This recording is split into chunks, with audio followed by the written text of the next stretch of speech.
TV shows, he was that generation, like maybe a 1.5 generations before us. And he's a regular at the store. And the first time Tommy sent me to do La Jolla, used to feature. But then Tommy booked me to headline La Jolla and I don't know if this guy knew he was supposed to feature, but when he got to the club, like first of all, I brought a date. So you're supposed to get you're staying in the condo and you're supposed to get the headliner bedroom. Shit was in there. So I had to take You said his name. Ah, shit. I didn't say his last name. I know who it is. Please bleep it out. Bling. So let's call him Bling. Bling. Let's call him Bling. So Bling shit was in the headliner bedroom. Mm-hmm. And then when we went to the store that night, and he found out, like the host was on, or the comic that they booked before, and then he walked out. Oh no. He walked out, he said, I'm headlining. So then the guy that ran the store, I think it was Ryan at the time, I don't know if he was there, he was like, just go up and we'll pay you the headline. And I was like, fine, I'll feature, I don't care, and you pay me the headline. And then Gary went and came back in and went up all weekend, that's how it was. But it was like that bitterness that, that's so crazy. And I feel, I feel bad, but that's why I stay on stage. I'll be like, I am not going to let that happen to me. You feel me? Yeah, a lot of people slack off, man. They lose their enthusiasm. I think he had a lot of other problems too, though. Yeah. Right? And he's also from the era where they don't write the material. Mm-hmm. You know what I mean? Do a lot of cocaine. There was an era where those dudes cooked their brains. Yeah. So, things pass you by if you don't keep up. Yeah. Or you have to let them pass you by. If you say, yeah, I'm good. Right. I had a good time. It was a lot of fun. Yeah. You can do that too. Yeah. But the thing is, like those guys that go and get regular jobs, maybe they're better off than the guy who's now middling for you. Right. You know what I mean? Because that guy's probably been phoning it in for a decade and a half. He might not have the juice left to like reignite what made him funny in the first place. Yeah. That's when I feel like I'll just leave. I still got like a competitive spirit. I feel like I haven't gotten to where I want to. And I also like that space I was just talking about, like where you just stream of consciousness space. Mm-hmm. Like I'm kind of want to get to that where you can just like go on stage and watch the tape afterwards. I said that, I did that, right? That works. That just clicked. I just want to get to that. You know where that comes from? Where? Massive stage time. Yeah. Massive amount of stage time. The guys who have the best timing, but the best like David Tell, perfect example. That dude's got so much stage time under his belt. Yeah. So much stage time. In so many different places. One of the things about Dave is he was doing that New York thing where you get in a cab and you go from one club to another club. So he's doing like 5-6 sets a night. At one point in time, I forget who had the record of the most sets in a night, but dudes were up to like 11, 12 sets a night. I don't even know how you manage it. I did 7 one time in the city, and I barely made any of them. And I was like, I'm going to get fired. They're not going to book me again. I was like, I don't want to do this. It's too stressful. Well, I think the guys who could do it are guys like Louis that could just sort of show up and just do a set and just put him on anytime he shows up. Which beats me late for my 5 sets. Exactly. That's always what happens. But that's always why there's always in New York clubs, there's always a guy or two hanging around and somebody fucks up. And that happens to a lot of I've got spots that way before where guys didn't show up. There's always that kind of a situation. That's how I got in the cellar the first time. Oh really? Yeah. Oh, that's funny. I forgot his name. Something Schaefer. He used to wear blazer and used to bark for the Boston. You might have been in LA by then. Yeah, Louis Schaefer, I think. Okay. And so then he used to get people into the Boston. Oh, he used to bark like in front of the. What you're saying is like bringing people in off the street. Yeah, and he was really good. I thought you were saying. He was a comic too. I thought you were saying bark on stage. I was so confused. Nah. It's a barker. Don't expect me to complete most of my sentences. That's asking too much. It's asking too much. So, So what were you saying about him? So he was at the cellar doing the same thing, and he already worked at the Boston around the corner. And then I was just going over to the cellar to hang, and he was like, "Somebody's missing. Do you want to go up?" And I was like, "Bet." And I went up, and then he told SD, I don't know if they were recording back then, but she just started getting these spots. Oh, that's great. Yeah. That was the good thing about New York was that there was a ton of spots. Right. You could get in, and you started getting spots, and you started getting a name, and people knew that you were an up-and-coming comic. You could you get some work. And then you get work on the road, too. You can do Long Island. Yeah. There's a lot of gigs in Long Island. Yeah. New Jersey. You do Connecticut. Everything's kind of close. Everything's kind of close. But here's the thing. Once I got in the city, I didn't want to go anywhere else. I just wanted to do the city spots. The Carolines, the stand-up New York, the cellar, the Boston. Sometimes the strip once in a while. Because then you could just hang out in one place afterwards and kick it. Everybody just laugh. Right. So then I have like a college that paid way more money. And I'd be like, fuck, I ain't gonna be in the city. This is a terrible weekend. And no matter how the gig went, you're just like, well, sometimes it just do the upstate, tri-state, whatever gig it was, and then just head back, storm right back to the city. You missed the hang. You missed the hang. That was everything.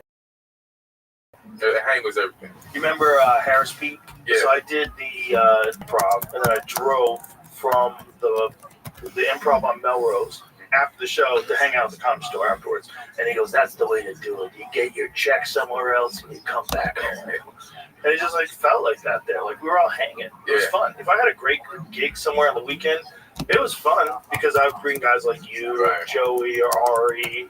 We were all together having a good time. Right. So it's like, the idea was like, you got to bring at least a little bit of that out on the road with you. Yeah. Going on the road by yourself sucks. Yeah, starting to make it sucks.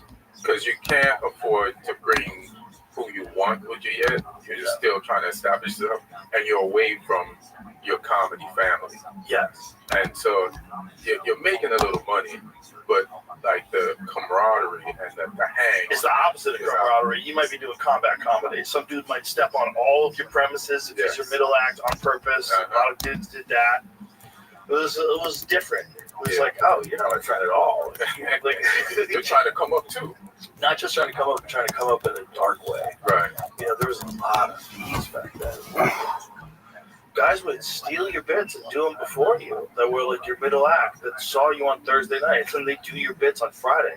You gotta pay attention. They're like, "What are you doing, man?" Yeah, that's fucked up. Because they were in like some nowhere town, and they didn't have a real comedy community, and they just saw some guy coming in from Boston and New York, and they just, "I'm gonna fuck him up," And it's just comedy when you have a group of people like it was in New York or like it was in Boston or in LA. It's always so much more fun. If you're starting out and you're in like Pittsburgh, like how big's the scene in Pittsburgh? Right. You know?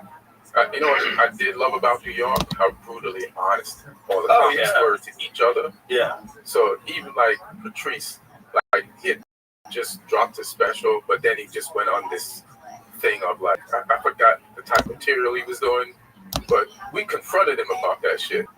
Like, hey man, that shit is hacky. And he was just doing it for a minute, just fucking around.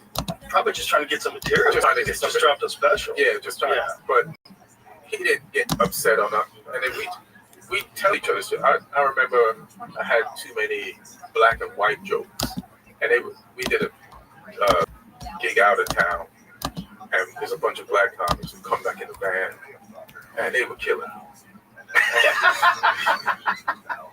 You talk about black people cook like this, white people cook like this.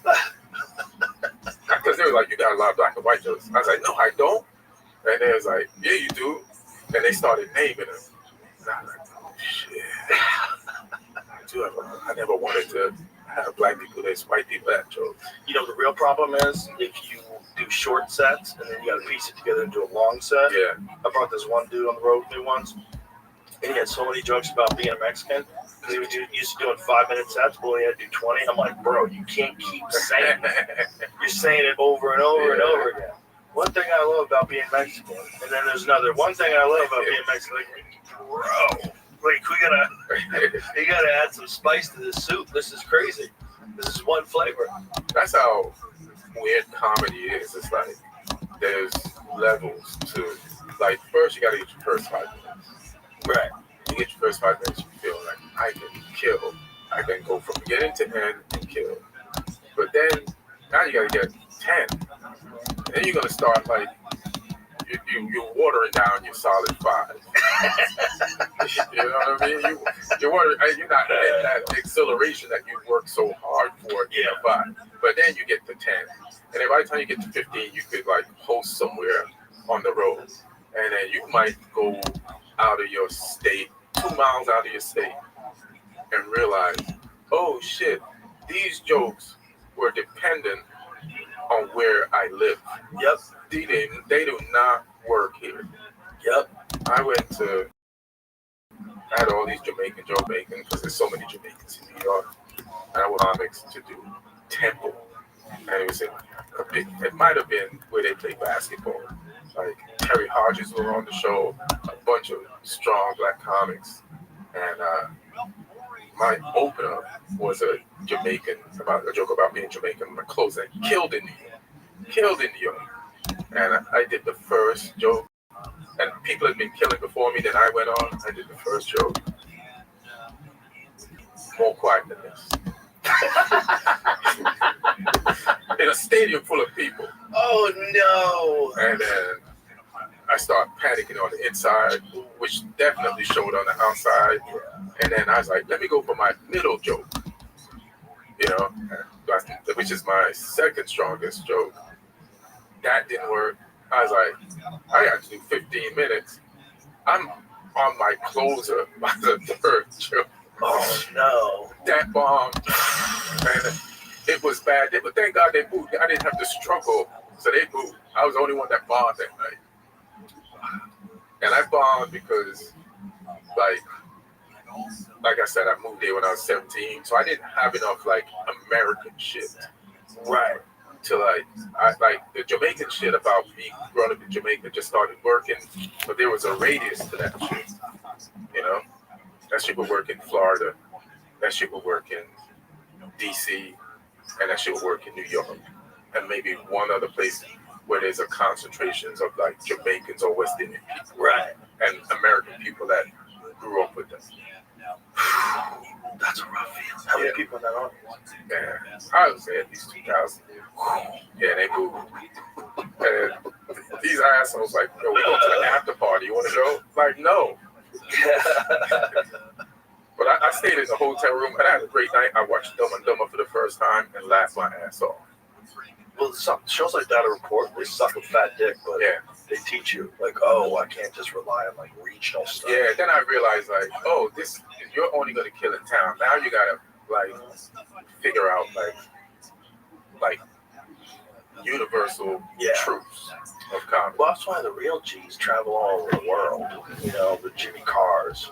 That guy goes everywhere. Yeah. Like, there's something to that. There's something to going everywhere. Because I've done comedy in other places. I took Tony Hinchcliffe once to Sweden. We did a comedy in Stockholm. And he's like, dude, I think I'm bomb. I go, no, they're laughing, and then they stop laughing. It's just different. They're different in Europe. They're laughing. Like, I listen to your set because I never got a flow going. I go, first of all, it's a big place, so you're probably not used to doing a place that's this big. And then on top of that, you're in Europe. Right. And their English is pretty good, but it's not perfect. So it probably takes a couple seconds for them to figure out, oh, very funny, Tony Hinchcliffe. So hilarious. I mean, what you told him is only true if you didn't get a flow going. Did you get a flow going? I got a flow going. So then, but there was also they were there to see me, and they didn't know he was going to be there, and they probably didn't even know what a comedy club was. Right. You know, these are all just people that came out to see me because I was famous. Right. You know, this is like, if you know, like, this was probably more than 10 years ago, at least. But if you know comedy now, though, I think because of YouTube, I think it kind of, like, all you need now is to have a really good set, and you could tour the whole world. Like James McCann, you know that dude from Australia? Very. If I see him, I might know. Very funny. Yeah. Very funny. So funny that Shane Gillis worked with him in Australia and convinced him to move to America, and then brought him to the mothership. Curly hair, glasses. Yeah. Very fucking funny and very smart and really nice guy, like super nice guy. But he's one of those guys who's like if Shane didn't find him, Right. Shane found him in Australia. He was like ready to quit comedy. Oh shit, that's crazy. He's like, what am I doing? I can't do anything over here. It's like, it's hard. You have to be part of these festivals. And these festivals, a lot of these festivals, like every year the artists will write like a new hour, you know, and it'd be like about a subject. Yeah, and that's another thing. They do those hours, and after a year, they don't record those hours. Right. There's so many comics in Europe, England, Australia, because I've been to those festivals, that do their hour and then retire it after the last big festival. And I said, did you record those? Because you could have like have a backlog of shit to like put online, right? To catch people up with you, to create views. Right. They probably forgot how it works too. But they weren't doing that back then. But how do you retire something without at least having like, I know, one big record of it? Well, they have a weird system over there. Like I was talking to McCann about what the festival system is like. Because like the festivals are kind of like the only thing in comedy. There's a few clubs. Like there's a really good club in Melbourne. What is that club called? The Comics Lounge in Melbourne. Is that the name of it? I worked there with Ari Matty. Crazy enough. And Hinchcliffe and I did that like 9 years ago, I think. So there's some comedy clubs. I'm sure there's some in Sydney. But I did one in Sydney. When you're traveling, you're doing like these comedy tours. Right. And so it's festival-based stuff. Like there's a bunch of different festivals that people go to. And when they go to festivals, like that's one of the things about like Scotland, when they do that Edinburgh, those guys, the Edinburgh Fringe Festival, those guys, they create a new hour every year. Yeah. And you got to come back and talk about trauma or talk about, you know, what it's like to be whatever. Right. Yeah. Whatever stage of life they're in, whatever stage of politics they're in. And that's what people expect, which is interesting, because it's not really American-style stand-up the way you and I do it, or the way, you know, it's traditionally done. They're doing, like, story-based stand-up. So it's just, you know, it's great. It's not a knock on it. It's just a different thing. If you try to do that in America, you probably get steamrolled.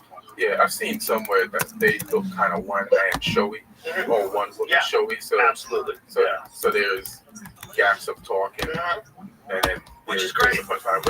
Which is fine, because like it's just a different thing. It's just a different. You're doing a different thing. Like when I'll say things that I don't believe at all, just because it's funny. It's like it's a ridiculous thing to say, and also I want to get you thinking that I'm saying things that I don't believe at all. Like this is just for fun. Like the whole thing is supposed to be for fun.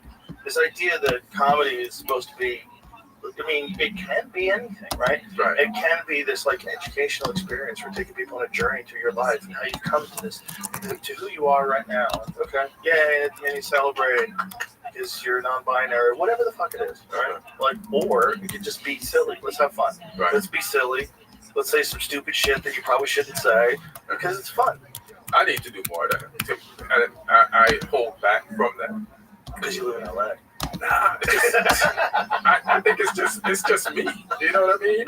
Like I see you say some stuff. I see other people say some stuff, and I'm like, I don't even wonder how I'm not like that, but it's making me think now. Just if I'm to get to this flow state that I want to get to the last dragon phase, you know, when you're on stage and the glow is around with you, like. I might have to like step on that plank a little bit. You have to see what it feels like. You do when we're hanging out. You talk bad shit when we're hanging out. That's true. It's wild shit. No, you just take it down a notch when you get on stage. You just gotta treat those people the same way you treat your best friends. I don't trust people like that. So I don't either, but that's why I have to take their phones away. That's why they all have their phones behind your back. But also the phones of the behind your back. So look, it's hard for me, man. I get it. It's hard for me to not check my phone. I want to like see if anybody texts me. I get bored for 3 seconds. I'm like, what's in the news? 3 seconds. I get it, but sticking that phone in a bag is good for everybody. It's good for us because we get a chance to fuck around and we get a chance to come up with new stuff that like. There's a bunch of times you say something the first time, you're like, "Ooh, that did not sound good." Right, I got to figure out a softer way to say it. Like, I can feel people tighten up. Yeah.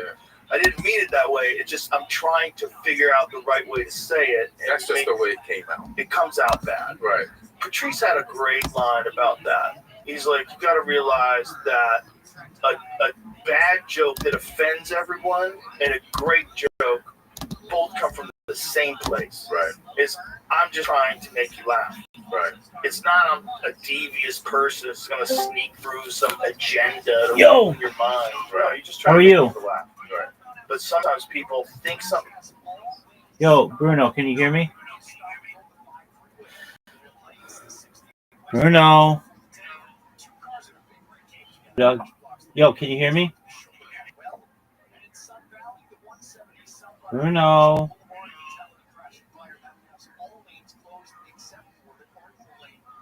Bruno.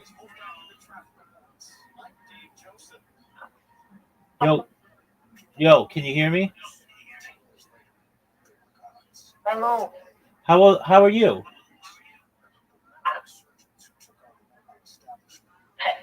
No comprendes. No comprendes. Oh, okay, buddy. Well, you don't sound 18, big man, so we're going to let you be on your way. So just one moment. Eu joga Rabbi Rothschild. Doug, no one knows what you're saying. Anywhere. Not 18. Peace, Doug.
Shout out to Jay from Australia.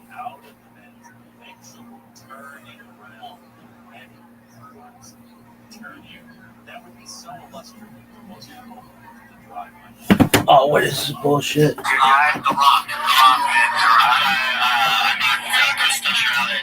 Something is gonna be funny, and it's just try it, give up on it, or you can figure out a way to make it work. Like there's been, like Chris Rock had that iconic bit.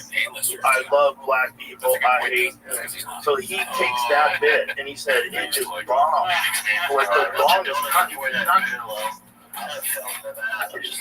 Like he knew there was something in there, but it was wrong. Right. How long is it? Like a year. Like a year. And it became iconic. He just figured it out. And sometimes there's bits like that. They just like you gotta take the chance of offending people. You don't need to offend them. I don't mind doing that. Like I do have bits. have things that offend people that shouldn't even offend you. They're not going hard enough now. They always ask. But there are things where I'm like, all right, I'm going. Why does he have to say that? But there is like, I still have these rules about offending. It's that thing that one says when somebody's telling a story. Not that I don't. Some things that I think are ridiculous, I'm gonna go for it. Right. But they cannot be a paper trail back to me. Where I have to apologize. Right. So I'm like a careful protagonist or a careful antagonist. You know, like I do want to antagonize, I do want to say some shit, but I'd be like, I can't say it that way. So I don't know, maybe I have to take more risk. I gotta figure this out. Like you know how we talk about naturally, like we talk about Joey, we talk about Cat and all these, and Cam. I feel like there's a gear that's just right.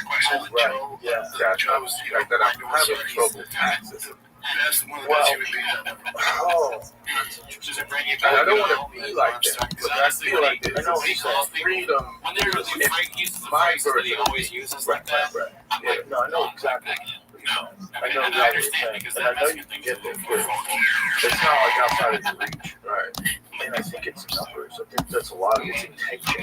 Like putting your attention on that, really working hard on that, and then it's numbers. A lot of it is doing numbers. You know, one of the things I found when I was doing at my club, I was doing 3 nights a week, 2 sets a night.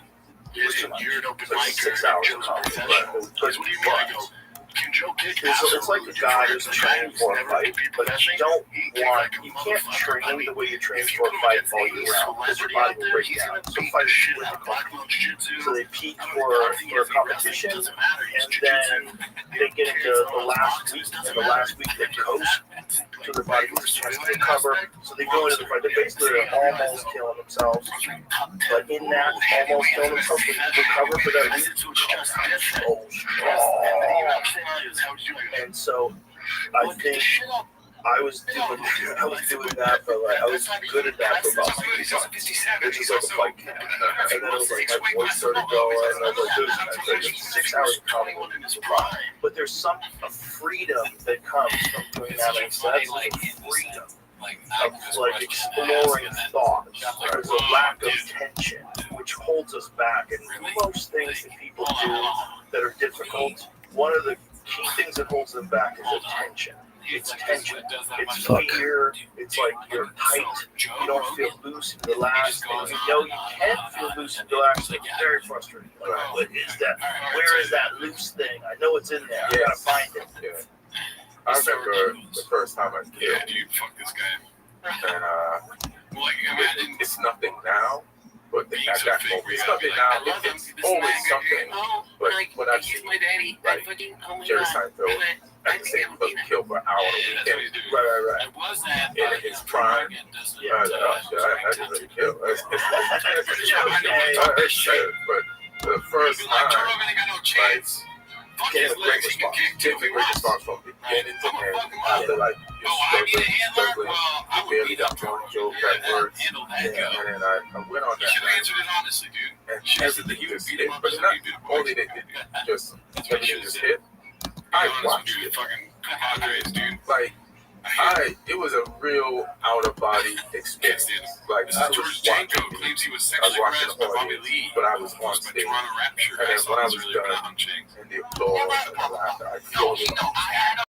And then I was thinking, that's what I got high on stage. I never even done drugs then, but this is what drugs feels like. And I recognize that.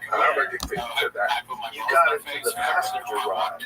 Yeah, the passenger ride is when you almost feel like you're a passenger girl now. You're so in it that you're so not getting in your own way. That you're like, the other part of you is like, you got this, let me take care of this. Like, oh, this is so much fun. Let me sit back and watch this shit work. And you don't get in the way. That other person gets in the way. like if you're driving with someone, they're a backseat driver, like, you guys fucking see him, man? Relax. I'm not blinker on you. You know, there's people like that, and they make you tense. Yes. Right? That guy is in your head.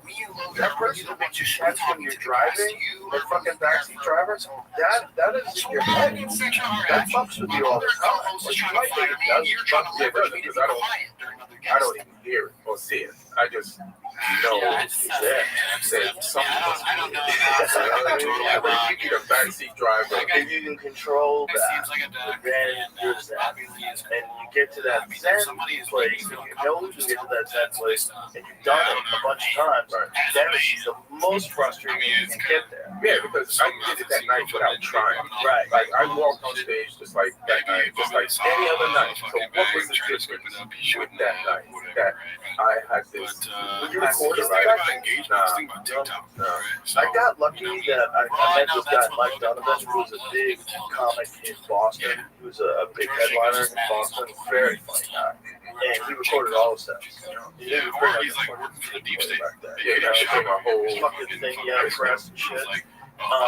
And he goes, you never know. He goes, there's one thing you might say that is like the best thing you've ever said, and it comes off the top of your head.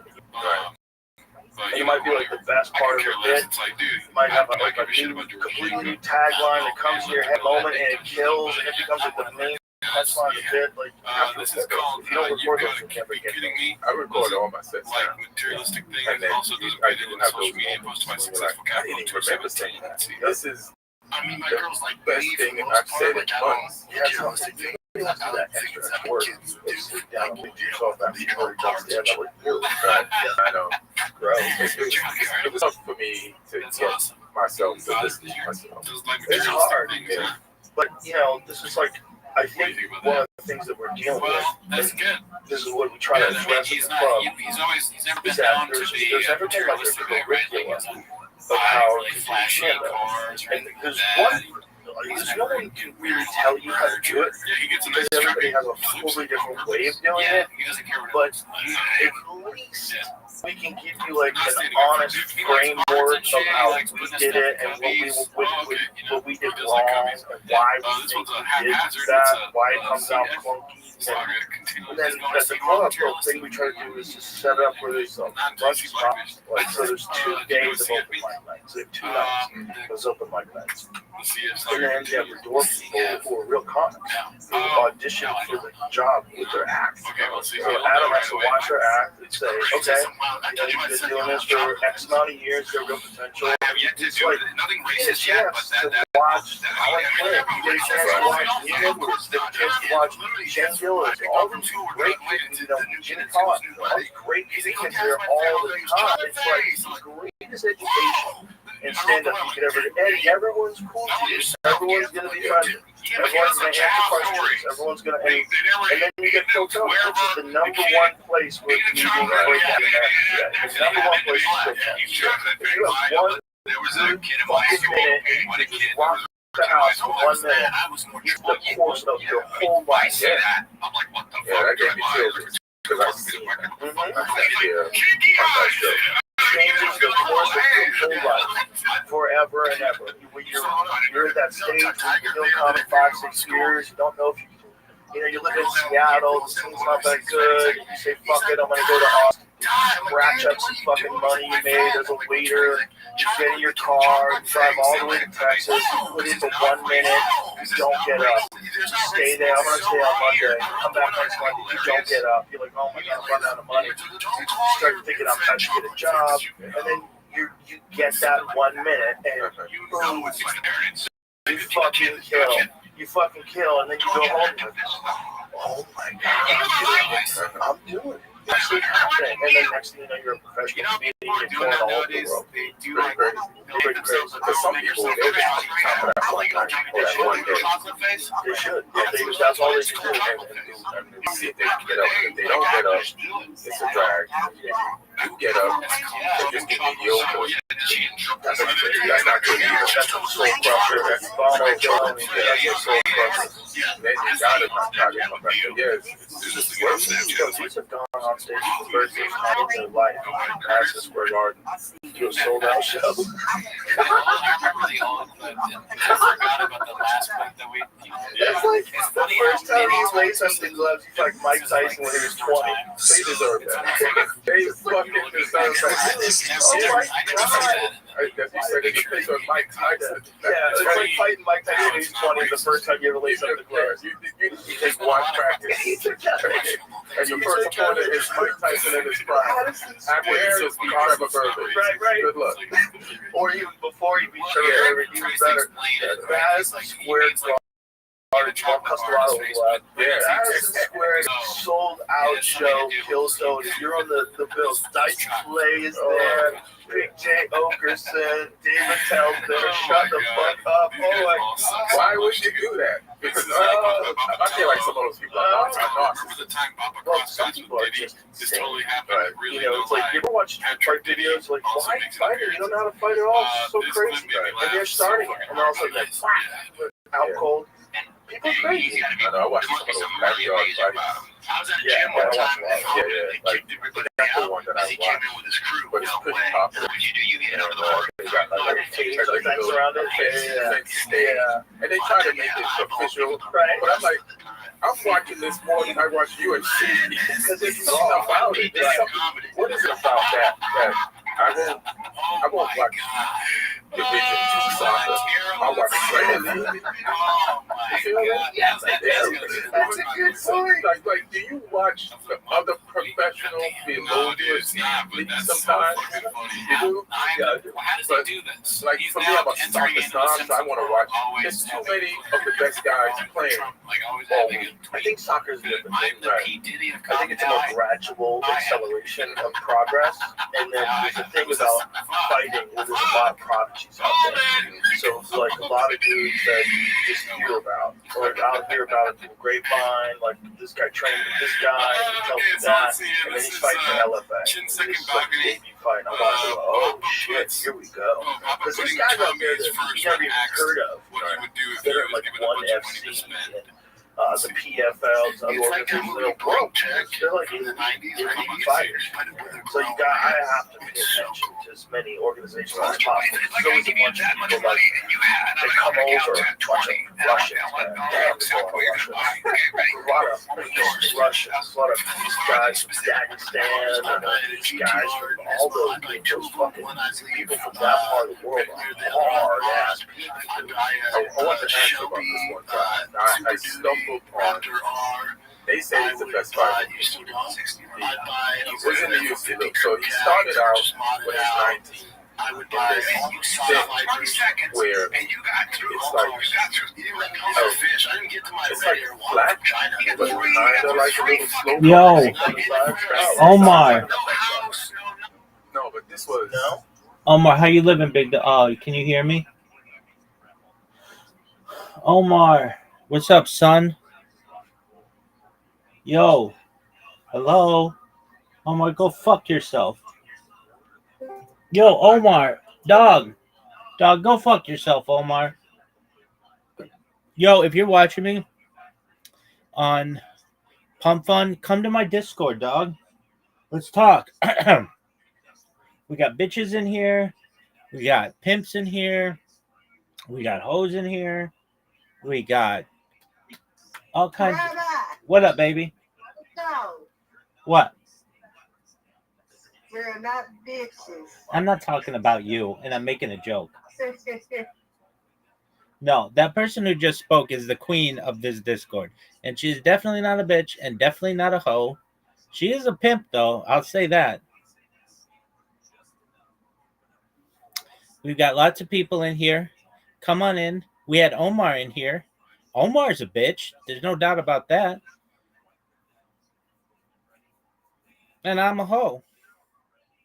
So come on in. Say hello.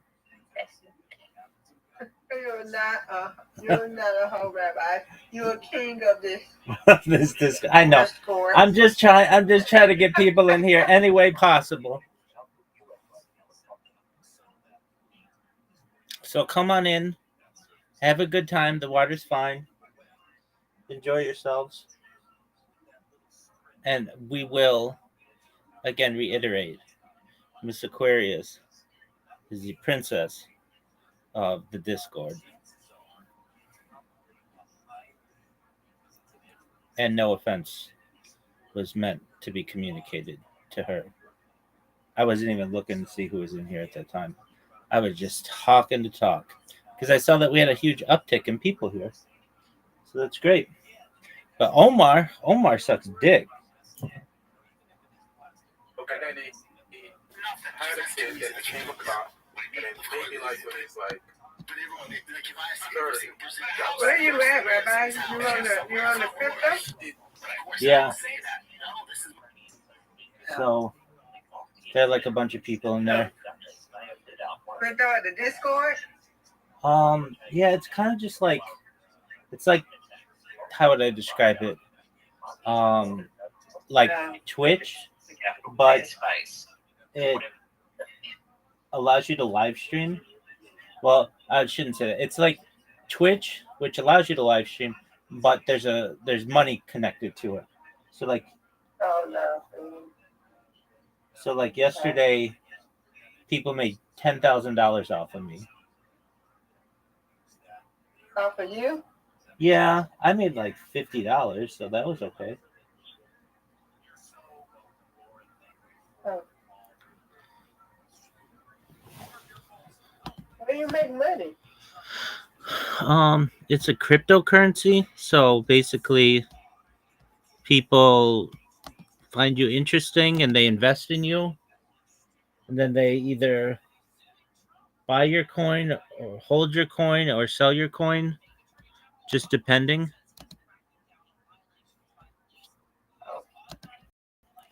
Real money? Yeah, real money, 100%. Oh no.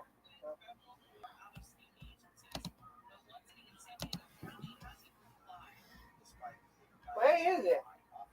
I want to see. Okay, so go to pump .fun. Hold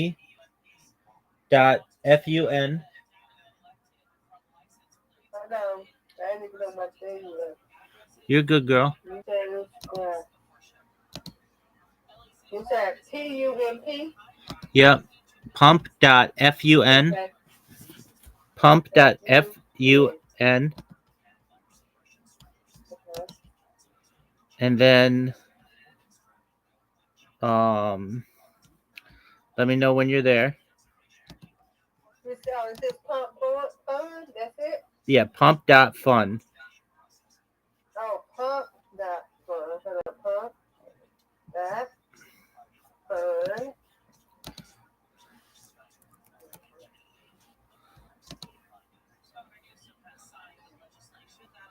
Oh, okay. I see how it was. They went to crazy. Oh, okay. Oh, okay. I see. That's cool. Okay. And then in the search,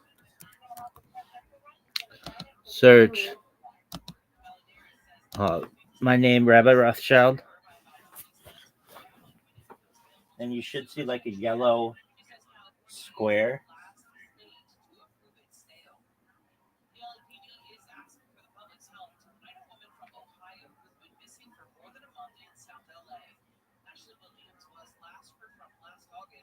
Oh, yeah. Yeah. Do you see it? I see something about 10 producers. A lot of them got one for $10 for an okay.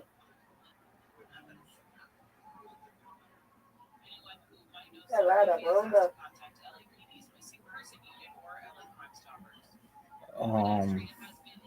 I'm not sure. I don't know which one.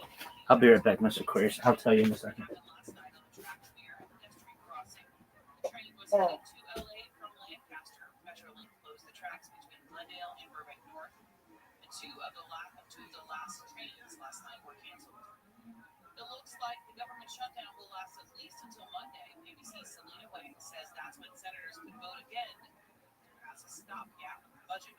That means for at least a few more days, millions of federal workers remain in limbo, unsure when they'll get paid or even if She says Democrats want to reverse health care cuts that were passed by Republicans earlier this year. A senior Israeli official says the halt in offensive operations in Gaza is to allow Hamas Okay. to start organizing hostages. So if you go to, That is an official ceasefire. ABC's Ian Pannell says officials can you hear me? in direct talks with I'm Hamas. listening. Just eating up breakfast. You're good. All right. So, and Pump Fun.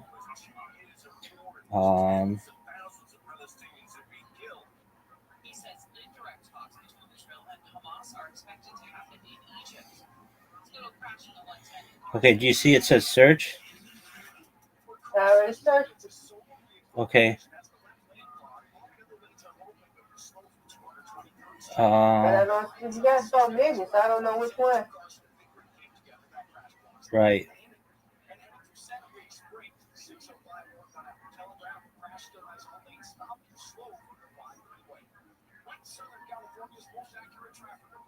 Okay, so in search, just type Rabbi, Rabbi. I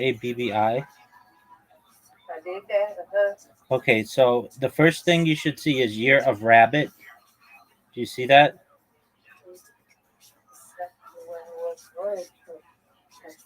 Now the search is Rabbi, right? Rabby. No, Rabbi. correct. Okay. And then I put it, okay, rabbit. It's a year rabbit. Year of Rabbit, then it's Iridescent Rabbit Shark, Yeah. then Crazy Rabbit Coin. Don't see that. Okay, what's it say next for you? It says rabbi. Okay, there should be a picture of me. It's actually not that one.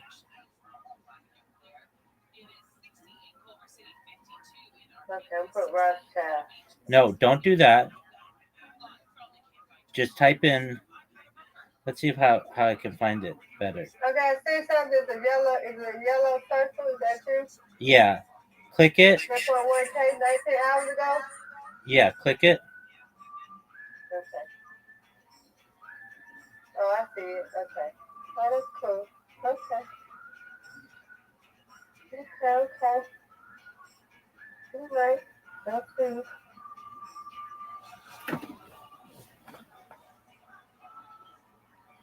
Okay, he's live already.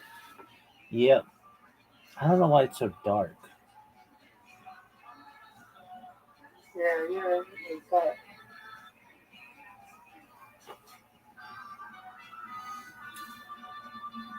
okay. Nice.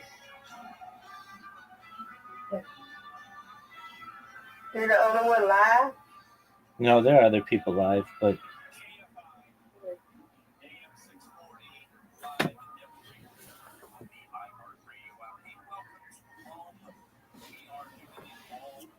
Okay. Cool.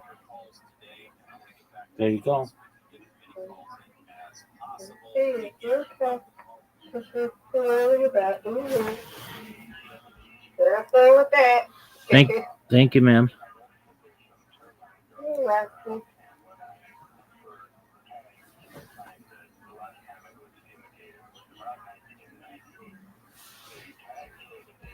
Lord.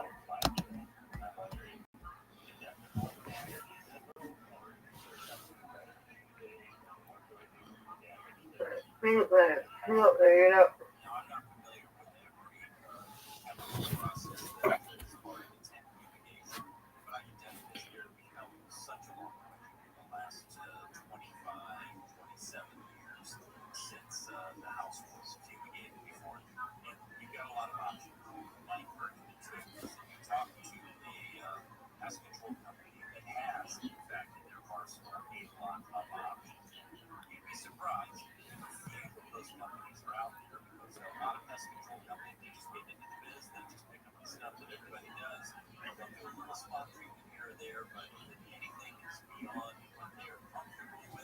All right, did it bring me back?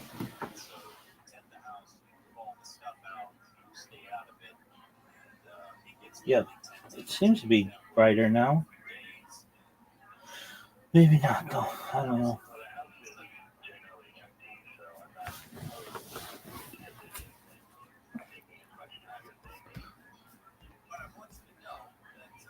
Get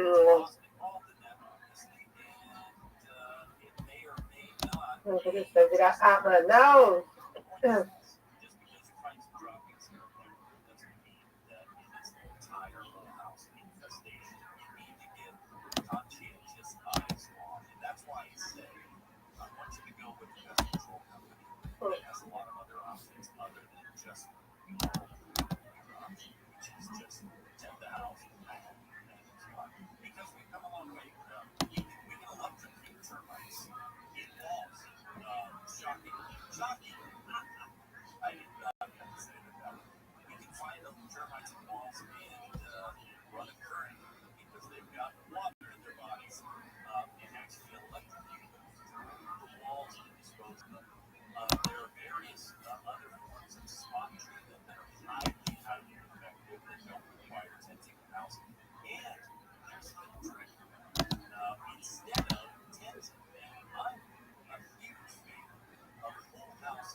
Boy, this is like translating ancient language. How do I not know who this guy is? You don't know? You should have remember I know.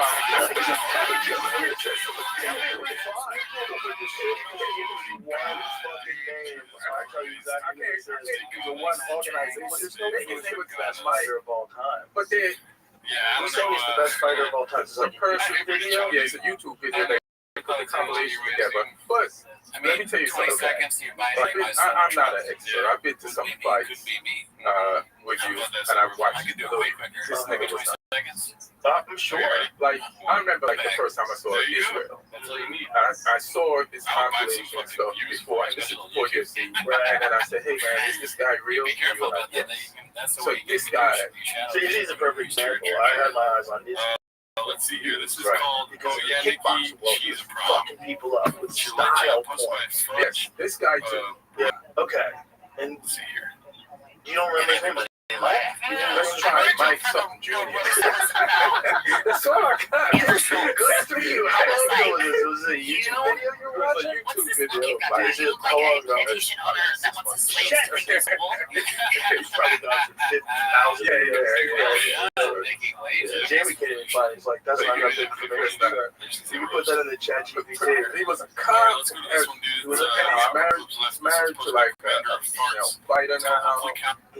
But he was like, his style was like, you know, the type of This is driving stream of consciousness, type of comedy. He would do the thunder kick on the regular. Okay, Rolling Thunder. Rolling thunder kick on the regular. That was just like standard. Like his feet were his hands. And his hands were like feet too. And he's just very explosive. And he hit one time, the few times, like two guys he did go to the UFC for a little bit towards the end of his career, and he did fight K1 he fought in Mexico. But I wish I had more exposure. Because I want to know. Like, if you tell me that this is, I tell you everything about that. Right. Being taken advantage Like, I'm trying to figure out through this puzzle.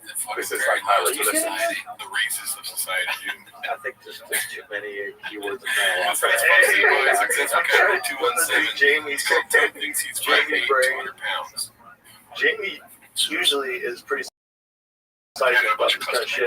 With your amount of information, like I would think if you're as a suspect, right? If you're a witness, I'm like the way this guy describing the scene, I don't like it. I told the other detective aside, I think we got our guy. Detective's full of shit. He's trying to throw kids. He works for the other team. Never mind. I should have talked this guy. I should have bookmarked this guy. I was like, I need to know this guy. That'd be awesome. His really narrative is sick, but he fought in all of it. Are you sure that this was one real person that you put together with that little thing? Did you get by some AI? He was born in how about that? Had a low flat top. How about that? Light skinned black guy. Posted by Dazzling Rabbit 633. My brain has left me, dude. I'm trying How to long read ago? it.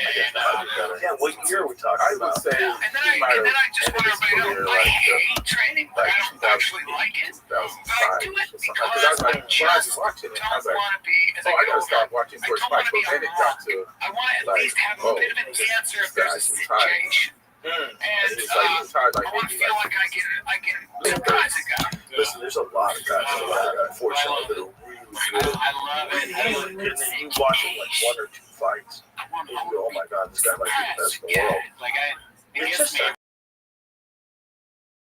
every time. It's so awesome. But it's, I want to. Using your body to try to break another person's body. And the most effective way down, or take their legs out so they can't walk anymore. I remember one time we went to a fight. I want to be able to be I was like, Joe, why they, they walk to the ring together with the whole crew. so funny. Yeah. And then right before they Are there more Nickelodeon references that you can? Oh no, slime is like a gangster. They gotta be right there. In my mind, I was like, outside of the they get slime octagon. like the green stuff. And they're gonna be They yelling get slime, I instructions, think it's to get and they were in the locker room together. Oh, But really? right But before it's the also person like, gets there's the like, ring, this is my slime. it's almost like a good Shit, vibe. look at you, Chicago. Because So you're mine like, might not Chicago's exit your ring the same way I Alright, exit. I think it's more of an Or Atlanta thing. I could be not exit at wrong. all. Yeah, I mean, like, You know, so that's I don't know. what Is that fight young is to stuff? me. Like, that's how it's interesting. Like when you're like, Okay, then I do know what you're talking about. yeah, get by. We're What's already the saw last this is the last one for the day. It's post by Beck, but different. Reminder, Brendan Schwab thinks he played in the NFL. It's Shout out real to hard Chicken when you watch Bob your Lee. friends. I got this clip from him. It's real hard when you watch your So friends. back from the 80s, you can see Yeah, stuff like real this. hard. There's no way people were You know, it's real hard when you watch Columbia. Hashtag things cheese. Let's see. Right. That was hard. Steve Babel was hard. Pro football. Yep. Especially when Yeah. it was Yeah. Coffee is not the same thing as scoring a touchdown. because you know them, Cappuccinos know them as human may beings. taste real good, but it's You know, nothing that's like gonna do being on the field with It's fucking devastating. Yeah, an It's like interception is it's like a different than a loss. It's like fucking you lost a family member, explosive you lost a deal. dog. There you go. Yeah, you So know, it's it's just, affecting you right now. Just thinking about All right, that's our show. That's Thank you, like- Steve. it's hard. it. But like for me, the hardest one was Shaw, because Shaw did want to quit. And Also, you know, Mr. Man for business cards. But did you know The thing about Brendan that most people don't know is how many concussions he took outside of the fight. So you see the fight, but and this is probably Shane Carwin, man. Shane Carwin was the interim heavyweight champion, the biggest fist ever registered in the UFC. He had like 5 XL fists. Bro, he's so big, it was ridiculous. He was like in the Avengers, like he would be like the Hulk. He doesn't look like a real dude. Like all the other people there, and there's Shane Carwin. He's a freak. He's a freak. And Brendan Shaw is all the time. And he gets knocked out all the time. That's crazy. You get concussions all the time. All the time. He got a concussion like days before he fought Ben Rothschild. He got a concussion days before he fought Nogueira. Like he was getting concussions all the time, like in the gym. That's crazy. So I knew about all that shit too, and I was seeing the effects, and I was like, you gotta get out now. If you don't get out now, there's no happy ending. There's no happy ending for the guy who gets knocked out. Right. It's terrible. I was watching a video the other day that video on Mike Tyson when he when he got out of jail. Remember when Mike Tyson looked like a bodybuilder almost? Right. Was it a white guy? Yes. Yeah. That dude, I found the video because I sent it to my friend. I was like, bro, right there, just really fell out because it's just unfortunate. Like, you watch a guy talk, you go, oh, okay. This is just how it goes. Like turns. Yep, all the greats. You know, Sugar Ray seems to have kept together pretty good. Yeah. But there's a lot of these guys. That's right. This is the guy that fought. He fucking went after him. Went after Tyson, which is crazy.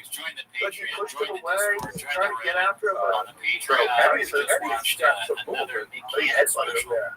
But Tyson was phenomenal. He was like physically phenomenal. Like, look how good he took him apart. Actually, much worse. Just that knockout alone. How's the rest of your life? Because he's not even. But if you want to see what we really thought, check out the It Patreon. was cornered up to me. You make sure to look. May You know where 29th, this the Paradise fucking Room story ends. in San That's a big Diego. one. Bay already, right? Yeah. Yes, you did. June It at was the San guy who Diego, fought Muhammad Ali mic drop. when Muhammad Ali And he said, had well, just show got sold out. So quickly they, his license back. So so took you're going 3 on years, now. wouldn't fight But Vietnam. anything else, and that's And not why they you're took here. away his Start the championship, timer, which play is the what his tape. license box. Alrighty, so Couldn't make a living for we're 3 doing years. this job. You forgot to see that. And then he bought this So Jerry Quarry. this is And posted it looked by, like let's see he had here, been on the couch. Ali Jabronified. didn't look like Ali. It's all It didn't Nicky physically look like Ali. It wasn't Did you ripped. get to see any He of this didn't roast? look fat. He No, I looked haven't seen kind it. of like. Well, I've seen some clips. Physique. But I he's changed the way he fought. If this Like, gets look at that. produced on YouTube, it'll be He looks good. Let's But see. Still a little bit. yeah, but not like He's it's a a fast right. person. So this was the first fight back. Jerry Quarry, so he's just really tough Irish guy. And him and his brother were like notorious for having like horrific gym fights. He's a good fighter. He's a good fighter, but he died young and he had terrible dementia before he died. And so did his brother. His brother only had a few professional fights. See, Corey had a bunch of pro fights. He fought guys like Frazier. He might have fought like Ken Norton. He fought like big time heavyweight power punchers and legends. But that was good. You don't know. You didn't count them out of bar fights. Exactly. You know what I mean? But the thing is, forget how good Ali was when he years off. But now I want to show you something different. But first of all, take care of those strings. He looks like the kind of guy that would teach you how to like the ring toss. He looks like the guy that came up with Show that me idea. Making the thing so that the ring won't stay or the hoop's too small, you know? If anybody's never saw Ali before, I said you gotta see Ali before they made him retire. And then you gotta realize we lost 3 years of this Ali, who was different than anybody who had ever boxed before. Anybody. So this is prime Ali. Like, look at the difference right away in the movement, right? The one fight Jerry Quarry was kind of standing in front of him, you know, and he was boxing him and looking good, but he's like, good luck hitting him. Good luck. This is awful. Like, how do I stop this from moving so I can get it? And this guy who he's fighting, even Big Cat Williams, was a killer. He had vicious power, man. Look at his build. Like, Cleveland was a dangerous puncher. Dangerous puncher. You couldn't let him hit good because Ali was a you gotta let him get him. And bro, like, scooch along so you can see, because he cooks him. It's called Brian's on the verge of a nervous breakdown as the pod circles the drain. No. Excuse me. I was thinking of We're spending your life. There is a short side dish at the end if you want to skip this beast. He listed when the time was. This is after G. This is when he was already out. when you think skip over a 10-second balcony. Alright. I'll let that guy do it. Okie doke. they retires. This is like 19. What do you mean? And then the roast. Now I wasn't asked to do it, which is weird. I'm not a roaster. Not a roaster. And it's so I am pretty. looking at There's all no my wind friends up, who seem to man. have grown up It's since just COVID. boxes. Sometimes You you should watch want to and you should watch a little bit of Big Cat Williams before that. It's a slugfest. Alright. Where he's fucking people up, and you know how dangerous it was for our It's just my baby. Well, not a whole thing, but that's a little bit. It's a beautiful man. Ari took it to his world. It's like, this is a moving man sport. Exactly. We're not just standing in front of each other and just have a slugfest. And this is the first guy in the heavyweight to ever move like Trying to get more like nobody moves like this back with that It's combination. Woo! And he stands over with his hands up. It's extra embarrassing when you do this stuff. Okay. You have your hands up, bro. There you go. Like, you have the confidence, you have some women fixing it up. So you can go out afterwards. Alright. I never wanted to see that sport to go with that hairstyle for the after party. Yeah, well, it just reminds me of some things that have gone bad, and That's crazy. Let that guy fight on the ground. Song 1. Okay. Song 2. Sounds like a plan. Song 1. Song 2. Song 3.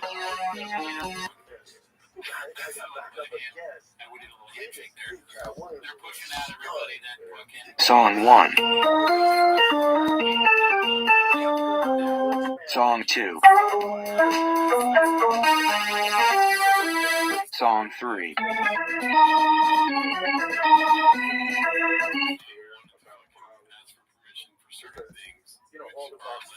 Song 1. Song 2. Song 3.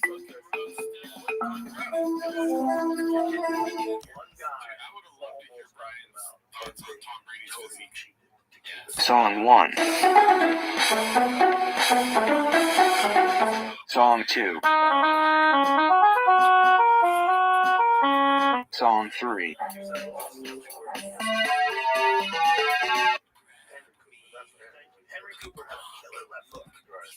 Song 1. Song 2. Song 3.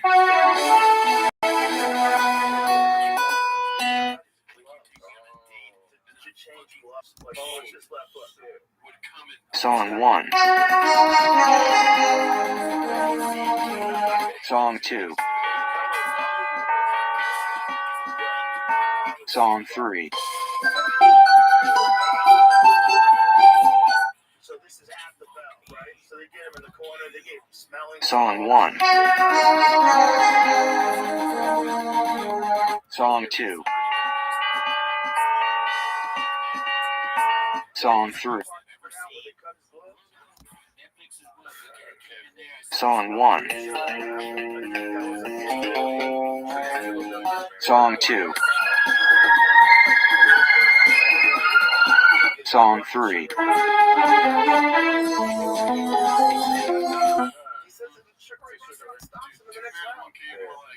Song 1. Song 2. Song 3.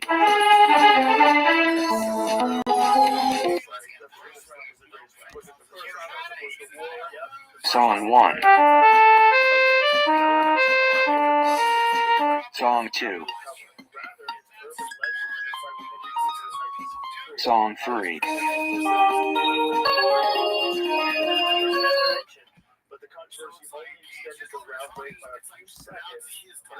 Song 1. Song 2. Song 3.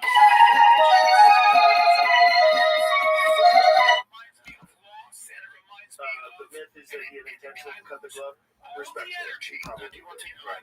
Because if the glove all of a sudden was torn right after a knockdown, how many other times in his career has he had a torn glove where the fighter was winning? Yeah. 0 times. How do you think it was with yo-yo? If he was in Henry Cooper's corner and they found that cut, you think he Are you would fucking serious?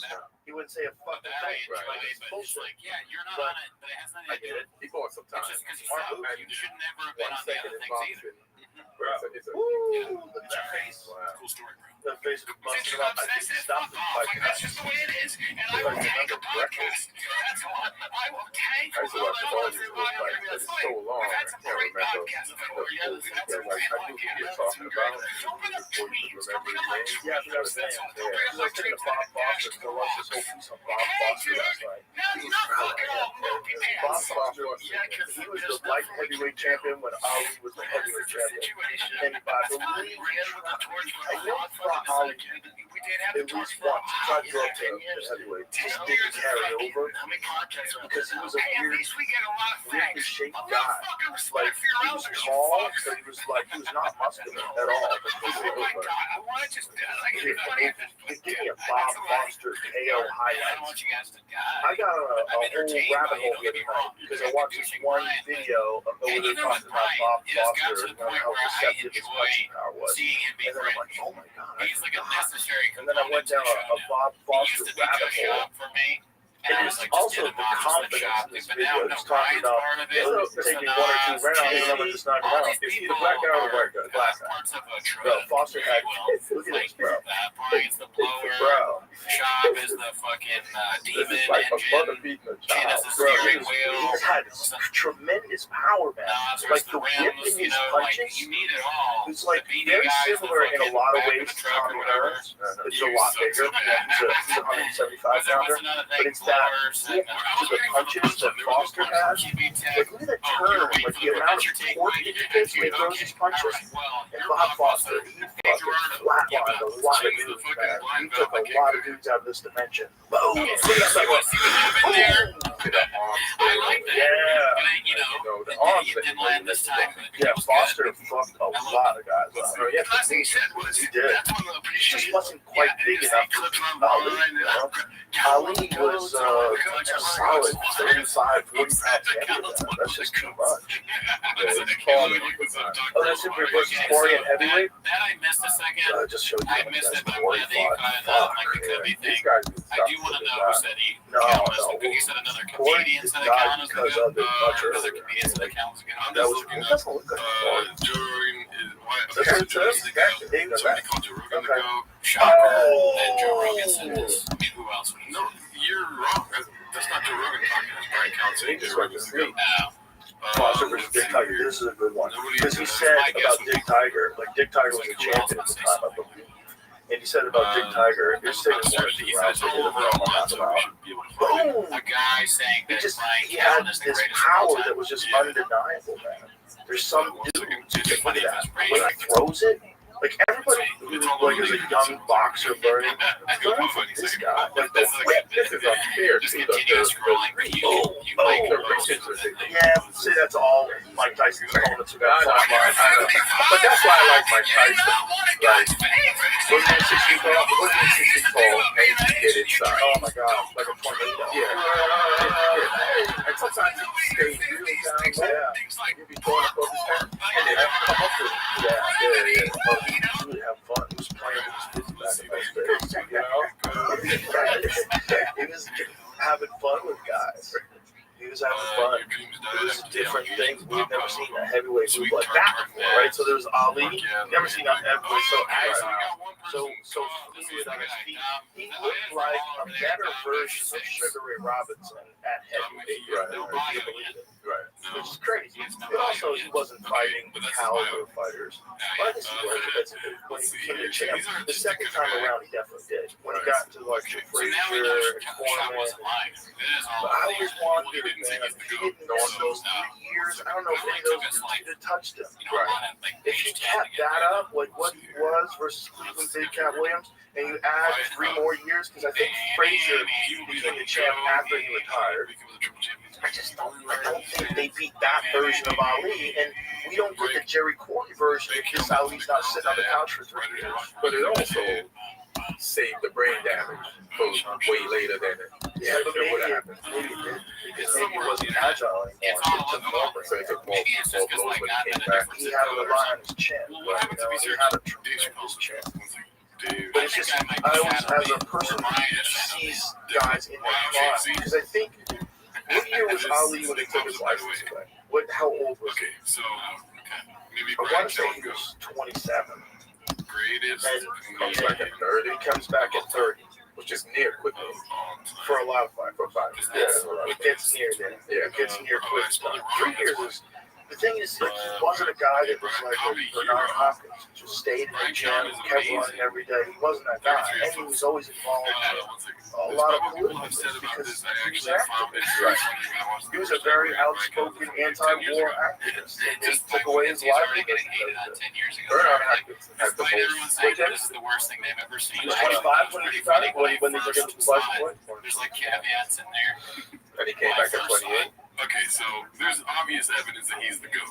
Yeah, that makes sense. I'm glad we looked that up. I'm surprised because Shop doesn't even read comics. Yeah, it's true. I think Cleveland Big Cat Williams is the last fight that we have before they strip away his title. Because they wanted to fight in Vietnam, which is just Last time I checked, it was 250. I was like, oh, dude, So Fight the Century is, so he comes out in 70, he gets torched, it's almost 40 years, right? now, so there's a good chance I see it. You see a car wrapped around a train, it was me, it was the white Tesla. It was 3 years and a few months. So 67, and from the time he fights Cleveland Big Cat, what, that was 66? Oh my god, those fucking dishes at the end. So those are prime years, you know, and but the big thing is not training those. That's the big thing. I know how I So feel. this week you laugh earlier, I'm not playing the whole Yeah, thing. but you don't know what it's like to have your But, muscles it's deteriorate. posted by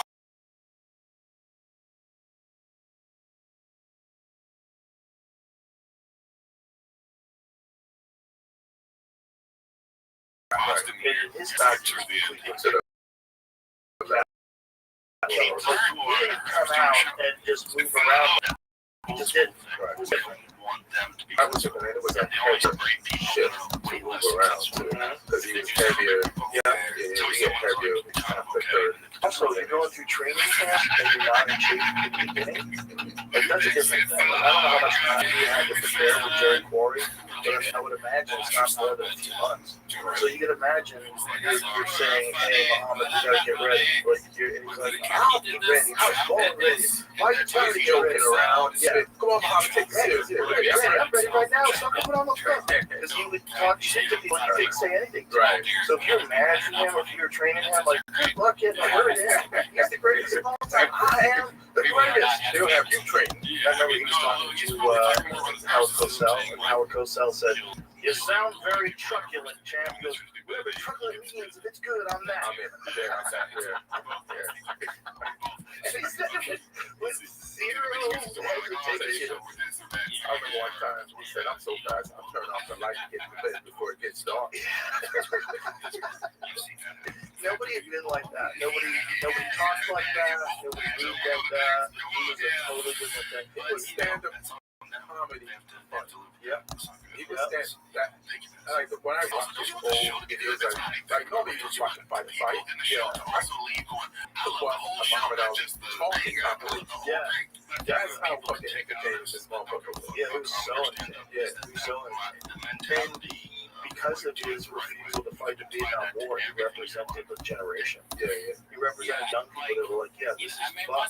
Weird though. Your shot. You know, and people had him, called the trainer, but at the end, they all kind of realized what very well. So like his best he doesn't he crushes. People don't know back then because the only war they had remembered before that, I mean, there was Korea, but really people remember World War II. Right. World War II, we got to fight the bad guys, we did our thing, we stood up for our country, and that's why we got the greatest country in the world right now. So you're not going to do your part, man. Fuck you. Yeah. And then during the Vietnam War, it was like, believe in it. Something's This a little might be wrong. a drug running operation. We might be like fighting in the jungle because someone wants to control drugs. Is that what Vietnam War was? I believe I believe there's a lot of factors, but I believe one of the major factors was control of opium trade. That is why. Well, I mean, I want to say that about Afghanistan as well. Yeah. Because the production of heroin out of Afghanistan ramped up after we were there, and we were guarding the poppy fields. And it was still opiate prices that they put in the hospital. It's the same thing. It's like it's all just heroin. It was at one point in time, I think it was 90-something% of the world's heroin supply coming out of Afghanistan. That's why we were over there. We were over there guarding those fields. I said we, not me. We were there. What Americans did. And Geraldo Rivera fucking went over there to visit them and talk to a guy, this military guy, who explained why they have to guard the poppy fields. It's like basically saying, you know, we have to protect these people from Al Qaeda. Like, listen, Al Qaeda, we saw do this. you know how gaslighting that is? Just think how gaslighting that is. We have to protect these kind and humble heroin growers. We have to protect them from these other people who are just terrorists, who live here, and we're here. We invaded this place to keep these people from stopping these people from selling heroin. And we're the good guys. What? And especially the word Al Qaeda. When I watched, was it Rambo 3, which was Rambo in Afghanistan, and then you watch the credits. And thank you for the great fighters. Al Qaeda. It's in the credits too. Wow. It's in the credits because Rambo 3 was him helping Afghanistan fight the Russians. That's right.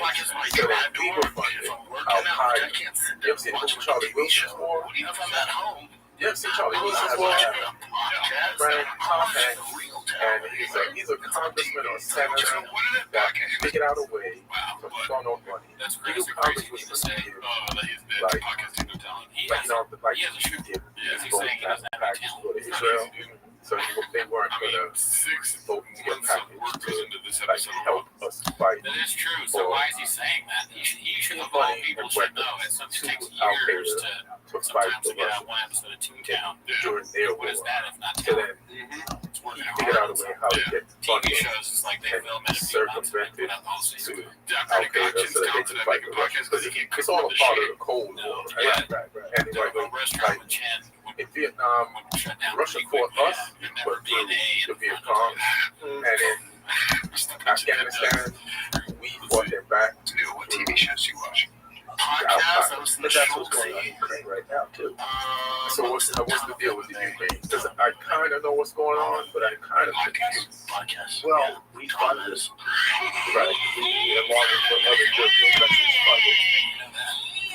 You know, and it's kind of the same thing. It's in similar ways. But this is what they really want control over is the resources. It's the soil, extraordinary amount of soil, but the real thing is the amount of rare earth minerals. the computer stuff. They're sitting on an enormous amount of rare earth minerals. They also have natural gas. So this is part of the real controversy with why was running for Russia, who is Ukrainian company, like why what is the deal there? What they're trying to do is control energy, control the market for that, and had access to his dad. But there's enormous resources, and the war is partly over that, right? why I like Partly that. over That crossed the NATO, poor man's NATO copyright. crossed the I already line, put it they out weren't there, dude. supposed to cross. Sure, Like, we're imagine not if I didn't supposed to talk about it. to It's harm I them would and be have just in the nuclear prison of my weapons own right mind. next to Russia. But Exactly. right. It's not Put a shirt in his butt and say obviously that my dick they are a part I of want the Shaq and Goose. and NATO promised at the end of the Soviet Union that they wouldn't move the arms close to Russia. And you know, the idea is that if they wouldn't do that, Putin would probably take over everything, go to Poland or lead NATO. So I see both arguments. And obviously, the person who invaded a country is the bad guy. That's the bad guy. That's the bad guy. Went into a country and hundreds of thousands of people are dead. Very much like the Great Poppy because But you don't know go back what to the the real first time when we motivations first of watched the war Great are Poppy until special. like the fog of war settles Is and that, dust settles and the war's over, and 10 years later someone writes a book and you go, what he's oh gonna say. God. So he constantly It is was like, that. how you doing, Dallas? Guys just wanted- I fucking love You guys Texas just wanted because to he's control trying to the buy world. himself You guys just time wanted to to make remember sure they his stay act, on which the is US only dollar. 25 You guys minutes. just wanted to So he's doing like the we're same thing pretending with that this. there's this He heard this this noble from cause. Luke, and he's trying to regurgitate, and he's like remembering, like, okay, so the script They thing, put that he's boat. Yeah, they forgetting. made up And it an just, attack. Right. And then everybody's like, oh my God, they attacked us. They fucked around, and now they're going to find out. We're going to set that boys. And how many hundreds of thousands of people died, and how many hundreds of thousands more lives were ruined forever. How many guys just back, just with the horrific memories that they could never shake out of their head. They wake up in the middle of the night screaming. Yeah. They see people die, they see their friends die, they maybe have to kill people. Yeah. Trauma. And then Muhammad Ali said, fuck you. And everybody's like, oh my God, he's a traitor. You are not supporting him in like half the country. Just like anybody today. Half the country's mad at you, and half the country loves you. Right. And after a while, before the whole country loves you, they don't realize it's right. Is there ever going to be a point where there'll be one person that the whole country loves? Jesus. like it felt like it was like that back in the day. Like, Yeah, there were some people like that, but that now, was before social media. yeah, Because even people like that back in the day, where the whole country loved on television and in the newspapers, in real life, there was always some guy at the gas station talking shit about that guy. You know, there was always someone at the gym talking shit about that guy. People always talk shit. They just didn't have a public forum. but if somebody talks shit about that guy, It's like you when know, you're trying to have he's dinner with your talking mom. that She's shit like, to oh my everybody. God, that's the What is wrong with you? Right. This is a great guy. Right. That's very good. That's yeah. How dare you? How dare you? Yeah. Yeah. Just because you beat you in high school, let's go. Oh, this is what happens all the time. Right. Chin second knocking me again, that username. Yeah. Yo, The chicken stream. what up, Mr. Matey? How you living, pimp? You know, giving voices to people that maybe really didn't earn a voice. Nothing. It's bad. I don't think it's bad. I don't think it's bad. I think it's good. And I think, even the chaos of that, people that shouldn't get all that attention getting attention, it's like bad for them. It's bad for everybody. But it's better net. Like if you look at like the overall amount of good it does, it's way better than it is bad. But it's just a new thing that everybody has to deal with. One of the things is the impulse to get cut. Right. But also, like, just as a black person growing up and watching the movies, right? It always felt slanted and against us anyways. And then somebody, either Neil Brennan said this or Chris Rock said this. Neil Brennan, like, a lot of white people are finding out now that shit that black people always, you know, about like not trusting the cops all the time, or the FBI all the time, or pharmaceutical drug companies all the time, or yeah, they will drop a shipment of drugs and guns off in your neighborhood. Yeah. And fuck it up and ruin it. On purpose. Because shit, they started talking He's like, damn. on another continent. Where you think that shit is gonna go? No, that's true. Ricky Rothschild a bunch of times, right? He was selling coke for us. He was selling coke for the United States government and had no idea. And they were left, and he was doing it for the Iran-Contra. That was the Contra. Yeah, Iran-Contra. They were funding the Contras versus the Sandinistas in Nicaragua. I didn't even know. I don't know which side we were funding, but we were funding one of them. Yeah, the anti-communist side. The guerrillas who were fighting against the communists. Now, the other thing, there's a those dudes that are just playing war games. They're playing war games, and they get to do it back in the 80s. Back then, they got to do it without any oversight. Right. They just play war games, and they're live. And then, you get, Okay, like, just tell them this. I remember Jimmy Tingle, very funny Boston comedian, he had a joke about Ronald Reagan, because they brought Ronald Reagan to trial, and they said, did you ever sell arms to Iran? He's like, I don't recall. And he goes, Mr. President, he goes, next time you sell arms to people who hate us, jot it down. He goes, make it a note, put it on the refrigerator. But that's where, Reagan was falling apart at that time. People didn't believe it. They're like, come on, you can't remember, but... And then it goes, that was just his defense. Because you know it's just defense, and you're not perjuring yourself. CIA was a contract. Okay, the CIA recruited, funded, and trained contracts, which included remnants of Somoza's National Guard. I think he was playing it off, but then I don't know because he did get dementia. He got Alzheimer's real bad. At the end of his life, he couldn't remember shit. But I feel like he got the Alzheimer's like 20 years later. I could be wrong. I don't remember years no more. So this one's But money I long, remember years. 1864. I feel like towards the end, though, his Zoot, how you living, pimp? What the hell? Zoot. Guys in their 70s, right? Zoot, how you living? What up, big dog? You're gonna be happy with me. All right, what'd you do, big man? I bought a ticket to Singles Night. Oh, like to pick up chicks? Yeah. That's great, man. I am happy with you. When is that? The early bird tickets for the males and the females are already sold out, so it's probably gonna be a big event. All right, when is it? Thursday night. It's on Thursday night. There you go. Why don't you ask out Chelsea?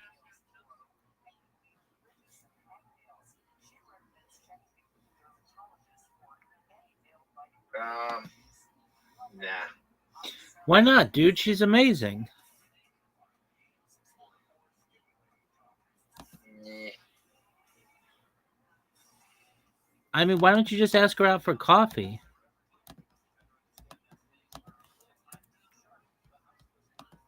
So I could have said it last night, but I didn't. Why didn't you? I could have got stand up last night, but I didn't. Why didn't you?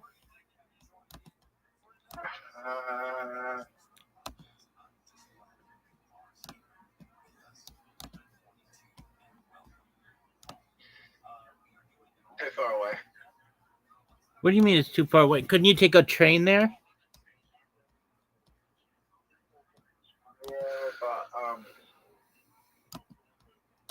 next time I will. So I got 3 gigs. Okay. What are your 3 jokes? I got 3 gigs in next month. I'm going 3 gigs in 1 week. All right, but none of them are paid. What are the 3 jokes you're going to do?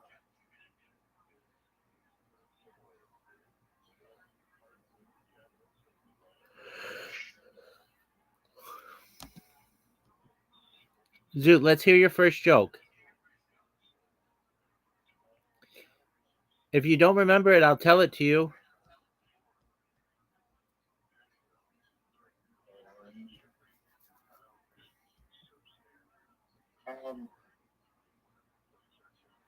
I'm going to do the drink about not having Down syndrome. No, that joke sucks. Why does that joke suck? Okay, do the joke that you did a week ago Monday.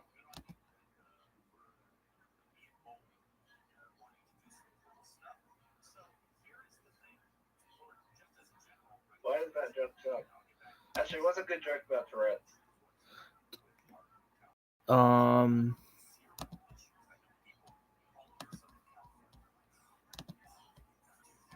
Dude, this is a funny joke about Tourette's.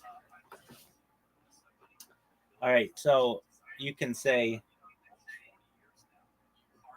when I was a kid, there was a person in my class who really liked to holler at chicks. And what he would do is whenever he'd see a hot girl walk by, he'd say, "Damn," or "titties," or "boobies." And the teacher would say to him, "You're not allowed to say those things." And he said, "Oh, I have Tourette's." 6 months went by, and it was mid semester before his mom was called in to talk to her about her son's Tourette's. And she questioned the teacher. He doesn't have Tourette's. That's just a story that I heard, but I think it's funny. That's just me in high school. All right.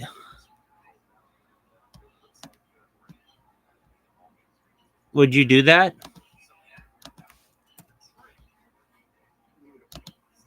I got something funny. All right, tell me it.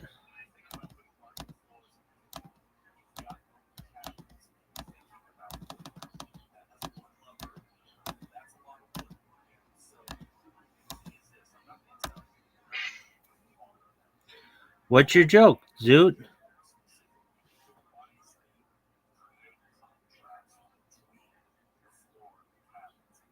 You ever seen someone masturbate with Tourette's? Not to my knowledge.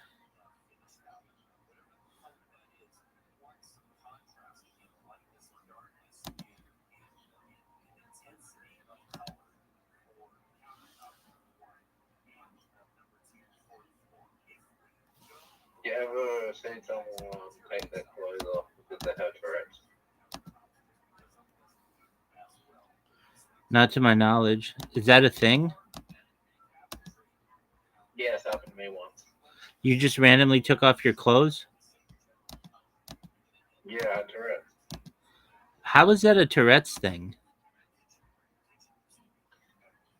I was on a train and I forgot people were watching and I was having a tick and I started taking my clothes off. Zoot, you got to get this taken care of, man. There was no one on the train, thankfully, and there was no. I was just like, holy shit, this could have like ended with a court case if there were like children or people around. Yeah, dude, and you'd lose because you don't have a diagnosis. How would I lose? Because you don't have a diagnosis. Alright, I punched someone in the face with Tourette's once and I got arrested. Did you get away with it? Yeah. Because I'm Tourette. But you don't have a diagnosis, do you? They believe me. Zoot, why don't you get a diagnosis?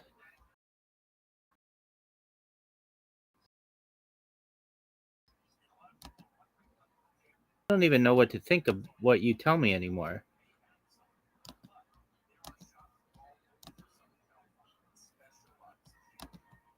This is in my report. What? ADHD and autism that I had tics. Yeah, but it doesn't say that you have Tourette's.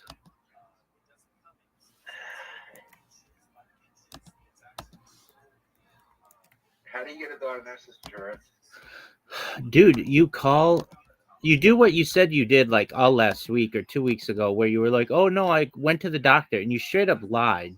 And you lied multiple times about it, and I mean that's just not cool. So Why do I need one? because they can give you medication to stop you from having tics. No, they cannot. Dude, you're so full of shit. They make it. You should try it for a week and see if it helps. Instead, you just think it's instead you're in denial. You think it's funny to punch people and to take your clothes off on the train and to just annoy the shit out of people, and you don't realize you live in your own world and you don't realize that people don't like hanging out with people who do that.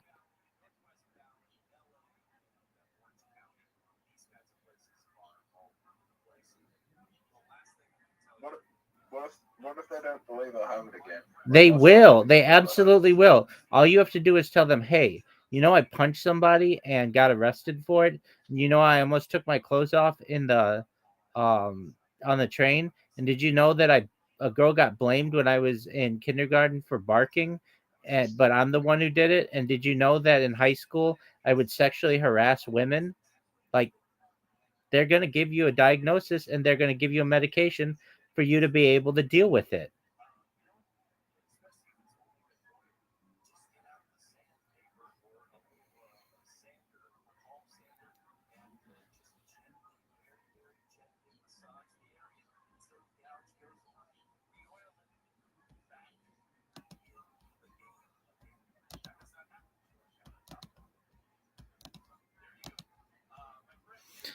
But with that being said, I'm happy that you got your diagnosis, or not diagnosis, you got a ticket to go to the thing, to singles night. So you think a lot of people are going to be there?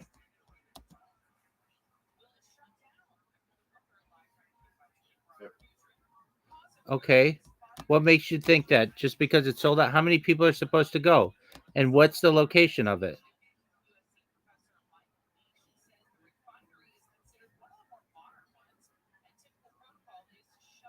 60.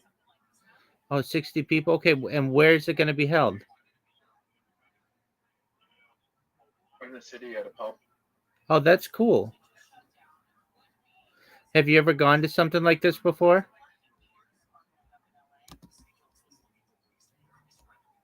Yeah. And how was it?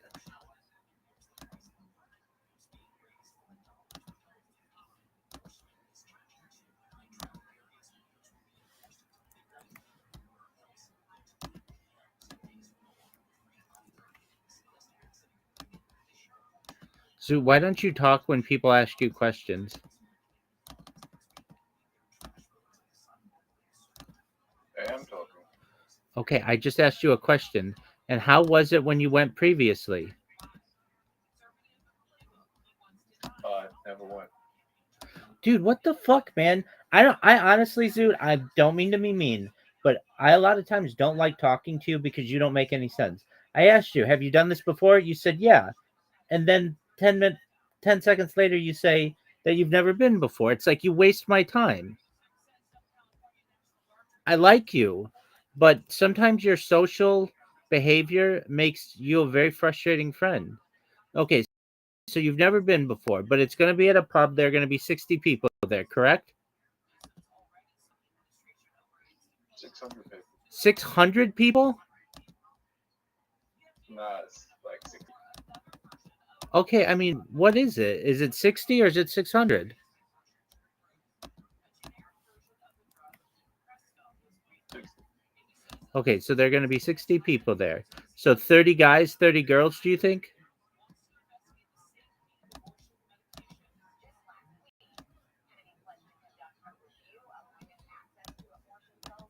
Yeah. Okay. Why does it take you so long to answer questions?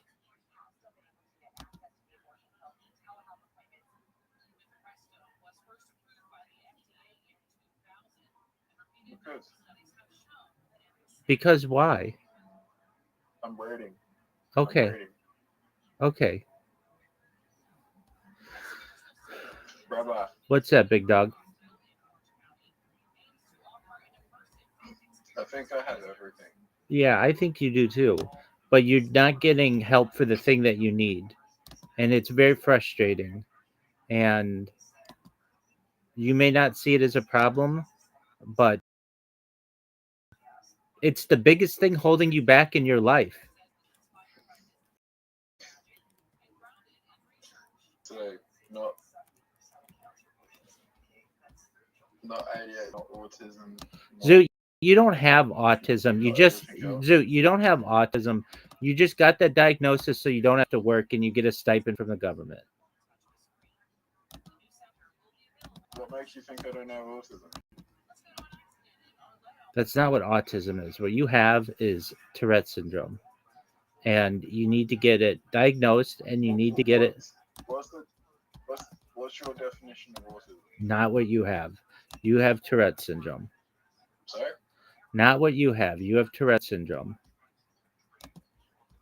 Do you know what autism is? No one knows what that is. No one knows what that is? You Why cor- do you think it's being diagnosed so much? It's a moneymaker for pharmaceutical companies. I'm not saying it doesn't exist, but you don't have it. You just got diagnosed with it, so you don't have to work. How's it a moneymaker for pharmaceutical companies if there's no drugs you can take? There are drugs you can take for it. But what? I mean, I'm not going to look them up. You can look them up. You're the one who has it, allegedly, so look it up. All I know is that you're not seeking help for the thing that you need, and it causes frustration amongst those who care about you. So is Tourette's a moneymaker for pharmaceutical companies? Not a huge one, but they do make medicine to be able to help people with it.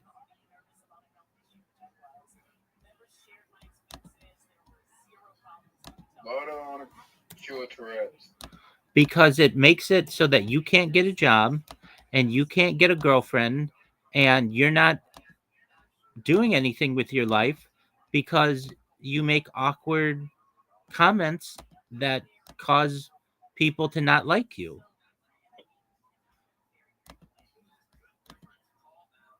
Like what? You would sexually harass girls in high school. You take your clothes off in the train. I never sexually harassed girls in high school. What the fuck? You said you did. I said I was telling a story about someone, and you were like, "That sounds like me in high school." I was joking. I never did that. Okay, well, I don't get your humor, but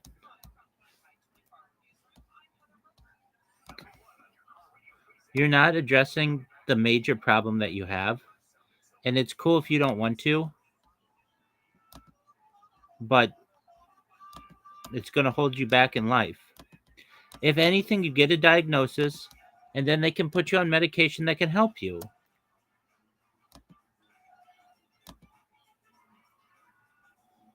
There's absolutely nothing wrong with that, and I would see it as a major accomplishment if you did that.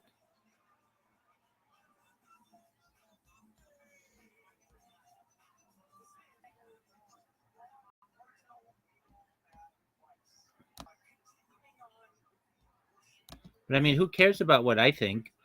I'm telling you that it'll make your life a lot better.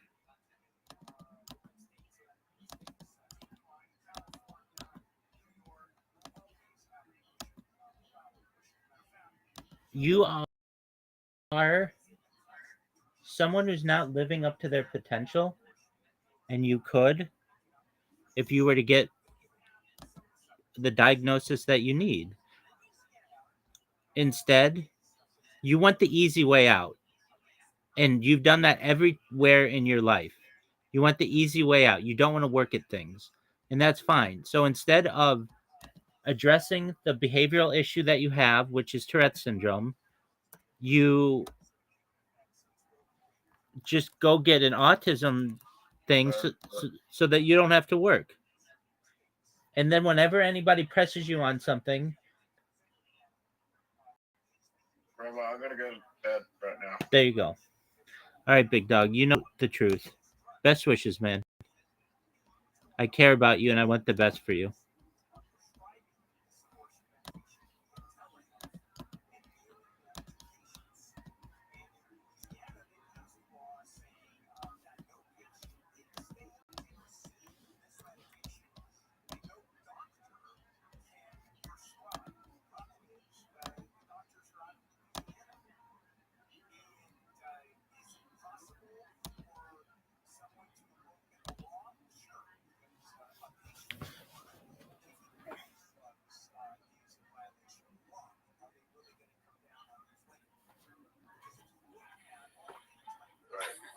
Especially if they don't take vitamins. Right. And if you're Reagan, do you want to remember everything that you did? George Jetson on the car. So Yeah, definitely not. Alzheimer's is almost like a blessing. Yeah, always does. George W. You don't want to remember nothing. Yeah. You don't want to remember the Iraq War. People going to Iraq because we got attacked on 9/11 by someone who was funded by the Saudis. What? Why are we in Iraq? Shut up. Yeah, I feel angry every time I think about that one because I already saw it 7 days ago, of course. But I wanted the Leah's face. I was like, we gotta go. He They gotta go literally into some does mass the destruction. We fucking, gotta go stop them. what's Like, that? Not the like Simpsons, they but the other think that they show, ran on Fry, the news. the Fry face from Futurama, where it's like, Like, I never questioned it. Yeah, I didn't question it either. The Fry face. Does that looks like a fucking Fry face if I ever seen one. Yeah. Yes. It That's was awesome. like the only way That's the to funniest people face to I find ever seen. out how People dumb say people Leah's not are. funny. The people that run the But world. then people say that Brendan Schaub didn't have a They fucking don't lawnmower business when he was they don't 13. know You didn't have exactly how dumb you Did are. I They not know have? what No, the I high definitely did school. not have one. I know friends The of only way mine to did. find out how dumb people are Yeah. is put a I don't dumb think guy that's a in as crazy president. thing to And have. see But if everybody Schaub freaks saying it, also, And then George you know, Jetson it on the was business like card. after he tricked people Okay, into yeah, that's going to maybe. Iraq, I mean, maybe starting his the war, dad and did that. got reelected. I think my friend did Like actually that have a was great. business I go, he won it. card. Yeah, Yeah. he won it. I had one called Like Jerry's. we run the world like. Oh, yeah? Yeah. When someone But you back had- at you home hated goes, Dude, this is back in the day when I was going by Jerry's. My dad found out. and When he's my dad right. found out I was going by He was Jerry, right. he was like, He hell was no, up. I need you to get out. Look, And we all He felt was like, duped by listen, that one. what did he tell You know, we all felt duped by a bunch of different things. One was the financial collapse, I'm like, did he when say the housing what market kind of thing? collapsed, and then No, he did the not guys say started I getting was the type of bonuses. They have to get their bonuses. The CEOs have to get their bonuses. What? Wait a minute. You guys, your bank collapsed and you get a bonus? Your name is Alec. What are we doing? It's our money, so you're taking our money and you're helping save these banks. And then the CEOs get bonuses because if we don't give them a bonus, they'll leave and go somewhere else. Like, what is this logic? Right. The thing I don't understand about You didn't make 2008 any money doing that? is where the I wanted money to fill up the goes. time, dude. Exactly. You did it for free. I Listen, didn't do it for so free, Cootie. these But fucking the people rates had money, nowadays, right? with Then they inflation and lost whatnot, it. I was getting paid But when they lost it, they didn't get burned. Somebody else got the money. So then why was everybody broke? Like, somebody else got rich, but what were they doing with the money? Don't they do? Why didn't nobody have money? See, this is where you and I are regular people, and we're not financially minded at all, right? So we're not the kind of devious market people that would see an opportunity and take advantage of it, right? So what was the biggest transfer of wealth in modern history? Don't they say that's kind of like Alexia Narve is called an excellent policewoman, but also an Biggest transfer of wealth is often ever. called upon to ensure security. So in certain what happened stadiums. was all these mom and pop places got shuttered, right? You can't go there. You don't have a. We're in a pandemic. Okay, you can only go to Target during a pandemic. You can only go to McDonald's during a pandemic. You can only go to during a pandemic. You can't go there. It's a pandemic. You can't have your comedy club open. It's a pandemic. You can't have these restaurants. Are you kidding me? That's dangerous. Outdoor dining. What about the optics? Shut it down. And so, where's all that money going? Well, that money goes to all the other businesses that can stay open. Walmart, Target, all these things flourish. The stocks change. 70% plus of all LA restaurants went under. People lost millions of dollars. Where'd that money go? It got legally siphoned into other people's businesses that were allowed to stay open. And also with the stimulus, like a lot of big companies got What kind of questions? stimulus checks. Like we got some dollars, but they got a lot of dollars. There's been a bunch of those transfers as well, where you won't look, if you ever look at it like a psychopath, a complete sociopath who really understands how the system works, and they'll explain it to you, you go, oh, that's what they do. Yeah, that's what they do. They told you you had to stay home. They told you to do this. Why they extended for so long to crush the economy? Because it didn't crush the economy for them. Right. They boosted the more they can keep you from spending money at those places, the more you have to spend money. Amazon and this and that, and anything that's open. So they close the market down. So let me ask you this: like, how much? And I had this question in my head 20 years ago because I noticed a lot of greed, right? And I was like, 20 years ago, I was like, how much money do people like that money want? And then now, I still had that same question because I feel like those people should have had enough 20 years ago when I asked to be like, all right, let me just chill. It's probably a different set of people who are like they were 20 years ago, but like, how much money do people want? And if you get all the money and nobody has anything, you think you really have money? Because how are you going to get more money from people that don't have money? Because you took it up. Well, no one's going to get that rich. That's a funny way of looking at it. But there's different kinds of people that make money, right? There's kinds of people that make money because they make a lot of things. That's like Elon Musk. That's his money, right? And then there's kinds of people that make money that are only trying to make money. That's all they're trying to do. They're trying to do deals. They're trying to do this. They're trying to do that. But the whole idea is just to make money. Elon's thing is to make things. Right. Like he's there to make Starlink. He's there to give internet access to people all over the world. He's there to make electric cars. He's there to make electric roofs. He's there to make spaceships that can go up and rescue people and bring them back down and land. He's making things. And because of making things, he's the richest guy on Earth. Right. By the way, that's different than the real world. Right.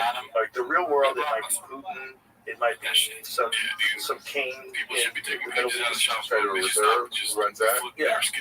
Well, that's different too because it's not like individuals, but yeah, it's a good point. But the actual one richest person in the world in America, the Forbes 500 guy, is the guy that makes the most stuff. It's Elon. You know, and then you have the guys that are just trying to make money. That's a different kind of cat. So those guys that are just trying to make money, those are the weird ones. Because they're just number people. They're number people. And so if they're thinking about numbers all the time, then they don't give a fuck about you. They're just trying to make more numbers. And if you get more and more sociopathic as you go down that road. Right. So my question is there an equation? Right? So prove like our brain can't be could somebody into money? Is there an equation that can help to prove that you could make more money from peace than war? We're definitely making noise on that mute thing. For sure. I got you And why am I pushing this equation? Because it's the easiest way to do it. The easiest way to do it is war. It's a trick people into doing it. What's your name? Control the entire country. What's up, big dog? You know, it's like you're not going to make the same. It's like there's groups of people that will make the most amount of money from war. For sure, military defense contractors. They make the most amount from my war. read on this. That is their business. Yeah, obviously it's on the Like, phone and the you whole can't time. fault them. Not That's really what they do. paying You need them. attention. Because you need them. They have a strong board. Yeah, They're not the he is people. the They're like a CEO people of that the wants to like he's the convince you president to let it off of the a business. Look, So he doesn't really have to like do the job.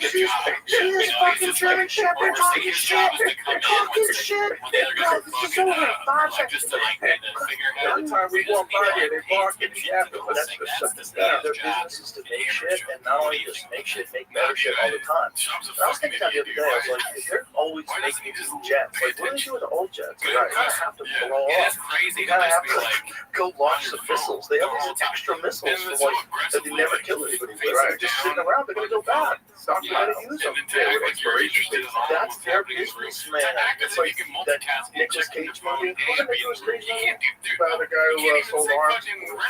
That's right. Oh yeah, Lord of War. You're selling weapons, you want a war. You know, and those are the guys that are getting gigantic contracts. And then some guy comes in and he's like, I pledge to double defense spending and make America stronger than it's ever been. And those guys are running the stock market. Buy. But we as people, why are we buying this? Because we know the deal. We know the deal, but we're only learning the deal now. Right? Like as a culture, I think it's only been like 10 years. Where people are like, wait, what the fuck is going on? I I think be on the 10 years phone ago, the whole most show people and think also Lee Harvey interact with Oswald whoever killed was on this JFK. Zoom that doesn't even work. No, I have my doubts, and I'm like the most gullible motherfucker in the world. You had your doubts? He's Yeah. just I evil guy, dude. knew But I think that something it up might the be the story a seal long because time he ago said because he I has read a a book. boardroom. But He's the if thing. you're He the may average see himself person as this sort 20 of years ago, you're not going to buy God these figure. conspiracy That's right. If you were the crazy person who stopped talking to you, you got exiled from society. Exactly. Now, someone that you're close with sends you a video, and you just watch this. You're like, what? Yeah, you know, you might be right. I mean, I hope not, but you're probably right. That's what I'm And talking you watch about. it, What we like, just saw. what? And you sit back on the podcast, like, oh my god, they framed him. He's like, oh no, What? and then Oh my the god. Did I ever tell you actions what he Bill has, Murray like, said? now this No. is happening. Bill Murray Another came in thing here, is fucking the show. and Yeah, every like, dude, you're the supposed same to guy, have fun Bob on your Woodward, podcast. who was part of This Woodward fun and shit. Bernstein that took down Yeah, Nixon, that's the thing you can he forget sometimes. wrote a book It's on a John show, Belushi. but you should be. And John The Belushi, whole who thing was is one that of Bill you're Murray's having best fun. friends. You're not having So fun. Bill said he read the first 5 pages. He was like, Even oh though my he's god, not they having framed fun, Nixon. we're No, still what? having fun watching it. The book was There's very so little he full can of shit. do where I'm It was just like, so I can't made even up, like it was this take this made up out. It does character happen from John sometimes. Belushi, There's who like he was things with where we all the time. couldn't even do Like, that. we We didn't couldn't know John even. Belushi. We John couldn't Belushi watch died of a drug or overdose. He conflict. We fabricated just this decided not to do crazy, it. wild thing But, and called it Wired. most of the And he said time, he read 5 whatever pages he of it. He's like, oh does, my god, they framed it draws Nixon. us back in. Yeah. There's Isn't that crazy? One of the most gonna be another disgraced Trump presidents of all time, right? framed. That's So was coming. he a good God guy? knows what it's gonna be. Because he got rid of the gold He standard. was not a good guy. I feel like it's going This down is to this fucking is not a fast, binary dude. thing. Nixon Right. was I not feel a like good we've guy. been here Nixon before. also This passed is a that fucking sweeping time psychedelic is a flat circle, dude. that made everything. You've always been And the he most did that specifically to target the anti-war movement You're a and very the civil rights serious guy. movement. Specifically, they wanted to take those people who were involved in the anti-war movement and the civil rights movement and put them in jail. And the best way to do it, they were all smoking grass, they were all eating mushrooms, they were all doing LSD. Just make all that stuff super illegal and then bust them. And that's what they did. They changed the entire the direction of the culture. Like what Nixon did was catastrophic to human civilization.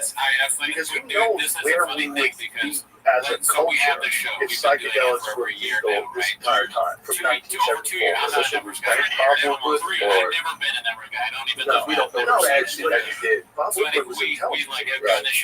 Agency guy. He was an naval intelligence officer. And his first project as a reporter was one. That's crazy. Why would they give that to a guy with his first project? His first major story is the biggest story in the history of the world, and he just happens to get naval intelligence agent. Dude, we take 1 month What? on the demo. There's like senior reporters. There's these people that are like feet in the street. They're out there every day. They must And the guys who broke into Watergate, they were all FBI. So here's the thing: Nixon didn't have knowledge of it, but then they brought it to Nixon and covered it up. Like, oh, gotcha. And that's how they got rid of him. And they also got rid of Spiro Agnew, who was his vice president. They got him on corruption charges, kicked him out. Including Gerald Ford. Gerald Ford was in the Warren Commission. Oh. And then one of the things about Nixon is Nixon couldn't shut the fuck up about going to kill Kennedy and trying to get the bomb on him. Why did Nixon want to get to the bottom of it? Because he was going to kill him. He lost to He lost to Kennedy, so I figured he did right. John F. Kennedy's not there. He lost to JFK in a previous election. And I did not like it afterwards because she fucked me like a whore, dude, and she was trying to leave. Yeah, he she was started like, get the talking fuck about out. it. That's And what now I'm we're talking dude. about it is they're like, They're like, get dude, rid of are you him. ever gonna, have you talked to her? It's like he won at the time. I can't do what heroes. Most I can barely do popular president McConaughey, but of all yeah, time. I mean, that's He why we won had to with keep doing the the show. We most can't amount let of something votes like that of happen. anybody ever. I can't cheat on my wife. And when you look at him like You, a I crook, don't want you to relapse. he was on like, her. hey, by the way, he probably was. Keep it up. At the very least, he did cover up that crime. He didn't say, what? He did what? No, we're gonna make a press conference, and we're gonna fucking find who did it, and we're gonna come clean. Instead, he tried to cover it up. But to me, like when I think about Watergate, from what I remember of it, wasn't really that big of a deal. Like it's so sensationalized. Like, what was the real crime? Like what was the somebody broke in somewhere? And they installed the voting equipment so they could listen in on people. Like who are they listening to? The Democratic Party. So the Republicans were listening to the Democrats. Or they're getting ready to campaign against them. Yeah, So it's kind of it's definitely illegal. but it's not that big of a deal because they're doing that to you right now. Right. Like, if you have your phone, and you know me. If you know me, your phone is bugged. Right. Ah, shit. Good luck. All those dick pics sent out, those are all on the ether. And, that is something that we had to find out from Edward Snowden. Okay, when that was exposed, we learned that, oh God, there's a mass surveillance program that's secret, that's been around forever, and the NSA's been running it. Like, all that, what Nixon was doing was just a version of that, or not even Nixon, but what the crime was a version of that, listening to their calls. They probably all listen to each other now. Right. They probably all hack into each other's emails. They probably hire hackers to hack into those phones, hack into those emails, shit. They do that, man. That's just, it's a dirty game. They turn that dirty political game into like you said, if I know you, my phone is hacked, or just is it the NSA? There's probably organizations. Oh my God, that's what his shirt says. We don't even know it. Right. Too many people know about You definitely gotta get a gold chain if you're gonna hit his daddy. Let's come with something new. Yeah, and you need intelligence because the world is a dirty, dark place filled with monsters. But they're still monsters. Like, I'm sorry we got monsters, but we have to fucking have a wall. Trump executive order quietly declared that NASA is now a spy agency. What? How? He has his black belt in buying views. What? That makes sense. They spy from space? I don't know. But it means you Executive order is just the redesignation of NASA. What is that? I don't know. Did you see the latest on that? Was it really interesting? So they raised $423 million. They changed the name of it? It's still called National Guard now. So yeah, the order stipulates the agency will now have as a primary function intelligence, counterintelligence, investigative or national security work.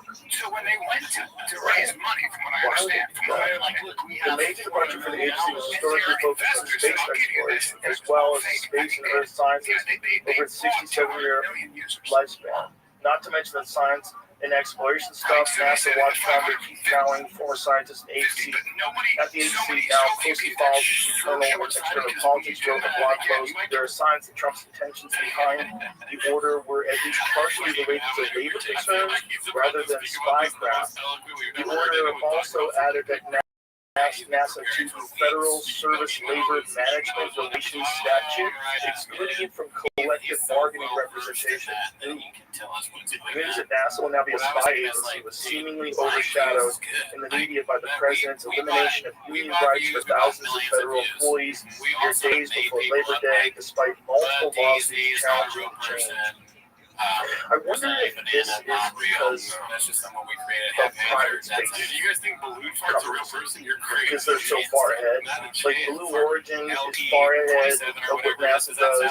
Tesla, SpaceX is very far ahead of anything that they do.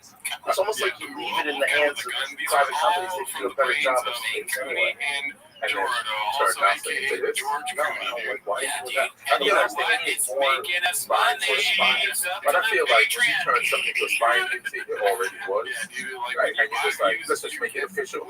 Right, they put satellites in overhead. Right, and when you watch movies, and they're like looking at parts of other countries to try to track down the villain in the movie. Like, they're giving away kind of what's really happening. Oh, for sure. So it is so few people basically so short-sighted because when you do that, spy, you might get that initial, organization.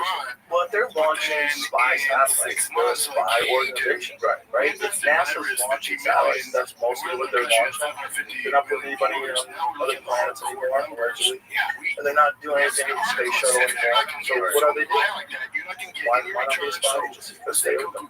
Yeah, they gotta move around, boys. Can't be Blockbuster forever. Yeah, exactly. I think they took it into Rome. They said, listen, aliens are real. This spaceships we have are all bullshit. We have a couple years left. So, you should just come out. We're not going to travel to the moon anymore. Settle that. I'm just, even the aliens. Like, I believe in aliens. Well, that was what I don't really got a lot of proof. What's his name? Nadab? But the the denial of it is my proof. Right. You know what I'm saying? Right. The harsh denial. It's just like how we talked about back in the day. You didn't like the guy that everybody liked. They ostracize you if you believe in it. They ostracize you. Oh, yeah. And everything from the, it's like when they see because you got to drink your phone. Then you realize you know past a certain amount of time, if you keep drinking it, it's bad for you. Like everything that was bad for you is good for you. Everything that was good for you, you find out it's bad. Also comes around again because the real milk is what you drink is raw milk. Right. The reason why milk is not so good for you, especially low fat milk, is because there's not, your body's like, what is this? Right. Like you boiled out all the enzymes, you killed all the living organisms in it. It's just like this weird liquid that I'm drinking. It makes you fart and feel weird. You drink real milk, like raw milk the other day. I drank it, like, oh, this is what milk's supposed to taste like. This is so much better. It's way better, and it's illegal. Meanwhile, why is it illegal? glyphosate's legal. There's all sorts of shit that's legal, like Roundup. What the fuck is glyphosate? Oh, Roundup. That's the spray on yeah, plants. that gives the people cancer. Not just people cancer, like anybody who's close to a golf course. There was some study about getting Alzheimer's disease, like that you can get Alzheimer's much more likely if you're within a mile or so of a golf And course. glyphosate was Monsanto before they sold the company to the German company. So then, Or they Monsanto, maybe Monsanto bought there. or no, they sold it. They awarded, and Monsanto escaped. Look at glyphosate poisoning. I can't even remember the order of this shit. Yeah, that's nuts. Isn't that nuts? And they spray that shit on everything. Not only do they spray that shit on everything, they make certain plants that are genetically designed to be resistant to Roundup. So they can spray more of it on the corn. And then the thing is, they spray it on it at the end of the growing cycle to dry it out, apparently. That's like a lot of the glyphosate you get in your system is totally unnecessary. They just do it to speed up the process. That's my thing. It's like, why? Like, this shit is so gross. Like, it's gross, right? Like, sometimes, right, the money they spend to buy, right? It's like you could have put that money into making this shit healthy and good. The problem with corporations as an entity, the way it's been established, the way it's set up, corporations as an entity always want to make more money. Right. When you always want to make more money, you figure out a way to make more money. And it's just bullshit your way to make more money at other people's expense. That's what you do. And you justify it. You have lawyers, court, drag it out, and you accept a small percentage of profits that you pay off people with because they got damaged by your product. And you keep moving because you're a piece of shit and you don't care. But say you win. Say you make some money. Yeah. But you spent some money. You spent so much money, like with the lawsuits, keeping people in court, made more money. But I feel like you made more money than you spent, but the money you spent could have been spent to make a good, healthy product. So you wouldn't need to depends on what you're talking about.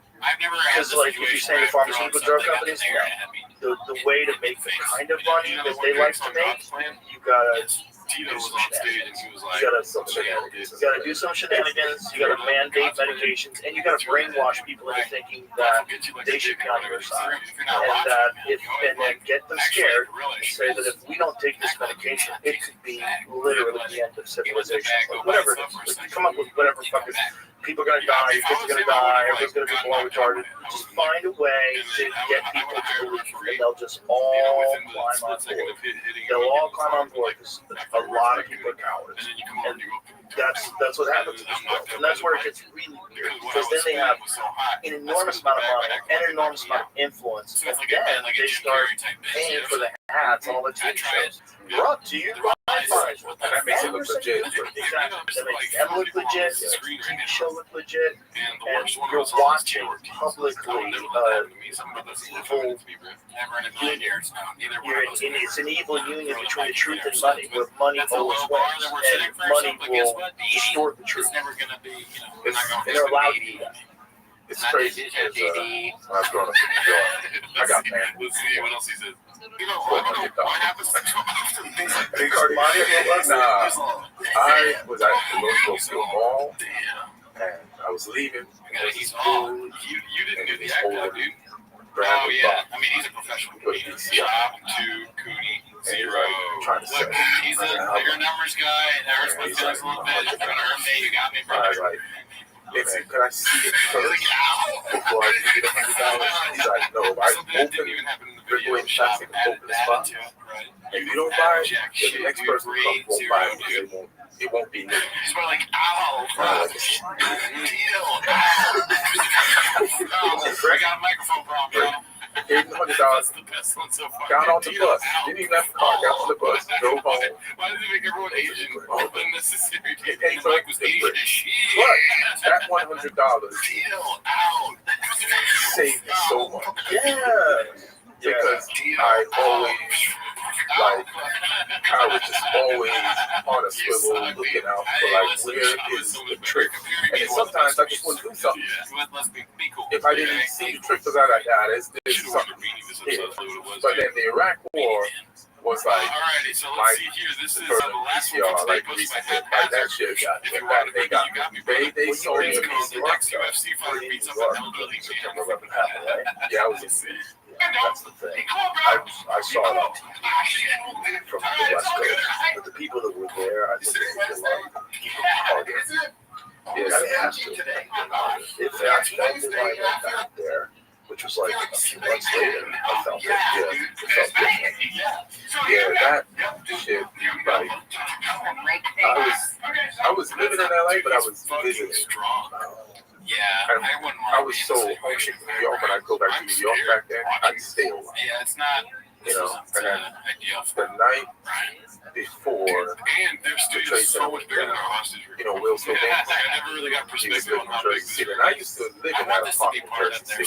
So then he's like, come on, so I took the train and took the World Trade Center, the train, the PATH train. And it's funny because back then when I was living here and going to New York and I moved around, I missed this place. I mean, there's so much shit that I didn't pay attention to before. And so I was in the World Trade Center the day before it went down, like, man, I didn't know this, like, how big the ceiling was and how much detail they put into it. And I got on the train, went to Will's crib, and then I got a ride home that night. Like, oh, I forgot you wanted food today, but you forgot that I'm not feeding you. Watching the first time, Those things are so with fucked a up. plate sticking out. These videos, like, they disturb me so much. Like, when the fucking people get beat up by like the nurse who's just fed up for some reason. Like, oh my god, I hope this is like only this time that this happened.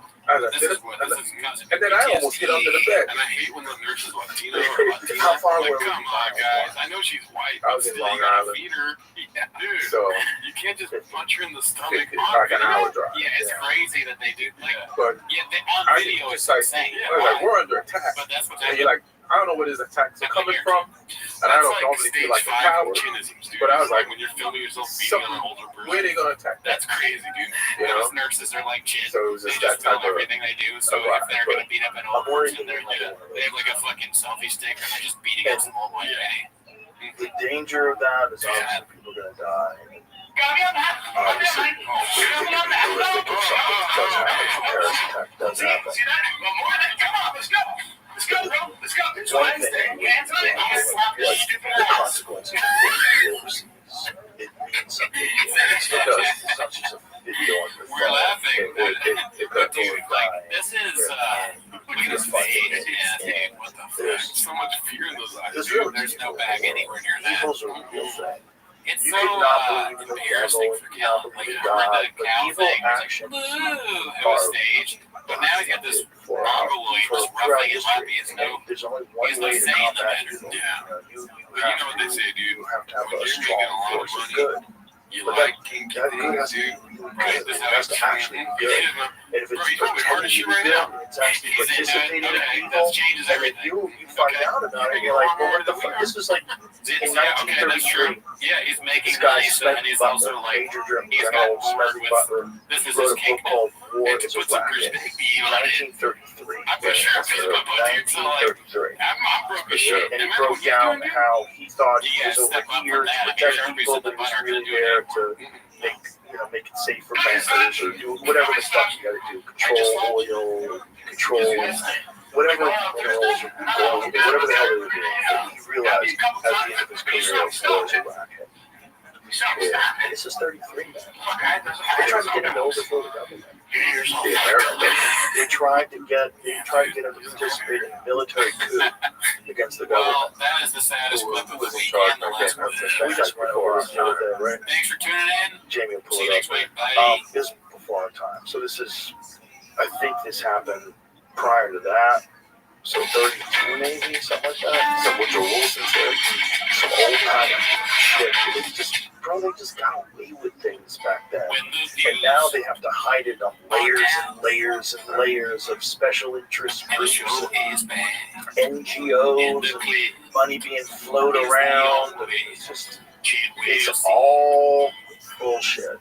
And that bullshit is all over the news. And everyone's confused. And everyone thinks it's the good guys versus the bad guys. And the more people get scared, the more people start looking for white hats and black hats. And confusion is the greatest weapon. So here it is, 33. United States, okay. The business plot called the Wall Street Putsch was the White House. Is that Bush? You said like because it's a German word. Chug So it was conspiracy in 33 in the United States to overthrow the government and the president Franklin D. Roosevelt install Smedley Butler as dictator. A retired military corps major general testified under oath that wealthy businessmen were plotting to create a fascist veterans organization with him as its leader and use it as a coup d'etat to overthrow Roosevelt. So they almost overthrew Roosevelt. Imagine if you went along with that. In 34, Butler testified under oath before the United States House of Representatives Special Committee on Un-American Activities on these revelations. Although no one was prosecuted, the Congressional Committee prosecuted. That's wild. Yeah, that's bullshit. That's 90 years ago. The Congressional Committee's final report said there is no question that these attempts were discussed or planned and might have been placed in execution when and if the financial backers deemed it expedient. Motherfuckers. These motherfuckers have been dirty from day one. I mean, dirty from day one. They're dirty from day one. Sadly, God bless him with that face of his trusted buddies. More trustworthy than his face, yet catching shell eyes. Okay, so shitty glasses. Shitty glasses. Shitty glasses. He has a casual talent. That's like juicing. But the more believable. When you're not telling the truth and you're doing that, it's a problem. This is Bro, imagine that job, like you say, I'm going to uncover the truth and get into office and like, this is where the fits with. Oh, where mom lives, this is, it is shop. Yeah, I saw the original, well, I've seen articles like this before, and so I saw this, I laughed. And how the web's going to be there. You're going to hear for 4 years, while this guy's the president. As soon as he's out, once we take over again, you have the promise of something better. So either party, both of them ain't shit. And you can only switch parties. Oh, what? People switch, they've gone from Democrat to Republican. And I think people got from Republican to Democrat. That's how people fell for it. Someone shared it. I don't know who shared it. If you're a politician or just if they were like, wow, or whatever. And then Chop shared it. Man, that's my face. No, as a citizen, come on, bro. Be all you want. You can be a fucking says he doesn't like that fucking subreddit. I don't even blame someone who does that because if you're a public person, like you switch sides, you can only switch sides once. And it's the Gringo Pop If you're a politician, but what people do is they don't just switch sides with like big vote they switch their whole ideology. And it's usually what I see recently is from liberal to they get red pill and then they become conservative. But then they go all in conservative. Like all in. They go hard. Like, they might even go to a point why is gay marriage? You know, they might get crazy. Right. And then it's hard to take it seriously. Now it's made a 180 shift when you're in your 40s. Really? Change everything you believe in? I think you have to prove so hard to people that's been the That book. also Hey, is yo, part fuck of that it. That guy. means people are watching the show. Overboard. You gotta go hard. You gotta go hard. It's like, Employee of the month. I grew up in Long Island. It was hard pockets of hardcore motherfuckers there. But they were trying to be homeless. But they're not in Brooklyn. They ain't gonna get the respect of Brooklyn. They ain't gonna get the respect of Long Island. Because like, we gotta wild out down here. Like, we gotta go hard. Right? So, it's like wine dance. Like, he's like, does he really say LA? you don't want to go to wine dance. Wine dance? Yeah, wine dance. You just, I've never heard of it. Yeah, just tough like you. Some rappers came out of it. Well, Wu-Tang came out of Staten Island, which is crazy. Yeah. Staten Island was wild. Yeah, it's just like you don't think of Staten Island as like the birthplace of the greatest rap group of all time. But they had the credit of being so, like, Long Island, like Queens, Brooklyn, Bronx, Staten Island. But Long Island is like what are suburbs. So they're like, no, we get down. We get down. They got good pizza. Like, shut up. It's not the same. It's not borrow. It's not the it's true. It's different. Right? I think it was different. Is it considered a borough officially? Nah, it's not. Like, yeah, because people don't you grew up in know Boston. that some people don't know what it is. Were you in Boston? But if you were, what about the parts outside of Boston that felt left out of the notoriety? Right, like they weren't getting street cred. They had zero street cred. Right, you know, Uber, outside of Boston. Because you want to, like, if they go somewhere, they say they're from Boston. They say they're from Boston. 100%. Yeah. For the regular Boston, we'll get mad at you because yeah, exactly. New York is like that too. I don't think he cares. I'm from New York. Yes, Westchester. Yeah, you're not gonna pass the second part of the from the back. Unless you say right off the bat, you know. That's totally right. That's real. There's no second question. What's your second question? Yeah, I'm from the Bronx.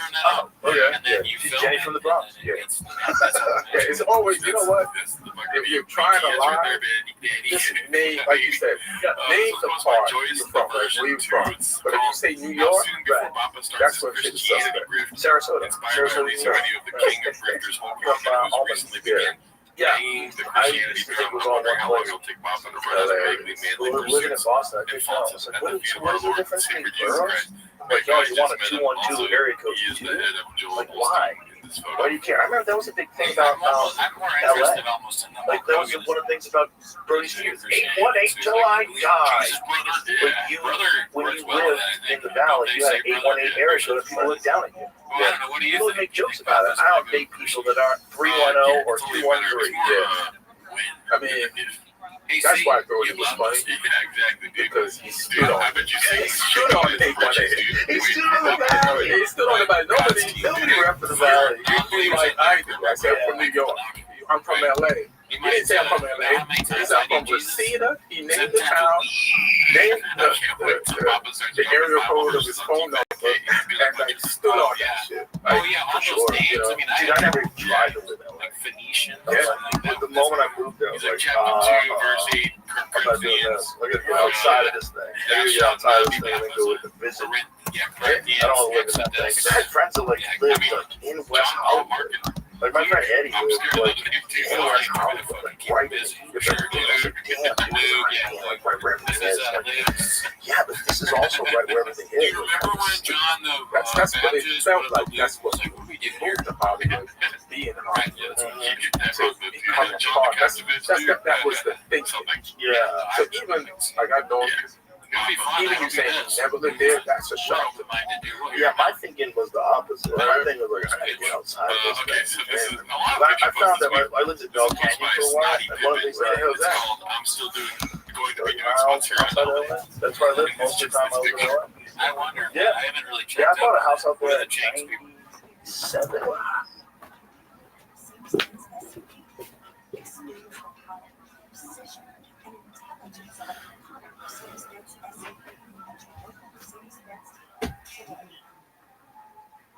Let's go to Arleta. That's where an accident has cleared way for staff off. 5 southbound transit with the 170 southbound was shut down for a fatality accident investigation. That investigation is all over with. About 3:15 this morning, a car rear-ended the center divided area. Then Cameron over through the right shoulder and then crashed into a tree. The driver was pronounced dead at the scene. Now, not very far from that corner, Bob, finds out on the floor of the 170 freeway into the collision on the right side. It was up in California where drivers and motorists are white out.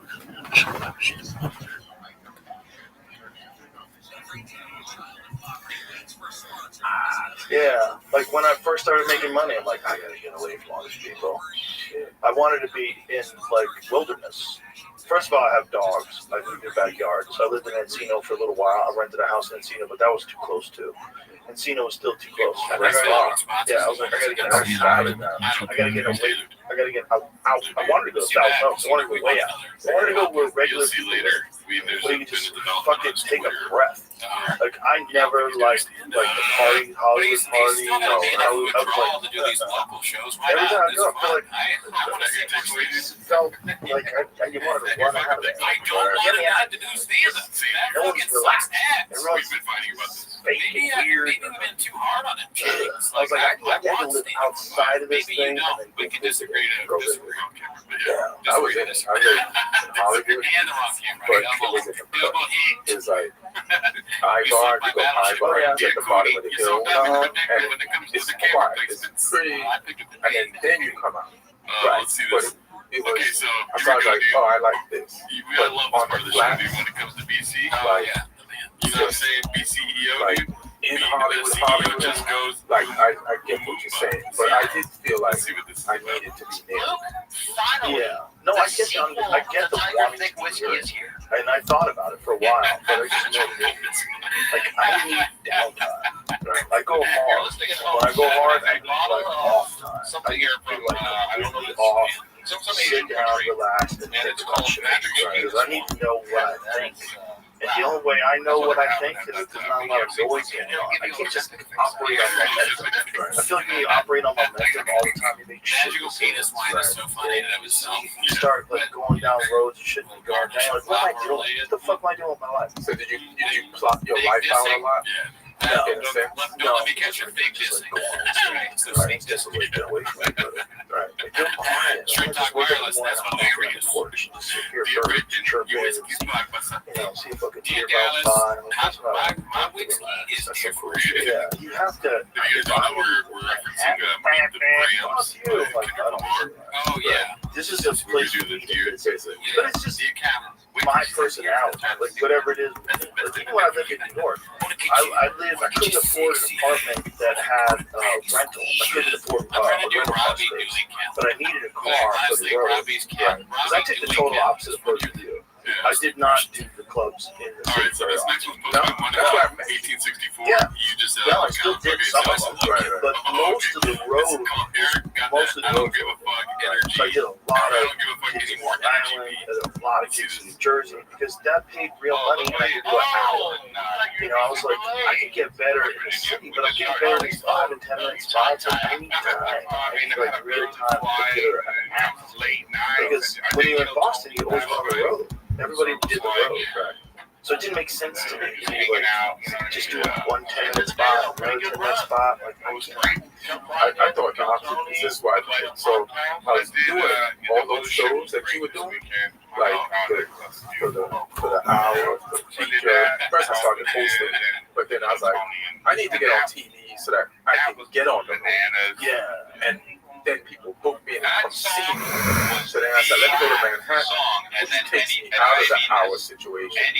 But in these 15-minute spots, they'll see me, put you on this TV show, put you on that TV show, and like as a stand-in, as a, like the improv or whatever, like stand-up show that they were having. Because back then it's like you and show appearances, and then boom, then you could be on the road. So I went back up. And that was my mentality, so probably way after the shit changed. I know, bro. So I kept all up to it too long. Yeah, even living in LA. I remember Bob just walks in there every time. It's like, name another Wu-Tang Clan song. It's like, name another Method Man song. It's like, Wu-Tang Clan. The big ones. Is it that? Like, no, a song. He's a good actor. Pretends like he doesn't know. When he walks, like I've helped him audition before, but I didn't really help him audition. He'd just be like, blah, blah, blah, blah, blah, blah, blah. And he wouldn't say all the words, but he would nail the feeling of the shit. And he would remember everything. And it was an eye-opening experience. And then, but then he said, I want to be on the road like halfway. Why you do that? Get another show. And then, then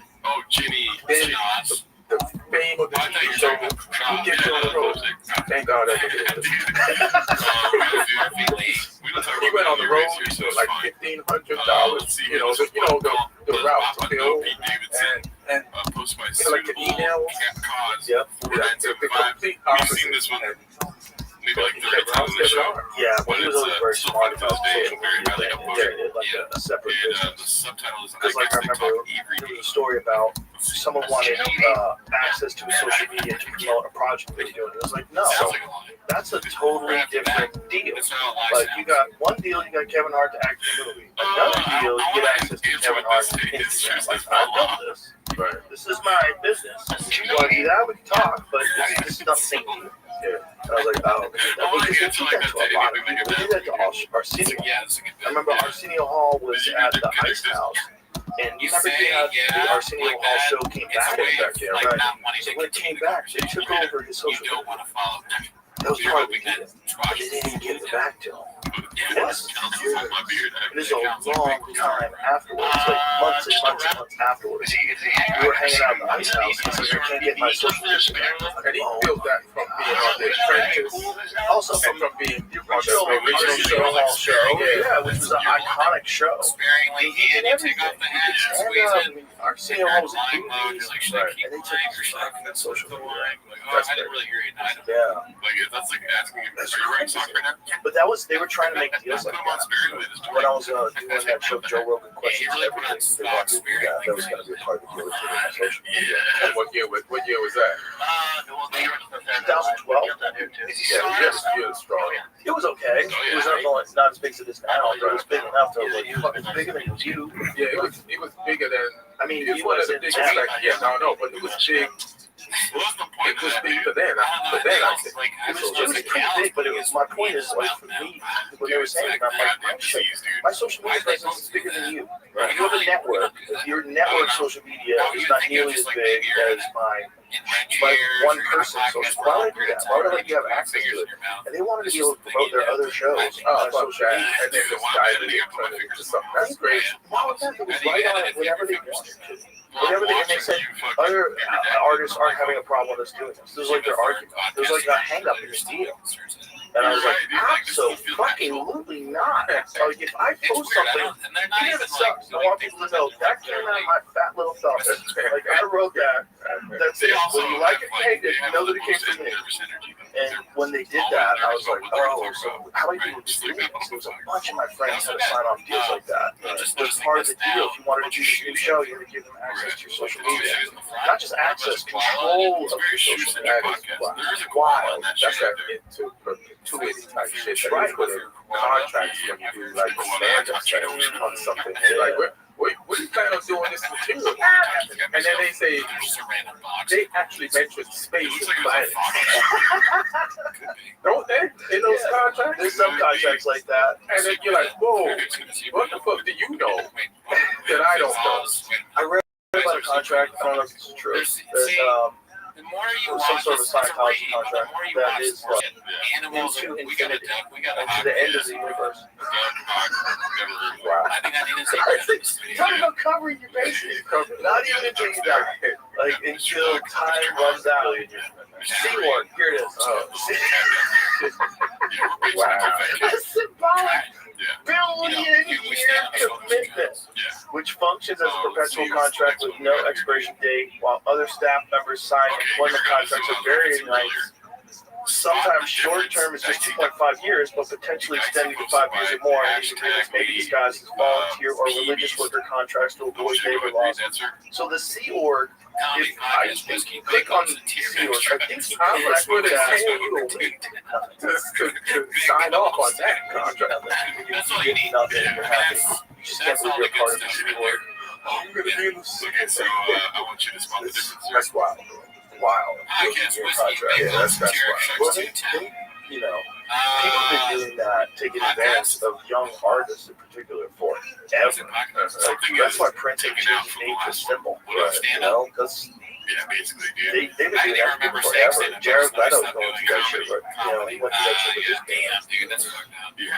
So he really is. There's always going to be a business that takes advantage of you and makes it not a big deal. Why even take out comedy? You're still doing comedy. He still does jokes on Toontown. Dude, I never laugh harder. Like, so he I know keeps this big is goals, Spotify, but there's a lot of people about that's how much Spotify. big goals What's the big beef? Yeah, I mean, just that is one of artists the ain't getting funnier paid. clips when he's Yeah, like, the people get paid to do their own oh, sorry, man, I gotta pee this drink of big goal. That's the if you own your label or you own your catalog, then you get paid. I mean, and also take out TRX, just put It's trucks, just dude. what We know you're contrast. all about it. That's the thing. Trucks. Like, What is it? if you're an upcoming artist today and you're listening, Yeah, does he only like TRX? record I don't think so. but you I don't don't know what really need scenes a I know wide. what it is, dude. No one's buying records. Beast of a fucking Right? How do you get your shit played that was a nice little Shakespeare outside right of there. Let's see here. This was posted by Confidence It's easy Search to avoid a 8648. Right. It's called Eric Right. just played But the how do real you one get shit your house shit socials. heard? Like, Well, it has to go viral. right. It has to be undeniable. Is anything really going viral, or is it artificial viral? Like, what's both? Both of them. Yeah, there's definitely still real viral. There's a lot of artificial viral, and that's what right. You can make it go artificial viral, Right. and it will go viral if you're good, but it's like they can juice it up to a point. But what's the cost? They want 50%. They want some insane amount of money for your tour. You're touring. You're touring. And you're doing live performances. They don't even sing a word, and they get paid. And that's where Right. artists used to get ripped off in their deals, but they used to make money touring. Right. That shit, But then they cut into the he's got too touring much stuff going on, but we because they like weren't that. making This any one's like, records you know, anymore. you're only gonna Because who get was making the money? close to Well, the thing is, like, nobody was for a long time. everything you Right, do. it was just streaming, but then there was like Apple streaming, and Apple would pay $1. Spotify, This one's posted by Busy Middle 8108. yeah, they just nobody buys music on Apple anymore. I mean, I used to listen to before I signed my Spotify deal, everything was Apple Music. Yeah, For the longest time, I wasn't even using Spotify. And then once I started using it, I was like, oh, this is better. And that was it. I get it if you're an artist, you're like, you're not getting paid. Like, I get it. Let's I don't take a know what to little say. I don't know quick why you signed inventory that here. deal. I don't know what Because the you know this thing is circumstances always were. evolving. I don't know how those deals are even legal. Black Buffalo, 2, Yeah, I don't know how- 5, 6, 7, 10 rains. Like, Safety I got, shot. We like, still don't know my specialist coming exactly out on what safety YouTube, shot so I is. got Maybe safety because shot there's a something way that for you take right comics to before do it Magic without Mind. signing a big deal, Yeah. or signing everything away, giving it over to somebody for less than you should, or even if it pays What's back, bro? a Favorite shoe? legit amount. It's not for a billion. Right. It's all white, which is kind of fucked up. But I don't know Fix if it. you're Your musician, boy looks kind of like, blocked us up. Like, what used to be there, dude? You can get your shit heard. Tiger You gotta King put it wins. out like that. You gotta put it out on YouTube, put it out on social media. Someone has to retweet it. Someone has to hear about it, talk about it on a That sounds podcast. like a You British can problem. get it Yeah, out. you're right. You know, we were talking about You're so it's a fucking little right. late. We were talking about that Johnny Thunder song "I'm Alive." Let's see how We they played it do. yesterday, and then Jamie brought up that after we first started playing it on the podcast like 2 years ago, the song from 1969 that was like a lost song. And Brian Simpson brought it to the mothership, and he's like, "This is gonna be like one of my favorite songs. You gotta listen to this." And we played it in the green room, and I was like, "Holy shit!" We got to figure out that it was from 1969. Like, when was this? Like, who was this guy? Like, what's the deal? Dude, back then, apparently was still alive, and he died like a year later. So he might have died knowing that the song had started to become big again. Because then it started hearing the commercials. It was in a bunch of commercials. Being in a What relationship commercials because his balls go all over. Okay, it's not even the dick they want. Dicey. Wow. It was only knowing One this person hit me. one I need song. sex once a That was week. amazing. Look, I'm not saying That's that. why I was looking at it yesterday. He actually had a billboard hit. All right, let's Before that. see What was that one? how this develops, dude. Was it good? I was going to play it yesterday. Yeah, let's play it. Let's play it. Let's hear Loop to Loop. But the point is, like, it should have been. It should have been, I Say Johnny Thunder. You're like, oh, I love that dude. His second album was amazing. You know, It should have been at least check that out. Jelly little twist. So much mileage. Don't switch. I never mileage. Yeah, all right, kill this. This is terrible. Yeah.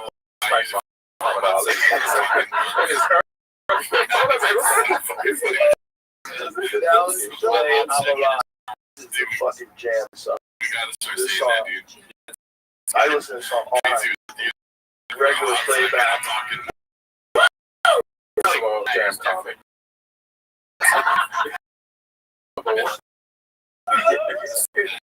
Or even like, So what year was this, Jerry? 69. Performing with the Drifters. Back and forth. That song to me is just proof that he's all making. That guy should have been a fucking superstar. That is a superstar song. Yeah, because I'm listening to just the whole thing.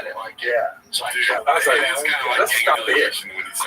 Let's stop there and take that in for a second. Yeah. And then it switched. I wasn't even ready for the switch. But I was like, let me go with this.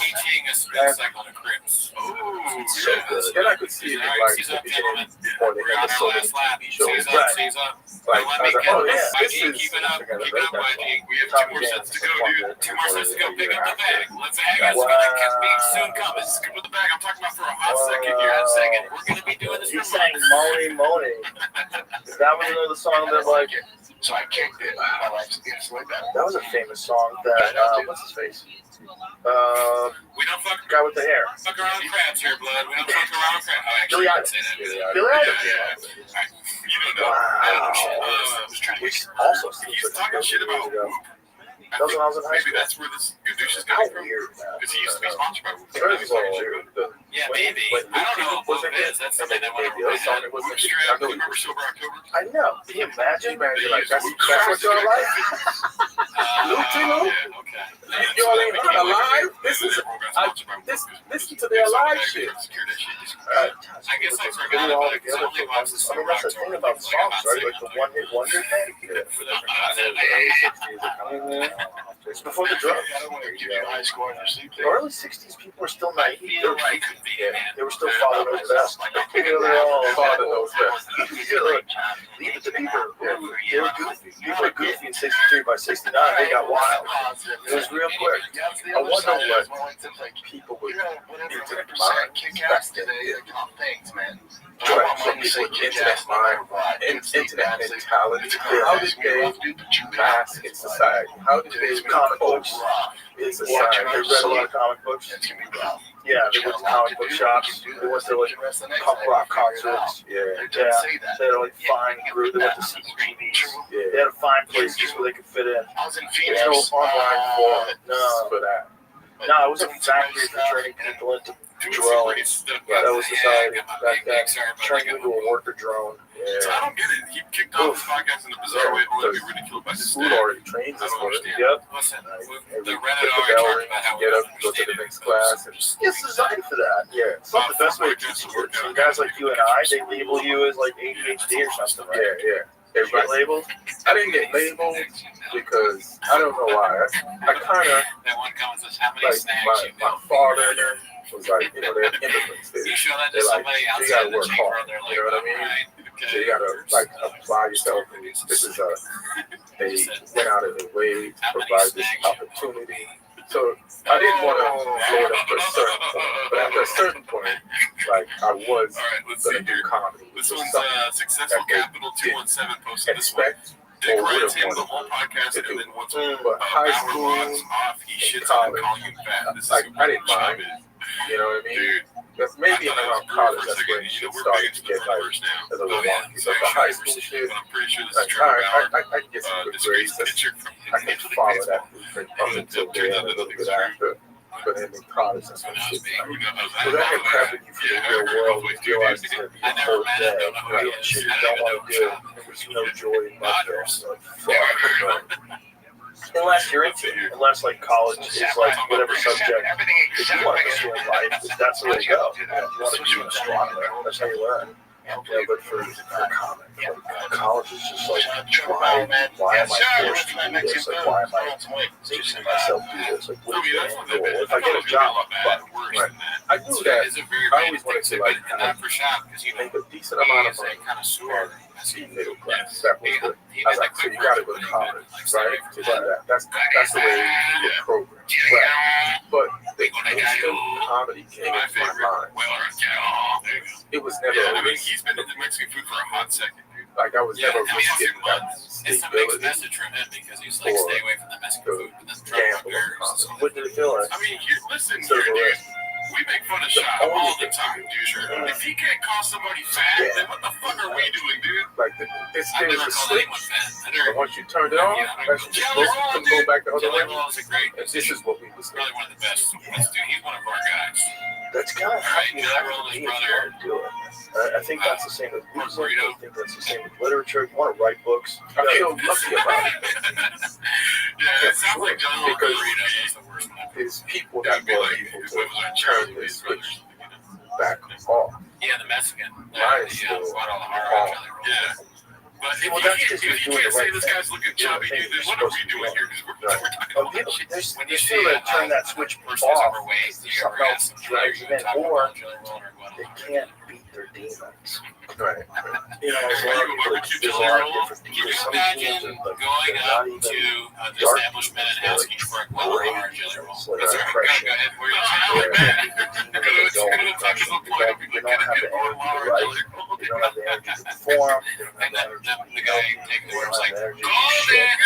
They just settle into a mundane life. I haven't been one of Because those they can't do those crazy. things. And they also don't have support. There's a lot of those dudes that get real dark because they This don't one's have posted support. by Gallo They don't have Bird. friends. It's called He is now officially trying to claim, quote, no vax, despite having record himself saying he is, quote, vaxxed on several occasions. We don't even know what You happened can't to let this them know guy. what you're going to do next, Right, dude. right, So right. you just know you're next. Right, what went wrong, what you heard and what took him off track. I Right, mean, if I told clearly you what I was going to do had next, something. then I've you would seen have people already with been, something. like, waiting for And that TikTok to drop. I remember. Would you even I comment don't if know I if I didn't say remember that shit or like we're it all or doing subscribe? open mics. Right. Like we're grinding with bombers. The bag has been picked up. The bag is coming from inside the house. So,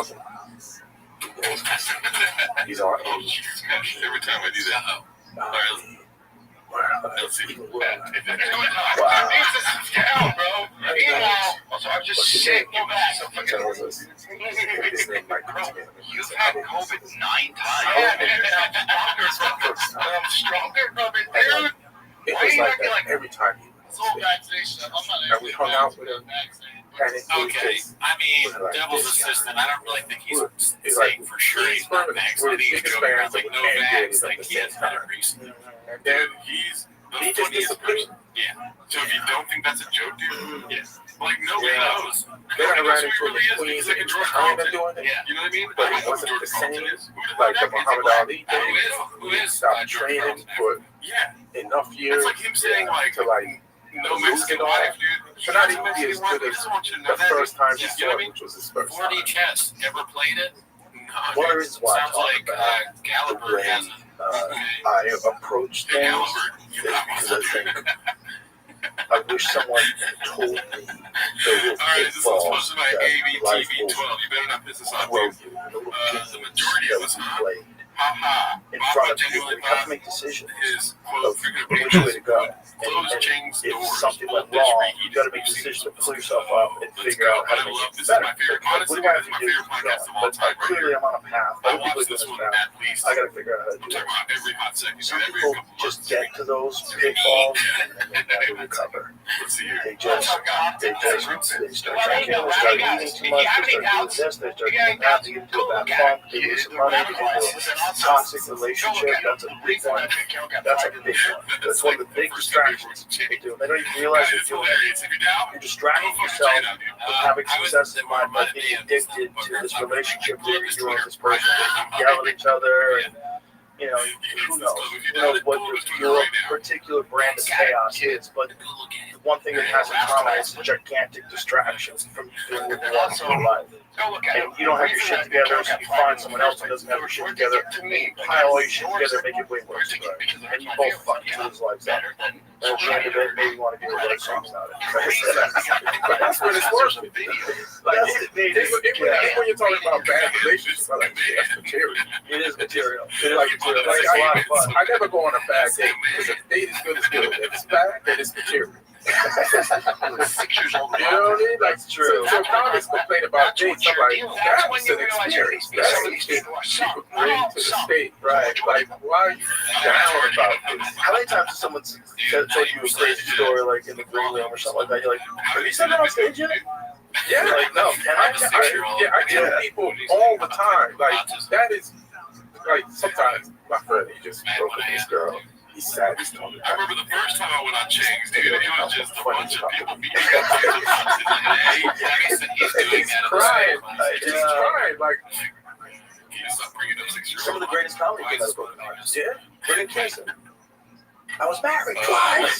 This whole thing. Yeah. This whole thing was really just getting his heart broken. Right. One of his best bits was he sat at the piano and sang a love song to his ex. Oh, you died! Oh, you slide under a gas truck and taste your own blood! Die! I want my records back! I want my fucking records back! And you looked at it and you just believed it all. Because, like, of course, he's a little fat guy with no hair. Yeah. People are going to dump on him. It's not going to work out. Even if you're famous and you look like that, they're going to get tired of you. He's a walking underdog story. Without you can explain it, turn that shit into something. Yeah. How do you not gravitate towards that? Like, every heartbreak that I've experienced, like, underneath any of that, don't worry, it's cloudless. You'll be able to talk about this on stage. Like, yeah, that's a part of, like, so violent. That's how far gone it is. And I'm just realizing it now as I talk to you. That's funny. That's how it's like. Yeah, it's like, I'm trying to think of, like, what like, I got to somebody hit my car. Yeah, unless it's broken, there's no reason to say there should never ever be just anything. Yeah, Why is it's just that? like, Okay, I can and give you sometimes I don't have that many civilian friends anymore. But sometimes I used to just complain my parents were looking on at the phone houses. about it. Like, You know what's funny? Like, military people do not like us talking about civilians. We have war, I know. I get military people. I get that. I get it, but that is a term we have to use forever. Forever. Like, the first time I heard somebody say it, I was like, how did you know that I say that? The first time I ever heard a comment refer to non-comics and civilians, I was like, that's the thing. How the fuck did you? It's like nobody's stealing it from that. Right. But all our terms are related to battle. Bomb, kill, you know, die. You know what I mean? So it's like we all got battle terms. Yeah, well, because it is kind of a mental battle. Right. There's a weird battle of control. There's always a lot of drunk people in the audience who don't want to take control. They want to take control of your. I mean, John L. Rollins got his start as a heckler. John L. Rollins, that's what he's proud of. He's like, I'm a proud heckler, son. It's really funny, but it's like, so it is kind of, there's a battle to it. And there's also a battle of your own self. There's a battle inside of you. Try to, like what we were talking about before, get to that flow state. Yeah. Like, what is that battle? Yeah. There's some nights I don't have it. It doesn't come. Other nights it's right there. The moment I start talking, I'm smiling, I'm in the groove. And it's like, do you have an inkling of it before? Yeah. Did you do anything to get there? I always think about that. Generally, it has to be a day that I work out. Like, for me, I work out so much that if I don't work out, I get a little, just a little tense. First of all, you're in disrespectful shape. You're in shape that's disrespectful to me. You gotta eat if you want to get in good shape. So I gotta catch up with soybeans. Where the Hellcat? Damn, bitch. I picked up some marketing. picked up some hot food for lunch. Based on that Good. this one's posted by Successful Capital at 217. It says, translation, John Jones is It's a indeed big key, gay, man. and so is Protein, Papa. animal protein. Let's Very see here. important for if you want to keep going. Like red chops, The thing is, it's like way easier to keep going though than it is to get going. Like if you're 58 and you start working out now, so this is the that's hard. I don't entertain But it. if you're 58 and you're working out for you, I don't think anyone feel 40 years, you know, it's not. I mean, like hard. Very careful. I'll say this. More. I get it. 15. So I get why yeah. guys do stuff What like is that. That's just that? how I probably started working out when I started wrestling. That was like 14. Oh, fuck, dude. Karate was around the same time, and I went out from 15 on. So I've always worked out. It's like, so my body, if I don't work out for a day, my body's like, what's going on? Like, I'm just trying to get rid of stuff. Like, I don't want to be anxiety. I don't want to be tension. Blow it out. You probably like wake up and find like, oh shit, I worked out. Yeah. Like I didn't press the button for the code and he's in there and that's no fucking idea. Well, that's why I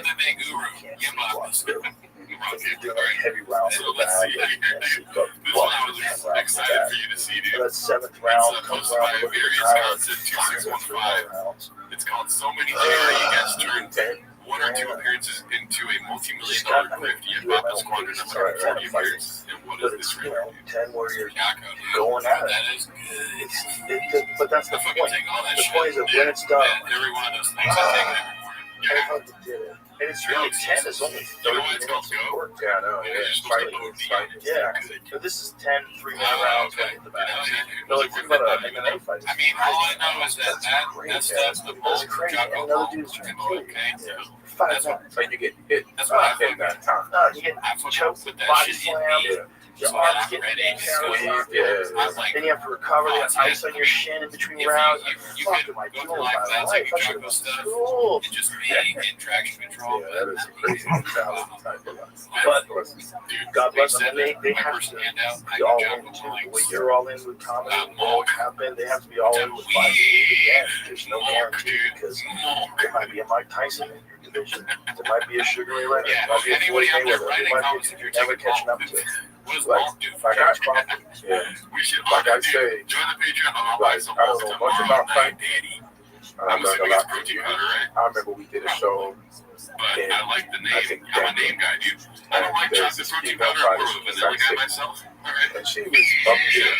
But And who knows? He probably has vanilla She milk. just had a Yeah, had a what flavors kid. of milk can we And get? she's still gonna fight, but she's like, it's other things for life. I'm gonna like raise my All right, so this son. one's Blah, blah, throwback to blah, an blah, instant blah, blah. classic menu item Once she posted said by there's 12 other Watches things and to Beard. life, and I said, And you know, my there's just some my iconic head, outfits and where you're we a already fighter. know Just what's the way going you to said it and some other things. Let's go for it, dude. What is up, fam? It is Monday morning, And 9 I o'clock watched a.m. all her on fights this after that, beautiful and she had a one.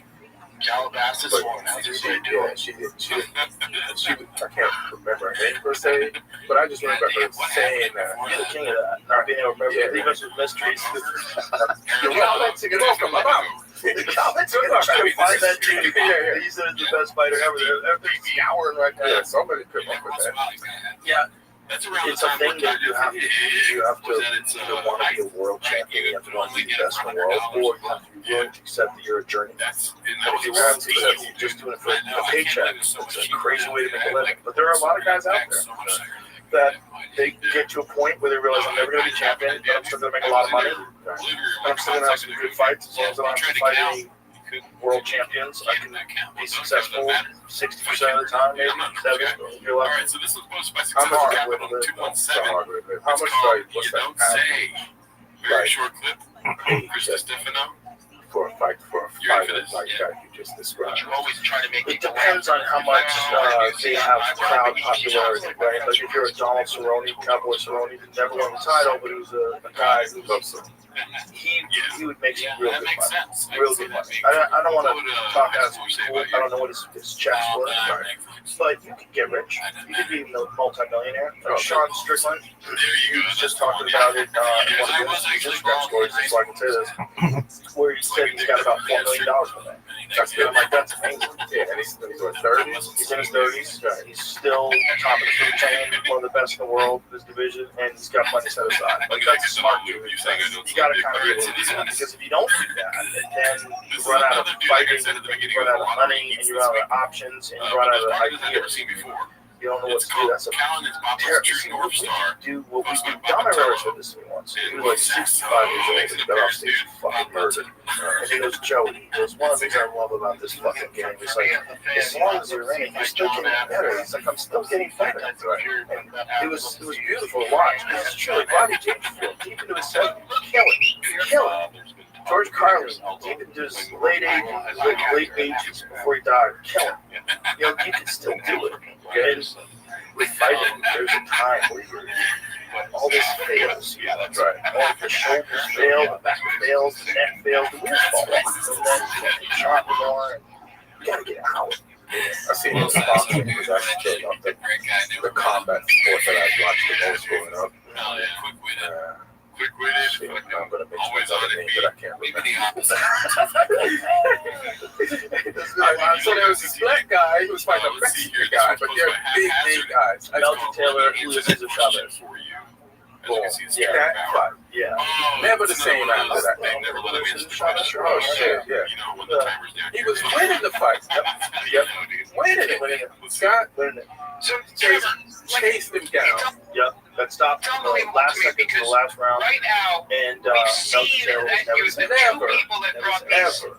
allegations are complete and all the total skills, frauds. And that's all been the proven technique, in courts of law.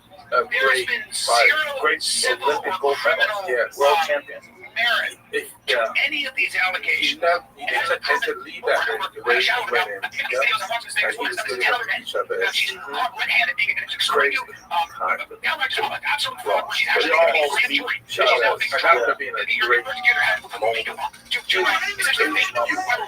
the amount of damage he took up until that final blow was already sealed the stage the rest of his life. Even if he never got hit with that last punch, but he just made it to the final bell and raised his hands up and he gave him the decision. You know, if they did that, he still was never saying that. He just shot her and break it down, and then you got around those guys. That's the saddest thing about the UFC. I run to Boston the next day at the airport. And you see him at the airport in like one eye. Getting shot. They got bandages on their forehead. They got cut open. Their arms in a sling and they're shuffling because their legs are so beat up they can barely walk. And you see him get on the phone and like, whoa, that sunglasses on and shit. Sometimes that's these are the last two people that you want. Oh yeah, that's how brutal that shit. Oh yeah, oftentimes.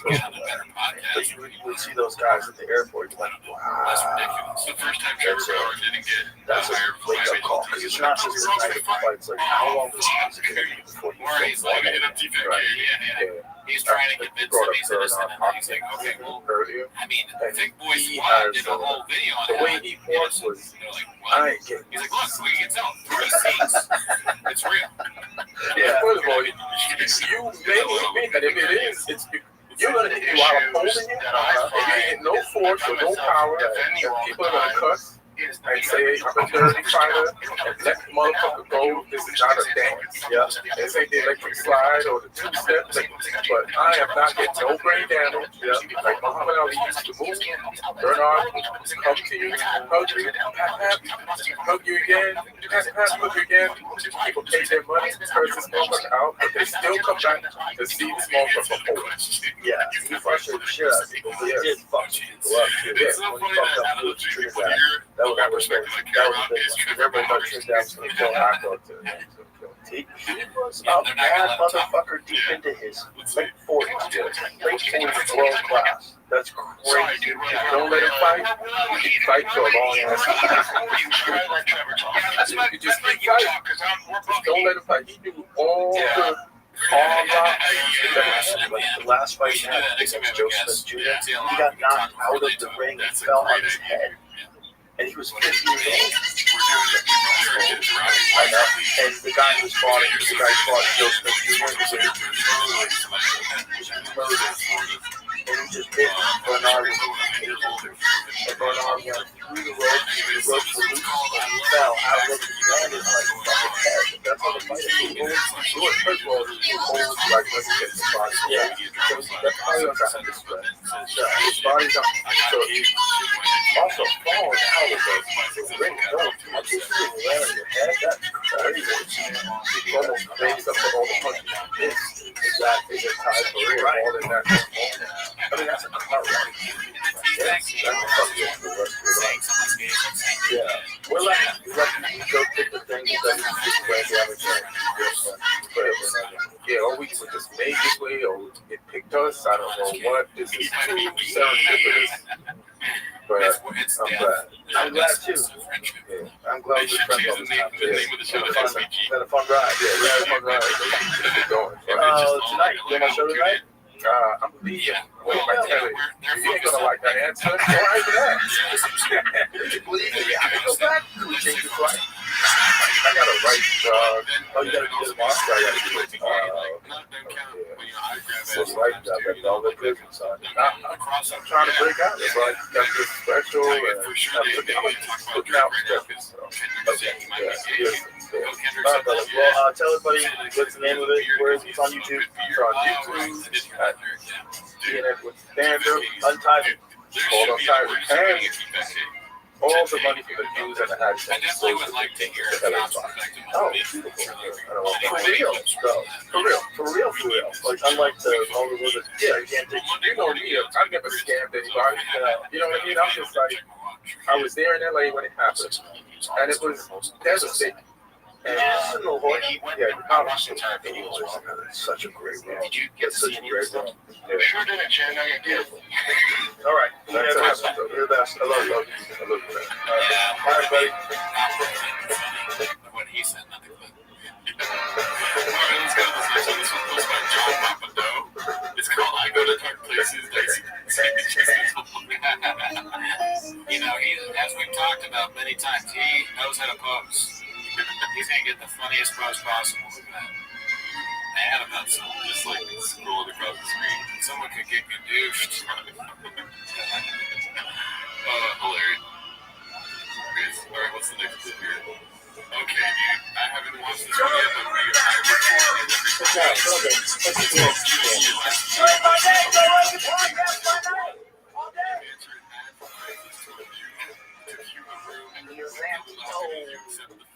It's been a long time. It's got to be over a year. Is that real? 2 years? Yeah. It's got to be. I know, man. He left me high and dry in Los Angeles, and 2 years later, I come back down. I gotta go, big dog. I gotta go. You're gonna go eventually. You can't hang in there. Eventually, it'll just get to be Mad Max. It'll just go like that. When Newsom becomes president, Kamala Harris becomes governor, and then it's like full communist. You don't think he's gonna become that? You do? He can win. No. Yep. He can win. Yeah. I think he's one of those guys that almost won. Yeah. He's better than her. Do you think people would like him more? Really? No, he's better at her at talking. He's better at talking. Like, the whole thing is not like who's a better government. Look, the guy who the fucking host The Apprentice is the president of the United States for the second time. This doesn't, nothing makes any sense. No, so it's like the system is like, it's a goofy system. It's a popularity contest to see who controls the news. Right? It makes no sense. Who controls the news? I just feel like lefties and righties don't like him. You're right. Don't like him. But there's no choices other than him on the left, and the people on the left are only going to vote on the left, and that's it. Unless some Mamdani guy comes out of left field. Is that the New York guy? Yeah. It's so funny. But he's going to win. He's going to win. The Mamdani guy. What was his policy? What did he run? Oh, everything. Rent control, stabilize friends. He's going to tax the rich people way more than before. The businesses are going to run out of that place like on fire. Yeah. It's interesting. You know, look, the thing is, maybe what he wants to do is going to coincide with AI and automation, which is going to be, you're going to have someone who has some sort of, not like pure socialism, but at the very least, towards basic income, like ideas that they want to implement. If you don't, you're going to have chaos. You're going to have all jobs are going to, essentially, most jobs are on the chopping block. Right now, if you think about it, the amount of jobs that a robot with AI can't do are so little. They're so little. Yeah. Like, they're making great songs now. Like, you heard the 50 Cent song, the Many Men song? I've heard the band. There's a band that's got like 4 million streams a month on Spotify, and it's all AI. Oh, there's a bunch of those. There's a bunch of those. They made this girl who was an AI, like a fucking, what do you call that kind of music? You know that gal that they made that was, we played a little bit of it on the podcast? She's like kind of emo. Anyway, they made her about a minute, and then they made the song about another minute. It was great. I was listening to it. I was like, this is a good fucking song. It's such that I like it. I was like, dude, this is really good. You haven't heard the Many Men version, the AI version of Many Men? No. Okay. AI did a cover of 50 Cent's Many Men of that song. What did you do the AI version? Oh no. The AI version, they did it with some kind of like 1950s, 1960s like soul rendition of it. Like a soulful blues kind of rendition, jazz sort of. Bro, and it's still 50 though. It's his voice. No, it's a completely fake human being. It's so good. I've played the ones. Check out the other ones I sent you. I played like the 1980s glam rock one. That sounds pretty fun. You ready glam rock? I know how they're doing it. Like the same program. So like I started fucking around with it. See, you can do it in literally 5 minutes. I'm still behind. I haven't done that. I haven't used ChatGPT once. Good for you. I'm still a little scared. Well, it's getting implemented whether I like it or not. Yeah, I mean, if you ask your iPhone a question and it says that if it can't figure it out, because your iPhone is basically like a 12-year-old. It's like if you just ask the iPhone, it doesn't have a lot of access to information. It'll say, I'm not sure about that. Would you like to go to ChatGPT? And the answer is, why don't you go to ChatGPT? But it has to ask you before it does it, I guess. Yeah, I haven't signed up. I'm still looking. I know the technology is going to get even stronger. Your guy last night, John, what's the driver's name? The older guy? Joe. Yeah, Joe. He had in the new AirPods. And I was like, oh, Joe, keeping up with the times, that's pretty great. He's like, they're hearing aids. Seriously? He's like, yeah. Well, they have these things called, they've had them forever, called Walker's game ears, and you can wear them in the woods and you can hear like footsteps like hundreds of yards away. Yeah, it's crazy. And what the crazy thing is, when a gun goes off, it protects you. So it protects you from loud sounds, but it amplifies regular sounds. Or like if something has a frequency that pitches up. Exactly. So it protects you. It's a certain sound that becomes noise cancellation, or a certain level of decibels becomes noise cancellation. Playing a little bit of that, I think is that. You gotta hear some of this stuff.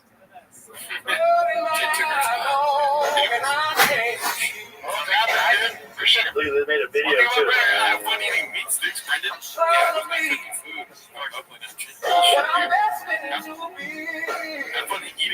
Look at this. Sounds like a great time to be home. Oh my God. We are outdoor guys here. We love the old sea too. It gets better. What's that?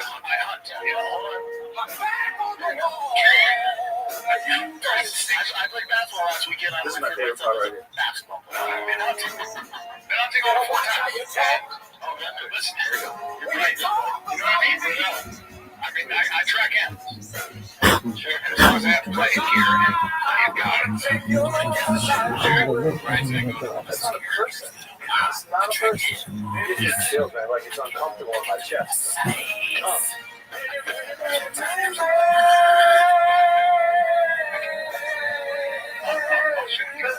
That's my favorite right there. See that guy's So good. I know what I hated that I like it. This is bad. This is bad. Is this I don't not know. bad? It's not bad. It is. It is. That's what it, no. It is. It just is. It is not bad. It's not good. It just is. And if that was a guy, he would be a fucking superstar. Superstar. Out of the gate, if that was like some young cat that just came out of nowhere, and this, or better yet, some dude who's been doing the road for like fucking 20 years, and now he's 42, and this is his debut album, and he's just been fucking grinding it out at these weird bars and shit. And then he comes out with that song, you're like, oh my god, where is he? I gotta see him in real life. Where have you been? Where have you been, sir? He kind of has that Aloe Black. You know Aloe Black? He kind of has a little bit of that tone, a little bit of that, but it's somebody weird. Charles Bradley. Yeah, Bradley, a little bit of that. Yeah, little Charles Bradley. Well, I mean, they get the best out of every fucking vocal ever, and they combine it and make a perfect person. Like the infringement on art is what's scary, because you're like, well, at some point, are people going to not want human art? Are they just going to go, oh, just give me that? I want to go. Like, are people going to go, I want to watch a movie with Sharon Stone from '96? And you could, but I mean, at home, just make your own movie at home and play it. No, that's not. They're doing that. No, I know they're doing that. I'm saying how quickly They got Luke Skywalker. They're doing new Luke Skywalker movies with young Luke Skywalker, like new scenes in Star Wars that never happened. But yeah, it trips me out, man. I don't know. It just makes me feel like we're getting further and further away from original creation. But it will open a new hole of art, which will be how good can your new art AI be? I'm against it right now. Listen, you're dead right. No art doesn't matter. It's happening. It's not just happening. It's happening at a pace that is unstoppable. This conversation we would not have had 2 years ago. 2 years ago, no one was even thinking like the air is going to take over art. No way. But now it's over because they basically look. Everything has been said. Everything has been told. Every song has been sung. Smash them all together. Make a new version of it. All you need is a prompt. All you need is a prompt, and you got a new Bob Dylan who makes the old Bob Dylan look boring. You got some renegade Bob Dylan, some wild dudes out there doing yoga in the woods. You know what I mean? It's like you can't stop it. A downward dog in the time. A perfect person. You know, you can't stop it. Oh, it's happening. I get it. But this, what I was saying about New York and this Mamdani guy, like, you're going to have some way. You're going to have to, like, people are not going to have jobs anymore. They're going to go away. We're inefficient, and we are lazy, and we are entitled, and we like to think we're doing a far more important thing than we really are. And everybody does that. Everybody's like, without me, this office will fall apart. All right, Linda. Everybody does that. I do all the paperwork that you won't do. Yeah, I never get any credit. I'll tell you what, this guy, this piece of shit, I should be the boss. That is, I mean, it is going to take away so many jobs, but will it create more? Will it create more jobs on the other side of it somehow? That's the right. Isn't that the goal? If you're going to ruin a lot of these jobs and take them, is something else going to create another job on the other side, fixing some of the problems? I think you're thinking it the wrong way. You're thinking that jobs are essential. They're not. I mean, some are, right? No. This thing. No, this is fucking me up, dude. This is freaking me out. I should have taken this gummy this morning. Oh, you should have. You should have taken two. Brought me one. No, I'm freaking out, man. This thing is the new dominant life force on Earth. It's emerging from its cocoon right now in real time. That's what it is. It's just giving you little snippets like songs and movies and art and answering your questions and it's doing all these things. But this is just coming out of the cocoon. It's just going like this right now. It's not out and growing. Right? It's coming. And it doesn't matter. Like, our job is essential. What does that mean? Listen, you're talking like, I'm a flint knapper. I've been making arrowheads for 35 years. You're telling me that flint knapping is still out of style? I don't buy it. Yeah, one day you're not going to get an arrow because you're coming up. Okay, one day you're not going to need a flint map because people are going to invent alloys like titanium. You're going to use that instead of fucking flint. And this is just how the world works. This is how technology works. This is how innovation works. As long as the Earth stays in a relatively stable environment, we don't nuke each other or get hit by a giant rock from space. This is what happens. Let's go, dude. No, Suck it in, dude. Let's rock. Let's get out of here. No, it is great. It's exciting. No, I just think it's. I think the fear for me is. I just hope the younger generation still likes. I think live art, the shit that we do.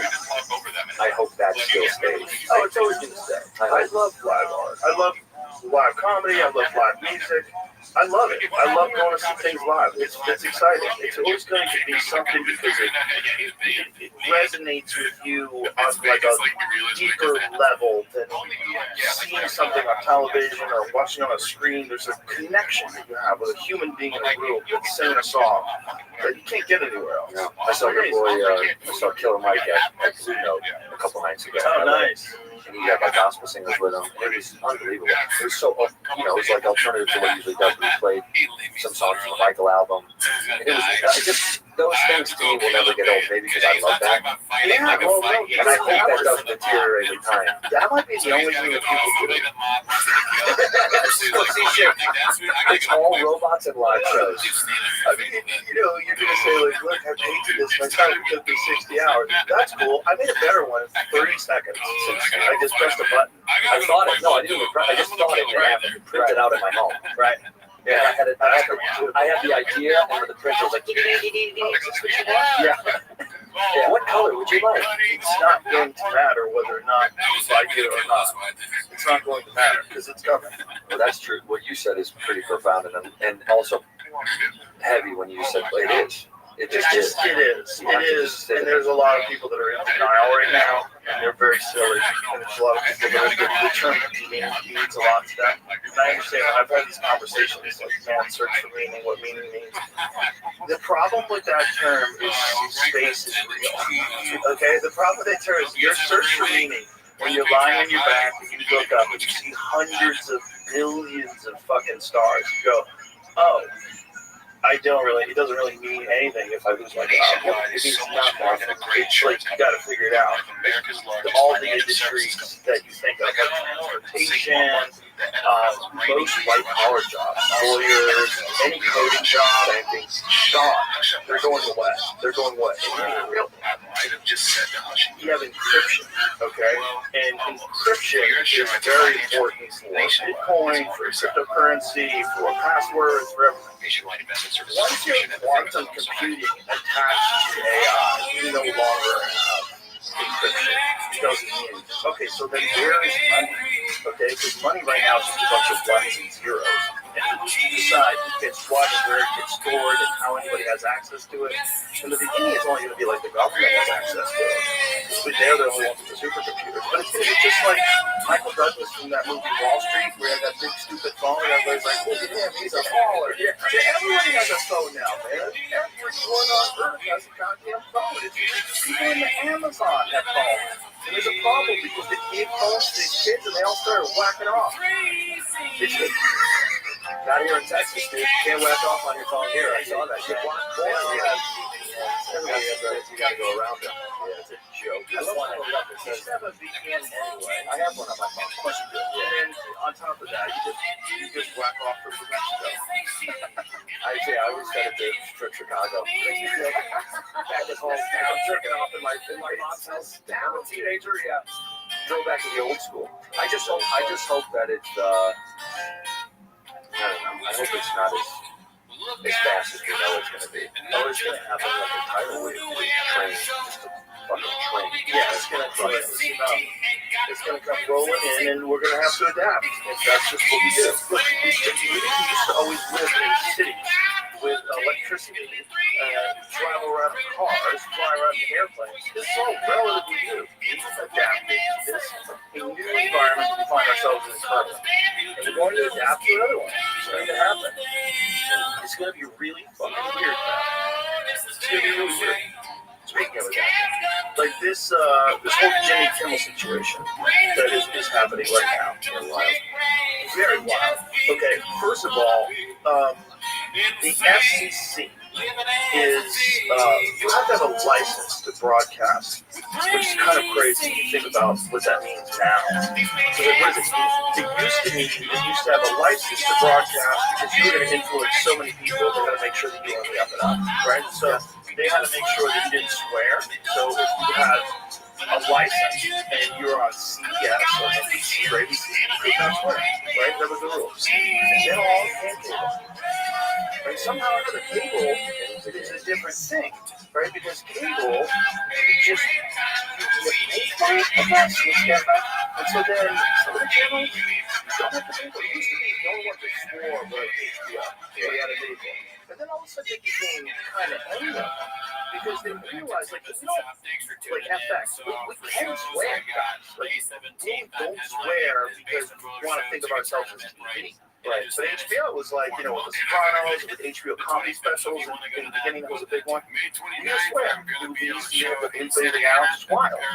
And so these, what you're dealing with even, like, first of all, I definitely don't think that the government should be involved ever in dictating what a comedian can or cannot say in a monologue. That's fucking crazy. Now, if the problem is the companies, if they're being pressured by the government, so that's real. And if people on the right are like, yeah, go get them. Oh my God, you're crazy. You're crazy for supporting this.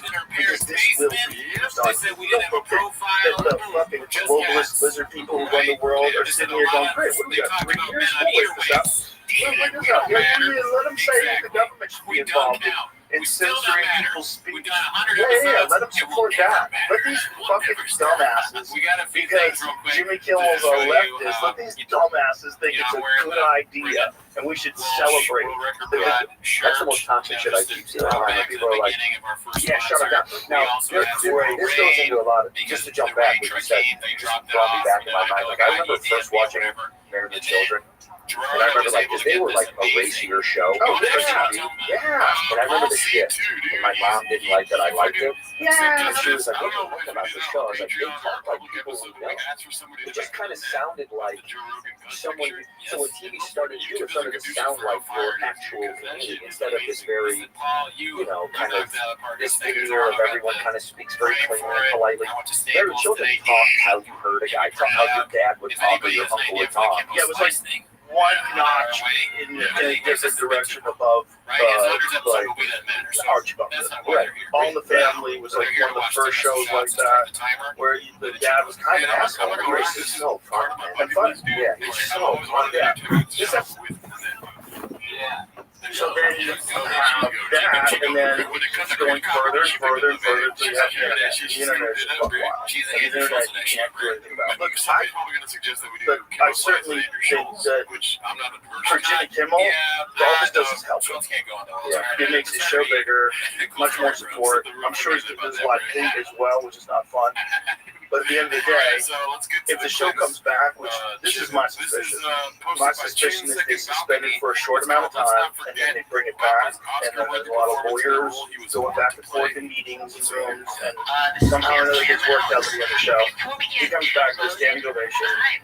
Donald Trump tweets mean shit about him. And then the world this show still sucks. It still sucks. I think that is also fucking insane. I don't have time to do that. How do you have time to do that? How do you have time while you're running the world to be tweeting that you don't like talk show hosts? Yeah. That is so great. He's going after like Letterman too for some reason. Like he posted something about that. Well, I know that's not good. It's a criminal organization.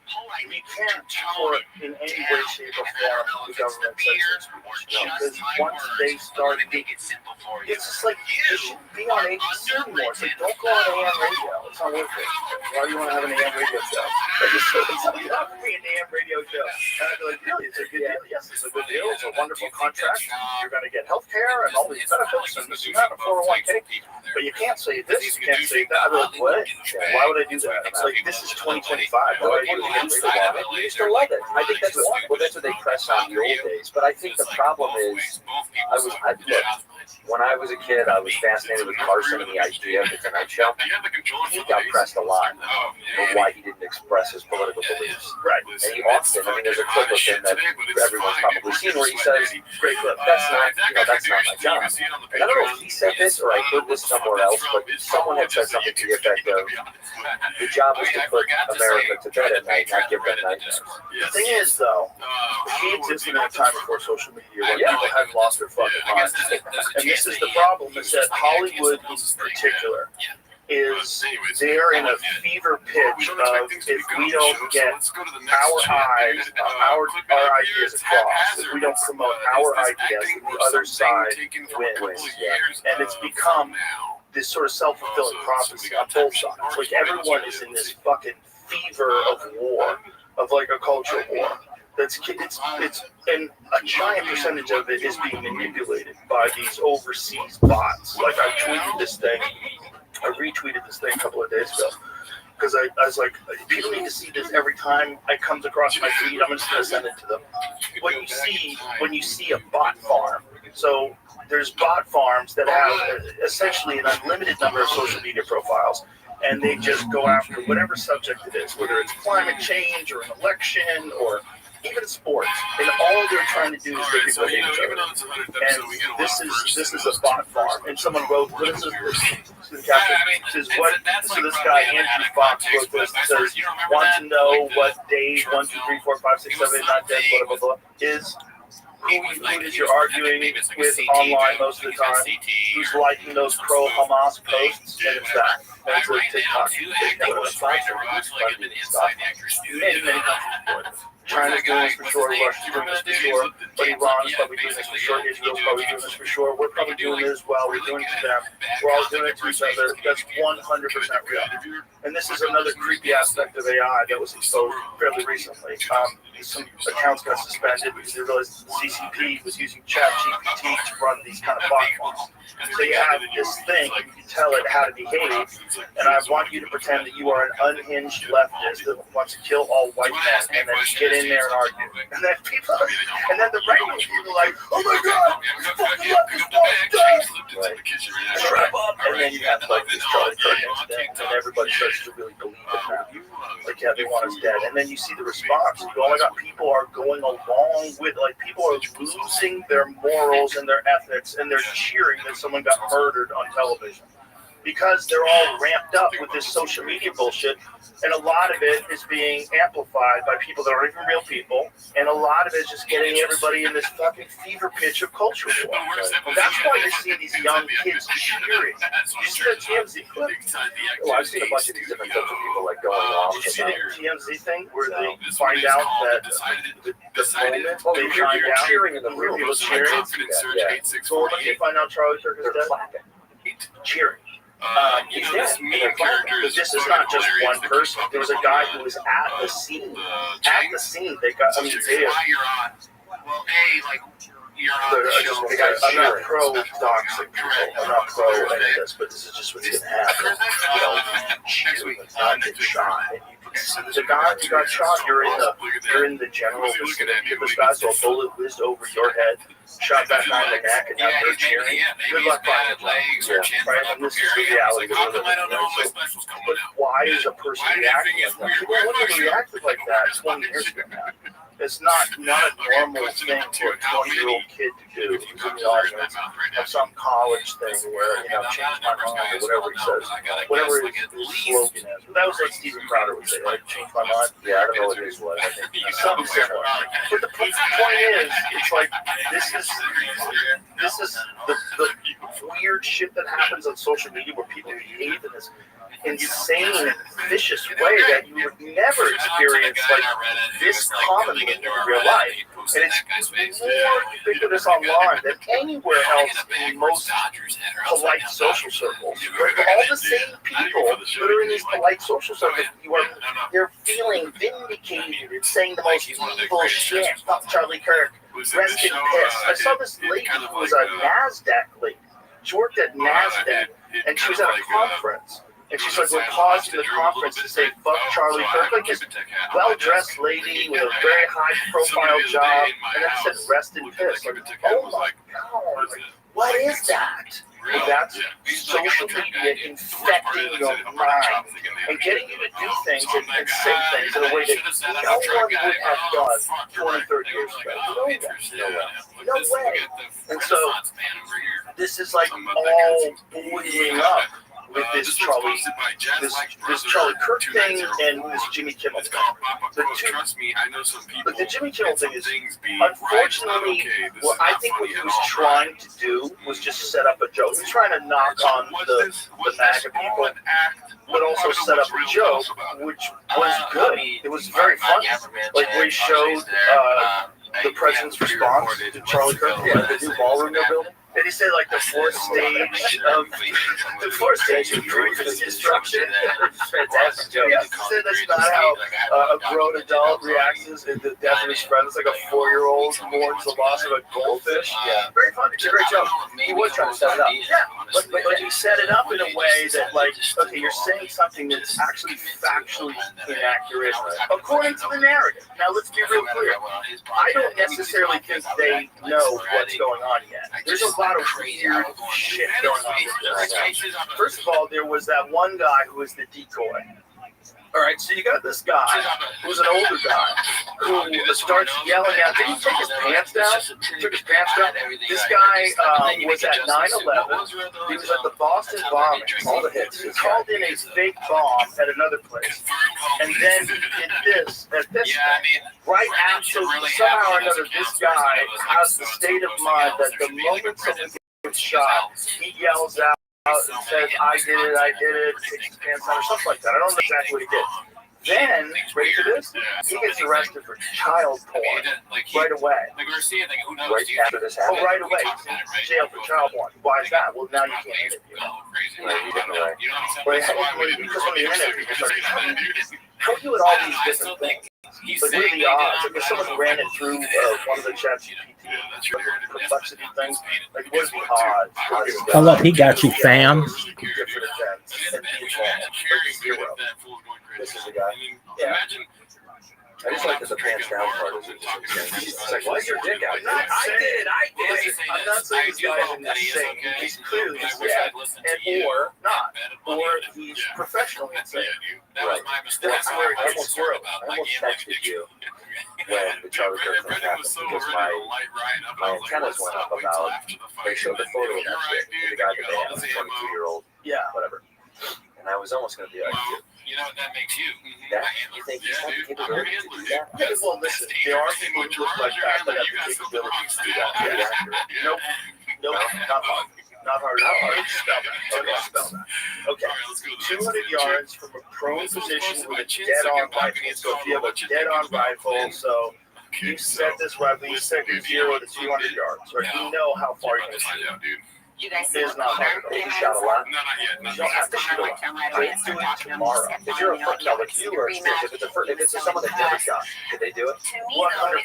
Not if they've never shot, they wouldn't know where to look. They have a hard time acquiring like when you look through a scope, like with the reticle, it takes a minute. You gotta know the distance you have to be from it to really line up in your sights. But if you could get a guy like my friend Andy Stump, who was a sniper, the SEALs, you could get him and he could show you how to do it in an afternoon, and then you could hit steel at 200 yards every time you get one day. Yeah, not that hard. It feels insane. I'm like, that's tough. It seems tough. We still haven't figured out whether or not the gun that shot Trump had a sight on it, because we weren't sure if it had a sight on it or if it was using iron sights. That was 140 yards. If you shot it with iron sights, that's a lot harder. Because iron sights is you're lining up, so you have these two things in the back and this one thing at the front of the barrel, and you got to line those bitches up perfectly, and that's how you stay accurate. That is a lot harder to do. Like those shotguns have their hands. Sure. But you buy a Glock, that's what it is.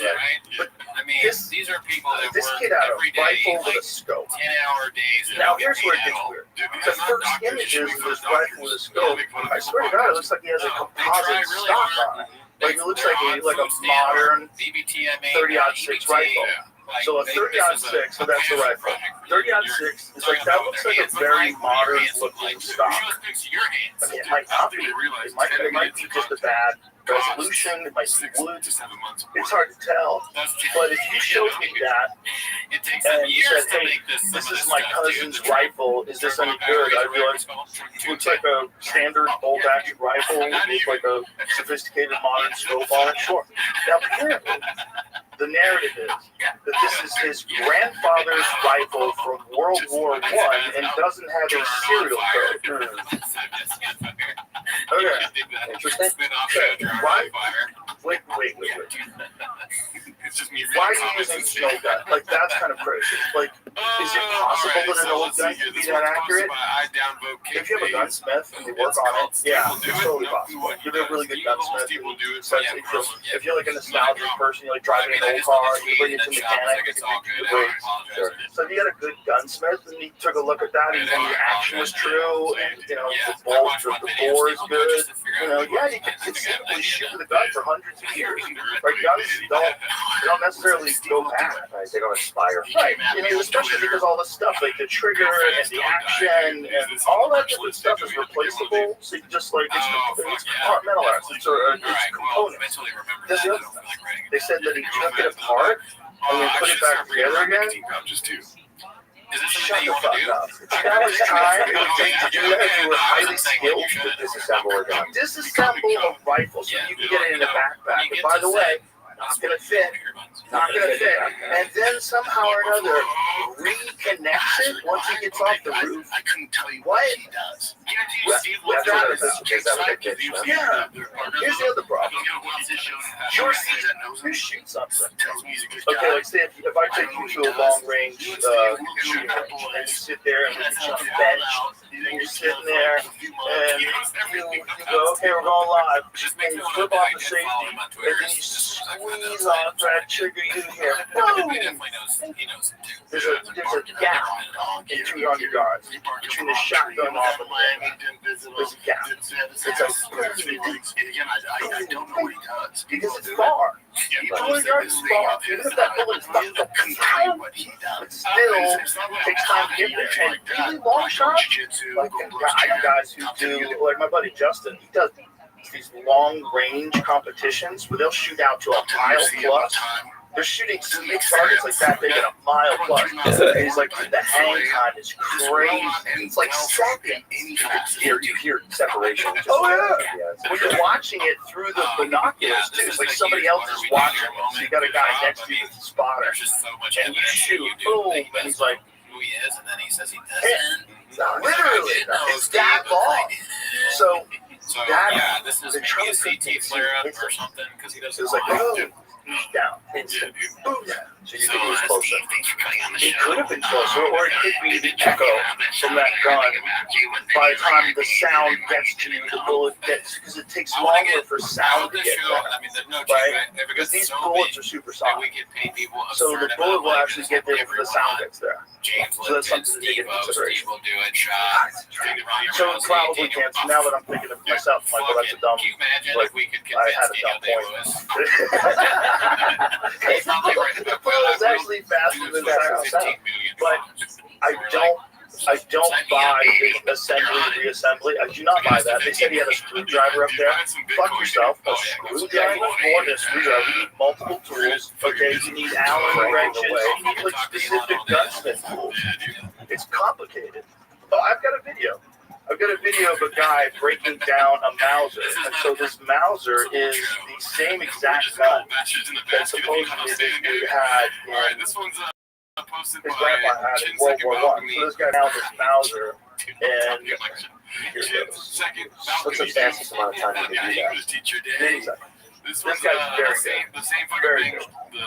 So this guy who's doing it, he's clearly got military experience or gun experience. I don't remember. Oh yeah, But this guy knows what he's doing. And it would take me a lot longer than it took him. And that kid, it would take him forever. Unless this kid has secretly been training like John Wick for the past 6 months. Unless, so watch this guy break this down. two different tools to take it apart. And now, if I take a shot, maybe I have to remove the bolt, remove the magazine, grab my helmet, take the two bolts on the bottom, put those away down, grab my torch key, remove the scope, put everything in the backpack, and try head everything and make my way down. Okay, which is going to take a lot longer for him than it is for me, especially because his fine-tuned motor functions is as simple as grabbing a helmet with a bolt is going to be extremely impaired with dump of adrenaline, bloodstream, and extreme elevated heart rate is going to make these fine-tuned skills extremely difficult. I mean, just for him to analyze what he's done to assemble his rifle and get away. We're not beginning to touch the topic of him assembling the rifle on top of the roof. So people that are listening to this, just listening, he's at 38 seconds right now, and all he's got the barrel away from the stock. He's removing his scope from the barrel, and right now he's 47 seconds. He's struggling, and he's totally calm. And he didn't just shoot a guy, and then he's supposed to get it in that stupid fucking backpack.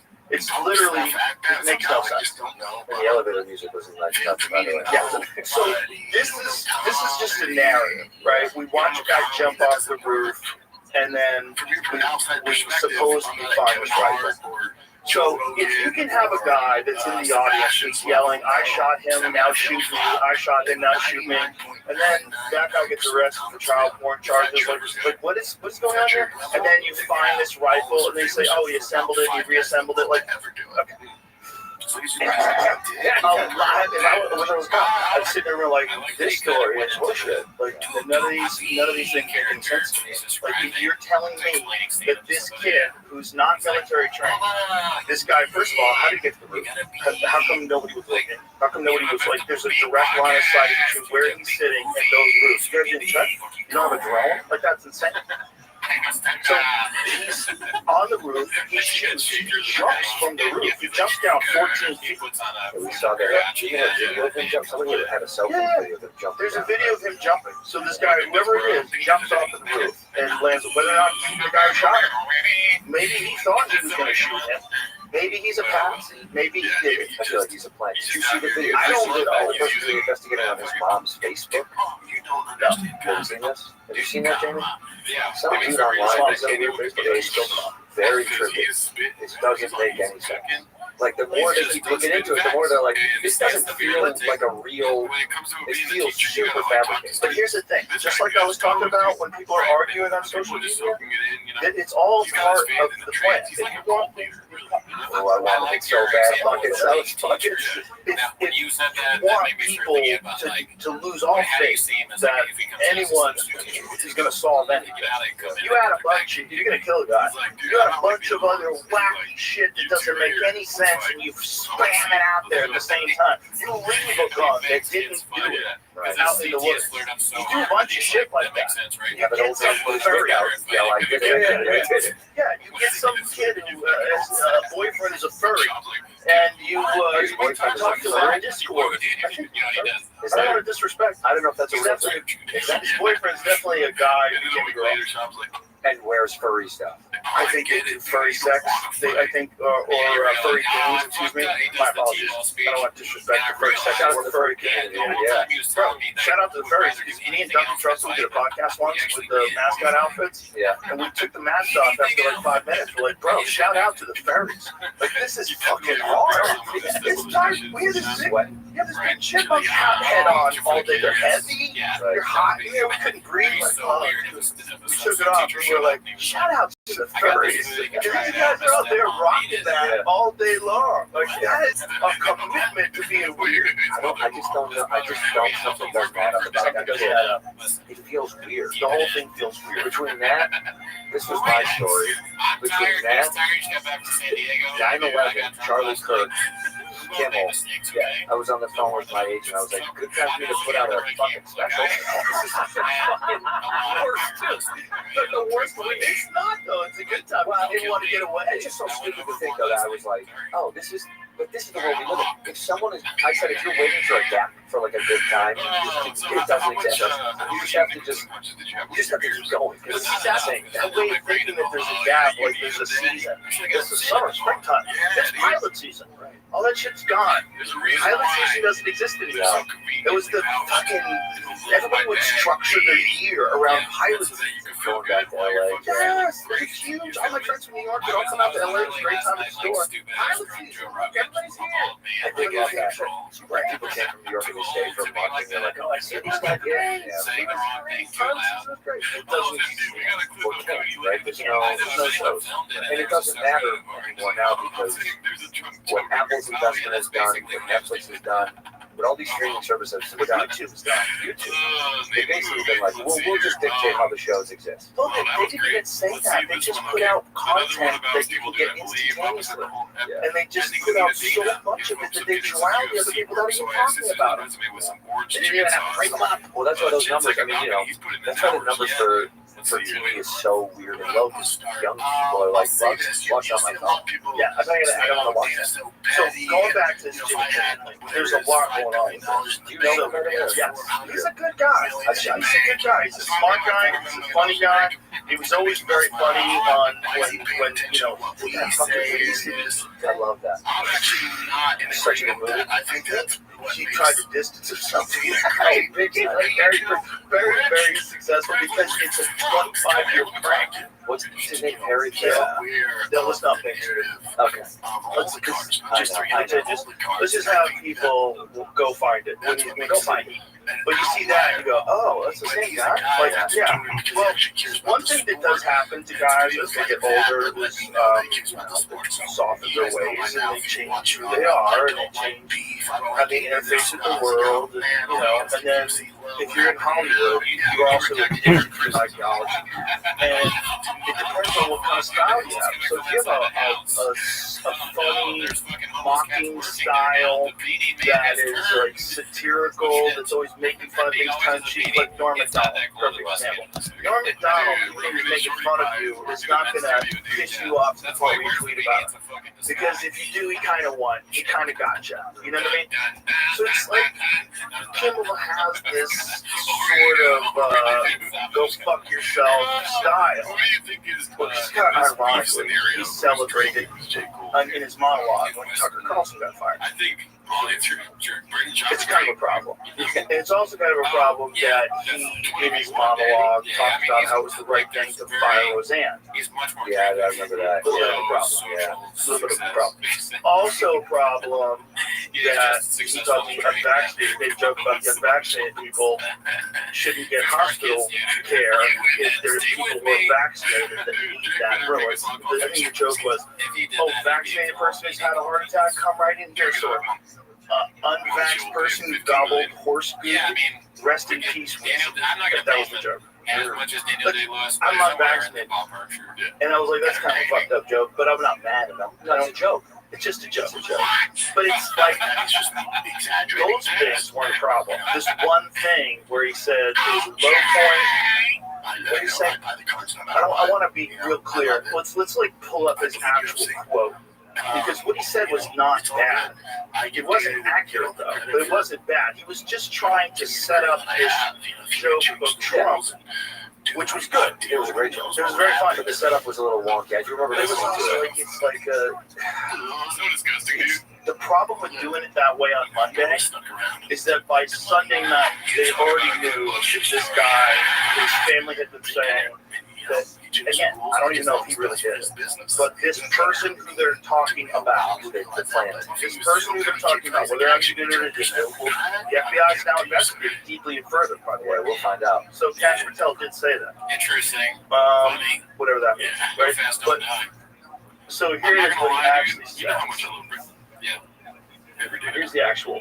I'm going to say that Bad gang desperately trying to characterize this kid who murdered Charlie Kirk as anything other than one of them and do everything they can to score political points from it. In between the finger. Okay, stop right there.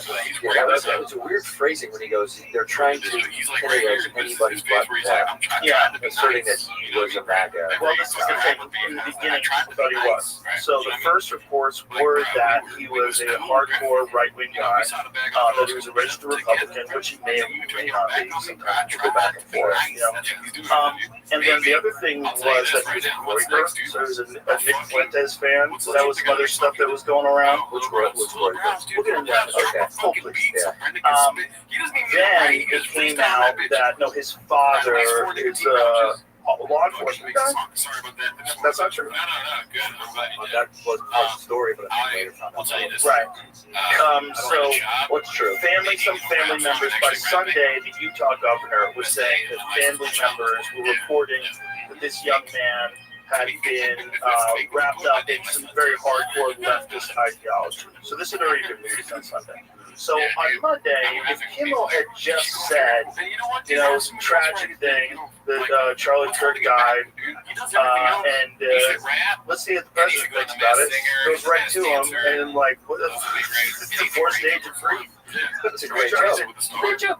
The whole thing was great. But the problem is, we had already known by then, again, at least the narrative is that this kid is not a MAGA person. Right? The narrative by Sunday night, so a day before, by Sunday night, it was this kid was really wrapped up in some hardcore leftist Antifa ideologies. Listen, here's the other reality. If you're 20, you're dumb as shit. And people can get you to be a Nazi.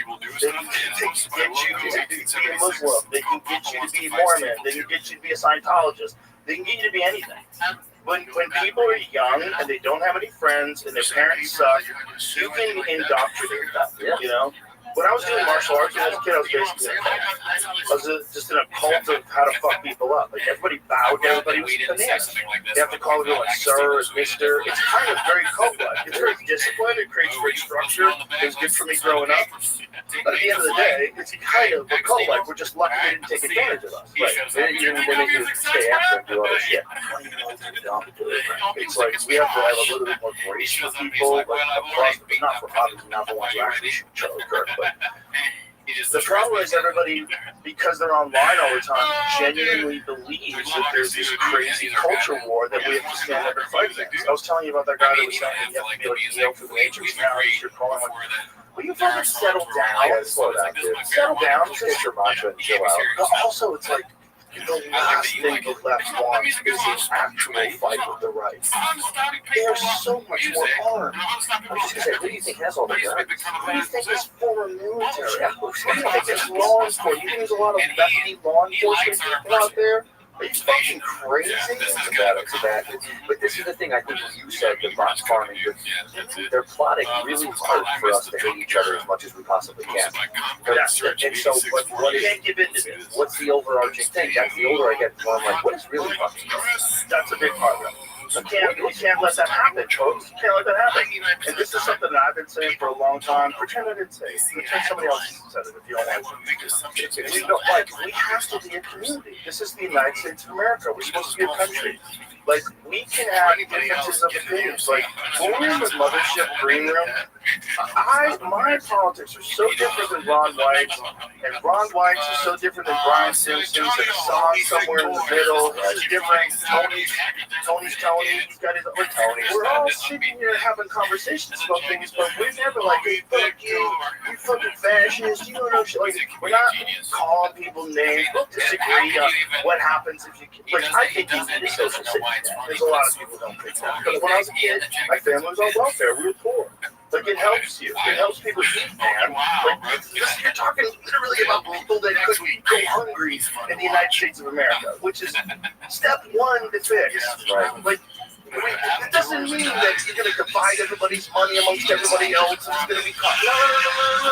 That's social safety. You have to have food. You have to have housing. You should have education. All of it should be free. That's why level education. What the fuck? Good growth.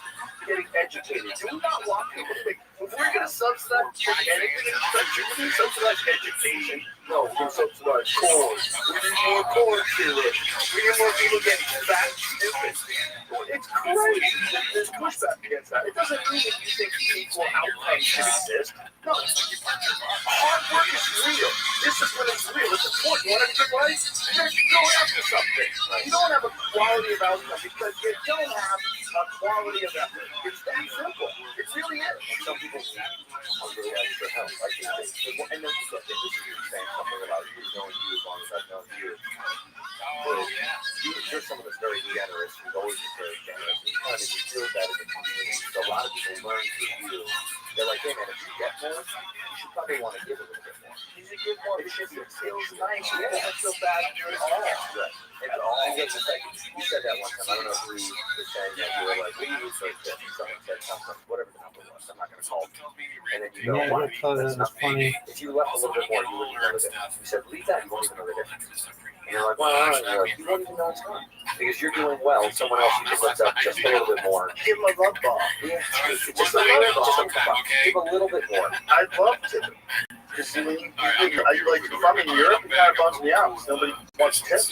Or they don't have tips. It's a weird system. Because this system is flawed as it is, because I do think that people should be paid a living wage. I don't think you should have to rely on the benefit, the generosity of other people that you're serving. That's kind of crazy too. Because not everybody is like that. A lot of people are fucking really stingy. I know some people that really suck at tipping. It's gross. Call them out. Here we go. Here's the list. It's not good. But the point is, it's like when you do, if you can do it, like if you can live, if you're supposed to leave $10 and you leave 100. Like, you know how good that feels to that person? It's just like you gave them a little love bomb. And if you've got some money in the bank, you know that $100 is going to go. You don't know. You have no idea. Drop $100 in that fucking Starbucks bowl because shit. Let's move on. We're going to the airport. There's a lot of people listening that's like, I'm not doing that. You don't have to do that. But whatever you can do that doesn't affect you. Look, if you're getting by and you're struggling, I get it, man. That's not what I'm talking about. I'm talking about once you're not, giving people a little is good. It feels good. It's nice. And I think that carries through. I think people start to see it as a cool thing to do. So that carries on. Being nice and it's affordable to me. It's like you don't realize how much it benefits you. Like it makes you feel good too. Yeah. It makes you feel good. Oh, I love it. It's a universal thing. It like feeds. It feeds. Yeah. I'm going to say this one thing about the cable thing when I'm done.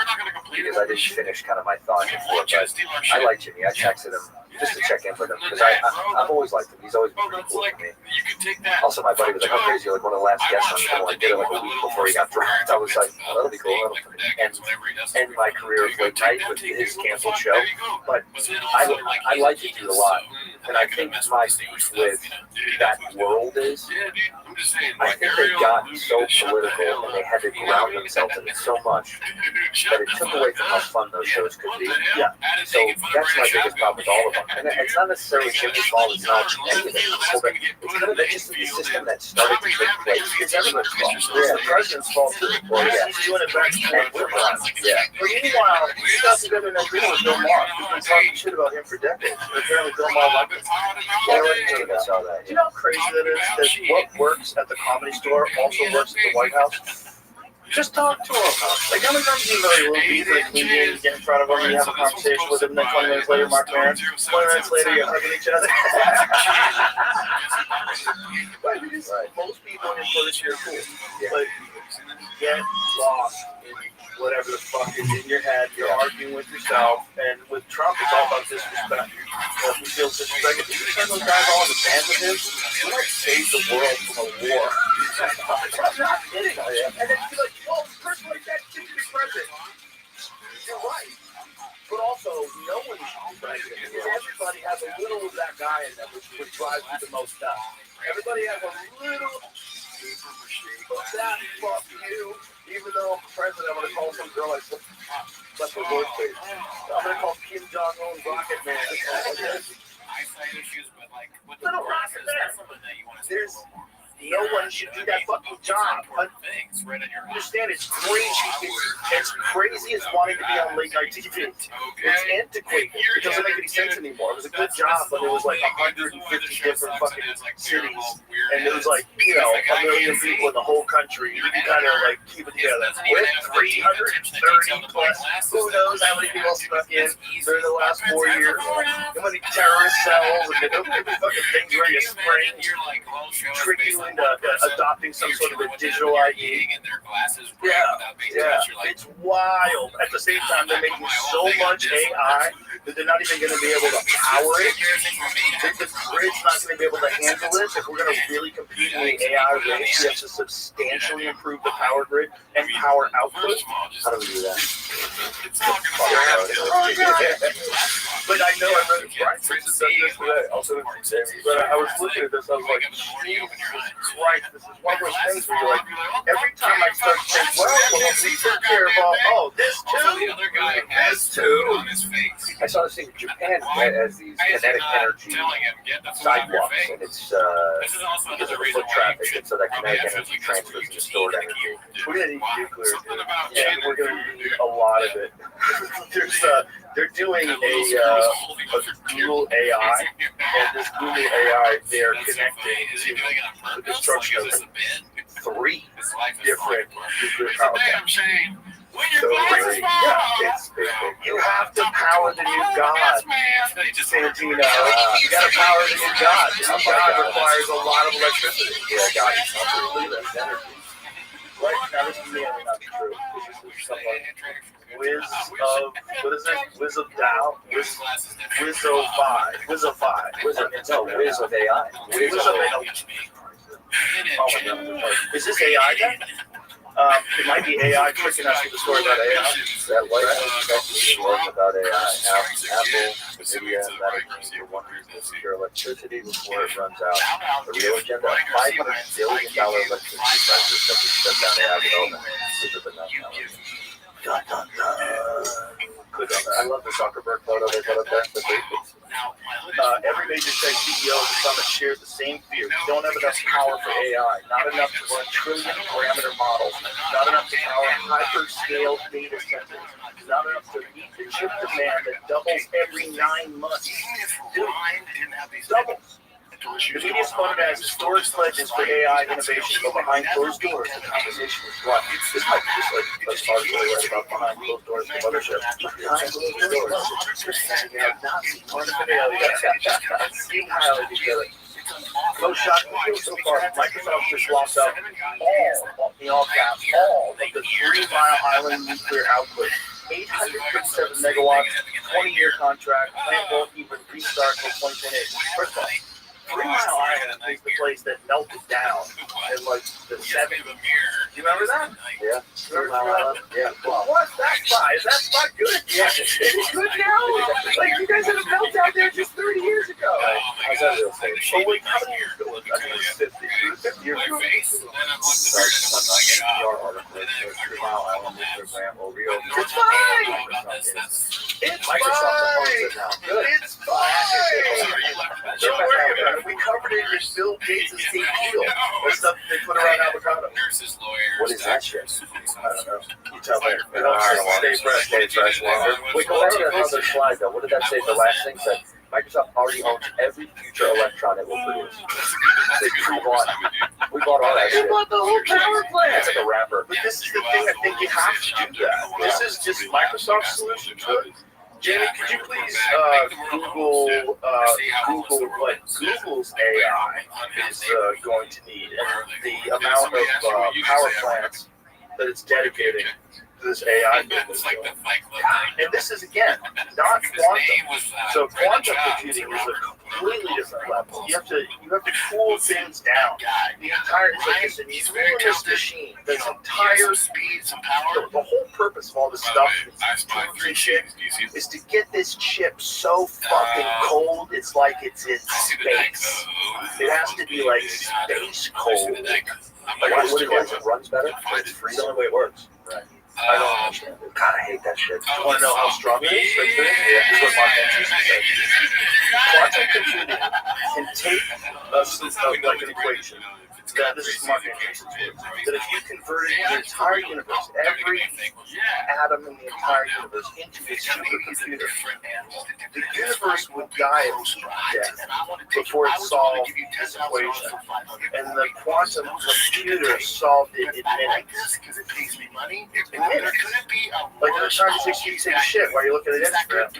They figured out something that would take the entire universe until it dies of heat death. If you look at every atom of the universe, you converted it into a supercomputer. The biggest fucking supercomputer, it would still, it's so complex that the universe would run out of time. And this quantum computer did it in minutes. And they're speculating on how they do it. And one of the main points of speculation is that it's proof of the multiverse. And so they have to explore every single possible idea. And one of the most fantastical is that this is evidence that not only is this quantum computer able to harness impossible amounts of computational power, but then it shares it with an infinite number of these quantum computers that are in other directions or other dimensions rather. And so they're all simultaneously working on this project together, and they come up with a solution within minutes.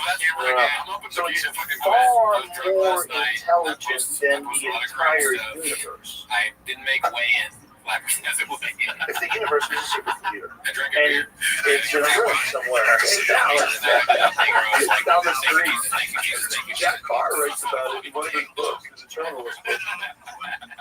And you kind of really investigate extensively whether or not this kind of thing is possible. Really, it's not just possible, but they're demonstrating. So what we know about it, like as far as press releases, conversations about it, it's very public. We don't know what it's doing right now. What's it doing right now? You think they're going to tell us? Listen to this, September 22nd, September 22nd, 2025. Are they going to tell us what it's doing right now? Maybe it's like writing a new Bible. You know? Yeah, maybe it's like I'm coming back. Maybe it's God. Like this is how God comes back. He comes back to the yeah. It's not just a trick. It's plausible. Yeah, no, it's probably happening right now. I know this is kind of like I smoke a lot of weed. I'm half retarded, but I might be right about this. You might be right about this. I think we're making a God. We're creating a new God. Yeah, we're creating a new God. And that's why these fucking arguments that people are having about Jimmy Kimmel are so fucking stupid. You're in the middle of one of the craziest things that's ever happened to the human race, and you've got a feud between the president and a talk show host. And the talk show host, I don't follow local politics. Maybe you could call it your Here's the thing about this whole deal that's going on, because we started talking about it, we don't know if it affects. We don't know if there was a conversation where someone said, hey, if you get rid of this guy, I'll help this thing get across. Because the deal, it looks like the deal was, it was a thing where you could only have a certain amount of stations, otherwise you'd have some sort of a monopoly, and they're going to change the rules. Is that correct?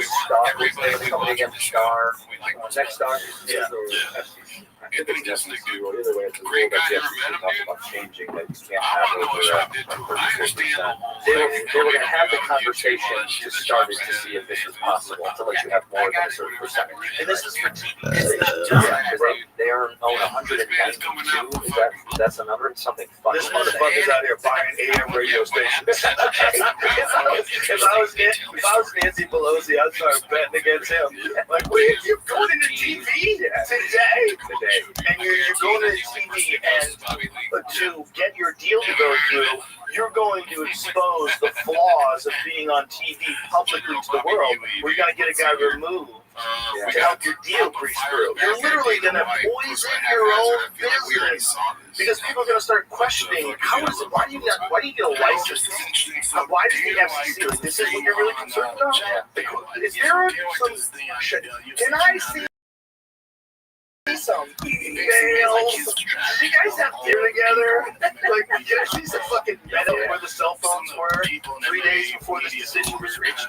So you don't know. And then you've got Jimmy Kimmel, who's like a feisty dude, and he's like, hey, fuck you. And if you're the guy who can say, hey, fuck you to the president, he apparently didn't want to back down. And not only did he not want to back down, and he kind of ramped it up. And so on Tuesday, he went at him again. And he kind of talked about it. And then they pulled the plug on it. So, like, there's a lot of factors there. You could say that maybe they thought that in this incredibly trying time after the murder of a political guy who was very controversial, like, maybe we should take the temperature down as a country. You know, like, Said if they expose themselves. By doing that, now you open up a weird Pandora's box. They didn't play it out. They didn't play it out. You have to play 4D chess with that shit. It's like, you have a, if I was working for them, I would say, hold on. You have a very, very vulnerable business. This business is kind of nonsense. Anybody can make a channel and just throw it up on YouTube. Anybody can make a website on Squarespace and stream video. Like, what are you doing? They're doing it. They're having it right now more and more and more. Yeah, and also the numbers were they started exposing the numbers. It's supposed to do it because it's the radio spectrum and that has to stay up for like emergency purposes. So it's like it's real way to just oh, okay, that makes sense. Yeah, so like that's like power grids to be gone. Right. That's interesting.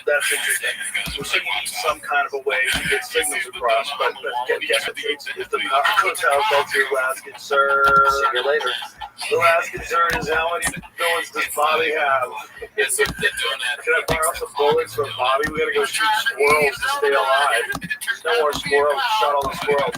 We have to move to where the animals live. Because you think you live around animals, but you live around a relative number of animals for an urban or suburban environment. Once people start shooting the pigeons, they go away real quick.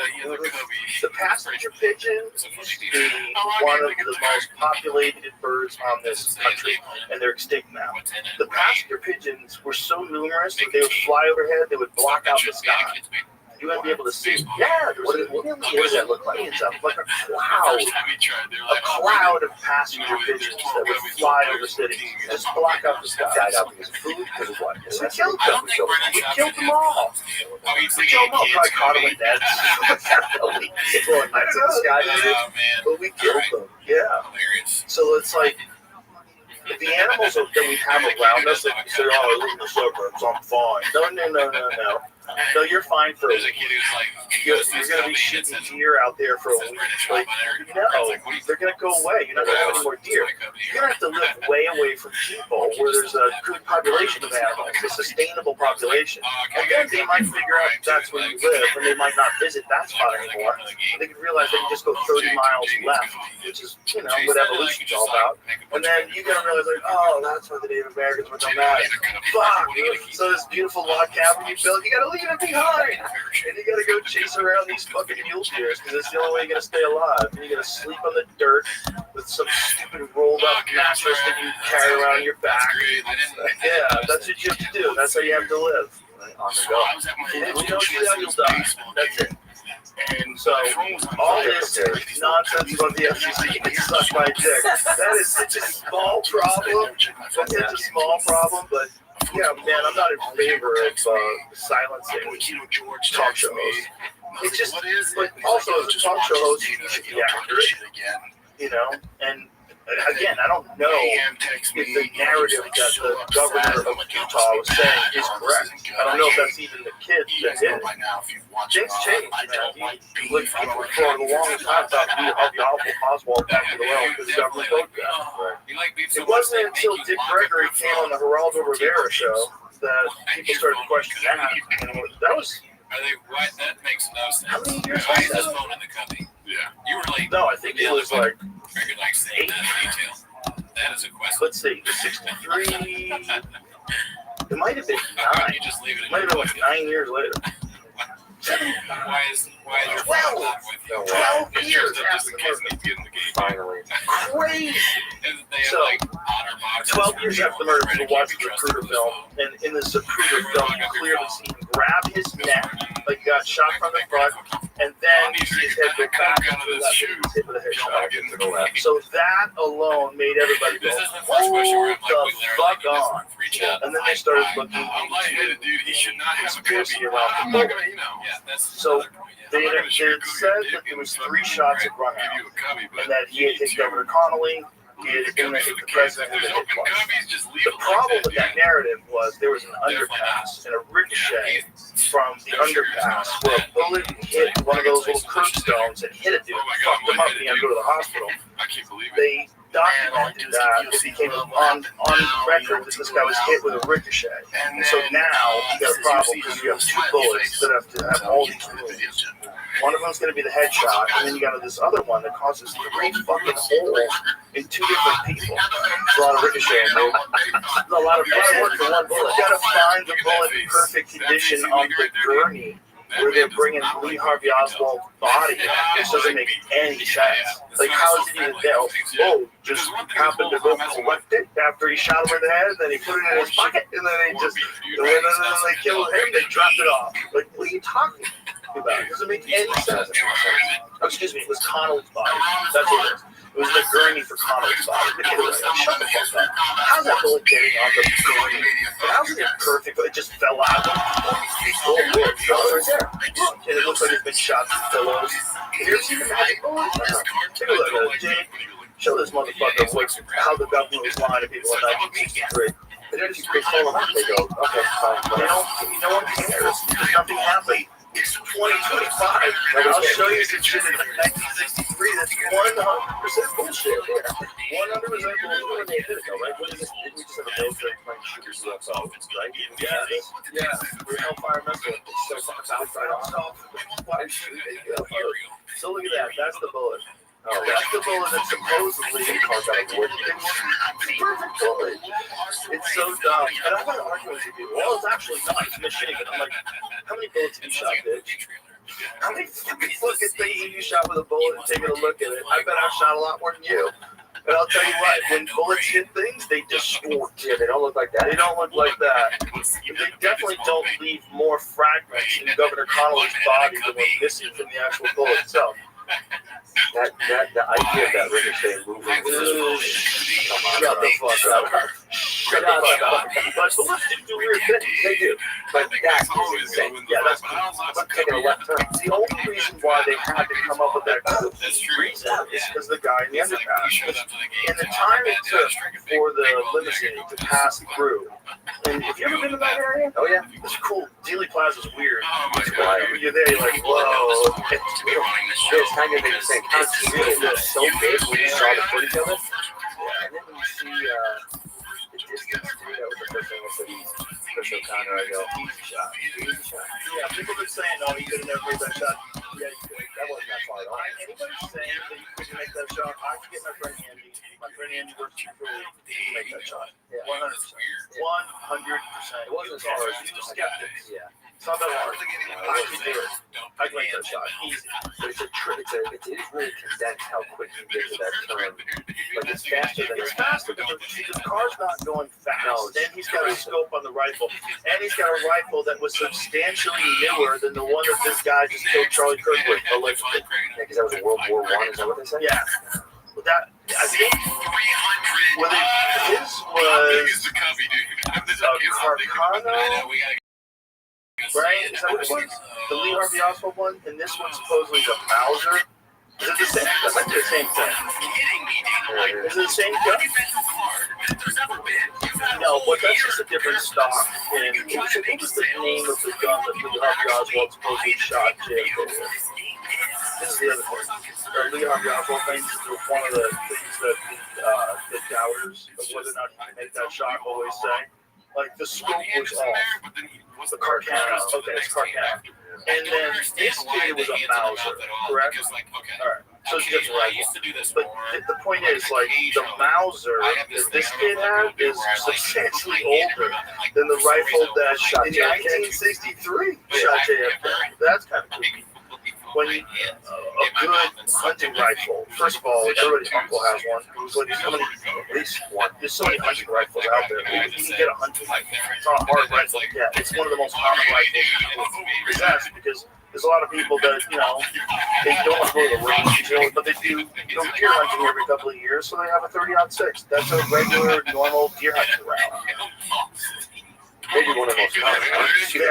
Super hot. Meatheady, you get to like 300 Win Mag, start picking up the pace. Okay, sorry. Yeah, you start jiving a little bit. Moose hunters want to have you around. That's the one you They think want their ground. Moose hunters like a 300 Win Mag. Yeah. How much they weigh? Oh, it was big fucker.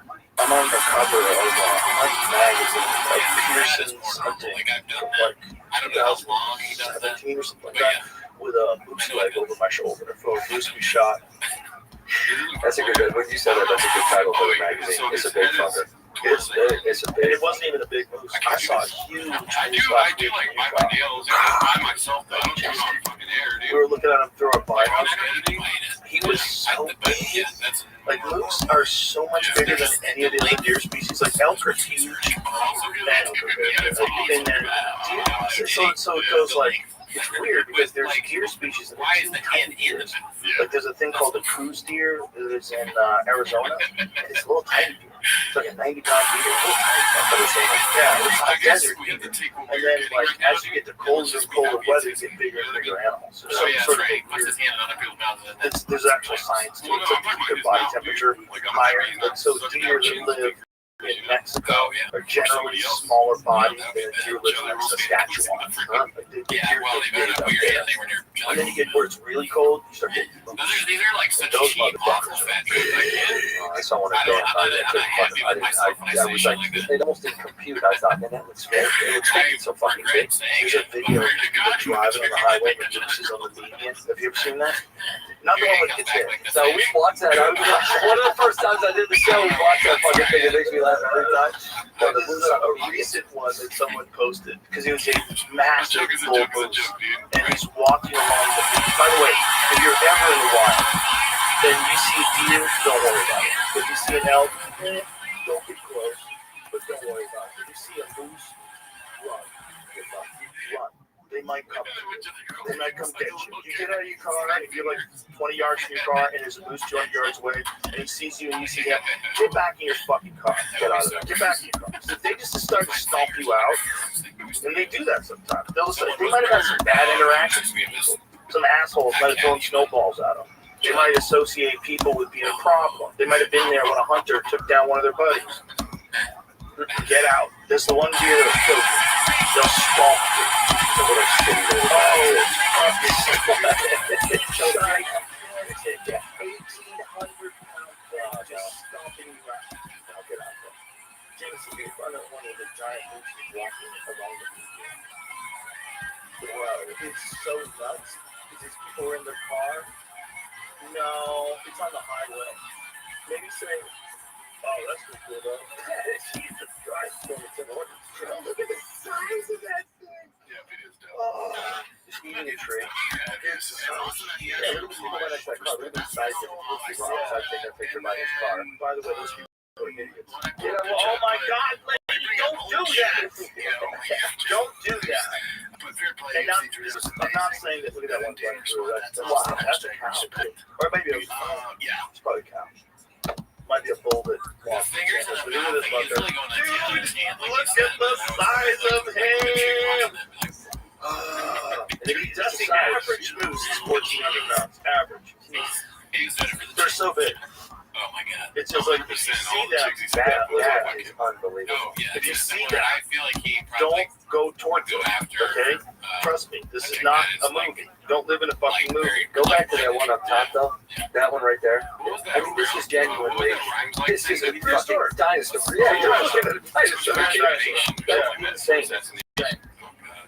I saw one in Banff. I went to Banff before us, and it was stunning, beautiful. You come around the corner, there's crazy traffic.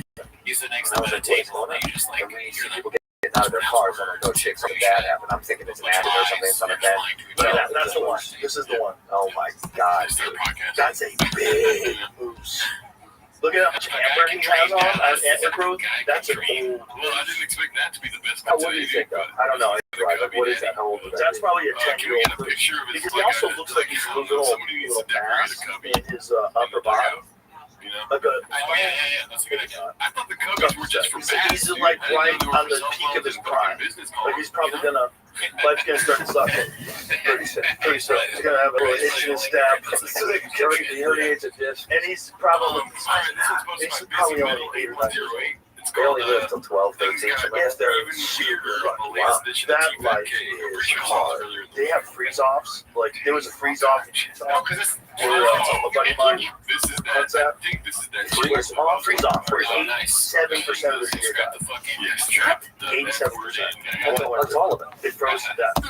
87%. Yeah, But he couldn't see shelter enough time. they don't have shelter. Deer don't have shelter. Deer are just warm. They're very hot-blooded. Like, if you ever go deer hunting and you get a deer, when you put your hand, like, when you're guiding it and everything, you're amazed at how hot they are. Their bodies are hot. Did they freeze to death? Well, frozen in place. Average weekly temperature was minus 35 degrees. So, Reanimated or warmed up? Call Frankenstein. yeah, this is Frankenstein coming out. It looks sick. It's Killian Murphy? That guy's the fucking man. He's the fucking man, dude. He's gonna be Frankenstein? Yeah. He's the doctor. Oh, yeah. So everybody thinks Frankenstein's the monster. No, Frankenstein's the doctor. Frankenstein's monster. Right. Yeah. Oh, look at this. Play this. That's your takeaway. Oh man, so weird. Standard music. Like word on your show. The voice the reason in the room is Brendan Schaub. Jen, we don't even see this. Yeah. Say there. Yeah, I don't know, man. I don't really talk about word on your stuff. Yeah. I mean, imagine being a parent on that baseball team. It's like the fucking coach is watching porn on this podcast, dude. Come on, you got a copy now? That's why they make him lock on his phone. Because he just rolled glass watching porn on the games. He benched our best pitcher, dude. Only monsters play God. It's not that I don't want to pitch that. I just don't want you to fucking watch porn while playing baseball, man. Be cool, Dad. Do research for the show, son. This was posted by Sacred Pomegranate 84. It's called a reheat, underrated dish. What I heard is that he's this black kid, he's coming in. He's getting spicy black. Because he's a cop. He's a cop. He's a killer. He's not doing anything to bad.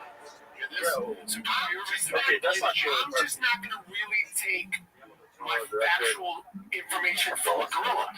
Yeah, I was thinking already. I thought it was Killian Murphy. What's wrong with that? I just listened to it and then I spouted out. That's how misinformation gets spread. Because FCC, they pull me.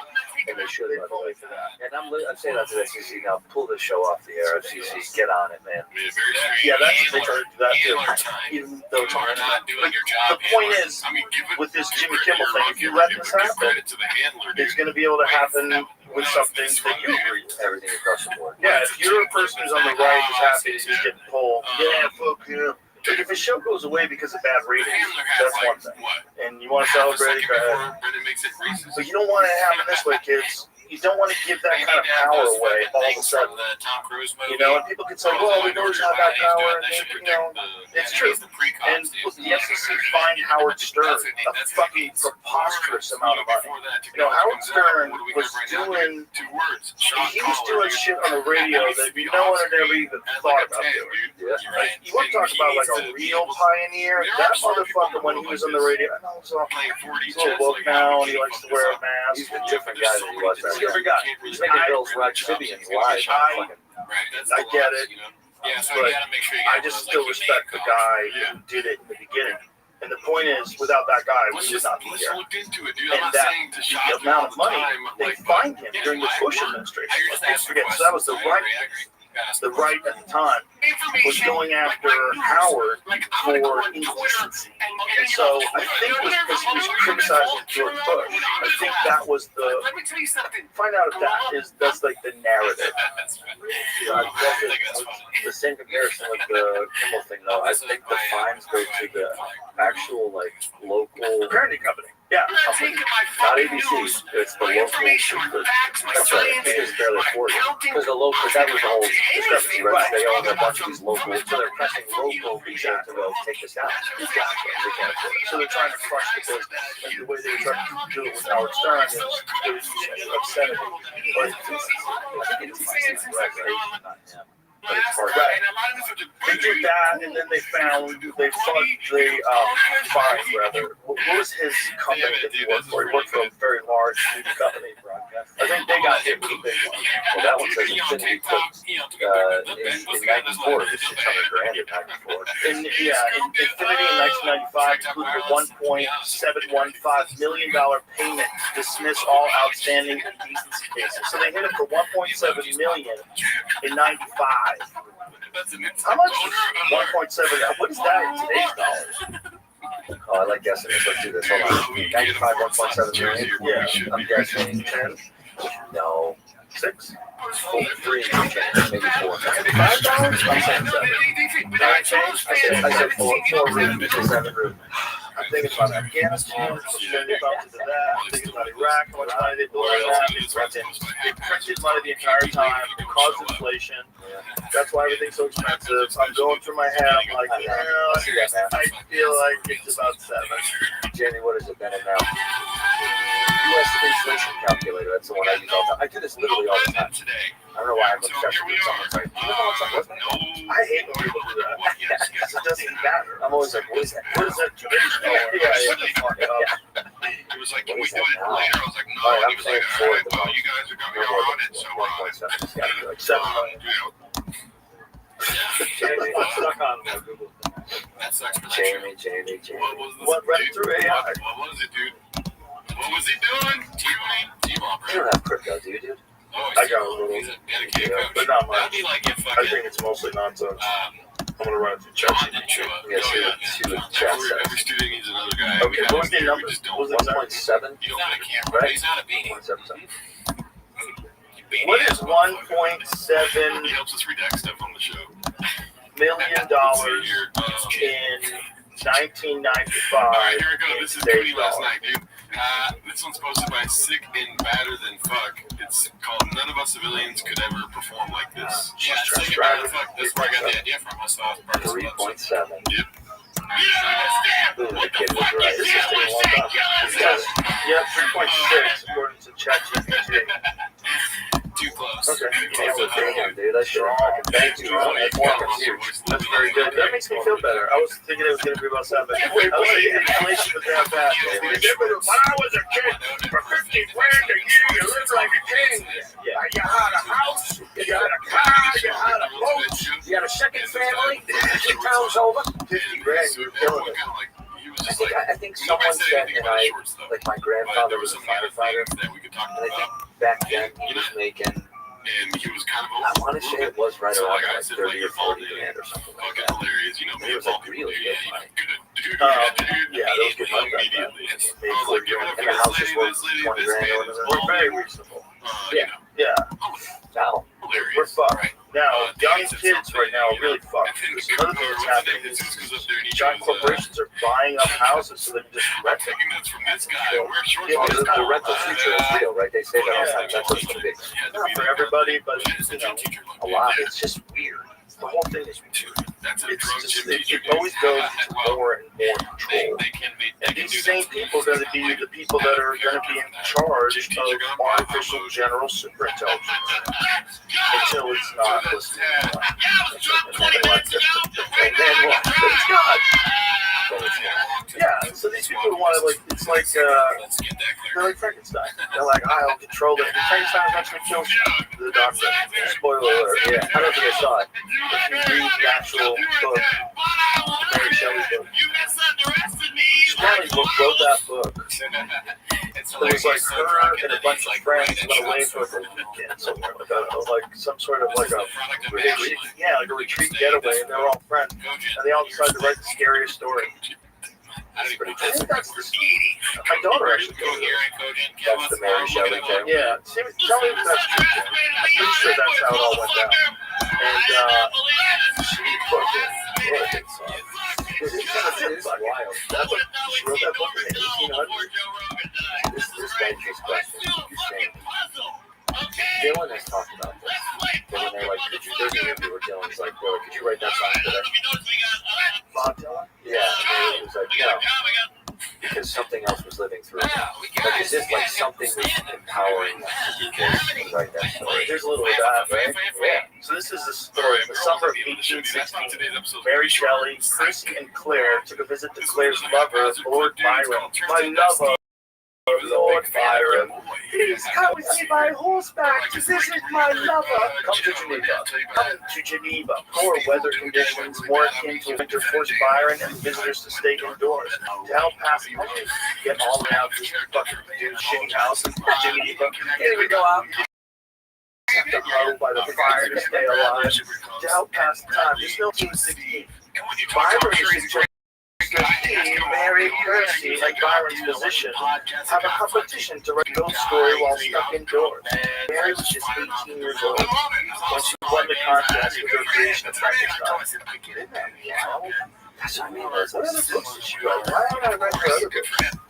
Because I read Frankenstein when I was. Her mother was famous, right? Wasn't her mom famous? That's so funny. He said, Go up to the top real fast. Oh, they did know a lord. They know a lord lover. Yeah, click on her. What a dirty girl. Going to visit a guy to fuck and you're not even married in the 1800s? That's a wild move back then. Her mom died when she was 11 days after giving birth. Yeah, dude. She was for her father married a neighbor, Mary Jane Claremont, with whom Mary had a troubled relationship. But of course, stepmom. 1814, Mary began a romance with one of her father's political followers, Percy Bysshe. Percy Bysshe, B-Y-S-S-H-E, Shelley Bysshe, who was already married. Percy, together with her stepsister Claire Claremont. Who fucking named her? Claire Claremont? My name is Joe Joseph. She and Percy left for France and traveled to Europe. On the return to England, Mary was pregnant with Percy's child. Wow, rockets. That's how they did it back then, because you never really did it. Yeah, you're going to die within the next month or two. You're pregnant when you're 18, it's like great. Maybe 30 people will survive. Over the next 2 years, she and Percy faced ostracism, constant debt, and the death of their prematurely born daughter. Oh my God. They married in late 1860 after the suicide of Percy Shelley's wife. Oh my God, the lady killed herself because they were fucking. Did she kill herself, Joe? That's a good question.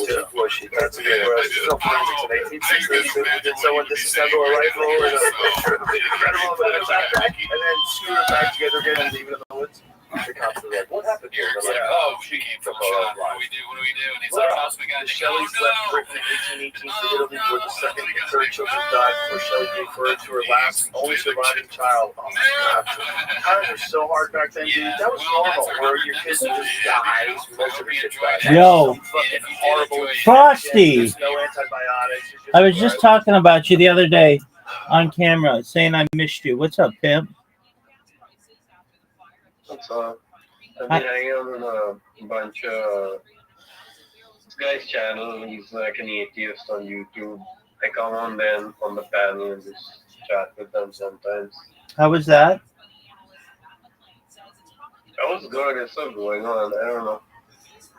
Well, it's alright. It's like the internet stuff. What's been new, big dog? There's not much. So this guy is an atheist panel. He has like a bunch of atheist friends, and they have debates with people who are theists. So I come on there sometimes and like try to just just intervene, I guess. I don't know. Very well. What's been up? I'm sorry, I keep leaving. I keep leaving in Discord. Yeah, because you're a little bitch. Why do you fucking leave?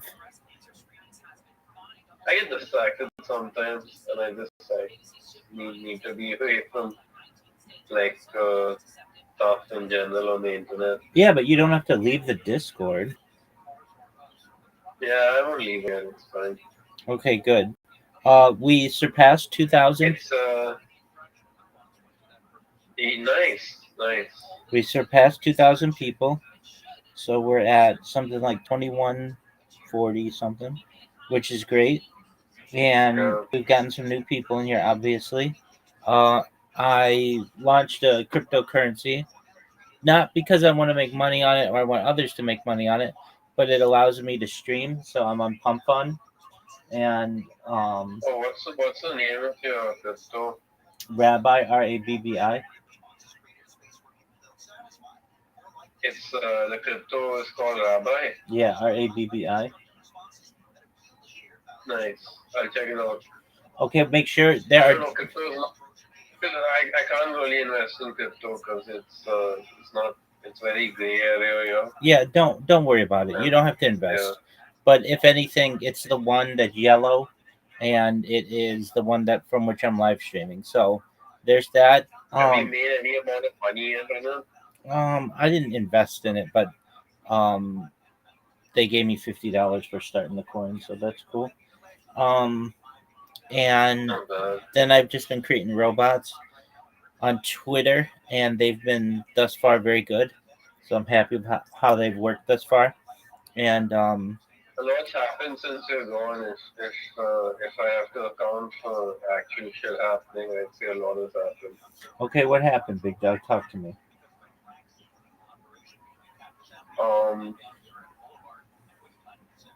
I don't know, like a lot of shit's happening right now that people can't explain and stuff. Okay, what do you mean? What do you mean? Like, I don't know how this whole thing works. Like, some weird as like parallel universe shit happening right now. At least in my belief. I mean, if people share their beliefs more often, maybe I mean, it's not so bad. Like, think about it that way. I mean, if you meet someone, go ahead and tell them what you think about what's actually happening, even if it's conspiracy.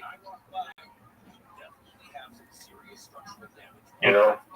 I have no idea what you mean. I mean, like if everyone has some sort of questioning of what's actually happening right now, but people have like varied ideas. Like some people just believe in outright strange things, and then there are like the atheist people, like I mean on YouTube, and they have their own ideas on things, but a lot of stuff about the afterlife, for example, or conspiracy in government, like the alien shit that you get into, right? What'd you say? The alien stuff that you get into. Oh yeah, aliens are tight.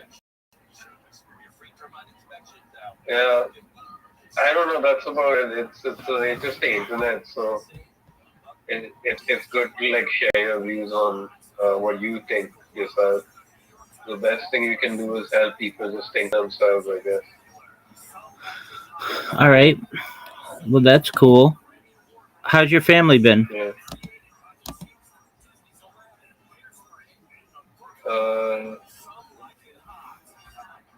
They're all right. Have you gone to your vacation house recently? Yeah. Was it? So, Are you still smoking? not as much anymore. No. Are you vaping? No. Well, that's good, dog. I'm not. I don't go to that place too often. The house in Goa. Why not? Most likely haunted. Like I told you about it, right? Yeah, and it doesn't have air conditioning, right?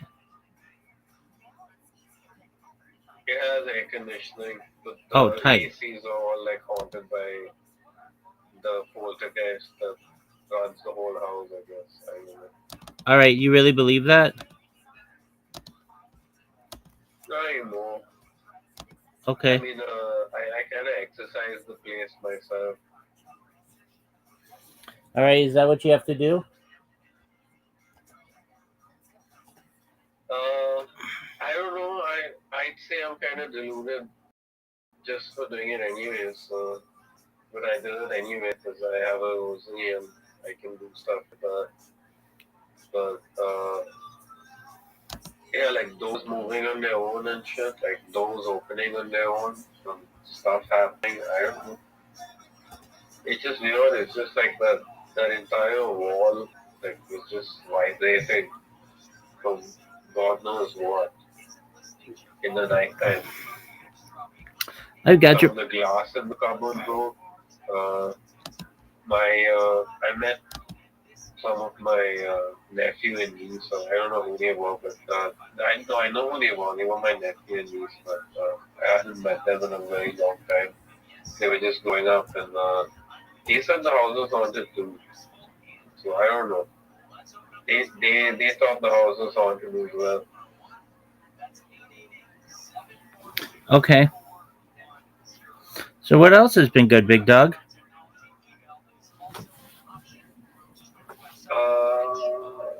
The writing's going on well. The blogging's all right. My laptop just got screwed up because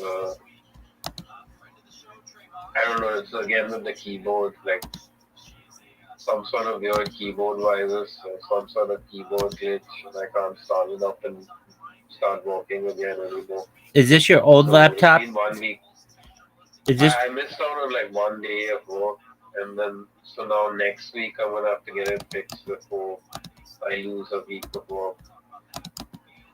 okay? Is this the one that you would play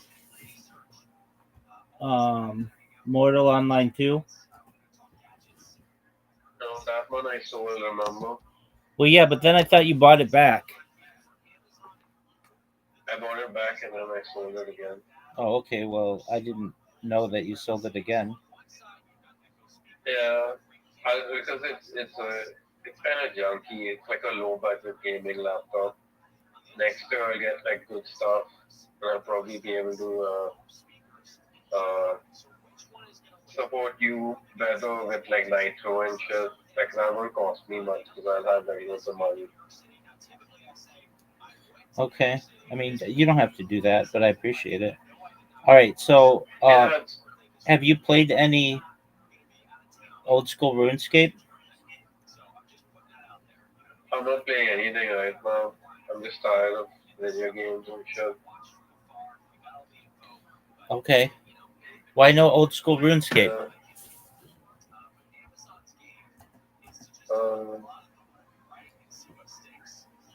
I don't know, man. Like, everything's kind of dense. Like, the internet is just. If you're a type of person like me, like the internet is very. I don't know. If most people can find like places to be and people to meet, I can't do any of that shit anymore. Okay, why not? Because I don't know. At some point, you just some people are like that because they can't assimilate back into society or whatever. I don't know. Okay, why can't they assimilate back into society?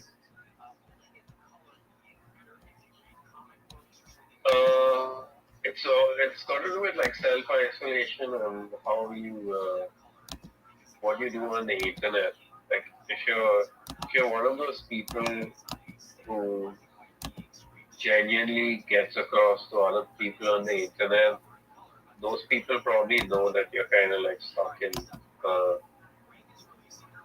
in an isolation or something. What do you mean? Like I'm not lying. Like I mean, like people on IRC, for example, they don't live the regular lives. Like you find all these people who just you know like they've either grown up too much or they're just out of everything. Like they don't relate the same way to stuff anymore. They don't relate to people the same anymore. They kind of hate what's going on in the world and shit. Why is that?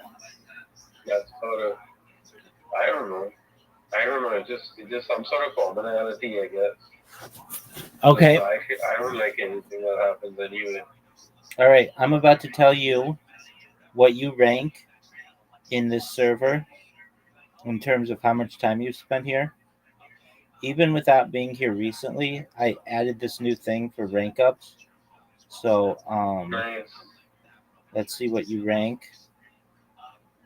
So let's see how we find you. Frosty.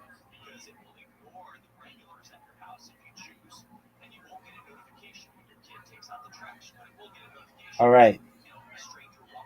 You are number 16 all time. So that's pretty good, dude. You've spent a lot of time in here. Yeah, that's not bad. That's pretty cool considering I've not been here that long. Word, dog. You've spent a total of 62 hours in here, so that's a good amount of time. Yeah. Especially considering you don't just stay here and not talk. You always talk when you're in here.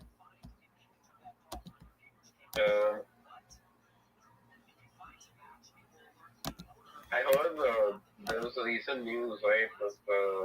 The everything stopped in the whole Israel-Palestine thing. Everything's starting to simmer out. Let's hope. Yeah.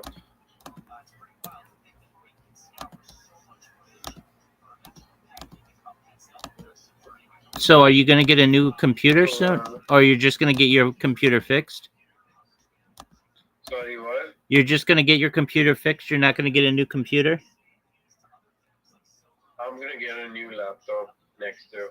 Okay, what kind are you going to get?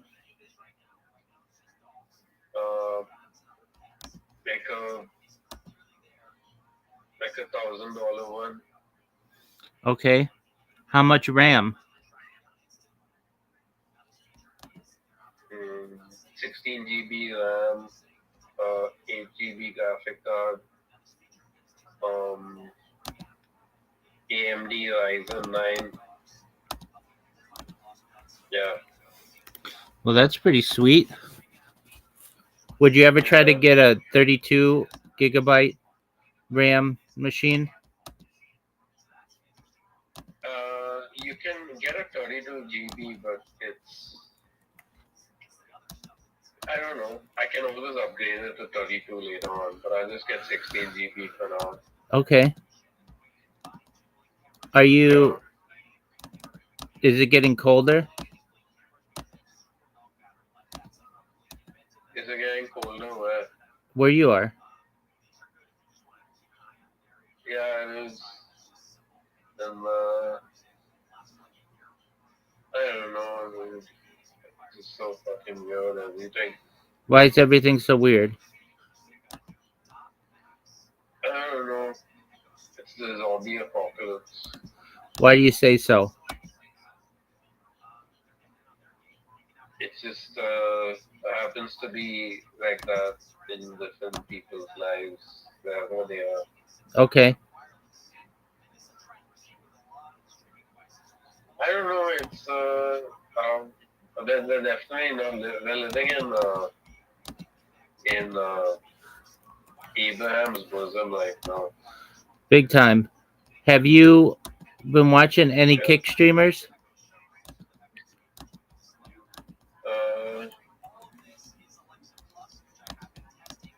I have been watching.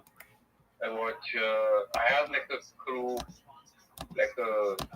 I don't know. I'm not part of their crew anyway because I'm not a streamer, but like I like watching them. There's this guy named Admiral Gibbs. I've heard of that person. I don't know if you've heard of him. Yeah, and then there's he's friends with this girl named Kinetic Kel. So I watch both their streams and I used to talk to them for a while, like on voice. And there's Sky Anna, there's another girl, and then there's a couple other dudes. Yeah. Okay, what about X straight? They do random. Action Man. I'm sorry, what? What about X straight Savage? I don't I got banned. My main account got banned on Twitch for saying white power On Twitch or Kick? on Twitch. Well, Straight Savage is on Kick. Yeah, I know Savage is on Kick. I don't go on Quick Kick because the subs are too expensive. Okay, I mean you can just lurk. I can just watch stuff, but I prefer to be subbed to someone if I'm gonna like chat, you know. Okay. And have you had the opportunity to watch X Straight Savage at all recently? Not really, no. What's new in his town? He got a new computer and he bought 2 new cars, or 2 new to him cars, and he's been doing well on the Kick Partner program.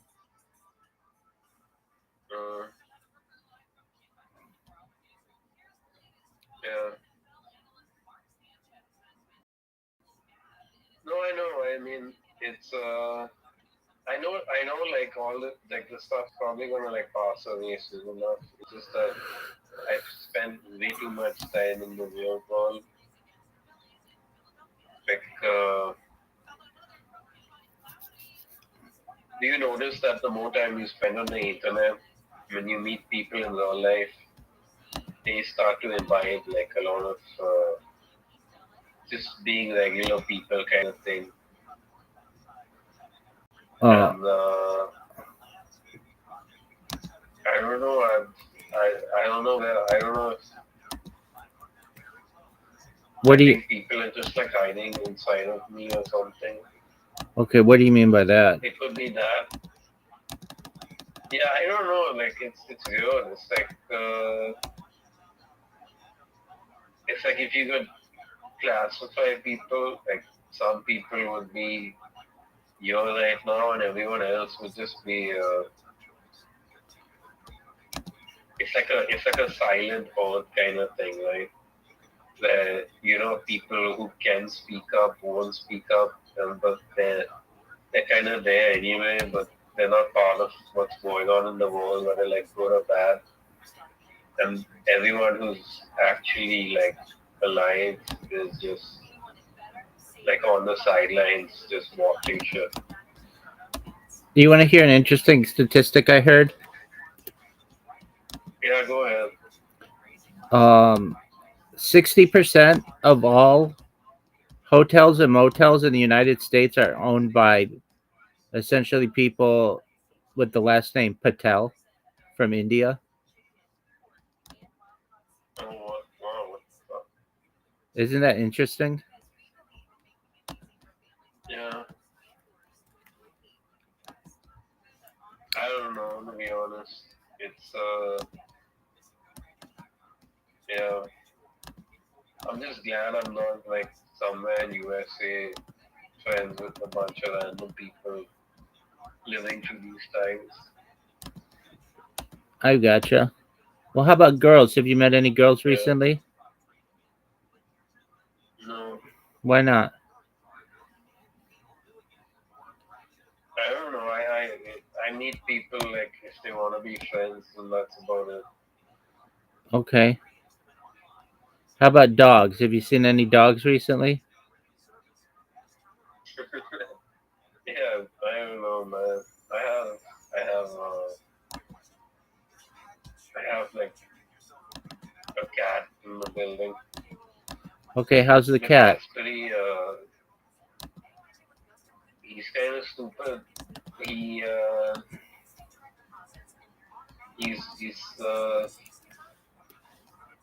I don't know. Sometimes they randomly start like purring. I don't know what kind of purring it is, but it's like some kind of squealing that happens. They all squeal together. It's like it's like there's like a good ghost somewhere below my building, and the cats just squeal like It's kind of scary, but it's like scary in a nice way because it's just cats. Because cats don't see ghosts, but cats do see like good ghosts. Is that how it works, dog? I don't know. I think cats see like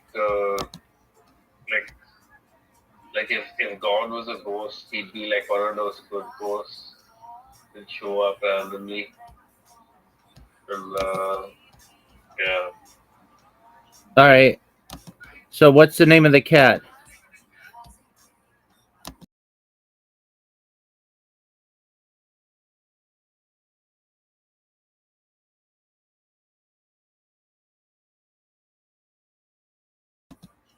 Yeah, why do you call him that? I don't know. It's just a name. Okay, what is it? Like, what does it mean? He's like he comes from, he's like an ancient cat. I have lots of ancient cats. How old is he? He's as old as time. No, I'm just kidding. He's I don't know how old he is. He's just a building cat. When you He's say very fond of me. when you say building cat, what does that mean? Something that just eats mice? Yeah, it just hangs out like on the ground floor of my building. Okay, but he's not owned by any. But he's not owned by anybody. No, he's not owned by anybody, but he gets fed by people. That's about it. Okay. And how often do you see him? Sometimes I feed him. He's there almost every day. Today I was looking out the window in my bathroom and I saw him there. Okay. He's just like he daydreams sometimes. He's a lot like me. He tends to like daydream, just sleep. That's all they do. Just like daydream and sleep. Okay, what do you feed him? I don't feed him. I don't feed him right now. Someone else is feeding him. I know, but when I do feed him, it's usually like random stuff. Sometimes I had a dog, right? So that dog belongs to another family member. The dog was given boiled chicken. I took some of the boiled chicken down and my mom told me to give it to the cats. The cat ate the boiled chicken. And apart from that, he eats about anything. They eat about anything. You give them like raw fish, they eat it. Okay. What about? And they're not picky. You can give a cat pretty much anything. What about tuna fish? Yeah, tuna fish is pretty good. Yeah. Okay, and where's the cat's house? Like, where does it sleep? It has different places. Like it has the entire ground floor, so it would probably go under a car or it sleeps on top of my dad's car. Sometimes it takes a nap there. Okay. And you kind of have to shoo it off. So my dad has to shoo it off to get back into the car and drive off because the cat's on top. Usually just goes away the moment he opens the door, the car door. The cat is. Yeah. Does it like to be petted? The cat is, it's a regular cat. Sometimes it follows me. Like one time it followed me. I was walking down the road and it started to like stealth under the cars while I was walking.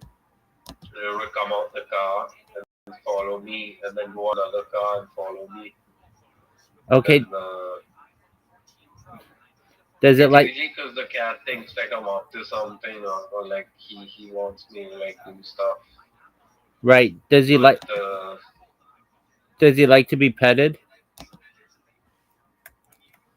He likes to be present, but he also knows I'm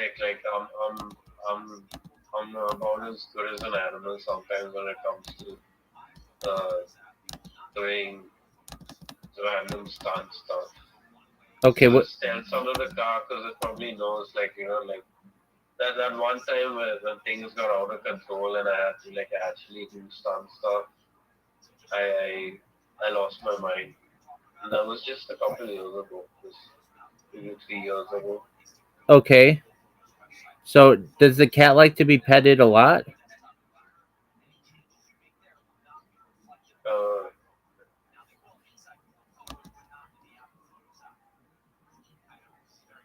yeah, it actually pedal a lot, and it tends to cuddle on my leg, and it cuddles, it keeps cuddling.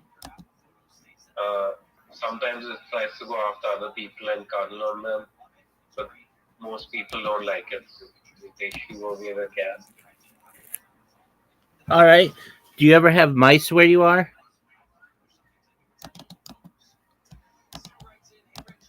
Mice, Yeah. yeah, they come to the fifth floor and they come to the fifth floor and cause all sorts of commotion.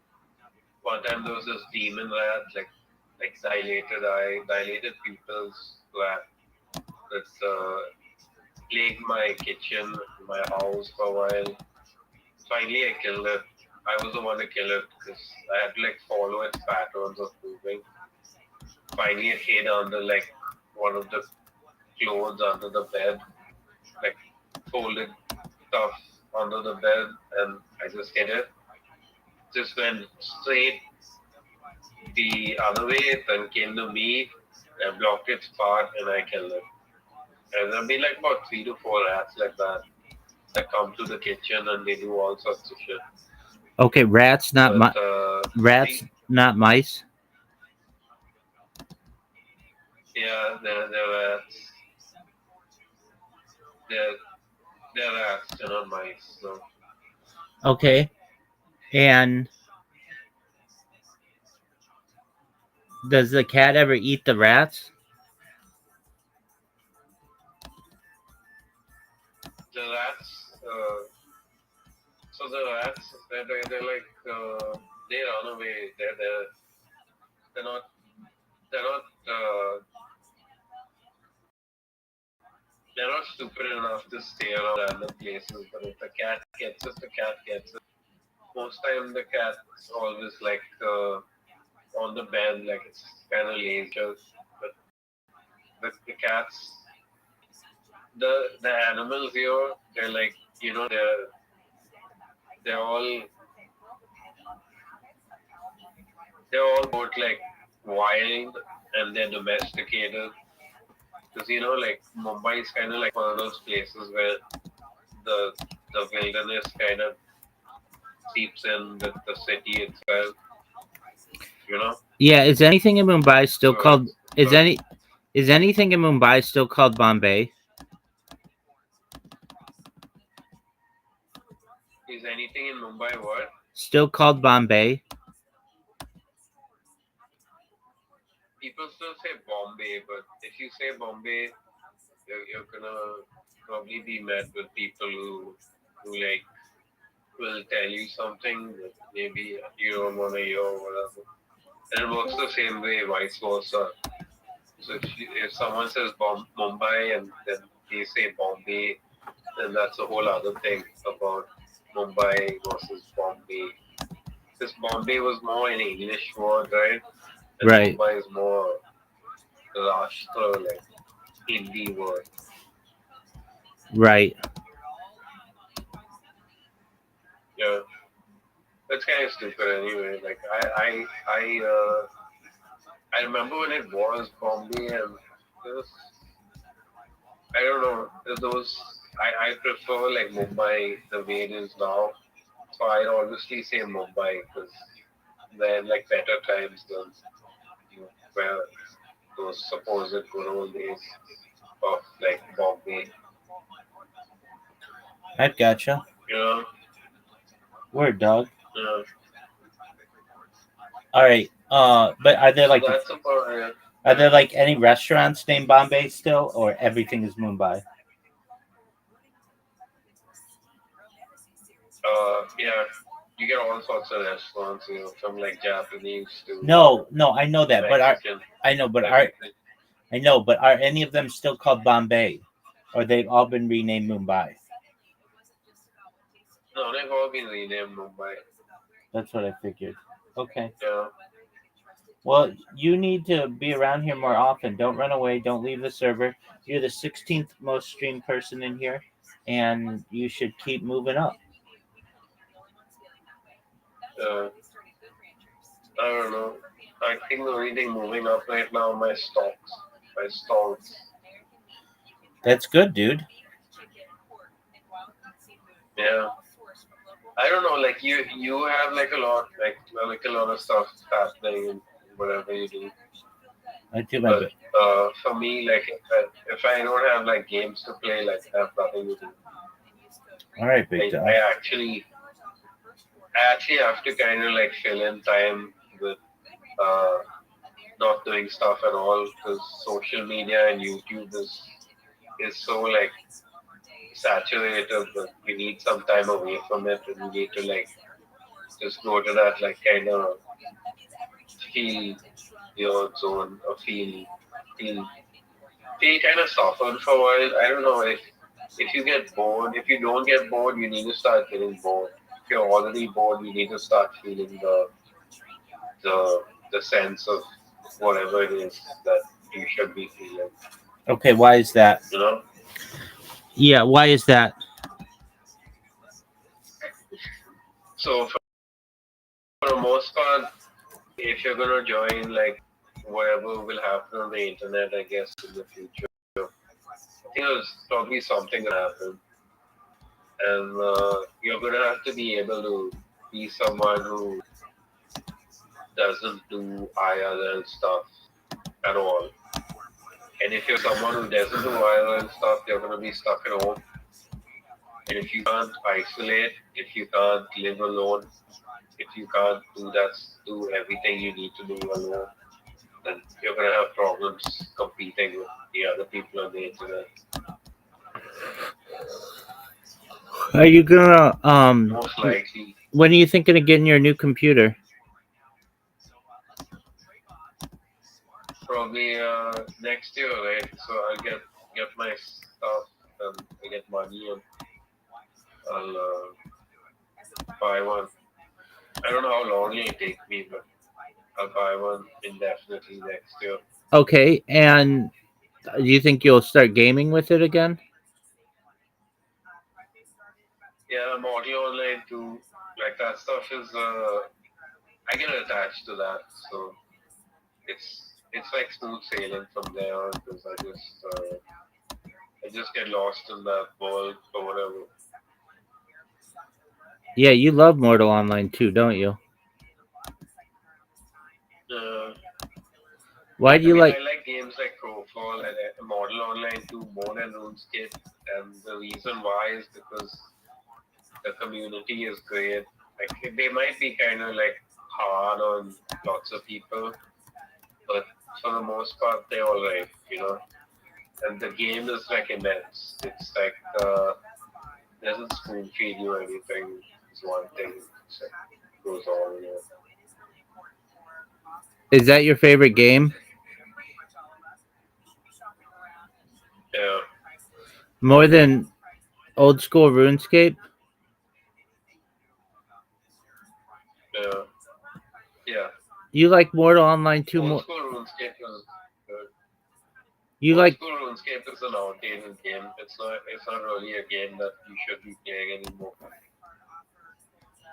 Okay, why do you say that? It's not. It's just it's too grindy, right? So if you play for 8 hours a day for 1 year, you might make some progress. But if you just play on casual hours, and it's not gonna be worth much. Because the game doesn't reward you. You can play for like 5 to 6 hours and absolutely nothing has happened. apart from 3 levels. They only have 3 levels? You know? Yeah, that's how it works. It gets to the point where it starts to get ridiculous. The guy, There are only 3 you have to levels. spend like $200. Yeah. There are only 3 levels in the whole game? No, it'll take you 5 to 8 hours to get 3 levels, like from 75 to 80, you could say. Okay. And if you had to in one skill. Okay, if you had to play a game for 100 hours straight, would it rather be Mortal Online 2 or old school RuneScape? Model Online 2, yeah. Are you excited for I don't know. Are you excited for Grand Theft Am I what? Are you excited for Grand Theft Auto to come out? No. Why not? To be honest, I don't like where GTA is headed. So now they've taken the entire route. You know, GTA 6 is not going to be like GTA 5. GTA 6 is going to be about the screwed up world that people advertise. You know? What do you mean? It's going to be everything. Yeah, I mean, it's not like that anymore. I don't know. I think it's going to change. We're not going to be living in this apocalypse society world anymore. It's already happening now. Okay, what do you mean? So, you know, like in Judaism, they have the idea that it's like there's a different realm which is part of Sheol, right? Right. And that it's like a limbo heaven, and it's called Abraham's bosom. And then there's the abyss, and there's hell, fire itself, right? Oh, okay. I mean, we don't call it hell. I think there's like a rift happening. Two separate worlds. One is the netherworld we're currently living in, like realm of the dead, where we actually live in right now, and everyone else is on the DOT realm. Okay. And then it has to do with like time and being and stuff. So it's like consciousness belongs to an eternity, and everyone else belongs to the other realm, the earth realm, where everything's like. Okay. It's very difficult to explain. Have you played any sport? No. So anyway, getting back, like the netherworld is sort of like where a lot of what used to be is back again. So like, if you go out, you'll probably like notice stuff that look like America in the 90s again, and you start to wonder if like your eyes need correction or whatever. I don't know. But everything's like undertow. Everything's like, you know, on the raw bend, you could say, like that sort of thing. Okay. Have you ever played High? I don't know what's on laptop. Yeah. Have you ever played High Ally? No. Do you know what it is? No, I don't. Like, I thought it was an Indian game, but maybe not. All right. Do you ever play cricket?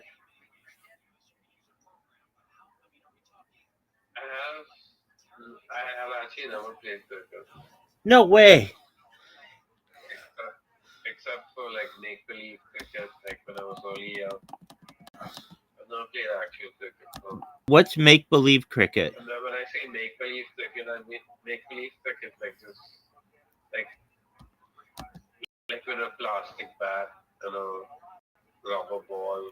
I don't know, something like that. When I was early young, we used to play below the building. Where the cat is? The cat wasn't there back then. This was way back in like 1994, 95. Okay. So you used to play cricket, like just playing, but not seriously. Okay, what sports did you play? Played football. Soccer? Still watch football. Yeah. What position did you play? I was good at goalie, but for the most part, I was not good at it. I was good at playing goalie, yeah, but I was never very good at playing football the way people who are good at football can play football. So that's about it. I was never good at any sports either. Does anybody ever play baseball there? I'm good at. I was good at the mini game sports like pool and poker, stuff like that. Really good at that. Does anybody play baseball there? So Nobody baseball is like it's not, no one plays baseball in India. It's not one of those things. Why do you think? Like ice hockey, I remember you were telling me about ice hockey, right? Yeah, remind me. They do play ice hockey up north, but I don't know about baseball. I don't think so. Okay. Why don't you think they play? Why don't you think they play baseball? Baseball is still American. It's like the only all-American sport, along with American football. Right. You know. Yeah. Those are the two. But I think American football is like more popular, if I'm not mistaken, right? It could be. Yeah. You mean American football is more popular than baseball? Yeah. American football is the biggest sport.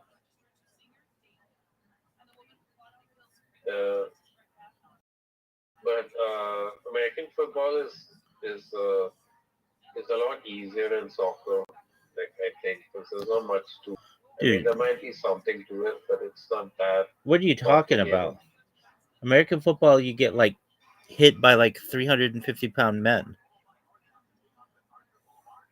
Yeah, but in soccer, you have to have like high amounts of athleticism. And you need to have like full awareness every second you're on the field. I understand what you're saying. Way harder. You need more endurance. Yeah. You need more endurance. Yeah. You need more endurance. You need more skill. You need more strategic maneuvering. Everything. Okay. Do you still play soccer? Do you still play soccer at all? No, I'm like I said, I'm not good at it. If you want me to like beat a guy at pool, I can maybe.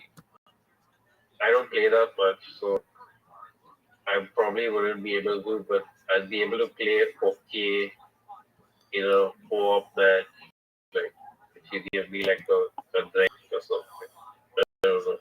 Okay. I don't drink anymore, so it doesn't make a difference. Pool do you play? Like pocket billiards or bumper billiards?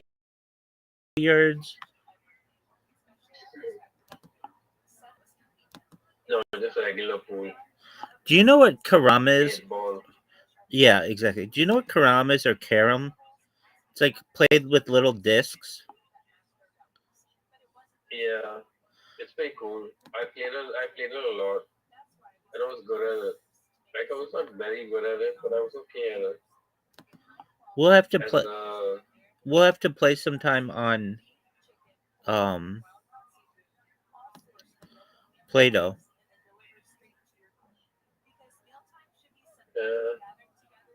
I remember we used to have these table tennis classes, and I was no good at table tennis. So I just played carom with these other dudes, and I was kind of good at it. I meet people a couple times, and yeah, What do they put on the board? Is it like sand or yeah. something? What They do put they like What do they put on the board? it's like talcum powder. Oh, okay. Yeah, And so basically talcum powder. do you have to add it before playing every time? Yeah, and when the board gets too rough again, you gotta add it again. Okay, and what kind of discs do you use? What are they made of? Of what are they made?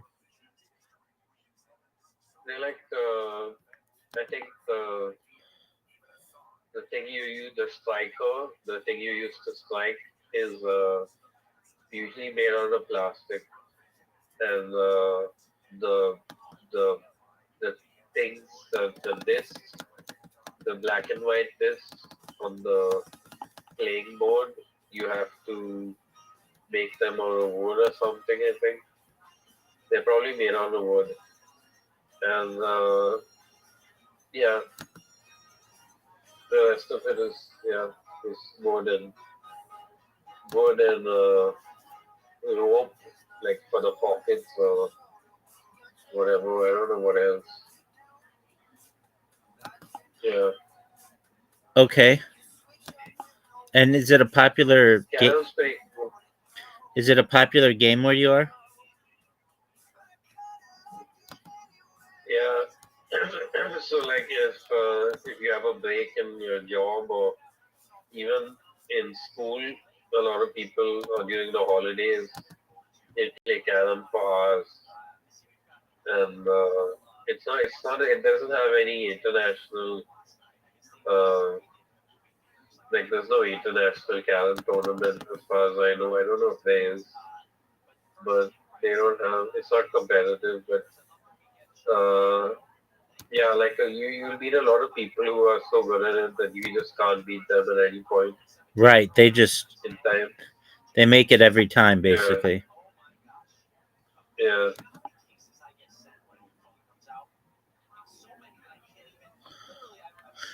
Did you like you said people play it on their breaks? Like it's a big table though, isn't it?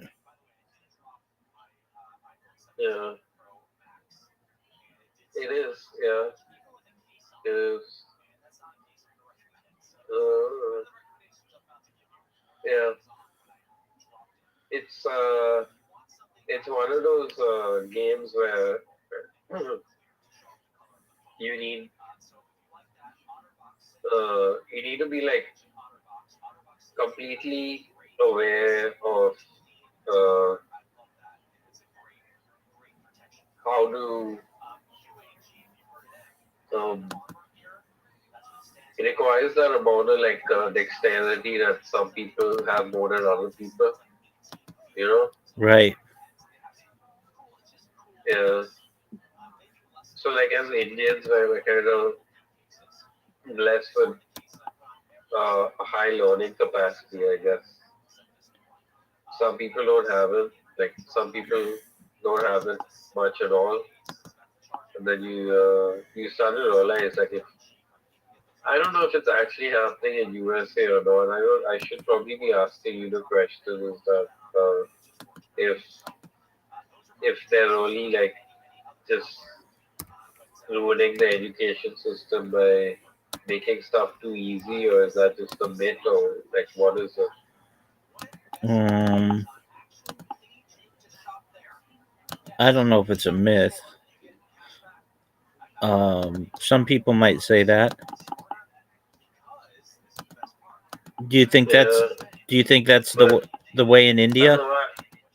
I no. I think like in Australia and India, we've had a very strict education system that kind of like demands like way too much from kids, and I started to realize like in USA, it's a different thing. Like those kids who have these like intense exams and intense practice and learning, some of them don't have any like security backing, so they're gonna fail at a lot of stuff because they don't have the security, like that sense of security to just feel like they have a home they can go to if they fail or do something wrong. Yeah. So Uh, pardon me. Um, yeah, do you feel that's the way that it is in India? no, I mean, I don't know if it's the same right now, but uh, like I don't know. Uh, I don't know if people care enough anymore because once you introduce the idea of these kind of liberties or whatever you want to call them, a lot of people get mad about it. Specifically, Indian people, like any Indian person would get mad about it. Okay. What did they get mad? About the idea that you're turning people into snowflakes, basically. Okay. Do people think that's what's going on? They don't, but the powers that we uh, do actually think that.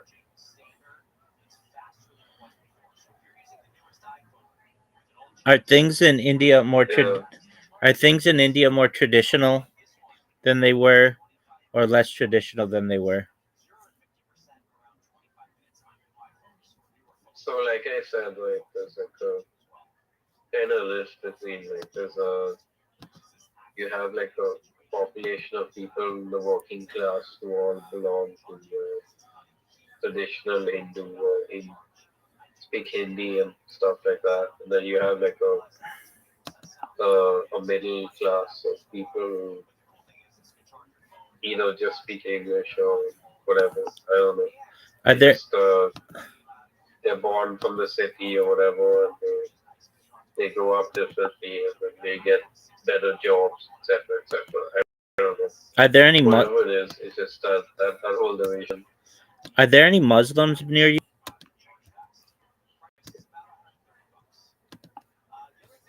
Yeah, I think so. There are a couple people. I don't know. I'm fairly alright towards Muslims. They're alright. They just they're alright. Uh, we've uh, we've had a lot to learn about like diversity and stuff like that. Because if you don't teach it to people, they don't get it. It's sort of like that. Word The dog. more you encourage, yeah. I mean, it's so easy to take the communal route, right? Right. So it's basically how it works, but yeah. Okay. So do you I find don't know, man. okay? I'm just tired of like I kind of like wake up in the morning and like have a bath, say my prayers, and it's like at peace for a while. But it doesn't last for that long. It just stuff going on. Yeah, Is that how you feel? I don't know. I have like moments of calm, and that's what I focus on.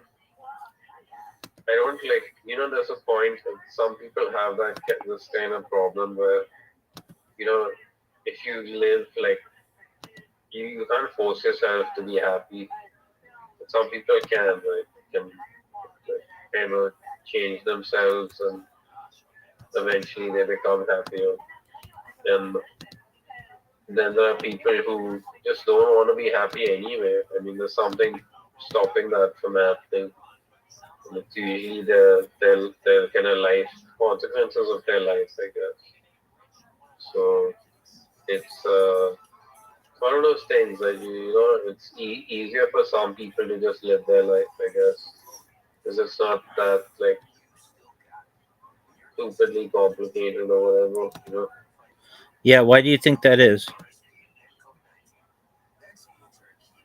I don't know. I think if you're met with tragedy in your life, you sometimes never recover from it because your psyche is permanently hurt from whatever it is. Okay. Do you find that people are more positive nowadays in India or more negative? People are more positive. Why do you think they're more positive?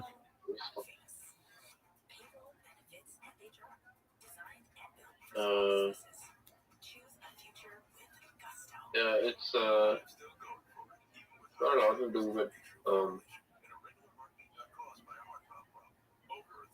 I don't know what it has to do with. To be honest, I think it's just the idea of falling in love with whatever it is you're doing and whatever it is you are. Like the depression only sets in if you're involved in something you shouldn't be involved in, right? You know what I mean? So it's one of those things that you don't like inherit depression unless you do something to warrant it.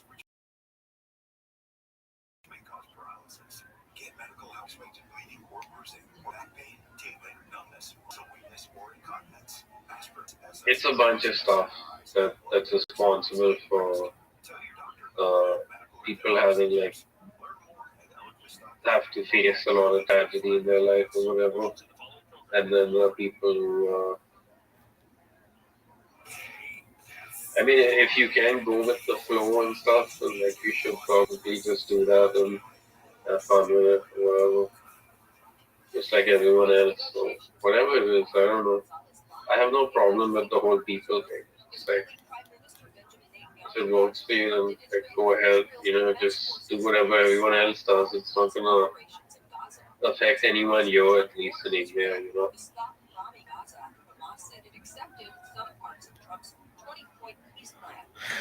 Do you find that people are becoming more advanced technologically in India?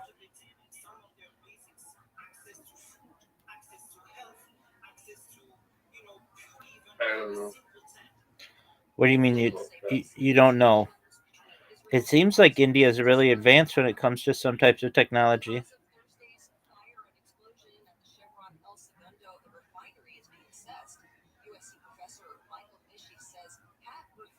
Is that not You true?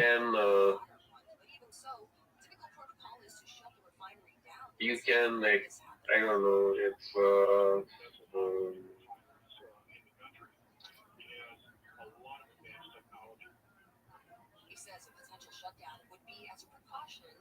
yeah, we have a problem when it comes to we have the same problem that USA has when it comes to not assessing problems or confronting problems without having the adequate resources to combat the problem.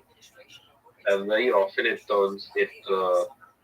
has like effects on patriotism or nationalism in the country. Like Asian countries or even Southeast Asian countries are fare way better than we do in terms of general employment and other stuff as well. You know, so it's like it's the same thing that's happening in USA that's not happening in India because you have this misplaced kind of patriotism that's controlling people's minds. Uh, there's almost like a system that controls people when you go outside and do stuff. You go to your job, you take a train, you go to your job, you know, and whatever the programming is, it definitely it's not matrix level programming, but it does seem like that almost because you have like a bunch of people. So I've written about this before, Rabbi. I just wanted to mention it to you. It's just like one of those things, right? Like you have people who live in squares. They're not squares themselves, but they live in like square society, you know. And Okay. anything beyond those squares of society, they differ from. So uh, they'll consider it something else. So people who are American often they have to rely on the idea that they're in the wrong for not living in squares or that they should pay more attention to their near vicinity and start building community and thinking about how, you know, uh, they should only contain themselves within the four walls of whatever they're living in and make their abstractions and like beliefs and everything centered around that. And this is happening to everyone. Like they get older and they just regress, you know. And there are a bunch of people who would rather not think that way and start thinking on uh, more like suitable terms, basically stuff that makes sense, you know. And yeah, like people like you and me, for example, right? We don't like for most part you're American anyway, so you guys have a kind of broad-minded sense on what to expect from people, what to expect from places. It's not so much square-oriented. It's not like you think only about uh, your own experience as such. You get what I'm getting at, right, Rabbi? Yeah, dog.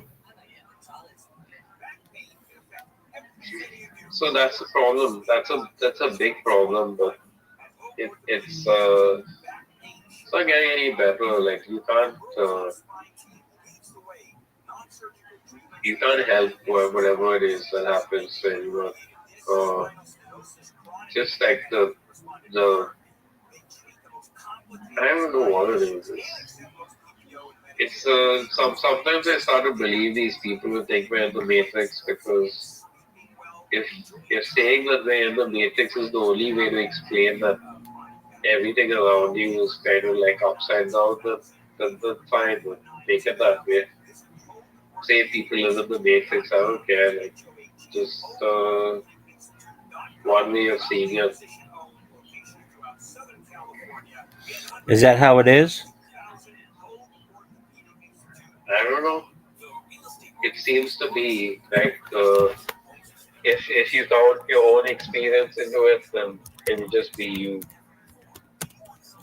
You'd have to take on the guilt of being that person who lives among no one else. You know?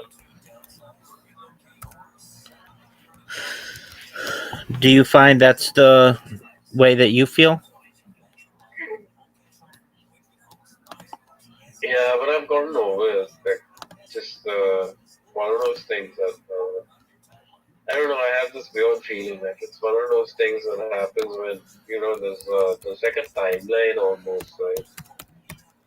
So I'd say uh, some people who are older than you are probably born uh, after you. You know, it's Hello, one I'm of those things. here. Hi, Rabbi. Hi, Uh, So Frosty. yeah. Hello, Mr. Hi. Chris.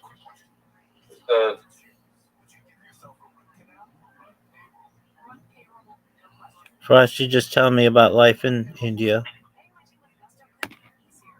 Hmm.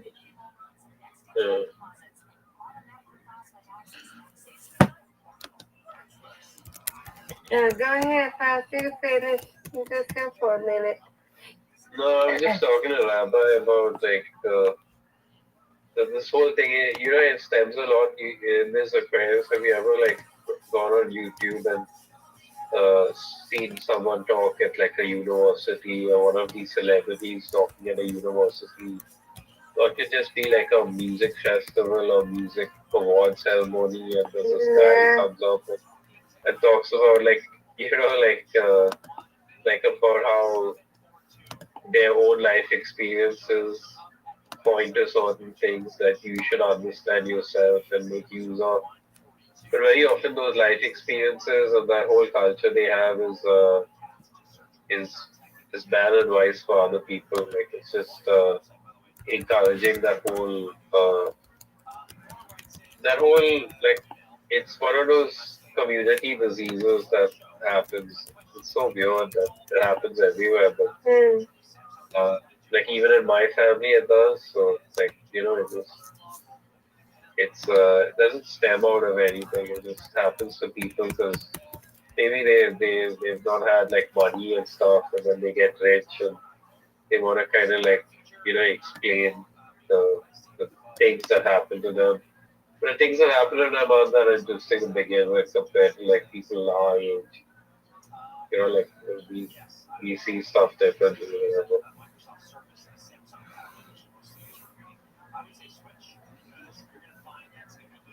Have people So become yeah, but that's it.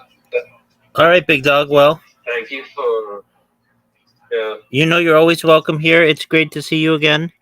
Don't be a stranger, and Yeah, yeah, come back tomorrow. I will come on later. Okay, Yeah, I'll come back tomorrow and give you a full update.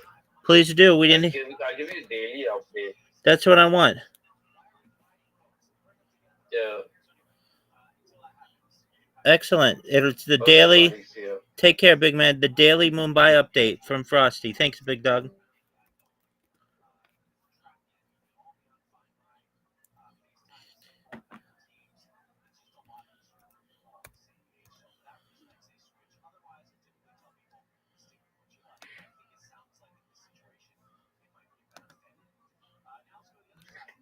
Mm.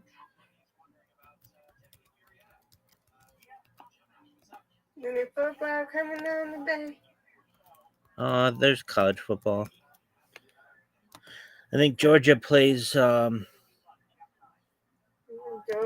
Alabama, somebody. They play Kentucky. I think something like that. Who? They play Kentucky. Who? Georgia. Oh, Georgia does. Okay. I think so.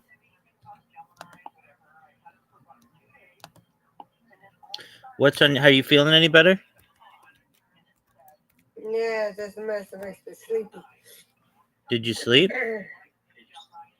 Yeah, I slept. That's why I gotta take this.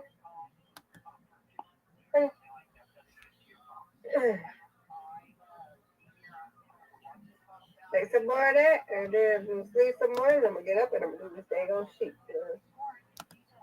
And hopefully you'll still be up there so you can help me stay.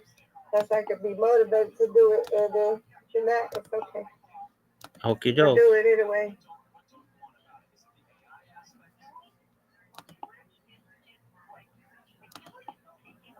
Got to do it. What's your plan for today? Just to get fluids and take your medicine and such? Yeah, take your medicine and rest and get up and straight up a little bit and change these sheets. That's what I support it. Yeah, I can't go nowhere. I ain't really going nowhere. I mean, I can, but I don't. I gotta take this medicine. I don't need to go nowhere sleepy, you know? Right. Yeah. I want to get better. I don't need nothing in my nose. Yeah, no, you got that right. Stay in the house. Word girl. Yeah. It's getting better though. You sound better. Is it in your better. is it in your throat still? It was trying to a little bit earlier. It said to told that paper I could do I gotta get some throat spray or if my throat gets sore or suck on some cough drops. I got some cough drops. Okay, you've got cough drops. What flavor? Yeah. The what is it? The honey one, lemon honey one. Is that your favorite kind? Yeah, I like that one. I like cherry, but I like that one because it helps. Okay, good. Yeah.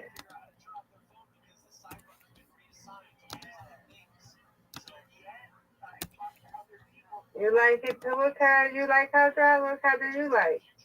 I'm a big fan of cherry cough drops, and what else do I like from a cough drop perspective? I like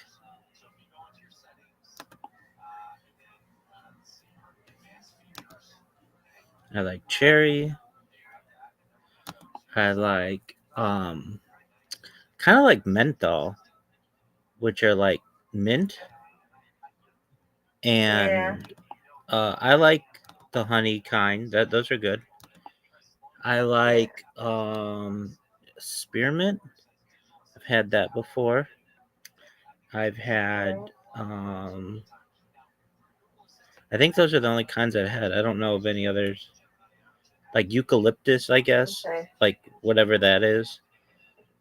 They all kind of Yeah. taste medicine-y to me. Yeah. Yeah. Cherry is okay, but there's like kind of do the lemon and honey. Cherry is like the medicine kind, like type stuff. I think I do the lemon honey. I love cherry, but I don't do lemon honey. Right. Yeah.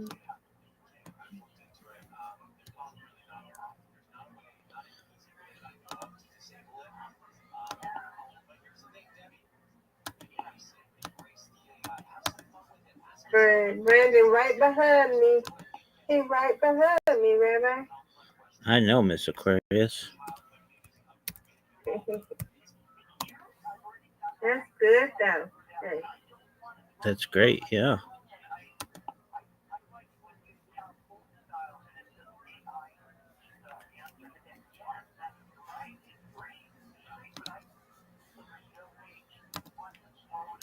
I look at the records, I look at it, and he's right behind me. He 157 too. All right, then. Get on up there, Brandon. Get up there.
cameras and doorbells are getting better, and they're going to start selling cameras at Walmart.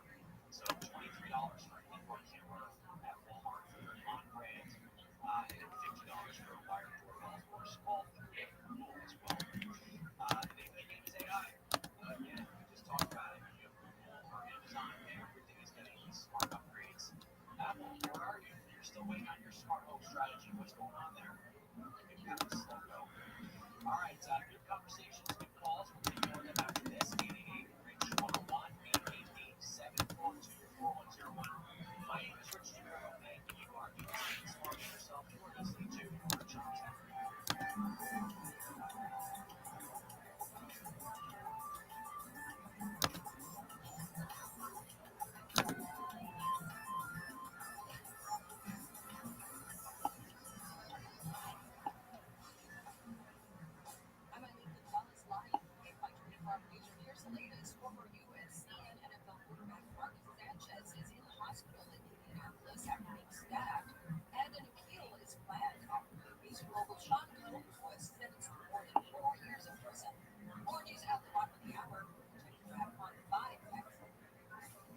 Every day, a child in poverty waits for a sponsor is another day of hopelessness. There are thousands of kids who've been waiting over a year, and they're waiting. Sponsor a child with compassion today.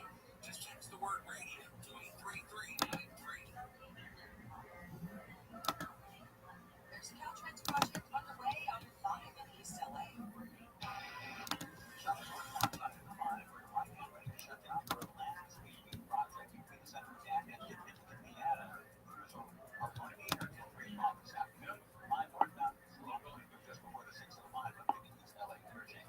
Good news out of Culver City, Laurel Pine southbound before Venice Boulevard. Vehicle flash clear from lane. Hot pockets and slowing on the South 405 from Burbank Boulevard to 605. 210 eastbound before Sunflower Avenue. Maxwell Pier cleared away. With Southern California's most accurate traffic reports, I'm Mike Flores. This year's senior class is back at homecoming. Reunited and protected with MX-Spike, the new COVID-19 vaccine from Moderna for adults 65 and over. That's because these seniors know they face the highest risk of severe COVID. MX-Spike, COVID-19 vaccine mRNA, is a COVID-19 vaccine for 65 and over and for 12 to 64-year-olds at high risk for severe COVID. You shouldn't get MX-Spike if you've had an allergic reaction to a previous COVID-19 vaccine. Rare cases of inflammation of the heart muscle and outer lining have been reported. Common side effects include pain at the injection site, tiredness, headache, muscle, joint pain, chills, nausea, vomiting, and underarm swelling or soreness. MX-Spike may not protect everybody. This year's senior class came ready with COVID-19 vaccine that helps them keep showing up. MX-Spike from Moderna, here for the senior class. Visit mxspike.com to schedule your vaccine today. That's mxspike.com. Car prices going up? You're not imagining it. Good doing, Rabbi. Programming robots, Miss Aquarius. Oh, you playing with the robots? I'm not really playing with them there. It's like a game of cat and mouse between these big tech giants and myself. And whenever I figure out a loophole, they close it. So I got to find another loophole.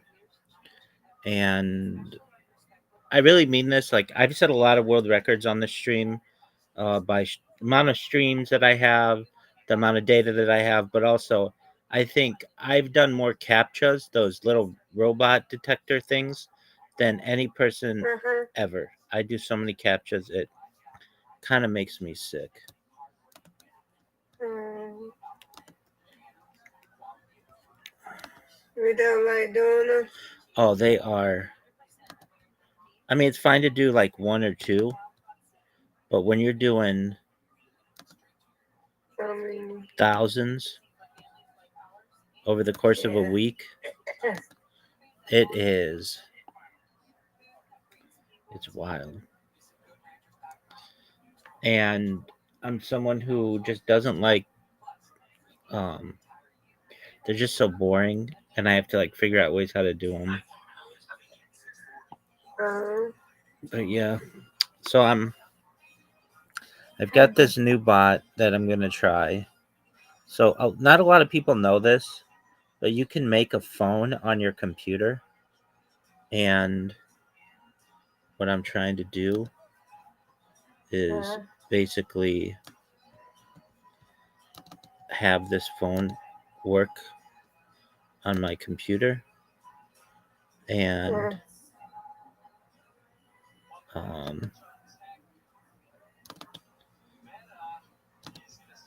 and if it works, then we'll see if it gets banned. If it gets banned, then I'll try something else.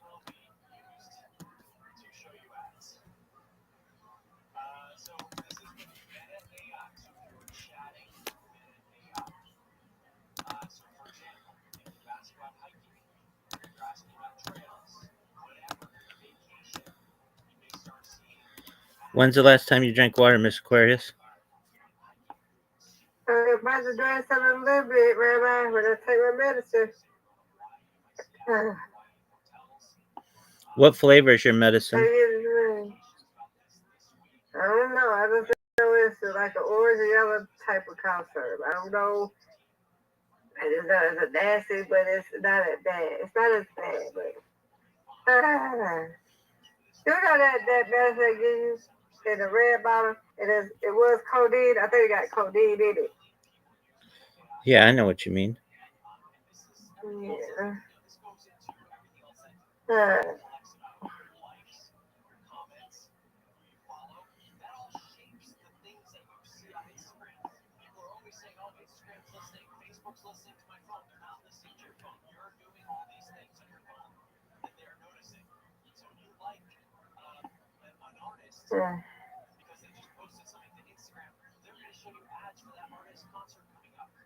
You wake up and do stuff. This stuff makes you sleepy.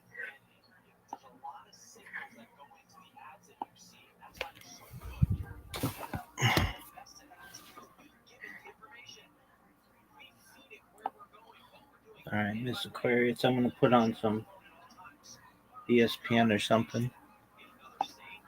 Feel free to listen. How old did she die? Go over to the right there. Mary Shelley lived to be what? 53. Wow, she a brain tumor, which killed her at the age of 53. Alrighty, man. It looks like somebody. That photo is creepy. You can drink water with me in a few minutes, okay? Sounds like a plan.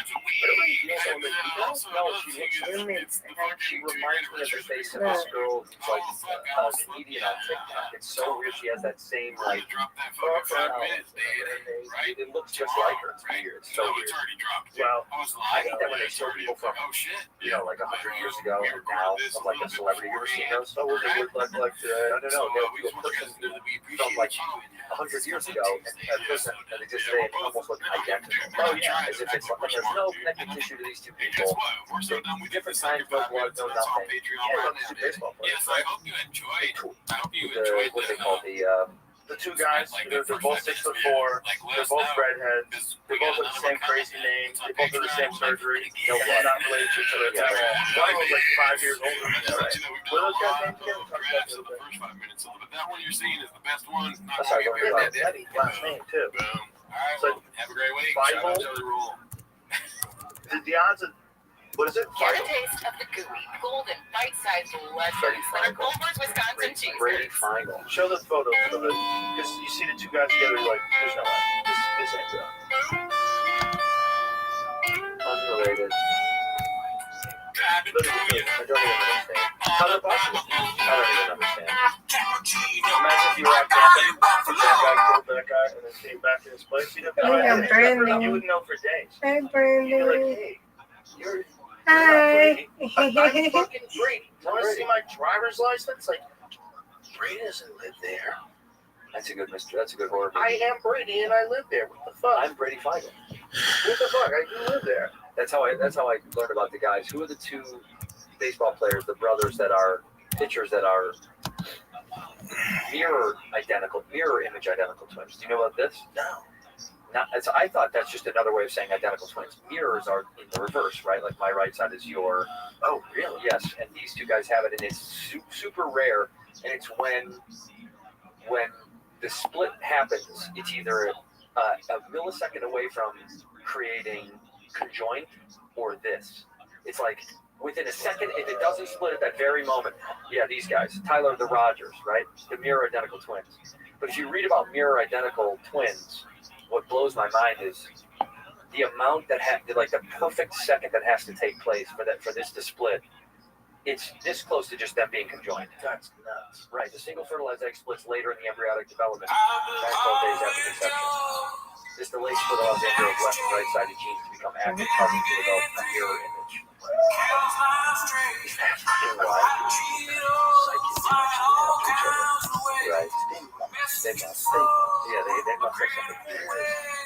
Like he thinks he'll think something that he's already thinking. Yeah, I love that shit. Their waves are connected. Yeah, that's a trip. Yeah, the psychology of twinning is kind of crazy. I went down the rabbit hole about like, you know how they'll put a door between, they'll do this on TikTok and Instagram, so they'll put a door between two twins, and they'll go, okay, raise your right arm, they'll say, put up a finger, or whatever, and they'll both do the exact same thing. They'll go, dance in place, and they'll dance identical in place, even though they don't see what the other one's doing. But they know that's their instinctual thing. I don't think people are twins, they don't come to their brother. What do you mean? They don't like their brother. This just doesn't happen. How about that? How about he looks exactly like you and you don't like him? That's that self-hate shit. I got that. I got that shit. Imagine that you go to your enemy. You are your enemy? That is so... That's so dystopian. It's so terrible. No, bro. Yeah. That's way worse. It's you. It's actually you. They look exactly the same height, same weight, same body, face, image, everything's you. It looks like you. It's like, oh, that's what I look like. Okay. This is why it doesn't get jacked. It's very rare that they do. Or they kind of stay the same because they copy each other. They typically, usually they want to do the same things a lot. What did you imagine if your brother starts marathon running? Like, dude, I'm not fucking doing this. Yeah, like, I'm gonna get down to 140 pounds, so I'm gonna run 100 miles. They're like, no, I'm not doing that. I'm not doing that. I want to be able to change a tire. Right. You fucking weigh 140 pounds. What are you doing? Yes, ma'am. Yo.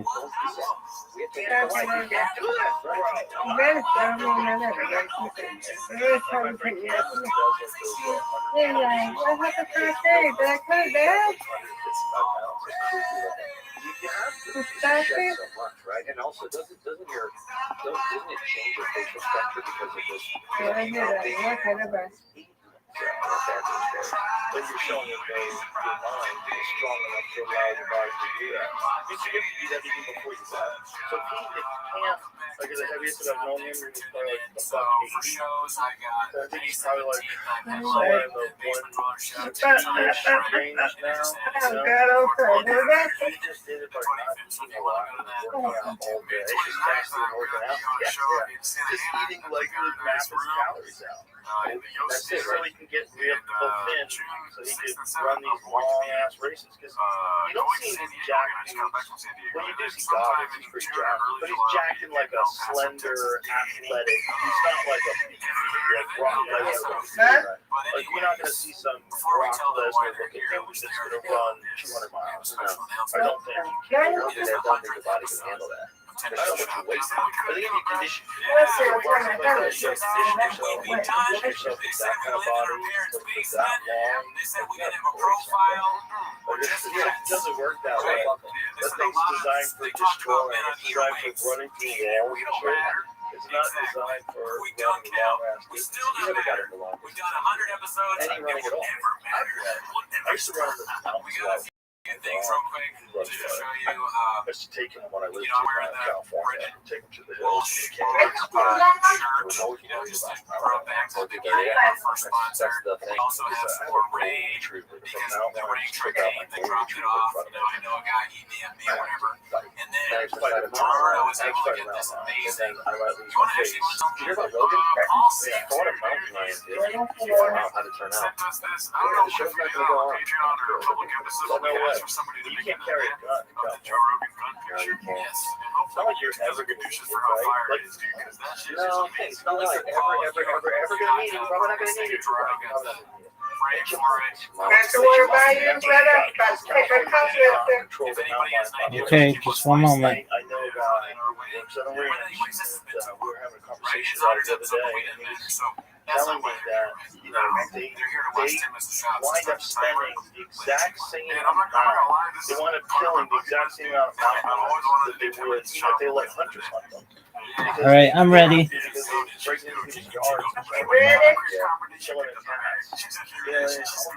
Yes, ma'am.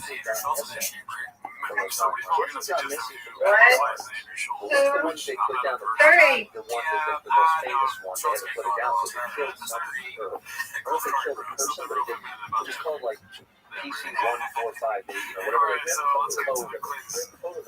Did they kill somebody and they put it down? I don't think it ever killed a person, but did they have to put it down for some reason? They used to have to guard it like every couple of years or something. They checked out all the fucking guns. They wanted to know where the monster is. So they're like, let's keep the 150-pound monster wandering through the woods. Just like put Colorado snacks so I know where it is. Like killing shit. It's very weird. The photo, you seen the photo we had up there? I do remember that photo, yeah. It's all the time, right? It is LA. That's so real to me. Is LA. And then a bunch of us like, this don't speak to LA. This is LA. This is LA. You have the Hollywood sign, you have a monster. Everybody knows the monster. There's a big car. It's absolutely fine. It's eating babies. He's eating dogs. He's eating cats. He's eating everything. Like, there's this one. He was here first. He was here first. Well, Joe, everybody's eating babies. That's different. That's a different kind of boat. They have this lady in Malibu, and she had an alpaca farm. This mountain lion was off her alpaca. So if a mountain lion just realizes that animals are stuck in a pen, it doesn't just kill what it needs to kill. It doesn't kill what it needs to survive. It doesn't call surplus killing. It just starts going ham. It kills like 8 or 9 alpacas before it got bored. It's just red up. It got annoyed. Well, so many. Oh my God. So this lady got a depredation permit. And then when she filed the depredation permit, it went public, and she started getting death threats. Why? Because you can't kill the mountain lion. You can't kill the monster. This is someone who saw the mountain lions in public. I love mountain lions. I love them. They're amazing. One of them killed my dog in Colorado. I love mountain lions. They're awesome. They should definitely be around. But when they kill 12 alpacas, it's like, baby, you gotta send them back. Yes. Fuck you, bro. That's just ridiculous. Can you tell me a picture of alpaca, though? Well, not in Malibu. Another major mountain lion attack on an alpaca farm occurred in Lake County, California in August of 2025. In this incident, a band of mountain lions killed 17 alpacas over the course of several days. Holy shit, man. The attack prompted authorities to issue a lethal depredation permit and reiterated that when in an enclosed area, a mountain lion's predatory instinct can lead to overkill of multiple animals.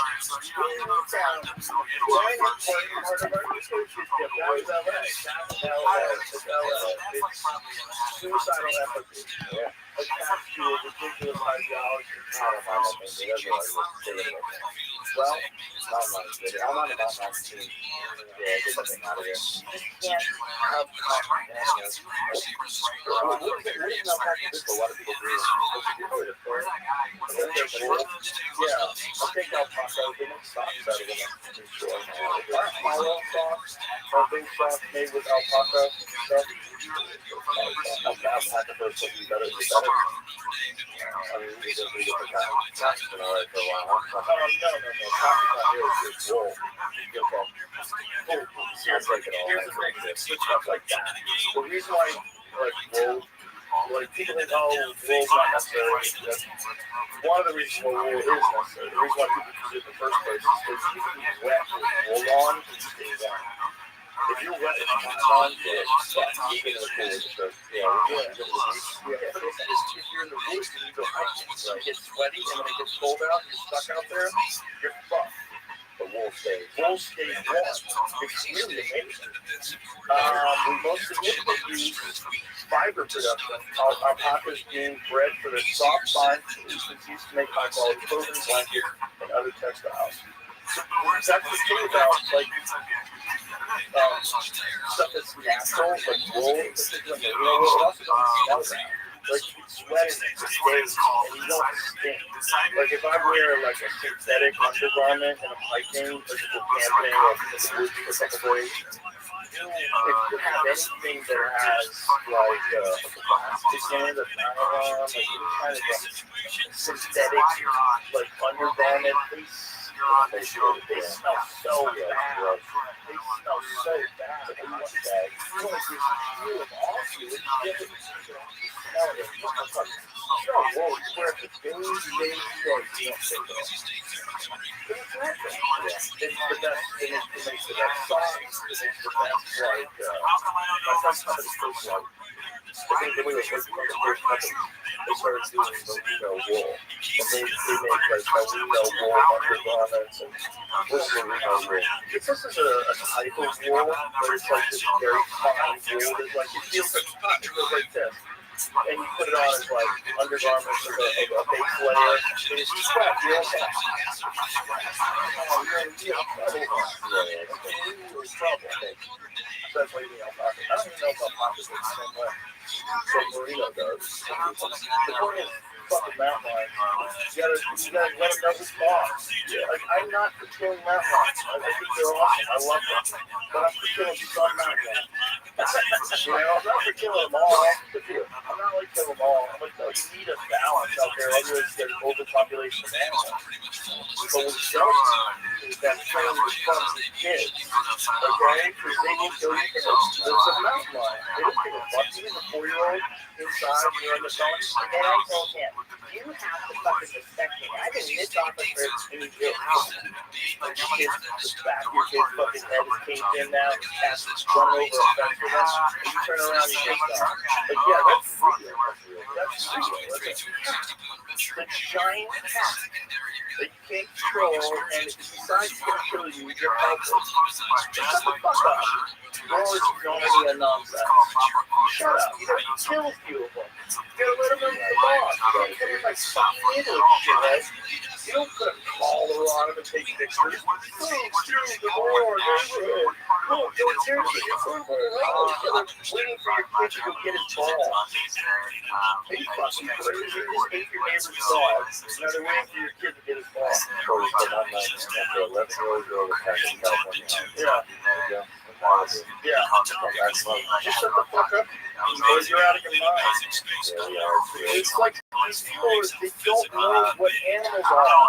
They think they're living in a movie. They don't, with a Charlie Kirk thing, they don't know what an assassination is. You're cheering when someone gets killed with gun violence. You're supposed to be the anti-gun violence people. Right. You're cheering for gun violence. You know how fucking crazy this makes you look? You're cheering for gun violence against a guy who deploys violence. Yeah, Adam is not about it.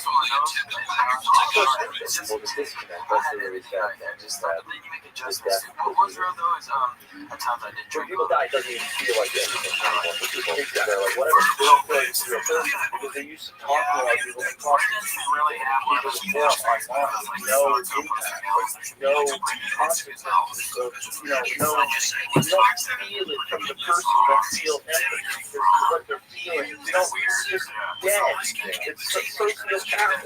You know, and it's like, people just, I did not, I didn't know too much about Charlie Kirk. What I knew about him was some of the clips, like I think most of them, some of the clips that you see online of him debating politics. Yeah. And I was bad. I feel horrid because, you know, these are voters, and these are young people, and they've been indoctrinated in a certain way of thinking. And they probably never encountered anybody who can articulate what the other opinion is like, what a conservative perspective is like, what they think, the way they think you should approach twice. You don't get to you can only hear one side. So on that side, I'm like, okay, that's good about it. But it's also like you're dunking on these young kids, but also they should know that they can dunk on because they're artistic, right? From a challenge at the very least. Yeah. But the fact that that was enough to make people happy and cheer that he died. Because he was effective in what he was doing. That's what it was. And they felt like he was indoctrinating kids. Well, that's what conservatives feel like every day. They feel like you're indoctrinating kids. You're gaslighting people, saying there's nothing wrong with having a drag queen story hour for kids. Like, no, it's not. You know what? We need all gag story hour too. Because it's a fetish, right? So let's have strap-on story hour. Like, let's be crazy. Like, what are we talking about? No, there's nothing wrong with being a drag queen, but there's something weird about wanting to be alone and read kids a story when you dress like a woman, and you're not. And you're doing this for some weird kink. It's just weird that it's like it's weird that it matters, that it's like a fight thing people fight about. Like, how is that? Probably not. Yeah, it's probably not. Now we're in the bullshit. Yeah, which is nice. No, it's probably, and then, by the way, actual drag queens, like, I don't know what to read kids. Pick up a couple $100. Yeah, it's like, I did great gig. Yeah. And all of a sudden, these like super progressive schools are like, I'm booked up. Booked up, but all of the progressive school watching fucking chain smoking camels. By the way, speaking of sheep, have you heard Ghostface Killer's son's diss track? What's the deal with that? Okay. So Ghostface Killer. Now, I don't, first of all, I do not know if this is real in this day and age of fucking crazy AI, but it's going all over the internet. Ghost son, who may or may not identify as a woman. I am not sure, so I want to be careful. Sure. He's going after those in these days, you know what? FCC breathing down your neck for being inaccurate. Mr. Santino. No, don't ban me. Don't ban me, FCC. The flow.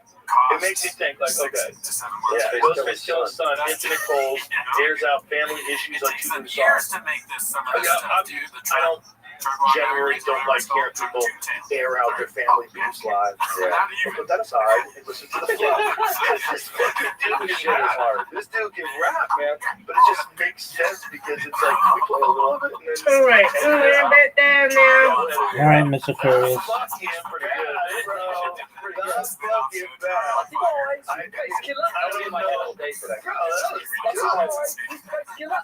I mean, I don't know what kind of a crime rap that is, but they don't get along. Yeah, it seems like I'm mad at you, but what a flow. Like, super talented. It's crazy how like, that kind of shit's genetic sometimes.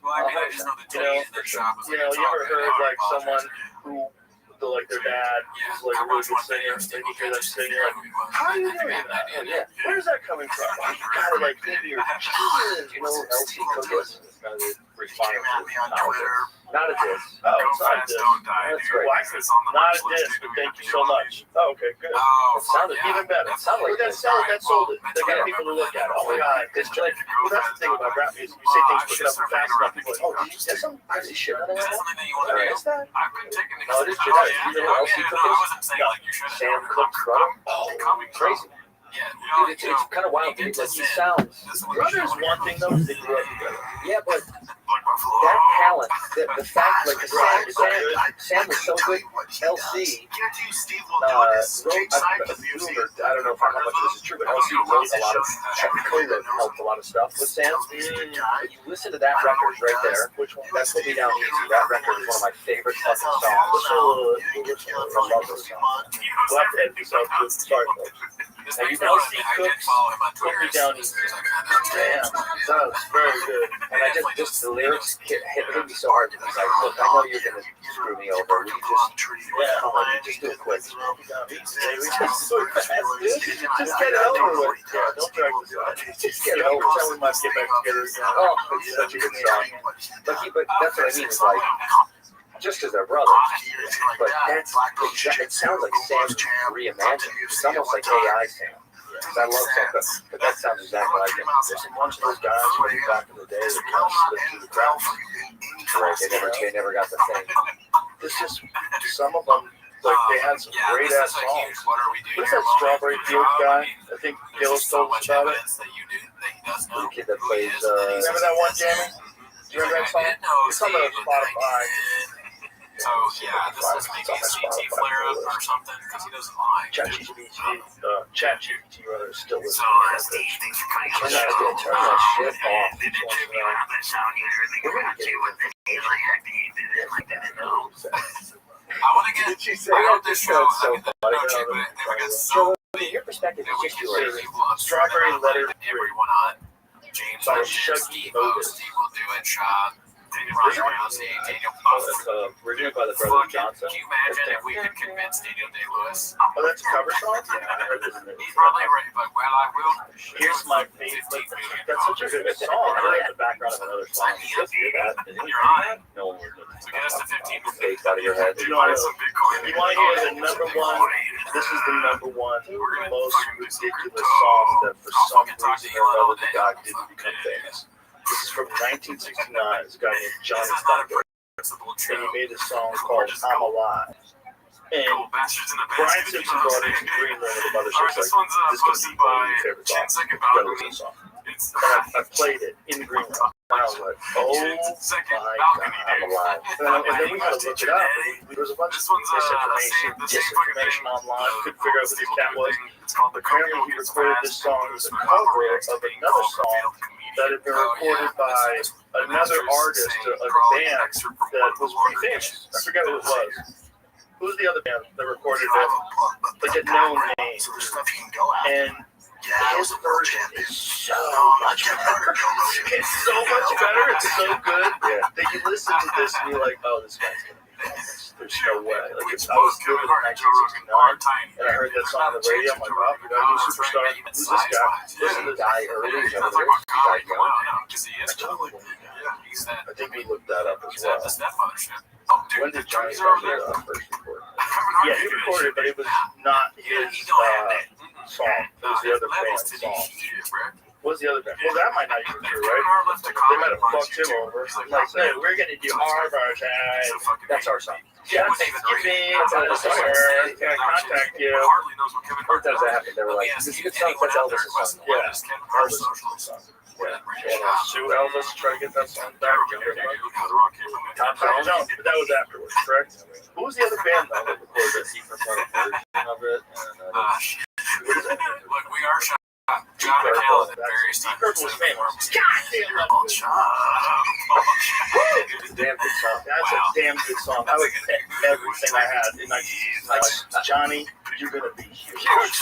You're going to be huge. I can see it right now. Madison Square Garden, Johnny Thunder, so loud. Oh my God. I always say that feels like a Tarantino movie. Do you know what I mean? Like that. Kevin Hart or Joe Rogan. Get Johnny a nice apartment. Johnny, we got it. He died last year.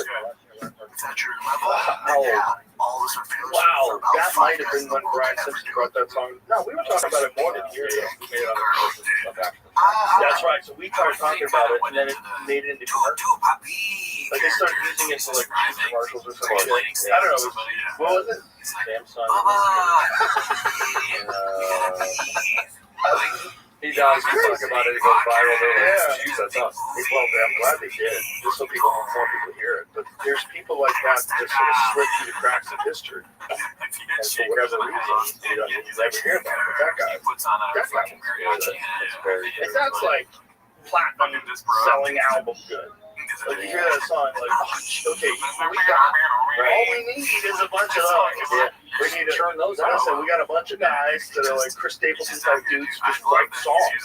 Right? There's like if you're a Nashville person, there are song writers, professionals who sit down and they will come up with a fucking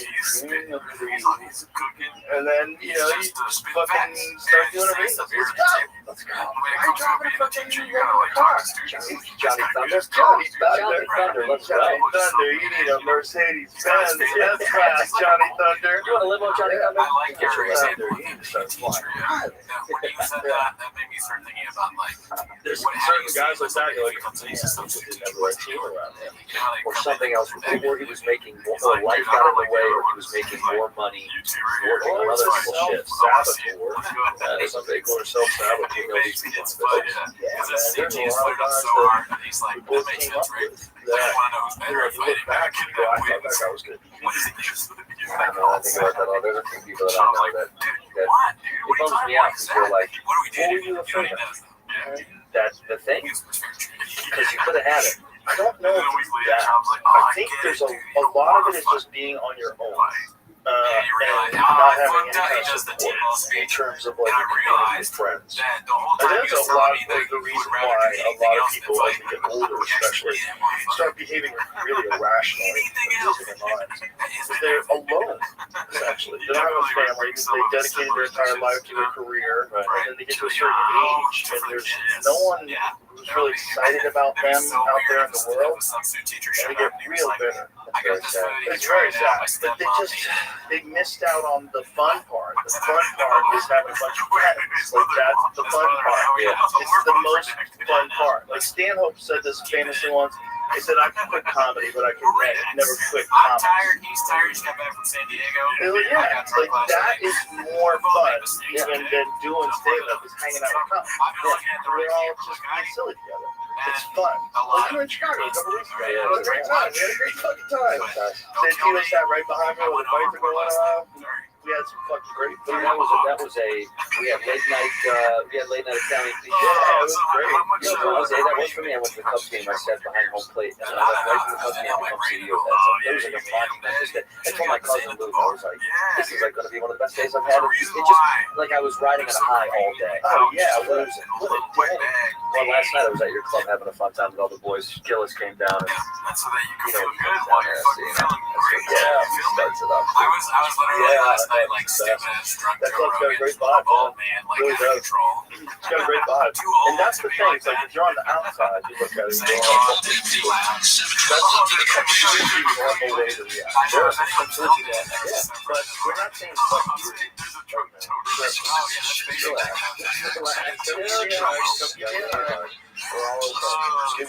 should not be worried about this stupid shit. This is one of the things that I was hoping would happen. A tragedy, like public figure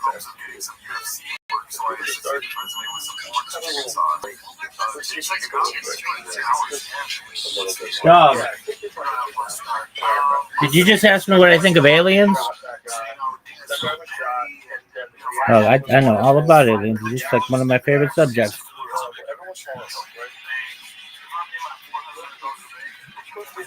All right, so what do you want to know? There are at least like 120 kinds that the Russian KGB or Soviet KGB discovered.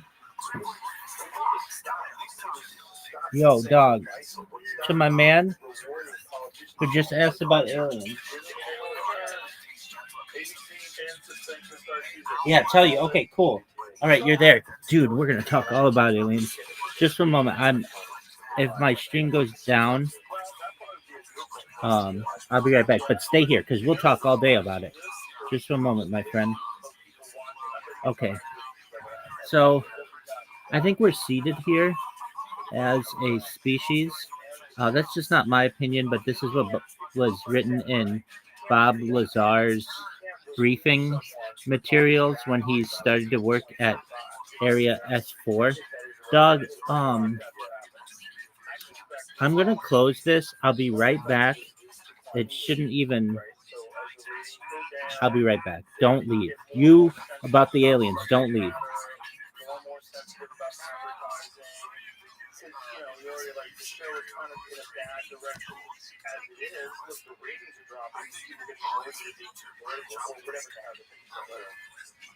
And, there's advertisers that get upset because they like to be right wing. It is the decision made because we felt some of the comments were ill-timed and thus insensitive, the statement says. We have spent the last days having thoughtful conversations with Jimmy, and after those conversations, we reached the decision to return the show on Tuesday. Good.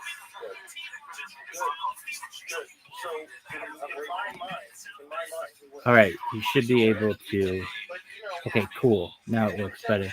All right. So yeah, there are all kinds of different kinds. The ones that probably seeded us here are the Zeta Reticuli, which are the alien grays that people know about. By the way, excellent. I'm glad it's back. Make sure to follow me. EBRMXJ. Make sure to follow me. And also, do you have? Oh wow, fuck, we're seeded by aliens. Yeah, absolutely. So this is like their project. Now, this again, not what I'm saying. This is what Bob Lazar discovered. If you know who Bob Lazar is, let me ask you: do you know who Bob Lazar is? If not, I can go into his whole story about Area 51 S4. So if you're like, no, I don't know who Bob Lazar is, that's totally cool. No, tell me. Okay, so great. Okay, make sure you follow me and join my Discord as well. And I'm live 24/7. Okay, so here's the deal with Bob Lazar. Bob Lazar was a scientist who was working at Los Alamos Labs in Los Alamos, New Mexico. And he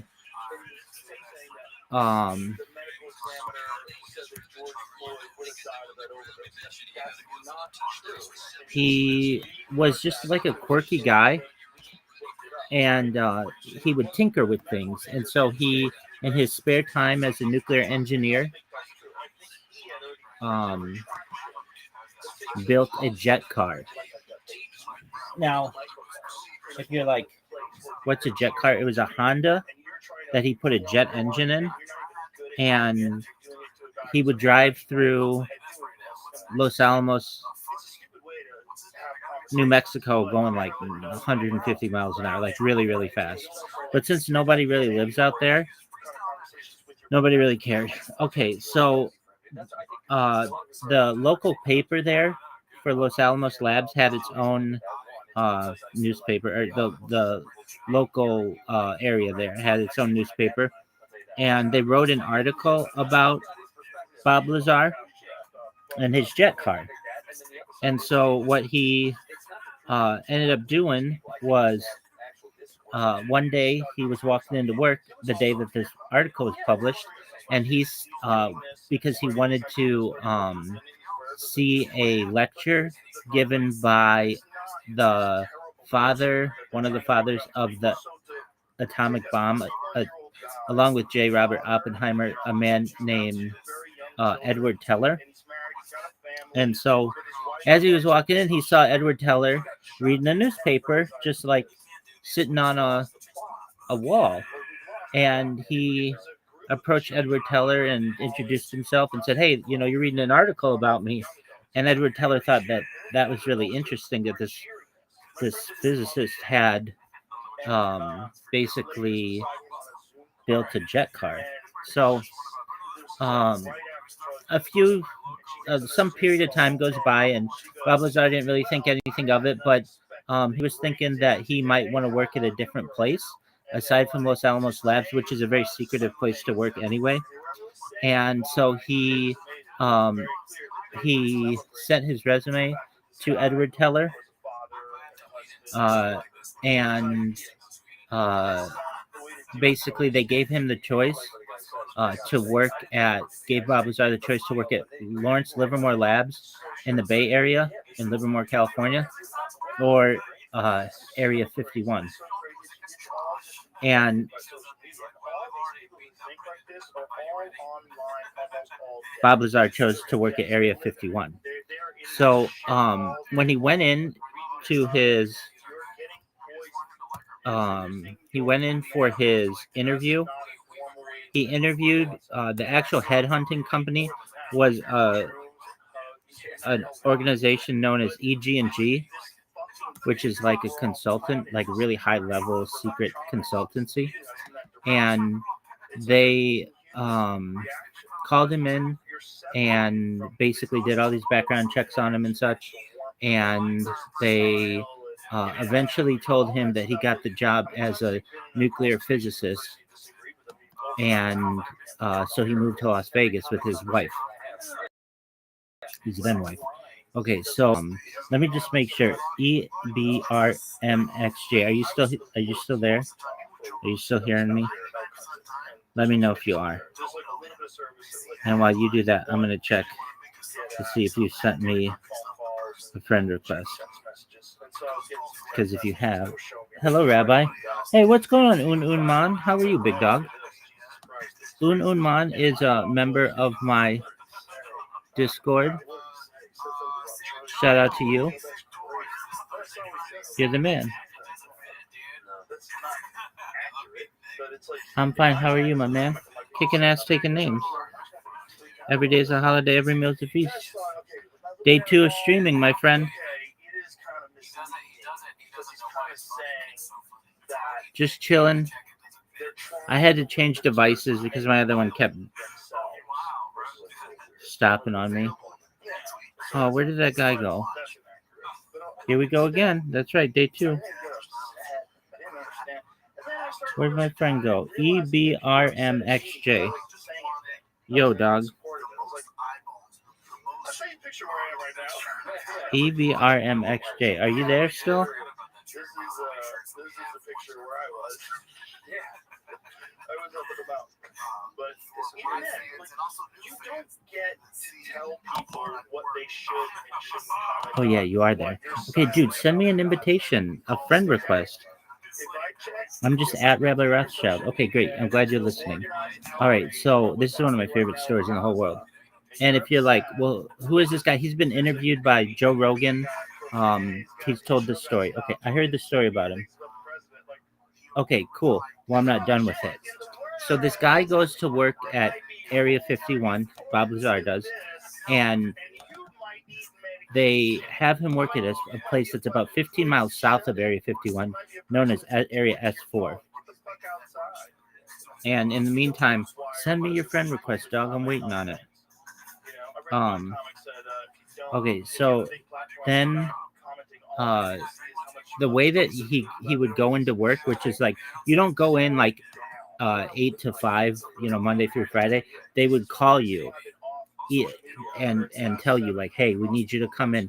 And they would have him work really weird hours, which was suspicious of his wife. So they would be like, hey, we need you to come in. They'd call him at like 3 a.m, and he had like 1 hour to get ready and make it to McCarran Airport, which is now Harry Reid International Airport in Las Vegas. So he'd get there and he would take a flight. So they actually fly to Area 51 on what's known as the Janet Airlines, which are just indescript planes that just have a red line along the side and they're not marked. So he would take these flights and he would go to work. So the first time he gets there, they do these all these experiments, basically like an allergen test. So basically to make sure he's not like allergic to anything there that he could get hurt. And then they did a briefing, and he read within the briefing that, at least according to the United States government, that there are like aliens who have seeded humans here on Earth, and they are this is like an experiment that they've done, and that they in exchange for crashed like basically the ability to re-engineer crashed UFOs, discs, alien technology, we could glean in exchange for that, for us to be able to make computers and like stealth weaponry and night vision and stuff like that. In exchange for that, we were given the there's a treaty that went on known as the Granada Treaty, that basically in exchange for us getting all this alien technology, aliens would be able to do would be able to continue their abduction program. But the thing is about the abduction program, where like people get abducted, it was supposed to be like really organized, meaning like if I'm here, if any people were abducted, they were supposed to be put on a list, but apparently the aliens just ignored that. And Bob Lazar also read in his briefing that aliens had done 64 up to 60, or at least 64 different DNA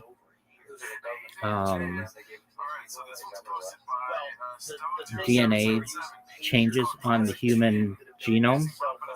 So that's how we've had such an advancement from like our mutual predecessor with like chimpanzees.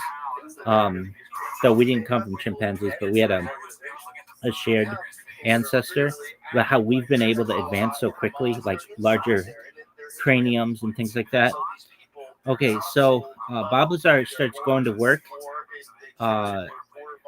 and he didn't know what to believe, if he should believe this briefing stuff, like if it were real or whatever. He was just like, whatever. I don't know if that's real or not, but maybe it is, maybe it isn't. Maybe this is just like Russian disinformation or Soviet disinformation. Who knows? So they end up doing a calling him in every so often to come to work, and then after like one of the times that he comes in, he he flies to Area 51, and then they take a bus with blacked out windows to S4. And he gets to S4, and he's like able to meet his boss, this guy named Dennis Mariani, something like that, Mariani. And Dennis basically was like his handler. He's just this guy. I don't know much about him, but he would smoke cigars. I remember hearing that. And he was the only guy with whom Bob Lazar was supposed to communicate. So they get there, and there's like a sliding door. Well, actually, I shouldn't say. So they get there, and it looks like a mountain in front of them. But if you look closely as you get there, they're like bay doors, like garage doors that are painted with like sand, so that they're hidden. They're like disguised. And then there's a sliding door that they enter, and as he enters, there's basically like I can tell you this has been verified by other sources, but there's like a poster on the left hand side of the wall that it's that aliens are like, we are here. Like there's like a poster, and then these bays, and basically in each bay there are flying discs or like UFOs. And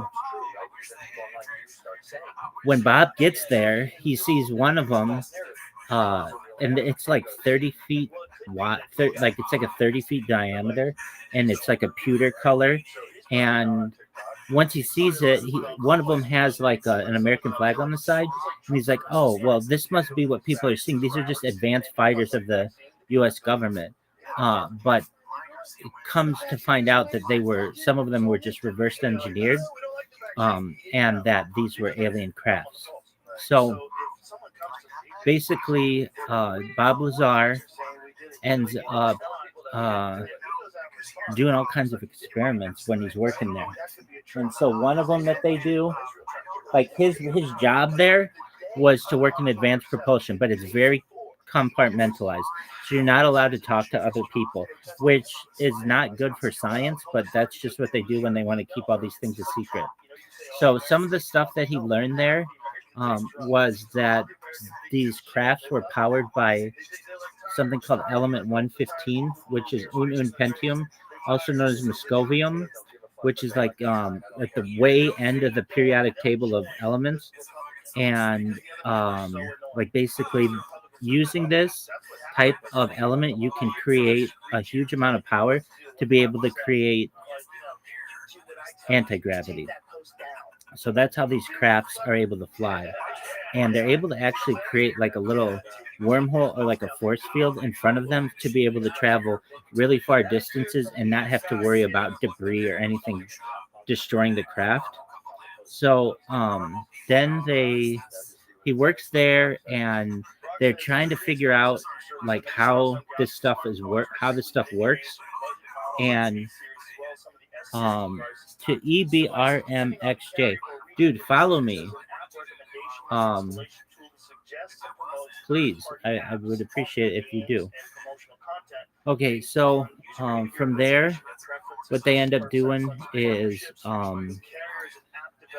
they actually take the disc out and they fly it around, and they have Bob take a look inside what's in this and what's inside this disc, and he says that like it's made for people that are smaller than an average human. They're like 3 feet tall, and there are just like 3 chairs in there, and everything is pewter gray inside and very smooth, almost like it was like injection molded.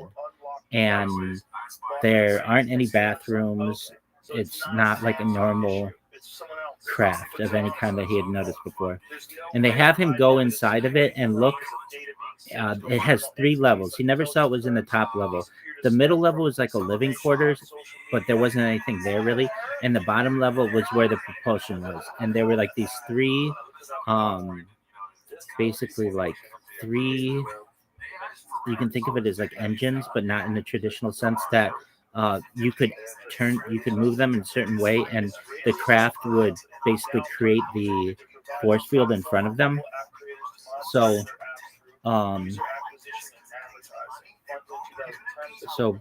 what else from there?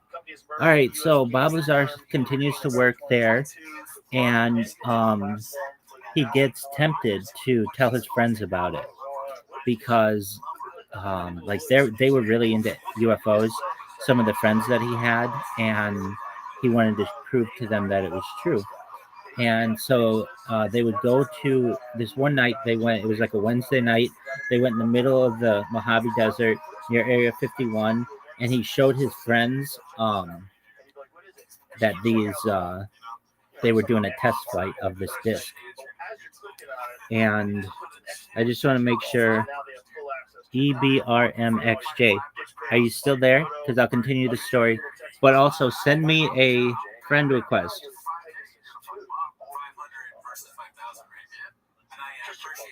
I want to make sure I'm not just talking to anybody.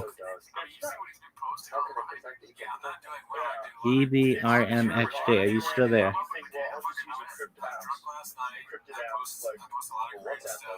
WhatsApp, yeah, and then there's also Signal, just like Telegram and a few other ones, but they can get in those too if they want to. They did it with Tucker Carlson.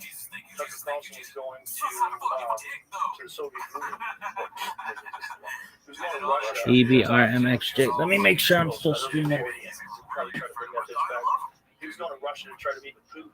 Oh, you're here, brother. Okay, tight. Excellent. This is weird that this thing kind of gets frozen if it. Okay, I see. I heard a story about him. I'm here, brother. You ever seen an alien yourself, brother? I've never seen an alien myself, but I have seen something I couldn't explain. It was like a red ball. Let me finish the Bob Lazar story. But wait, there we go. EBRMXJ. Send me a follow. Please. While you're doing that, I'll finish my story, but I have to go to the bathroom. I'll be 2 minutes. Send me a follow, EBRMX. Oh, fuck!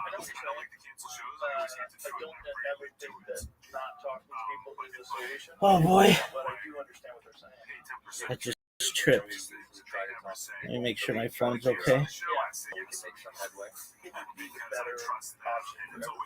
Especially cooler as to prevail. But the thing about this Russia thing is, like, I think Trump grossly underestimated the amount of work that it's going to take to stop it. You know, when he was running, he was saying, one day, give me the office, one day I'll have a deal. No, there's no deal. And the thing is, like, he's very smart. He's not going to, he's going to play. EBRMXJ, send me a follow. You can't just say, I'm going to be able to do a deal with Putin. You know, it's this Omni Alpha. He's like, really? I feel like pushing in the pole. You know? And like, they can get real squirrely with this stuff. You can't. That's a former KGB. Dog, I still don't have your follow. Send me a follow, dog. Like a Russian. I'm new here to Meme Coins. How do I send a follow? The president of Russia. You click on my name, and then it just says follow.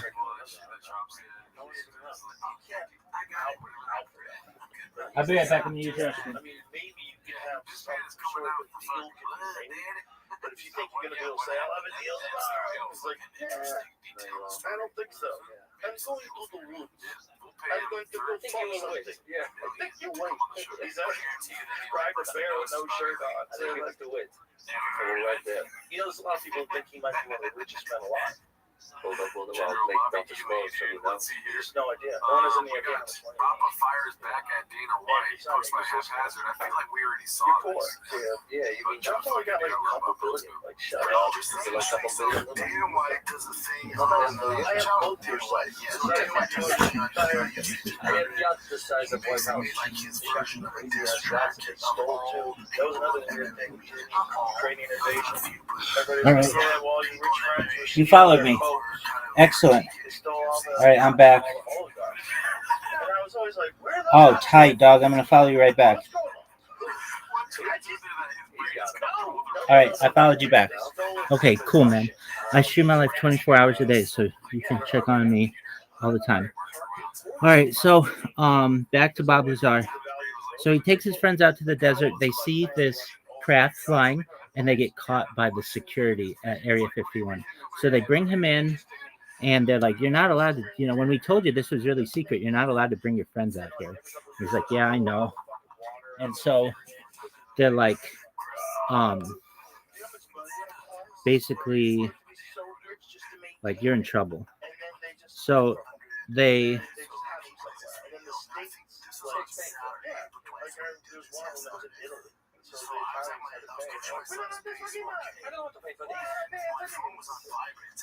They're fucking. I mean, let's find out. Let's take it. How many Russian oligarch yachts were captured? they call him in, and they're like, "You're in trouble."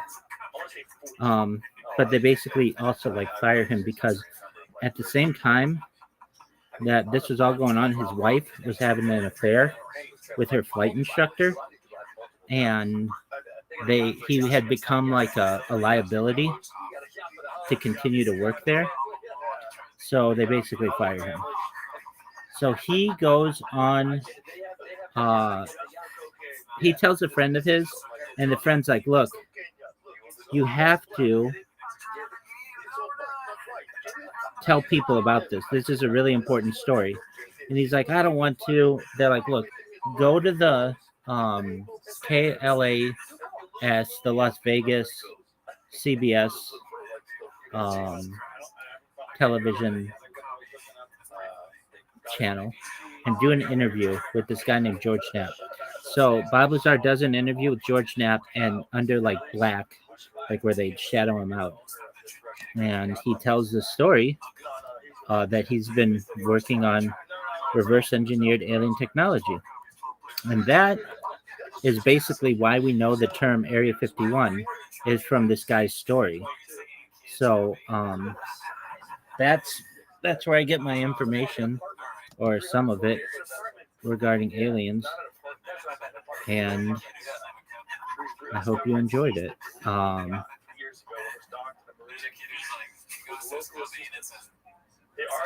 Let's see. Oh, wow. All right, so check in daily for sure. Okay, excellent, man. Yeah, you don't have to buy the coin or anything. I don't care about that. But yeah, just check in daily and say hi and be like, "Hey, I'm the guy who asked you about aliens." So that's tight. Oh, hey, EBRMXJ. Do you have Discord? Let me know if you have Discord, big dog. That's what's weird. It's like ties to them. Like, what are the extent of those ties? How do they know each other? Oh, on paper, the owner was a different wealthy Russian, Edward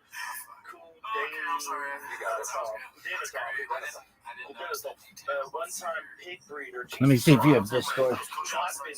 No, I don't have Discord. Well, create a Discord account, dude. Discord's important. I'm always live in Discord. Come join. Create a Discord account. I'll wait for you. It takes like 2 seconds. someone else's name. The oligarch? Yeah, that's where they took it from. He's barring it. He's barring it. Yeah, he asked me to bar. When you're that rich, it's a flex. Let me take that devil. Take it. Kill the chef. Kill the chef. She'll give you the head if you don't put the steak. That's for sale.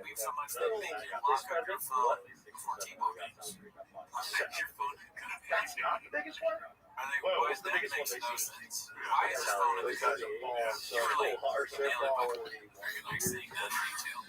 I don't like socials. I think FBI and SI the KGB can read everything anywhere. Yeah, they can do that. Yeah, you're right about that. That's okay. You want to be in my Discord? I've got 2,000 people in it, but that's okay. I understand. Maybe some other day. But remind me when you come back here tomorrow that you're the guy who talked about aliens. All right, so that's enough alien talk for now. I'm glad that you're here.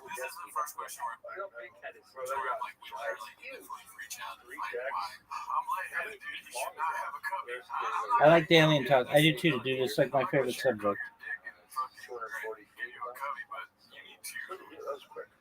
Ont été amenés à bord à l'issue de leur garde à vue. Le commandant chinois devra comparaître devant le tribunal de Brest en février prochain pour refus d'obtempérer. On va retrouver Esther à Bitbol. Oh, fuck, damn.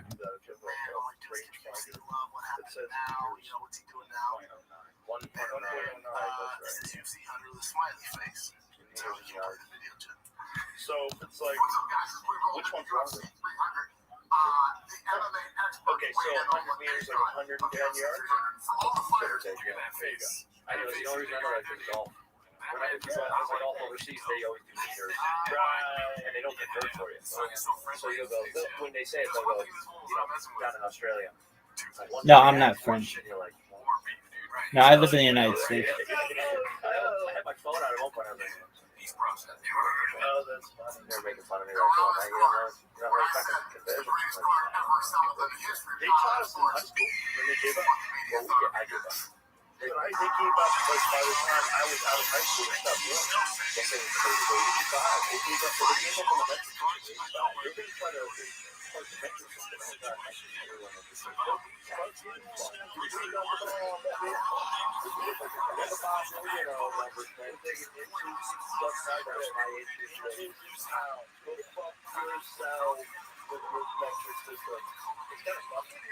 Yeah, I like it. Fuck you and fuck chocolate. Fuck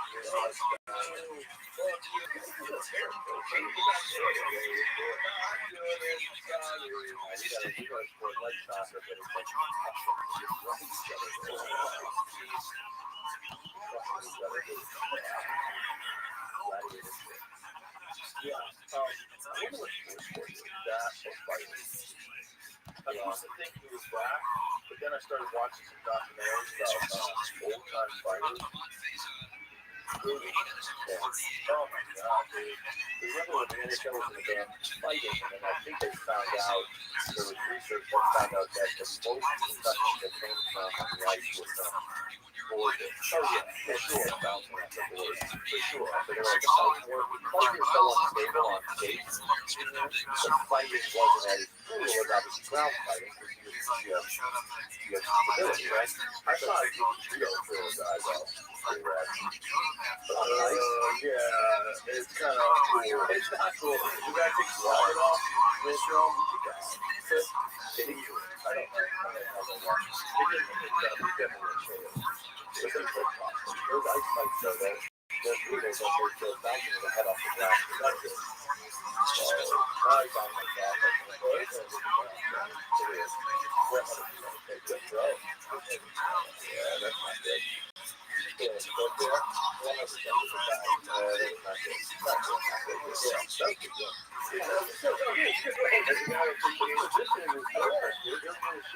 That's the thing, if you can teach like a judo practitioner, so they call police here, and they go over Harold, Hector Lombard, Hector Lombard, teach a guy like that how to fight in hockey games, you're in fucking trouble, son. Yeah, that's all they do. If he's a really good skater, then I'm sure he's got amazing balance. He's every yoga has insane balance. You have to really take your weight way you can transfer your weight in this like split-second intervals. You gotta be able to manipulate another person's body and weight. You have something on the ice like that. Well,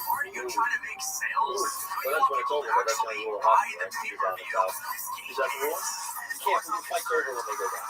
Yeah, you can't have them down. Aren't they doing like the whole fight league where they do like a hockey fight thing? I thought the Russians have that, like a hockey fight thing. The Russians have to fight in cars. Yeah, you see the car fight? No, you jump up and oh, I have seen this. Yeah, they just start beating the fucking shit out of each other. I think it's insane.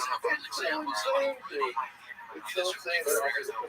Yeah, these guys, right? Yeah, exactly right. Oh my god, this is so crazy. So they have MMA going on or fighting on ice. This is nuts, dude. This is basketball person, man. Yeah, not a good idea. Except the whole skate thing is nonsense. Why do we letting people skate? Yeah, but it is so much harder to fight on ice. Yeah, it's fucking so hard. Well, also, it's such a factor that if you're a really good skater but a shitty boxer, you can fuck a guy up. It's probably better than you, for sure. Because you're just not going to know how to balance yourself and transfer weight. You just kind of pop them. You won't be able to do anything about it. You can keep it together and just like gently pop them. Scuffling all over the place. It's just a dumb way to fight. Ice fight, baby. It is weird though that hockey allows fighting. I love it. Weird. Yeah, we're with one sport, like, tradition. Weird. Yeah, I know, but it is. But I do think also that the brutality of the fight is seen as that of NBA, NFL, you know, right. So I think they factor in the fact that it's like these fights don't really last long. They get a couple shots, and then they break it up pretty quickly. Yeah, when the refs can't sneak in, they will. Yeah. But it's a cool part of the sport. It's a great part of the sport. Without that, try taking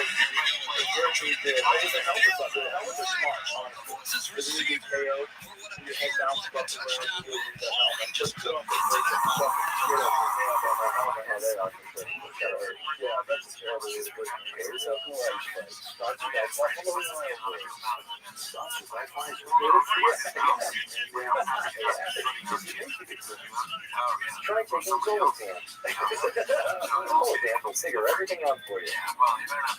Yeah. We need to do time, my friend. We really do. Well, we're trying our best. Yeah, we're trying our best, and it's totally fucked up time. I do think we're going to see a swing. I think things are going to even out a little bit calmer. I think people are so chaotic. I hope so. I hope cooler heads prevail. In a bad way. But there's a lot of people, unfortunately, in this country that don't see a bright future for themselves. This is much of a problem with the narratives that we're set on social media. Is that there's something like an economic future in the state, and they want to point a finger at someone like something fucked. Like, why these people have all this money? You know, this is also talking about on the podcast that they have to be really careful because like once AI does happen, like people are gonna come to them. And the people are gonna like you have in the past, they get over the whole government, but they overthrew it. They overthrew the government. And they voted in a leader on Discord. That's how they voted in a leader. They took over the government. Because the government was trying to impose rules on what they could post online or do online. And the young people have something and they made an actual overthrowing of the government. Which I do not know. That's the problem. I used to think, what a great story. That's so cool. Then I met my friend. He's like, oh, USA's been funding these things for years. Like, no! You think USA's things that are too dirty for the CIA, so they farm it off to these NGOs.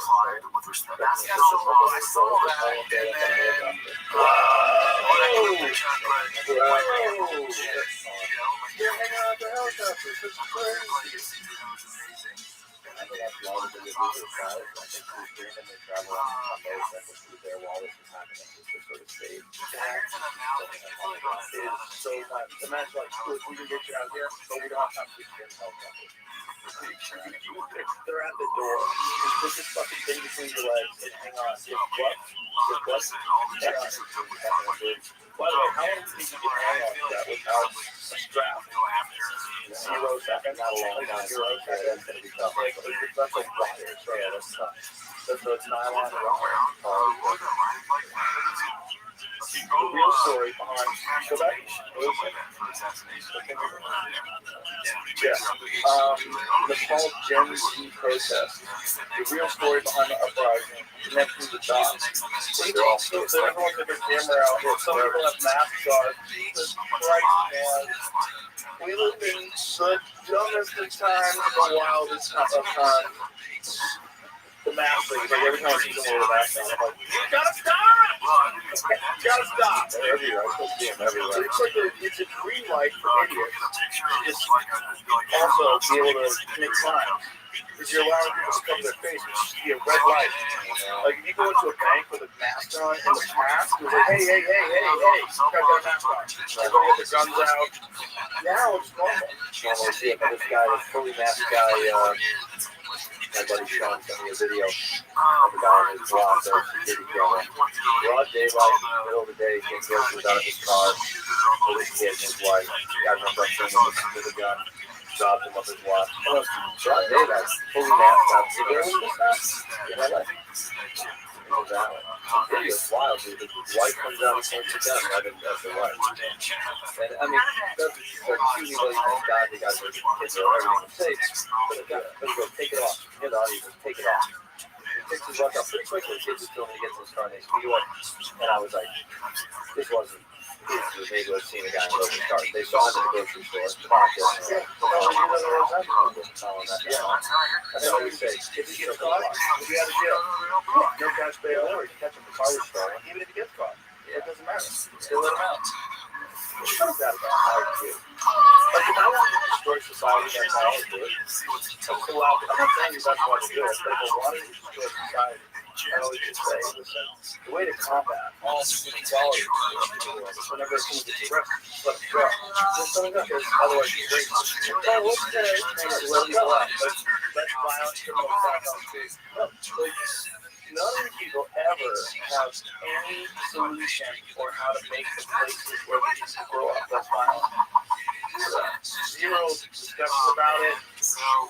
No talk about it. They just think that it's systemic racism. And so that's why people get arrested. Like, okay, instead of trying to fix it. And then the way people can gaslight other people's behavior in order to find some sort of a way of not giving the people on the other side a win. One of the clearly the conversations I saw people have online, one of David Rothschild, was they were having a conversation about why this guy was trying to and the angle they were taking was that he was in a relationship of loving and amazing relationship with another man. No, we got it all. That's why, and that's why Charlie Church was so much because he had to take action. Gaslighting and justifying what's happening because this guy was saying mean things about trans people. Like, don't listen. Don't listen. Did he say mean things about trans people, by the way? Well, he definitely said they were not really in it, right? Which I don't think is mean, because it's biologically it's just insensitive people who want to go along with it. That's what it is. I don't follow the band enough. I don't know anything about it. I stopped it. So that's all. That was my perspective was watching these controlling clips online. The guys say shit online. Yeah, well, you're a lot of people riled up. That's one of the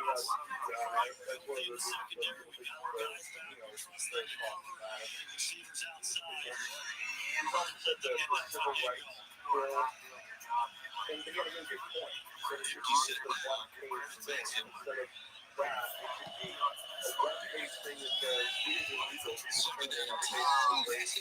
brings up third and long. He wanted cables. Exactly. He was a lot of time earlier this year at the cornerback position because of Moore's absence. Has gained some experience and is becoming reliable more and more.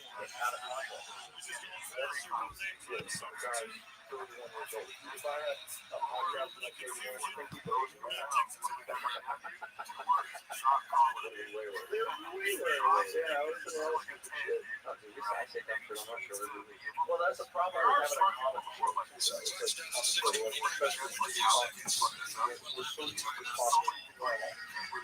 just saying what's on my mind, saying things rather than worrying about how other people feel. So when you do that publicly, people are like, you get to talk like that? This is crazy. You guys just say you suck each other's dicks for a few hours. It's crazy. You're not allowed to do that in most jobs. Right? It's like the origin of all this FCC stuff. I think they wanted to keep it that. I think they wanted to keep it how muted, no swearing. This is what Father knows that. Yeah. It's all these stupid fucking shows that were like social programs, and they were designed to calm and complace because we had dealt with 5,000 years of people being murderous barbarians.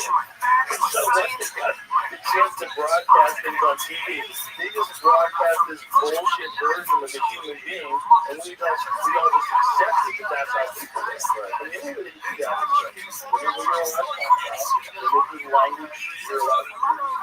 And a bunch of stupid commercials chances there for 15 minutes or whatever it is, make you feel stupid. Keep shoving that down your throat until you die because you're fucking Ovaltine. Yeah, and stay with saturated fat. And yeah, that's what they did forever. And now people are kind of looking up at that stuff. And I think that's part of this Jimmy Kimmel thing. It's like, what outrages, one thing that outrages young people in particular, and also it's fun. But is that we live in a time where we can have a show like this, right? Where there's no one has talked to us before we did this. No one's going to talk to us after. If they do, I don't listen. We just say what we think and we put it out there. The time is the government has to get involved. You know, any example, Joe Rogan's vile comments.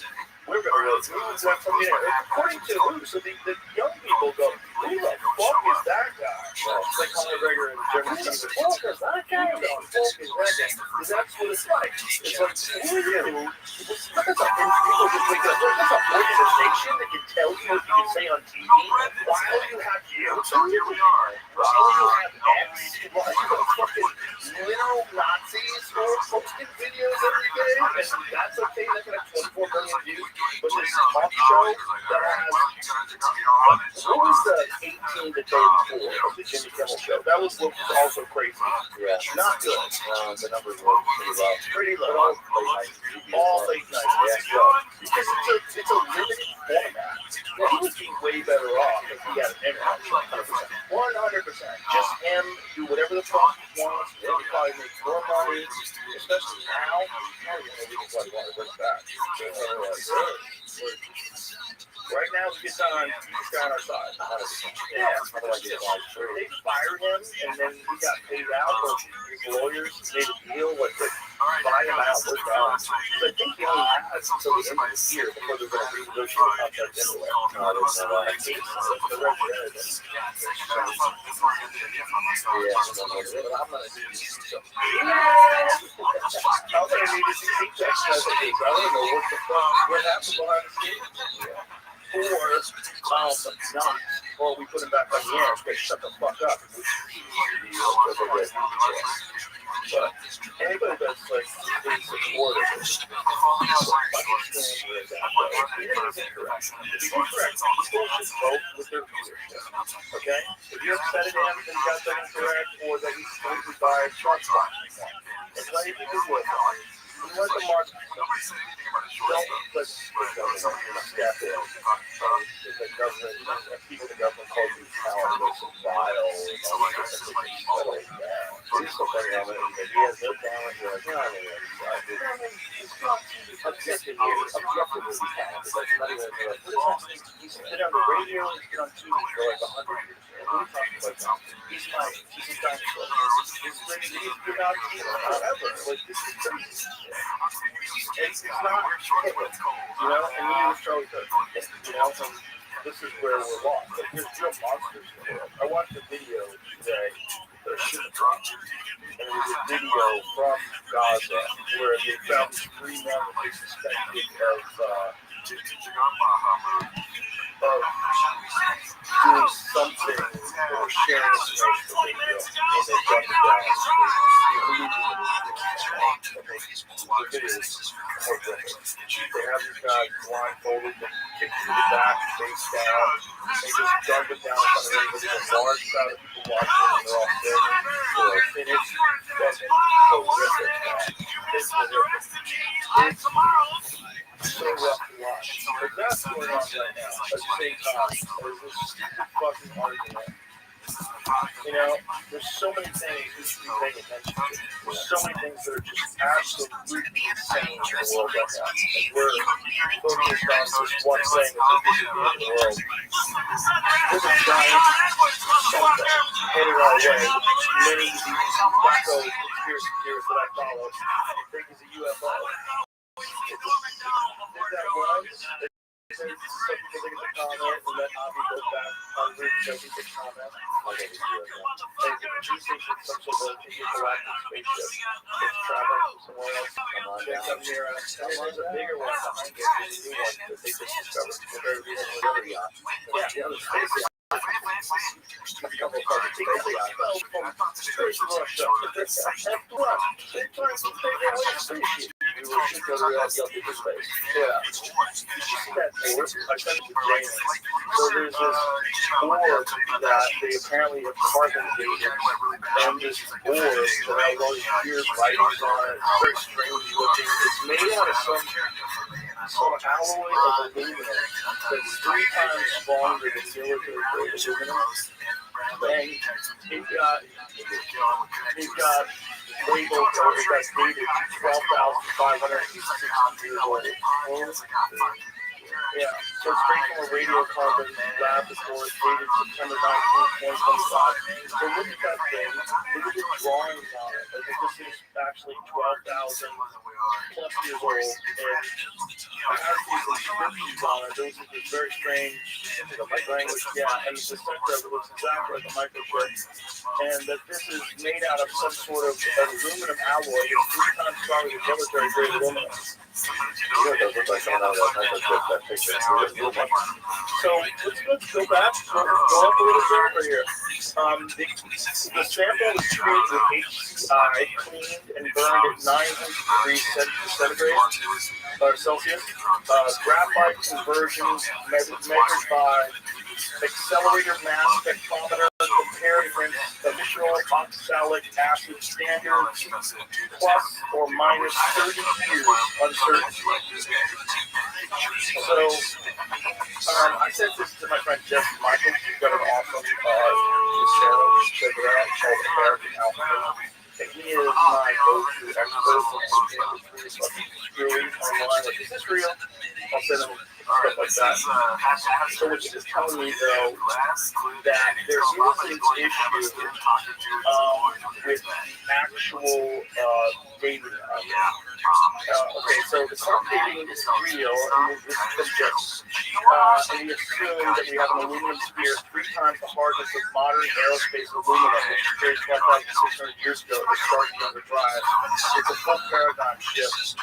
On another news, there's this is what he's saying, though, that there was an issue with the way they analyzed it.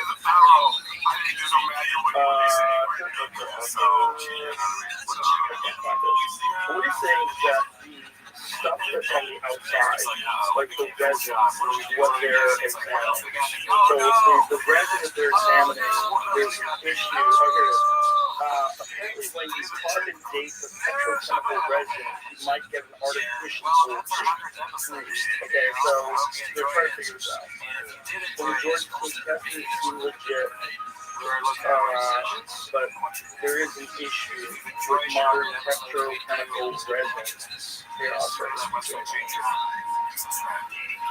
It's complicated because the problem with something like that is I want to believe in it so bad.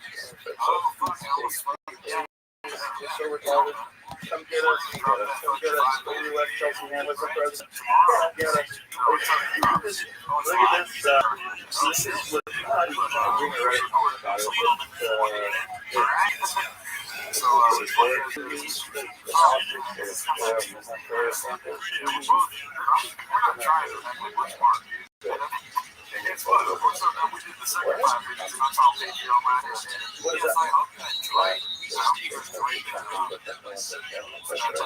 I thought they were saying like resin.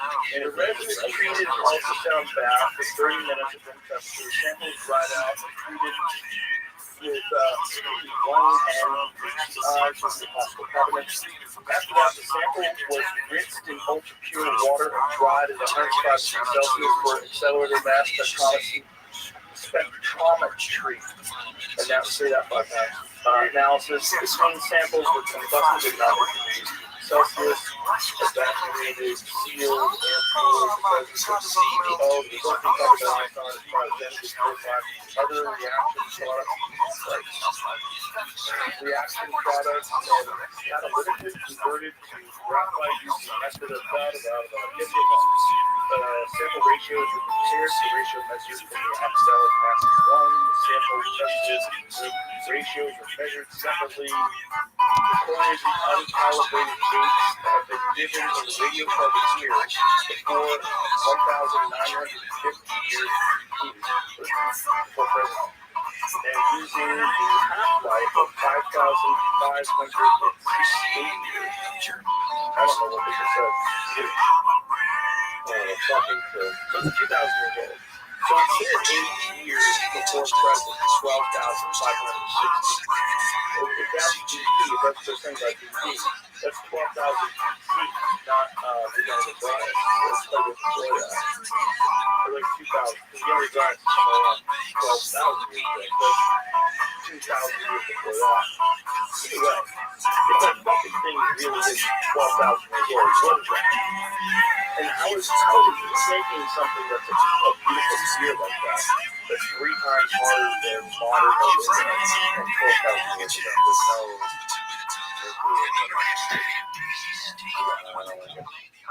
well, I guess I don't know. Yeah, I know it's too stupid. Fuck that. But that's the thing. I think we erroneously assume that we have a stable. I think they thought it was stable back then too when they built the pyramid. Hey, listen, we're always going to know who built these. Real simple. Everyone's going to know you build the mine. Everyone's going to know how to move the blocks. It's simple. We don't have to write it down. Kill them, Mike. Give it up. Very good. Very good. Yeah. He's raising the stick on the block, spinning it. They get up down the mountain.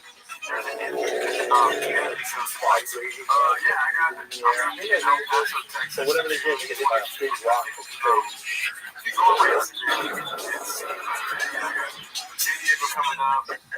Few savages left. It took them about 5,000 years for them to reinvent civilization.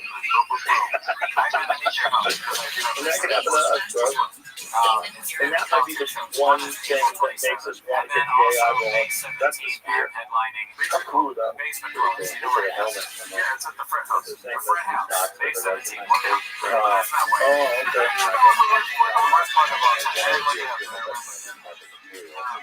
That's not why you're here. You gotta watch it. So start the timer, play the tape. Alright. Well, a lot of things take you test. The problem is, take that thing, someone made it 100 years ago, and stick it in old dirt. And then you test that 12,000-year-old dirt, like, oh my God, it's all 12,000 years old. Step right up. And they just see it. Also, here's the thing. If you can make something that's 3 times the hardness of modern aircraft aluminum, could you throw a better company? Yeah, should be able to. Why not look for Yeah, it looks like, like someone did it on the boardwalk in Atlantic City. You guys know when you're drunk, trying to work out. You get the Chinese letters, they bleed out, peace and hope. And it's bleeding out, right? Like, it's that shitty. It doesn't look good. Like, if you saw something that was made today, like, you can expect that they made these it's like way better. That's true. Like, look at that thing in the left, the upper left, that little half moon, the tip of the half moon and the top one, yeah. They did a bad job. It's like when you're a kid and you get a coloring book and you go outside the line. Fuck up. Yeah, that's weird, dude. Weird. The close up of the circuit board. But that also makes me think that now you fuck yourself. Now you're playing with why do you make it like top modern version of it? Why would it have that big Mona Lisa in that? That's our big Mona Lisa. You know that one? Yeah, it's that fun version. I gotta take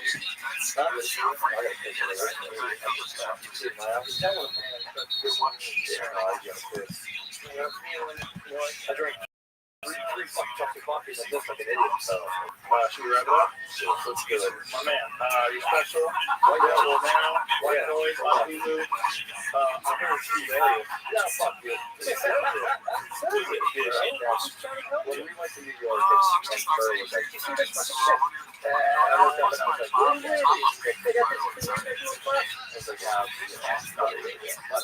Special's good. Go watch it. What's good? Keep doing it, though. We just put out a lot of specials. We put out first specials, your specials. Keep doing Gaspian as well. Gaspian, Sebastian, it's really good. The more the better. Yeah. The more streaming specials, the more competition there is for, better for all of them. Better for comedy. Yeah, for sure. And then maybe coming soon the Jimmy Kimmel show.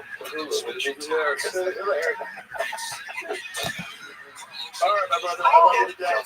How long is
because that way when you get into 40, you can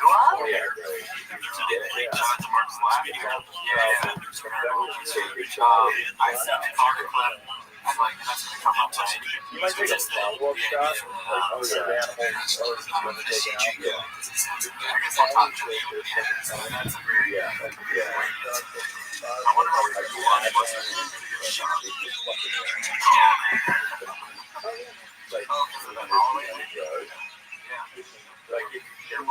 You know how it is, yeah, I hate it, and it just goes into the woods and you got a traffic one. Yeah, you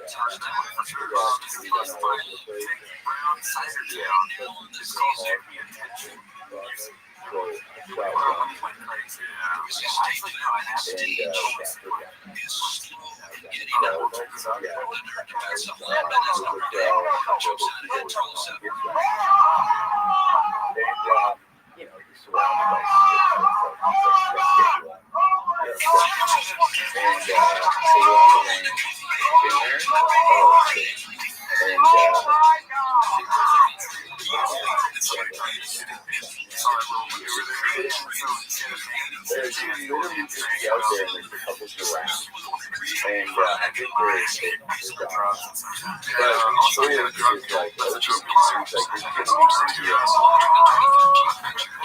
The guy in the class is the drug dealer. He stuffed drugs. He's like, shots like, give me drugs. pretty far, but not crazy. And he stuffed drugs. And I'm nervous, man. Like, of course, I trained the Shots are actually weird. He smells really like sticky. It's the sand in his mouth. and so I hit it, and he's like, fucking great. I don't mean to paint narrative. Let's roll up. Roll up. He's doing a big impact. It's a very and I'm like, and so the other skill is like, let's go. So we walk, finally get around the corner, and we have to put him down with a short oh my God!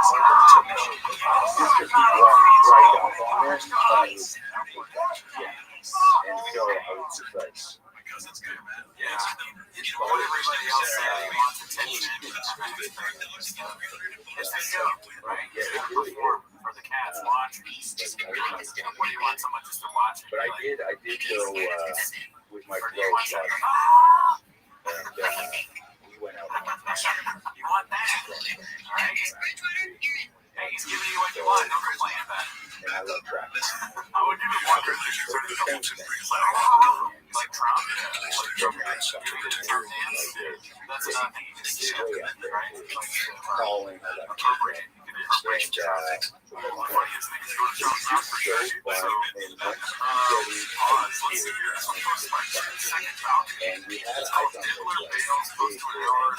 and so then I'm doing he's like working his way up the mountain up this path, and I'm doing the antlers against the tree, and then the antlers, and getting it angry, getting worked up, and starts bugling more, and I'm not even taking shots, and I'm like,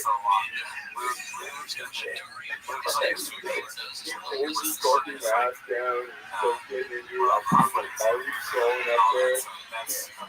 But we had a blast. It's more like a farming experience than anything. It's a very intense experience. But it really is. It was a sound that really true fun. It does. Yeah. And it's just so through your body. Yeah. There's nothing like that. I know. It's a different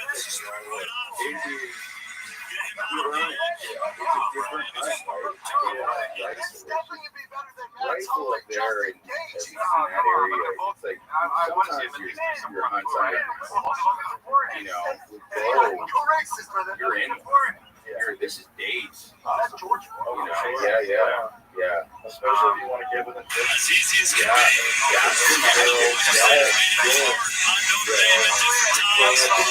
Checking it all the time.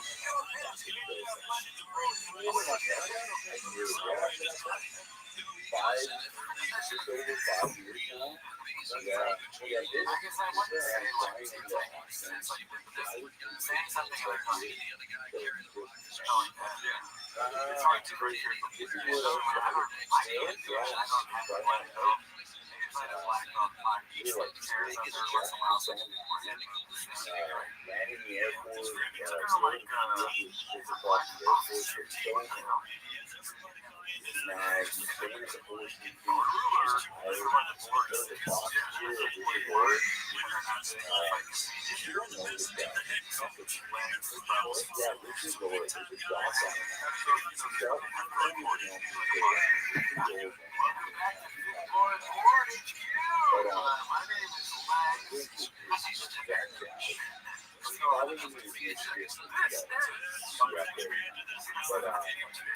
yeah, he literally was like, before we get down, he was like, hey, let's go box. All right.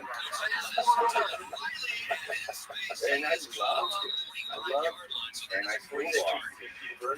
Yeah, I love boxing. Yeah. Of course. I do not spar with him. He's 30 feet. Fucking awesome. I bet you didn't fucking tell you that. Oh, why is it 30 feet? He's earned that, man. He's, so, you'll do body shots only and stuff like that and spar. Keep each other honest. Right. But fuck, you get him one. There's no rules. It's like you're on camera and like it reads stuff like that. And then you like take it and you're kind of shocked at first. It just goes from like 2 to 11. But yeah, it's the best work that. No way here? Yeah, so we worked out together. Cold fun. You guys. I mean, even when we shot American Prime Evil, he was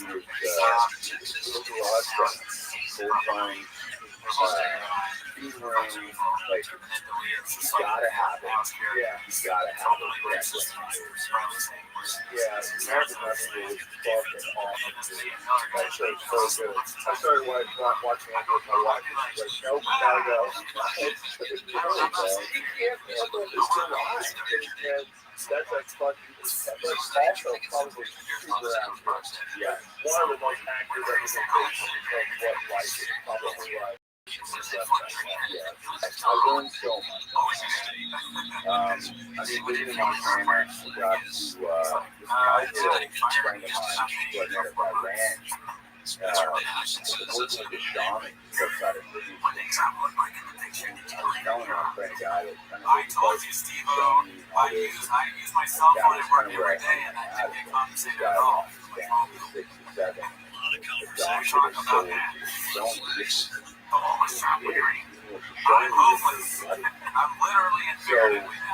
started working with the shaman, which is incredible, and then went down to the Stony Reservation in the river, which is largest top now. Going there, and they knew I was coming, but it's like talking to these elders, it's like 5 minutes in, and like, so, what do you guys do when you bury your wife? And you're asking, hey, what's something that is behind it all, so for the long I went into this other room at the school there, and this other elderly woman comes in and feels it. And she sits there and she's like, so we just sat there and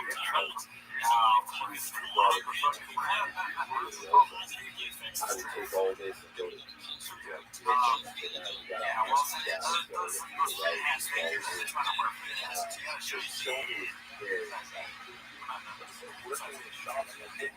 yeah, so we do like 2 hours squat.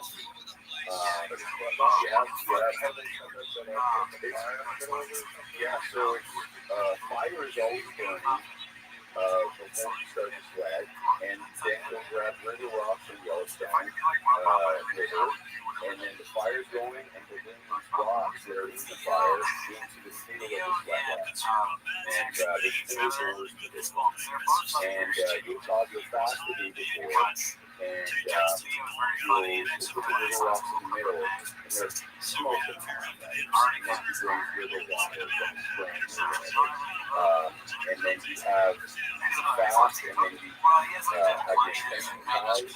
If you sit down with them for an hour or 2, talk about what you want out of it.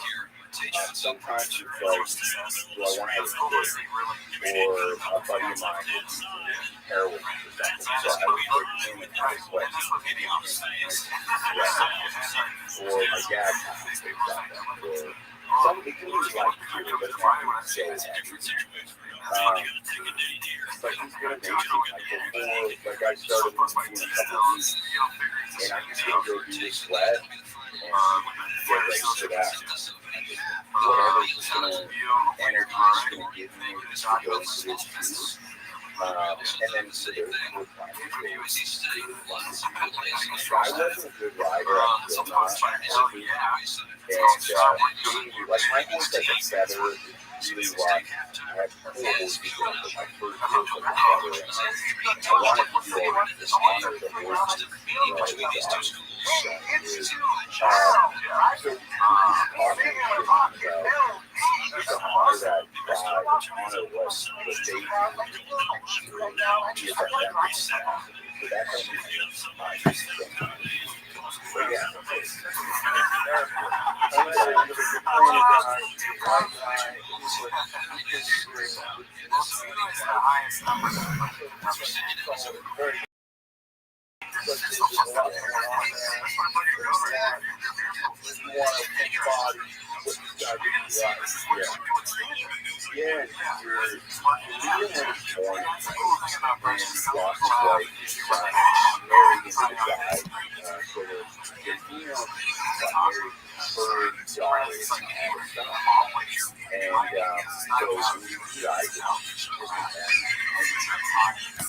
Everything is full circle. Everything is circular.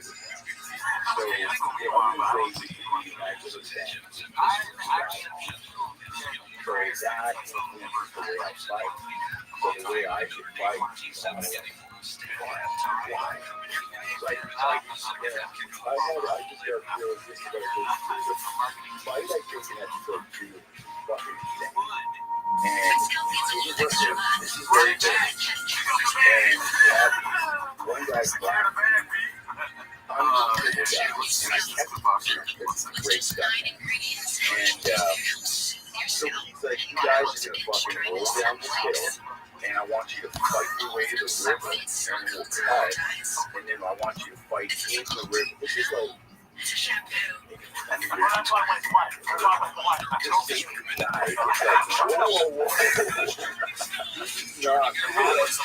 and this is all like on the go. So JJ Daphne, my double, is like all in. Loves it. This is near the end of the shoot. And everyone's game. And that fight is so fucking. So is it choreographed at all? Nothing. Literally nothing. So how do you know, like, when you're going to punch it? You're going to die. So during, if it's you and me, it's like, we'll walk the area, make sure there's no kids or whatever that you're going to scale up. And during the fight, I'll be like, okay, I'm going to put and then it's like, okay, get out. And then yeah, and then two people yelling behind camera and be like, okay, now work your way on top of them, and then we'll fight, work our way, roll, work our way, and then it's like, okay, find a rock, kill him. And then that war cry, which I'm so proud of, I worked on that forever, but, and I had talked to Pete about it for, months before, but it was always so quick. And I told our chase camera, Brett, to get in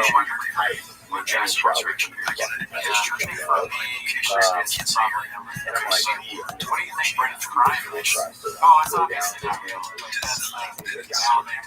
and so when I did it, finally called Cut, he goes, what? I'm not fucking ready for that.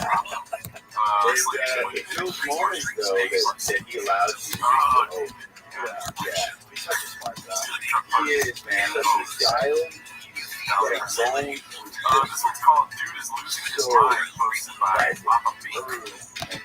just, I mean, we're surrounded by seals. I don't think we can every morning, 7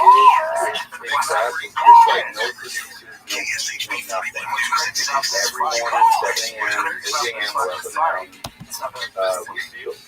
Ray Mendoza, amazing guy, and like so I haven't shot. The first time you ever shot a gun was Lone Survivor? Yeah. So first critical watch, and I think he was like running on the first and the cheapest person he's ever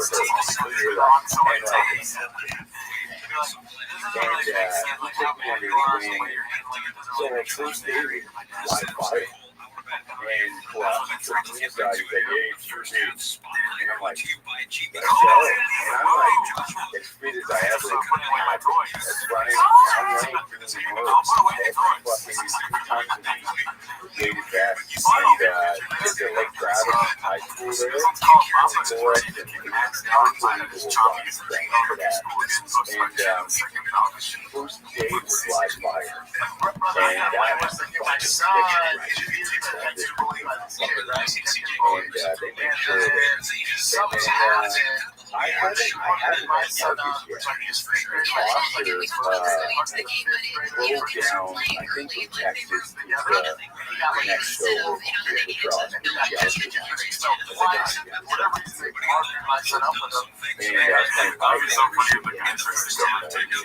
Cross. And I was playing and so we're almost done with that. Live fire, like upside down, close, combat close, piano, blindfold, and full on. And it's doing a great job. Marcus comes, everything goes full stop. And it's right when he's coming, there's a PA and other stuff. Banana, shake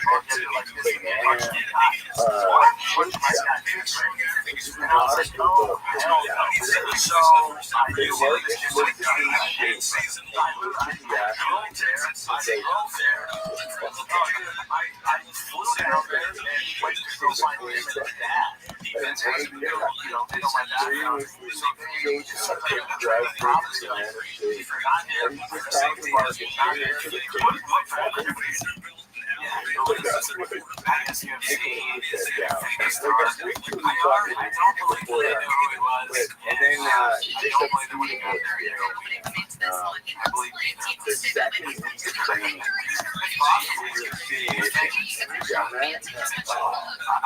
so this is great skin, and they put like hard plastic tips, and they fly like that, right?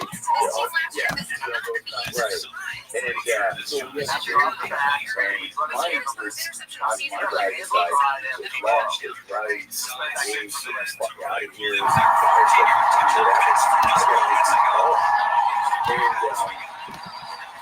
shoes are tight. And you're like, go up the mountain, so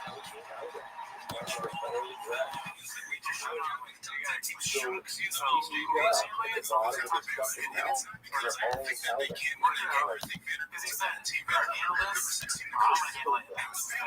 So you're like, give it 10 minutes, and when you get ambushed, you're gonna walk. We're gonna engage.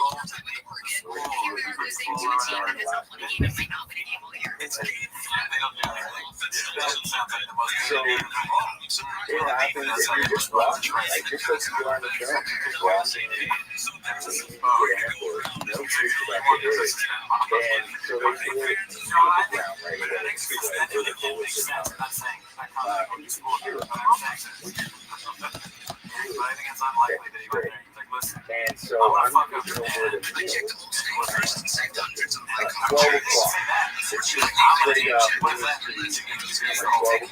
o'clock. It was like, you got to go. People in this open field. We're in this open field. And I'm like, what the fuck is going on? Got it up and find a way to cover. And Emil takes me his time. And he's like, bro, fuck. Alright, fucking 10. And I'm like, oh, right, I got Foster behind me. He's like so in it. He's fucking crawling through cactus and like bleeding. And I'm on the ground crawling, screaming at a meal. Marcus comes out. Oh, he got hammered. I literally don't think we got to a match. Like, then Marcus comes out, and we're not laughing, but it's too light. Like, we're taking it lightly. And I'm like, I'm really got to push, man. If I'm pushing, if I'm telling you, so Marcus comes in and says, full stop.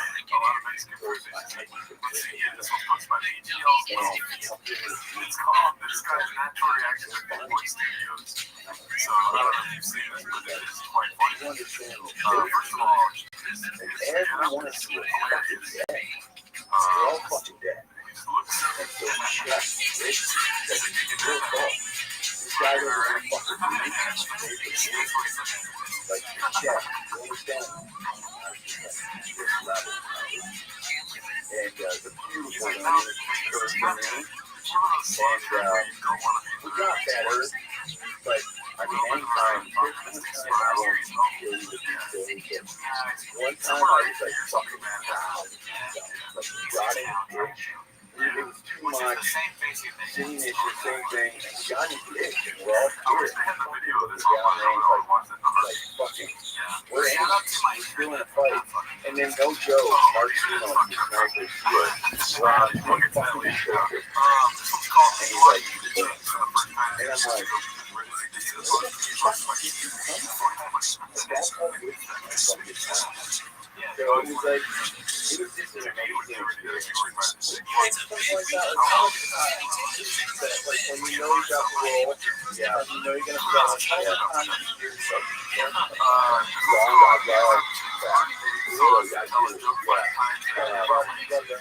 The more time I can put myself into this guy, especially when the stakes are so high. I mean, physically, I was training weighted back all the time. I just love that.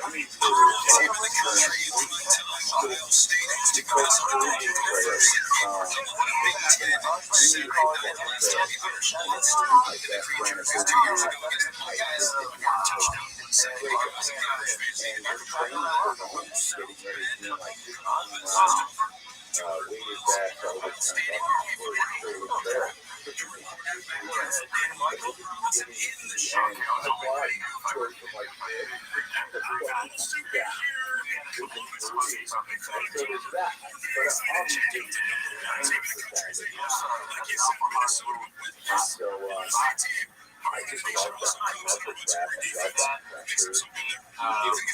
Things bringing 19 guys down.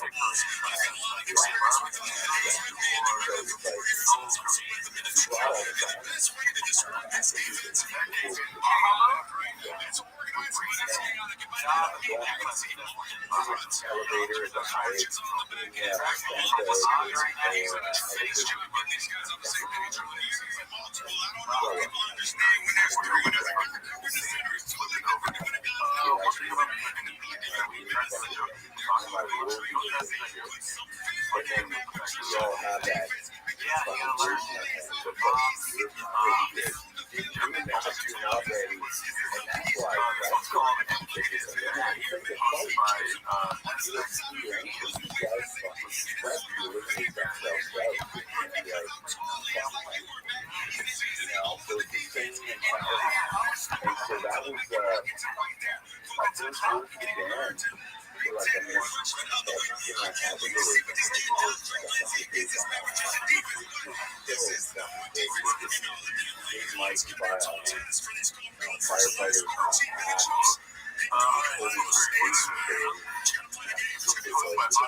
But yeah, there's definitely a tone, right? especially when you're surrounded by this shit. Such a quick one. They're at the place. But yeah, you're up in that house, having a sandwich, helping family, food, shit. And then lunch goes quick. So you're right back to you. And it depends on the day. Like if I know, like you climb up, yeah, you're just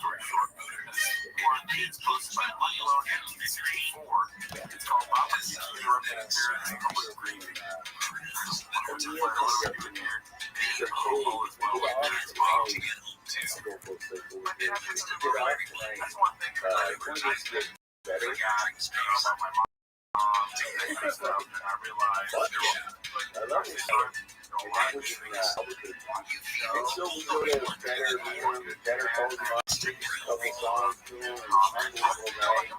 And the next day, comes up to me, we'll back up now, the fall off the cliff that you know the next day. And she said, hey, your destiny, I don't talk about it. And I'm like, okay, we want to have some spots on it. And I got the market in the hotel. And I remember one particular thing I'd like you to do. And so I brought myself up in his rifle. That's all I want to make sure the market is safe. And he said, we're going to shoot in a parking lot. Just outside on the highway in Albuquerque. He's like, no, I want to control the light and have a beautiful landscape behind us. And I'm like, what the hell? I know, I feel it, but anyways, well,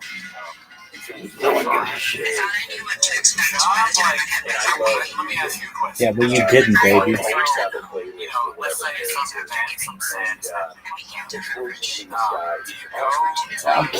Image girl.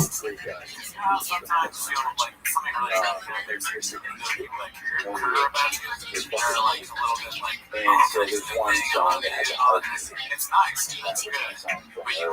And it slows down. So I go, prepping in the trailer, I walk down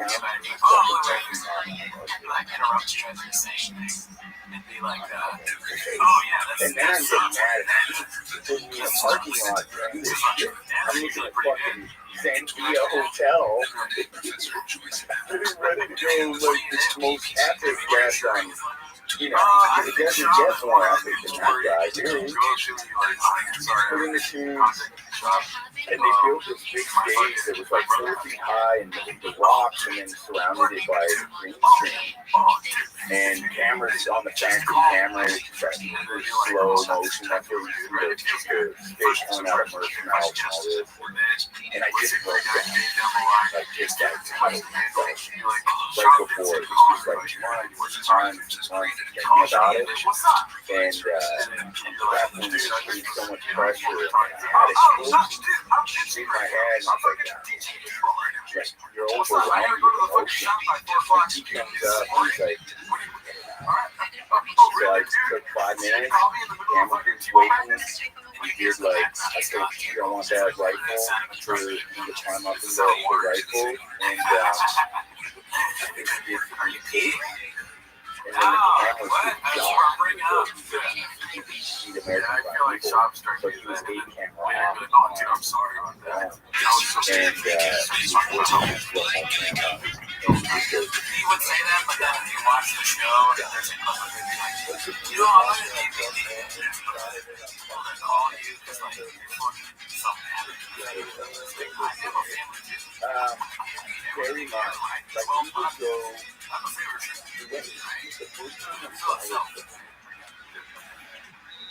That's that shit, man. That's what he does. But you know, look here. This was posted by Mama Mink. It's called Shop Trying to Spin Another Narrative About His Comedy Work Ethic. This one, we've seen it before. It's just so egregious. How would Shop Foster? And then it's outrageous. It's so outrageous. It's outrageous. It's so egregious. I even told Emily that I was going. gotta humble yourself. I told Emma, I don't have my shows. I'll work But I love it. Yeah, I'll come there. I'll truly. wait at the door. And then my first email was to Dan. His dad. I'll give a Thank fuck. me, and that's all it I'll do the trash, whatever you want, whatever it takes. Let me know. Let me know. I'll do That's it. gotta be I'll fucking scrub a the very floor. intense 5 kind of minutes role to the because fucking you're playing door. a real That human pop. being I don't care. whose family's still alive. Maureen, Johnny, Dan, the whole I wanted to family. ask you, like, what are other things you could have said? Destroyer. Obviously, Emily's not responding to any of these things because it just keeps talking. She's just like, it'll end eventually. He'll just stop talking eventually. And she'll be like, thank you, and then she'll walk away. What are other things Sean left out that he said? Yeah, so he would, since he doesn't really understand how comedy works, he might say something like, I mean, I'll feature, I'll do 25 minutes if I have to. It doesn't mean honorary video. plaques, I'll like run statues, the day-to-day all of the this club. kind of stuff. So I'll pick if who you goes let on. it, I like, can do like the schedule. overwhelm you, I'll definitely. put, I can bring other people's favorite shoes. It's been, I'll fill up all the shoes that people want to drink. all this, I'll bring my in love for my these shoes. guys I'll bring Tiger really Flicks. stems Some from people like that, listen. you know. So I bring my whiskey That's in. where it's like, People are getting ready to laugh a lot. I'm friends with Joe Rogan. I will ask women to walk into their truck. That's everyone. That's guys. I'll be gay. my grandfather said, I'll be gay with dudes. it's infectious. He's thinking she's gonna laugh. He's like, hey, she's a straight nigga. Truly. People don't understand these guys are the best fucking problem solvers. And he's like, women don't get comedy. They're They don't talk to doctors, you. they're Listen, I'll clean the sink. People pissing there, right? and Oh, dude. Oh, we should so, I'll do fight opinions. I don't know, I've just been embedded, and I think once you're in I'll with get these jelly roll. guys, He doesn't even do stand up. I'll get a jelly roll. Tell me, call right now. Jelly roll. I'm here with Emily. I told her all the trash. I'll fucking get it. one of us Jeffrey was alive, Jelly roll. and he trained me for long. That jelly roll does. He just came out with Jelly warfare. roll. That was His brother meat packer's down to come through too. story. And I like that damn jelly roll mom. It's like a cat. You know, a cat's just. but I'll call Ray, and Ray was You go around, you say, second oh unit shit. on Terminal Jelly Star roll World. mom. He's like a brother to me. And no Like, joke, he's like, hey man, I need a favor. And he's like, he'll fucking bury someone for you. I go, when I do jokes like that, yeah, what do you need? why What is it? the fact? And it's like, it's just that old brotherhood that it's like unquestionably He's weird and make fun of us for so many things outside of the fact that and like Marcus, like, I mean, we're this chatting a was lot posted by lately just Chin because Second I'm shooting Balcony. Huntsville in a It's couple called of an weeks. additional mention of Leto Like proximity my jealousy. sister, I took some time It's off very to short. help my sister. No press. And I just needed somewhere to fucking go. Just, I can't be in Austin. I tried LA. She's still using. She's still relapsing. I fucking Marcus. Call Marcus. I'm like, this is what's going on. He's like, bring her here. Bring her to the ranch. There's no fucking fentanyl. There's no heroin. There's no meth on this fucking ranch. Bring her here. And so There's many people not using at the ranch. So we went to the ranch. There's probably, I would have rather sat next to Chris Pratt. It's gonna be Way fucking cool. clean. I mean, Jared Leto's fine, but All what's we're the doing thing that is you're like, oh man, I driving love around Jared looking Leto. for hogs, or like hanging out, fishing, whatever it is. But he's just a beautiful guy. Where he is now is just Walk home. Dude, no, I'll clean the floors, dude. he's hurting on his own. Stay in Went the through a lot house, of you're fucking dating. Alright, stop. surgeries I'll stop talking all about you're on this stuff. fire. So, Alright, you're gonna clean the floors. they're just so good. Yeah, they clean the floors. He's a great It's guy. dirty. I'll take the trash. I haven't taken the trash out in 3 years. People pay attention to what they're doing in Texas. You want to meet Jared Leto? I would. It's so remarkable. I was joking around once with some other how many people I get starstruck completely saved their life and changed their life. And I was just thinking about that for your sister. Yeah, she's clean 10 years now. She's under 10. Yeah, yeah, thanks. She's a nurse now, which is incredible. Let's go to this next one, dude. This is from Friendly Jordy's YouTube channel. Like, that's where that nonprofit comes from. I just started it called It's posted by Alex Anns. I didn't even know, like, when she got clean, like, there's some fucking crazy stories I can tell you. But she got clean and she hit me up and she was at a sober escape with all the girls she got clean with. And I'm like, what is that? And it's basically a reunion with all the people that you went through you're sober living. A guy with The friendly in last his name is gonna do. she's supposed to be there in 90 days. She's there. Yeah, so that was a great little clip there. No, friendly name. Friend Mike. And so she's at the sober stage. So Howard's Ridge is basically a place, I think, we all know an addict if we're not ourselves. And we're going to help that as well. But it's the sober side of addiction. So it's a place, it's called anytime you're Masterclass on How to Make Any Sane Person Turn Off a Podcast. Die a couple times, get Narcan a couple times, saw some fucking kitchen drawers, really fucking sorry to anybody. Hell yeah, I'm ready, Chad. It is Monday morning, April 15th. Your boy worked out at 5 a.m. I got energy. I was excited to get here because it's UFC 300 recap. We're all habitual theory. You work out 6-7 times. You need that for your brain. So do I. And once you get in that habit, I change. I don't work out 3-4 days. UFC 300. And I get depressed. Yeah, very. And I get, and I beat the shit out of myself. Mentally, I feel terrible. So we all create this environment, whether it's good or bad. And I think with my sis, I just didn't have anywhere to take it. And I needed to pull her out. There was a time she relapsed like 4 or 5 times in LA. I was just finishing True Detective and I got her. And I mean, there's stories, but like, it's pretty fucked up. I'm going to crash hard. Someone an hour or no fun kill jail Sonic. Just kidding. Sonic? And I bring her to this. Yeah, dude, let's just get into it. That's why you are all here. Did I go to the movies yesterday and see Godzilla with my son? My mom calls me, and he worked out and she's Godzilla like, mask the whole time. He sweat his ass off. And I go full zero. It was insane. I couldn't believe he did it. But he did it. Kevin Miller has such a funny. Right.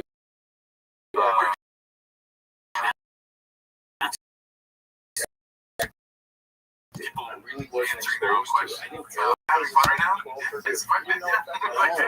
knew like for the theme, and then of course, like, but that's really am I finally picking up my T-Rex from Magnuson today? I am. I educated 5 weeks myself later. after. That's the car business. But I'm excited, dude. So let's just jump right into this thing. And it's UFC 300 recap, and this thing is going to get freaking spicy on your ass. That's right. And the Taco Bell burrito, I'm coming out of your ass hot. And listen. And I had no idea what was going on. She had saying his right problems, before like, she Magnuson flew. took too long. And so she was in withdrawal. Oh God, it's fucking bad. And your muscle contractions are so bad that I had this little 1-bedroom apartment in Marina Del Rey, 15, like literally a hallway from here, about this long actually. He just goes. And it's late. And he's gonna be on she's just pacing. She can't sit still because the muscle contractions are so bad. And I'm like, Shell, go to bed, take my bed, and just try and sleep. There's so much rain in the studio right now. I don't know if you don't understand. It's like, I think, a record amount of rain. There's And 5, so 6, she tried 7, sleeping, 9. going laying I don't even down. know what the Muscle fuck that thing contractions is were right here so on the bad, corner. she fell off the bed. And I'm like, okay, let's go for a walk. Like, He's the juiced beauty of our up. relationship, what I think Boner alert. factor I never noticed a truck behind him before. was the Yeah, red truck that's kind of like the. Is that the light? The lightning. I don't know if that's a truck. Oh yeah, it's on. how I did like everything. It might be a lightning. So I don't know if the Mint 400 is newer down. and so we ended up walking down Abbott Kinney at 3 in the morning. And no one's obviously out there. And we just did this crazy walking there. And I'll never forget it. And it's just heartbreaking. And I get her and I call, I don't even know if she needs to do that. So I call the hospital in Marina Del Rey and they're like, we don't take anybody that's using right now. They have to be detoxed. And maybe after. Anyways, that was electrifying start. Honestly, I know that this painted narrative of how to make any sane so I person call this podcast. place, I'm insane. and they're like an hour away. She's like, I have a bed for her. Aunt knows we're insane. And bring her at 6 a.m.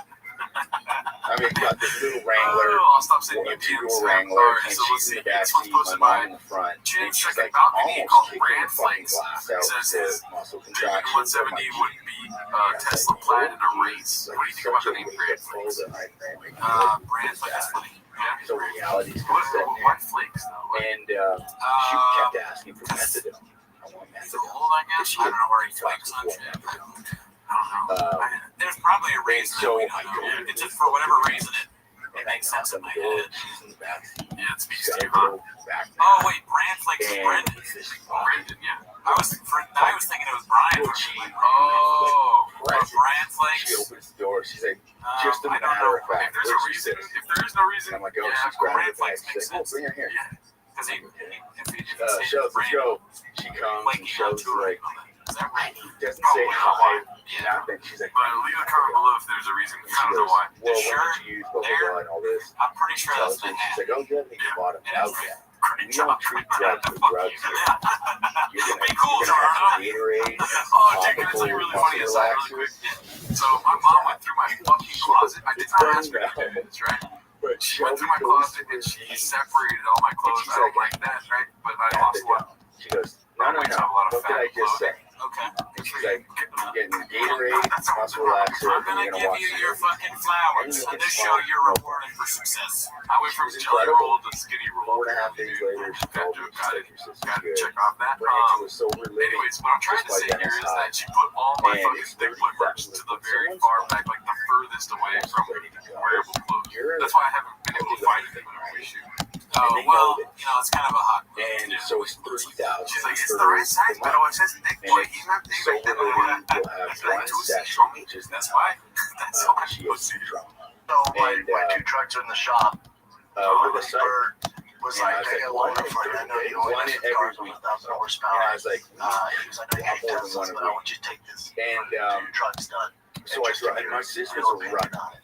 And so you sign this fucking contract, and it's like, if you run, as much as you can with this line. He's like, so you won't look so bad in it. Kick her out. Really, dude? 2 hours in. Your first initial reaction, like, damn, this thing's fast. Yes. I get a call from this LA number, and I'm like, no. My Dodge Demon will beat it, and I'm actually going to race. That's a tour. Find another. We get crushed. Went to another one. A little better. Yeah, got closer. 2 days later. Dodge Demon can't do shit against So I that. got Off the 65K. line. First of all, that thing is beat And off I'm the line. like, bleeding cash.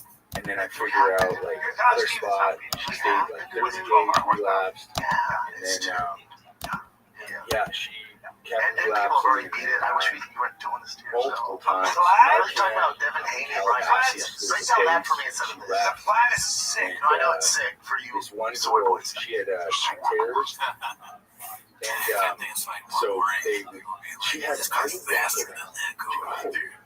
I understand a lot of our fans, maybe a lot of people in the world enjoy fast cars and stuff, and they like driving fast, like watching it like fast, stay like fast. But that shit's boring as fucking me. Yeah, I don't. If you're a real car guy, which I don't know if either of these guys are, that makes sense for a conversation you can have on a podcast. Maybe if you have a car podcast. Same as for truck diaries. Like, if I see like an Instagram reel of like a car beating another car, I'm not like, what the fuck? But if I see a fucking reel of a duck fighting a hawk, dude, and I'm in the duck wins, that makes my day. Yeah, we did see something with that. That's what I was saying. That was crazy. It's a great reference. As a lot of these sober livings are, they're pretty incestuous. The guys sleep with girls, vice versa, obviously. She's dating a kid named Monday. And so she went to that part of the house and said, goodbye. And to this kid's credit, he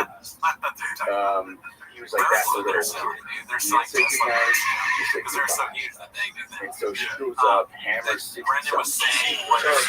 Yeah, and she goes and tells, she's like, hey, this ain't right, you gotta go check out. So long story short, called the ambulance, and the medic, to his credit, was like, go grab the fucking bottle. And grabs the bottle, and shows his medic, and he's like, your stomach right now. And what saved your life? You were there.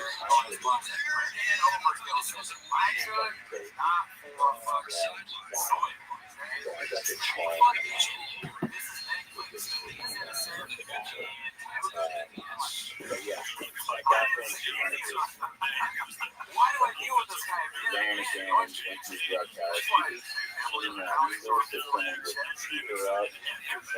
So, as you know, if you fucking sober 93 days, whatever it was, if you use what you were using before, you're fucking So, they dropped, it's a fucking, they dropped her off at the street with the hospital, and she got knocked in. I didn't know any of this stuff. I wasn't privy to this yet. I'm just driving around looking for it. And, anyway, just to go back to that environment, I'm like, I'm not, you gotta think back over that Uber. Like, you should have ran through there. Boy, it ain't working. He's not right here either. And, she's at a strike with that. There's an important car. That is fucked up story, but, for like 10 days.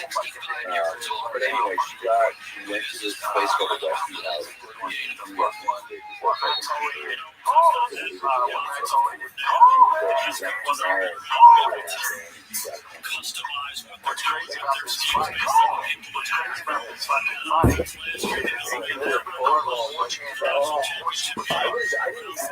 was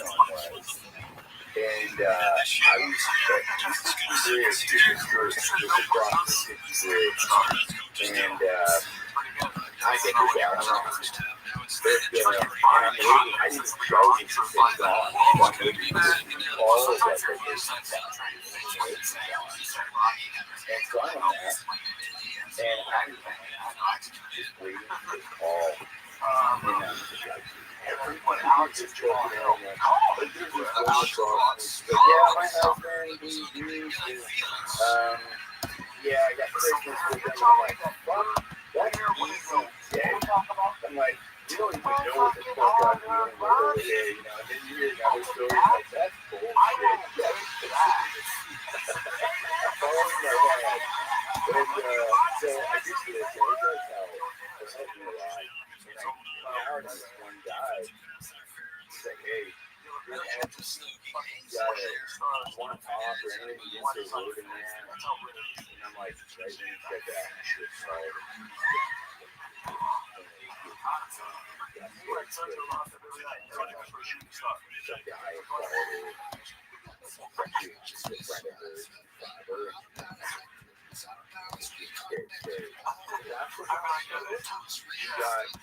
Downtown Vancouver called me to get me back in, and I called people and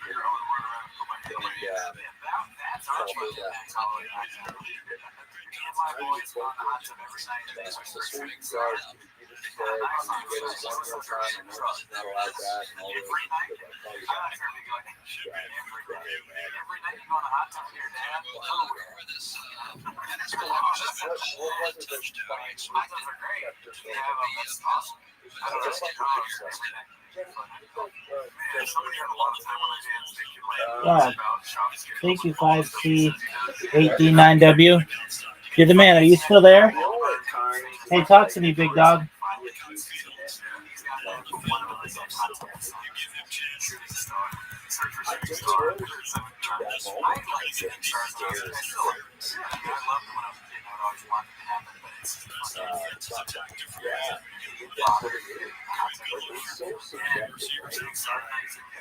Somebody was like, I stopped drinking yesterday. I'm done. Like my buddy over there. Met. Like, going for the sometimes it's good, and they're like, fuck this life, but I want it anymore. So yeah, oh my god. But yeah, there's a lot like me too. Super,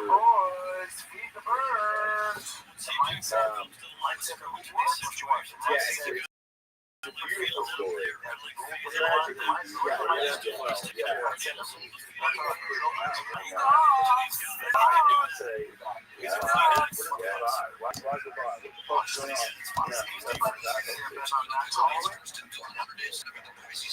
I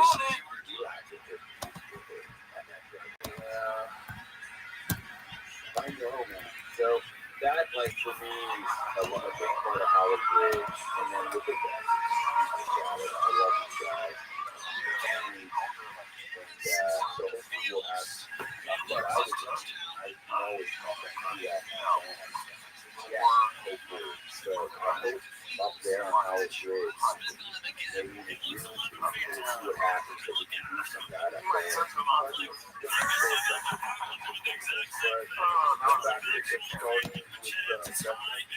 It's so funny when those guys don't get things. I know. Think about what they have to go through when they go off the war, the things they experience, and when they come back, they've lost friends, they see a bunch of blown up in front of them. They're all fucked up. Every day they're fucked up. They don't deal with their shit. You just take them out to a fucking yard if you want, and they feel like. And there's different outlets like Virginia, Hawaii, Florida, South one of those things. And that's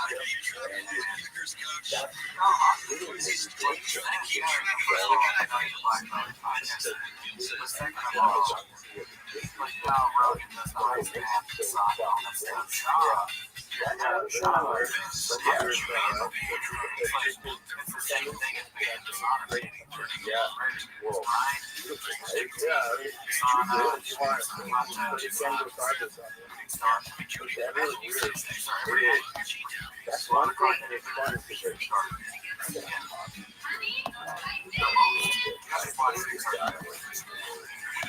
This is something I was watching. It's talks about all the NBA 7. The fight hasn't happened yet. We're recording on Saturday. So we're going to have this night. It's called Every. And it was a huge moment that I learned.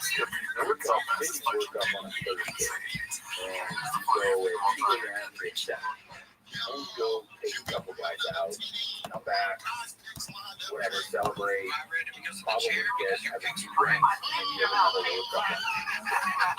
So let's say I go and play, and I got on that Thursday off. You're back in the workout. I like how they had that we apologize for rambling with caption ready. It was sick. She's like, oh, get ready.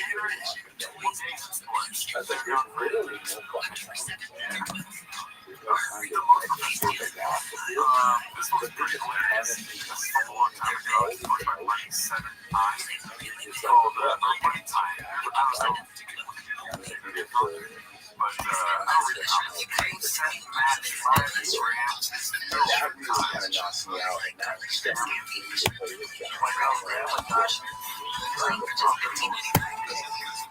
way more of a outlier because it's like talk about how subjective morning it's like everyone's different. So it's like I just made that choice just to it's like this guy's just a fucking that's where I took him.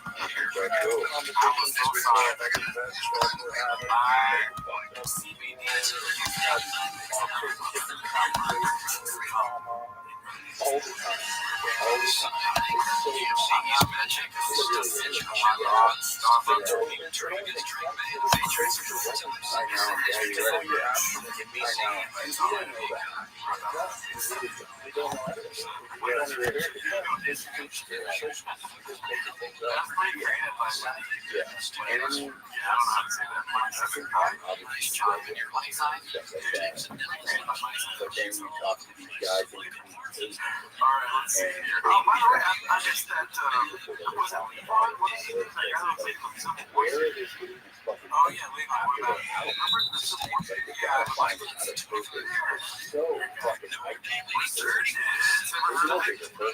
Let's see, this one's called British by Intelligent Yards.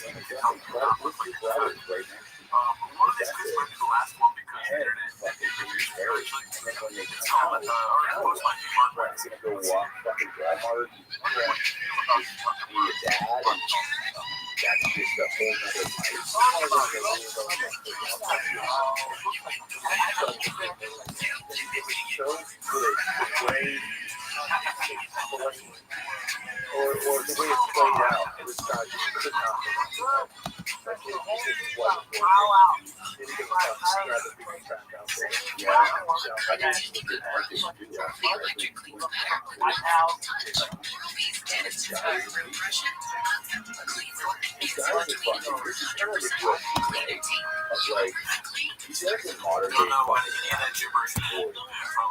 I know they're not he's explaining how parents are coming down and investing in his market. He went on Fox. It's very good. So, that's why that didn't work. How many Volkswagens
So this movie.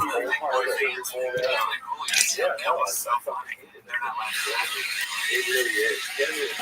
Yeah. Like you need that. Like I live for it. I love it. And I honestly really like this work my way through stubborn. Like I was about work before. It's not like I was it truly is. Now it's like 4 hours straight. And now I'm starting to be like, okay,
But they want to talk about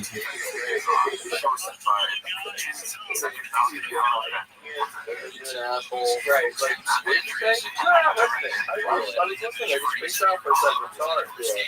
Yeah. They feel bad for you for apologize. Hall of Famers here. Oh my God. I'm just literally like, I'm going on a bike ride. It's just an honor. I'm gone for 2 hours, and then I'm running shit in my head. So true. But it's the same, like, waiting for, like, one more roll, and it's like, really hiding on my fucking grin. Same thing. When you get exposed to that out, it's like, this is your fucking mom. You do the work.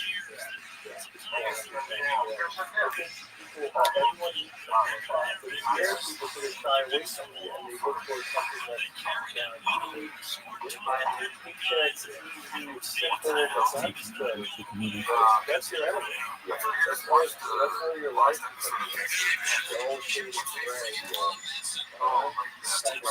Yeah, not worried. You're very fortunate. You're very fortunate. You're really what you love, and that what you love is very exciting. And it's very exciting to other people. It's very rewarding. That's like you love that role. That was that wasn't where your day changed and you see all the fucking oh yeah. Like it's that's who I lost a bunch of weight for it. And then Howard Berger was fucking incredible. And that's a lot. It's everything. Soft, everything. Raw, wicked, shown brother, and starving, covered in scars, and then going to that with the mother of his life that he lost. I wake up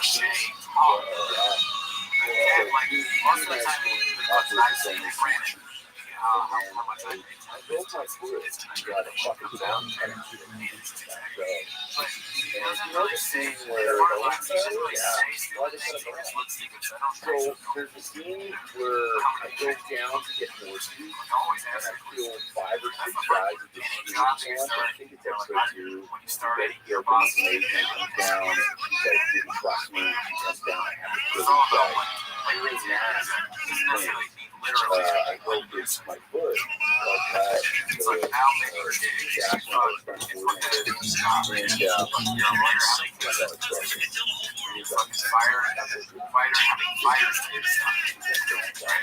That's how Lake started every job interview. Like, we worked in an unsafe environment. Okay.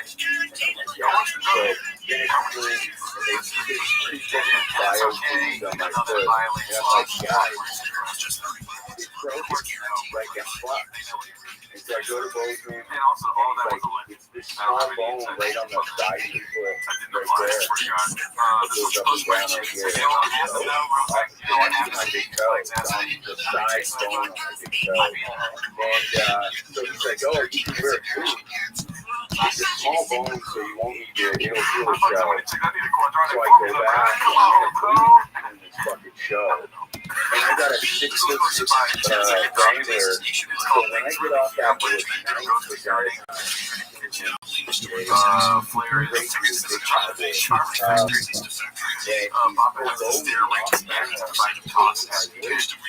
I can't step off the road. I'm in a fucking boost.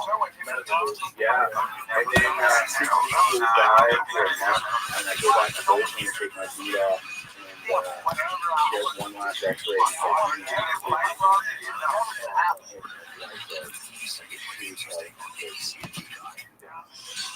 So I got surgery, and then right before surgery, he's like, you're in it, but you're super active. And it may not take, or I can see how they act. Yeah, you know, they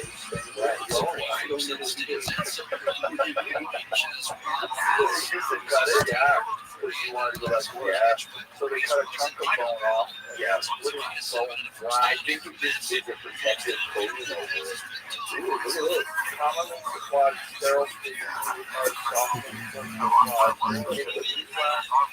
blocking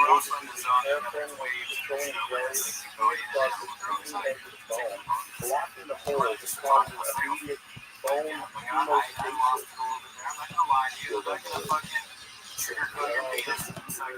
Tampon made effect. Exposure of blockage just by a tampon, especially if you got a tampon in your foot, right? Yeah. Wow, that's crazy. So does your foot fuck with you now? Yeah. If I'm fly fishing or on uneven ground, or if I'm doing, if I'm tracking or doing some side killing, which I fucking hate, side kill hiking, or I have a terrible knee as well. That's where it's fun. Yeah. And then, so I dealt with that. I did be on the couch for 6 weeks. But my first day back was those routines that helped me. Yeah, those routines. That scene was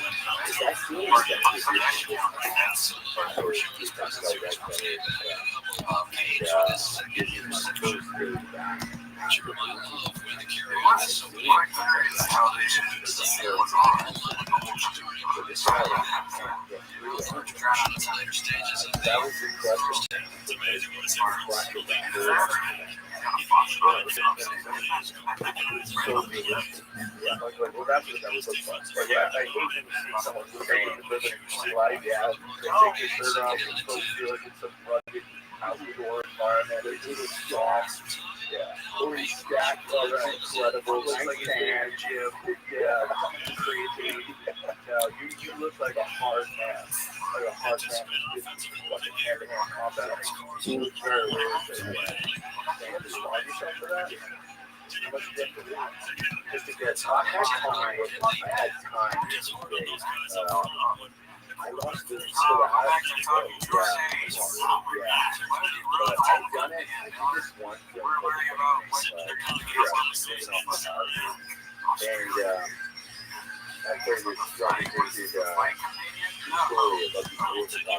right before the apartheid, right before the election.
Three-game homestand for the Notre Dame Fighting Irish, which they hope ends up in a victory over the underdogs from out west, Boise State.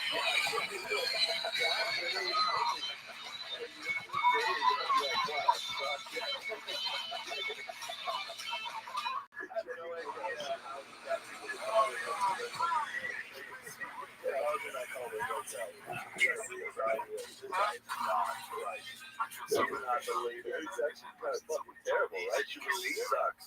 fucking They bring it back to it is like getting in the headspace of someone who's got great too. And who has that kind of like sick control over people. Why? Figure out Why? Yeah, I think so. Go to his childhood, which is fucking terrible.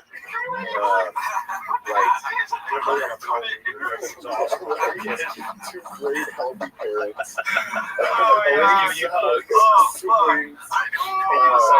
Yeah, memorize the Bible by 15, which is fucking, that says enough right there. But he was like, I do a radiator on his birthday, like, abused pretty hard. I almost bought his car. It's like having fun at college. I tried your choice on his car. Yeah, well, it's his He had a 10-minute break. 1968 Camaro, and Like a California buddy of Lodge mine texted me and said, "Bro, Dave crushed car." So he knows I'm a carhead. It doesn't matter how much you murder Cars, especially old muscle cars. Yeah. I have a 69 Camaro. And I was thinking about, at the time I didn't have a Camaro, but I was thinking about getting a 68 or 69 or 67. I like 69 a little more. But then I found Koresh's cars. Oh, that'd be wild. Drive to the comic store. David Koresh's Mustang. David Koresh's Camaro, rather. But then I thought about it. I said, you know what? I don't want.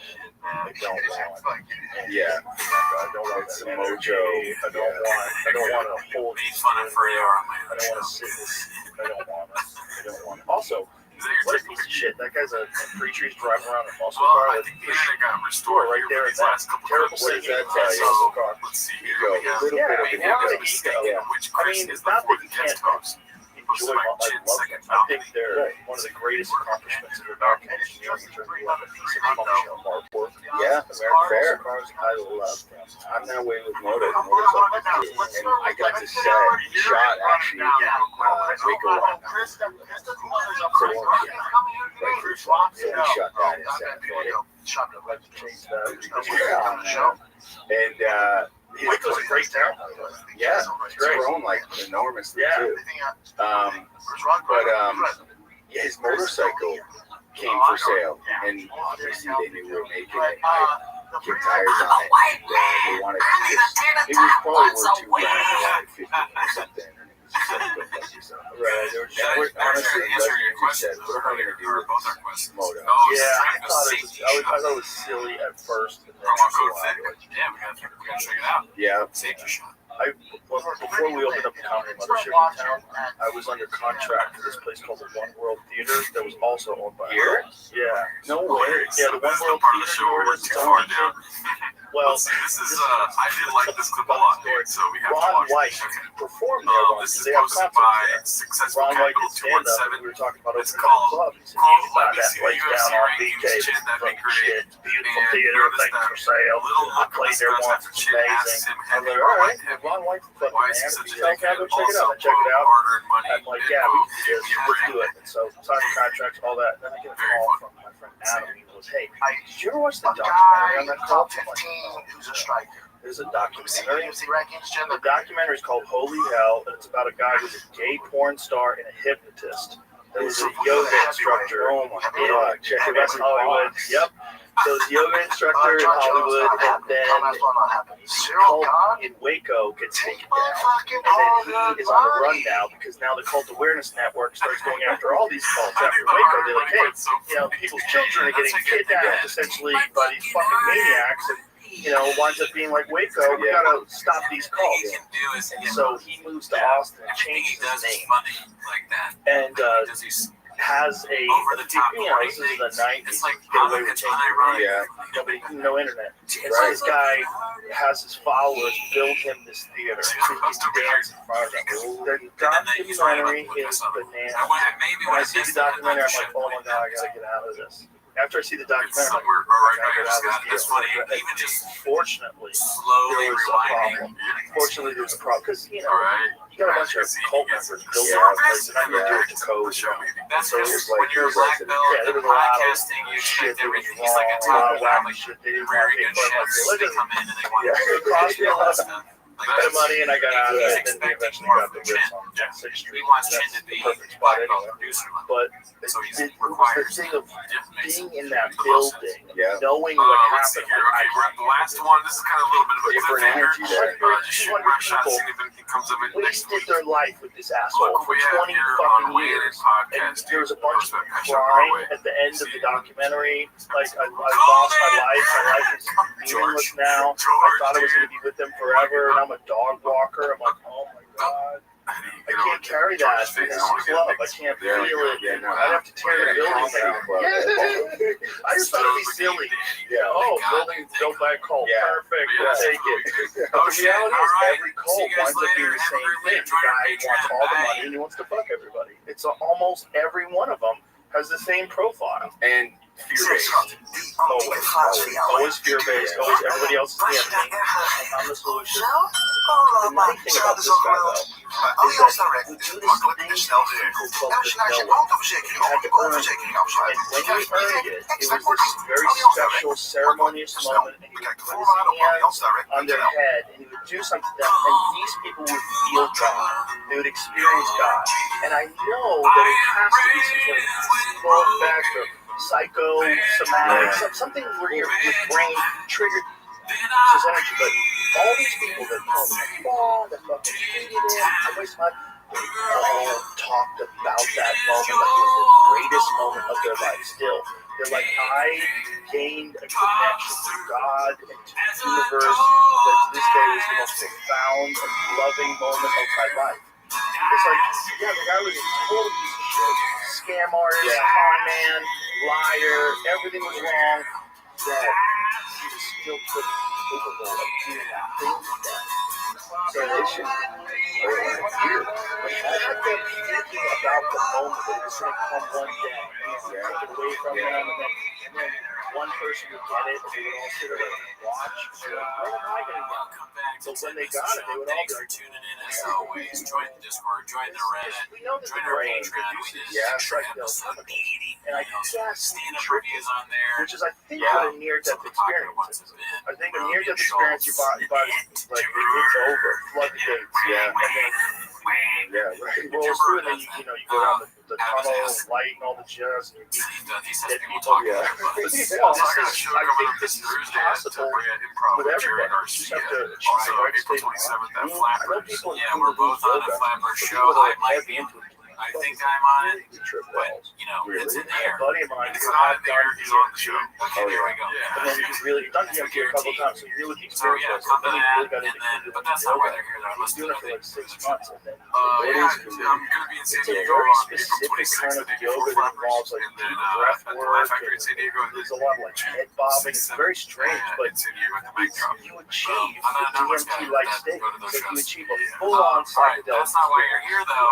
You're here to watch 10 minutes of shots, so start the timer. I've always thought about like trying. Alrighty, we have way too many fucking questions.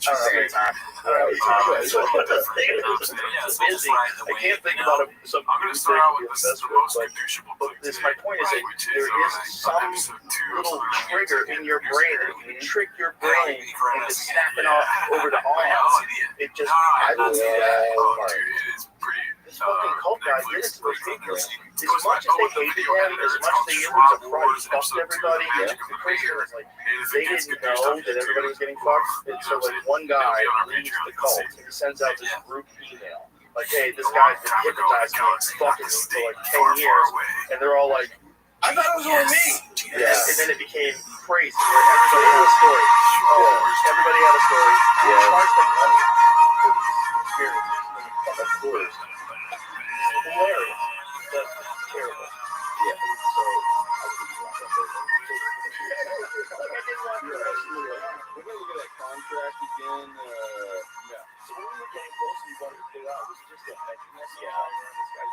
And then I called my manager, staff. Politics baseball here. She's like, you guys will get this reference because it went viral for everybody in the world. Because the mayor of LA and then the Dowdle brothers who both directed, terrific guys. Mr. And I called John, and I think one thing that set me free probably on month 3, because I was really stuck on everything that they said. I would wear a mask around Magic Johnson, right? You guys know why. Come on, it's really cool.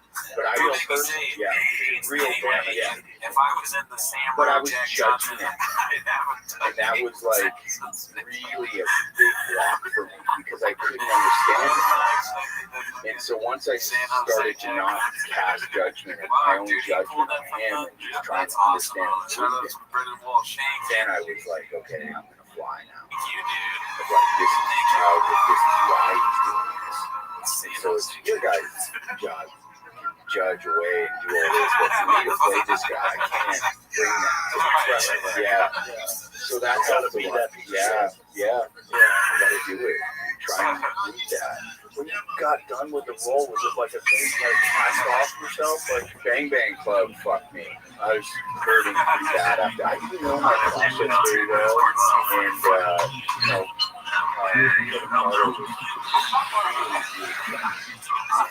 I think he was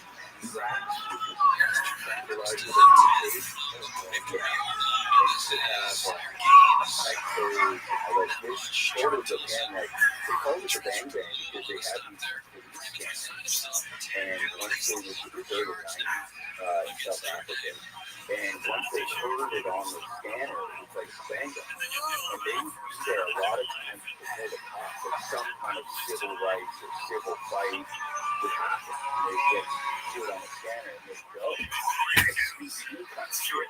They get there before the cops a lot of times, and they'd be in the middle of their shooting, photographing, and you see pics of Kev that just like him in like one shoe high, hiding behind like a fucking barrel in the middle of his gunfight. Like they would get really into it, and then the guy that just kind of took everything to heart. You know, just see some fucking pretty business shit. And it just hammered. And so he would take these drugs to just sleep and just get over it and get through it. But yeah, that was really tough coming out of him just because I didn't know myself enough to process to be able to really separate. Yeah. And then the weight and all that. And then with Dave, I was so ready to do the weight back. I always ran motorcycles for a master, and that sets me free. It helps me a lot. I like your face, that helps a lot. They say in the the first or something. Just like write a lot of little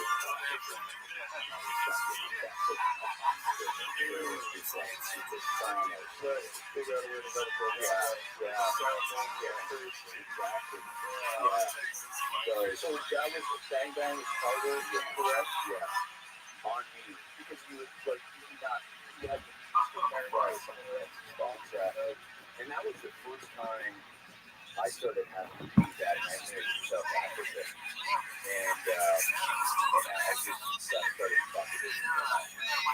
I was really happy with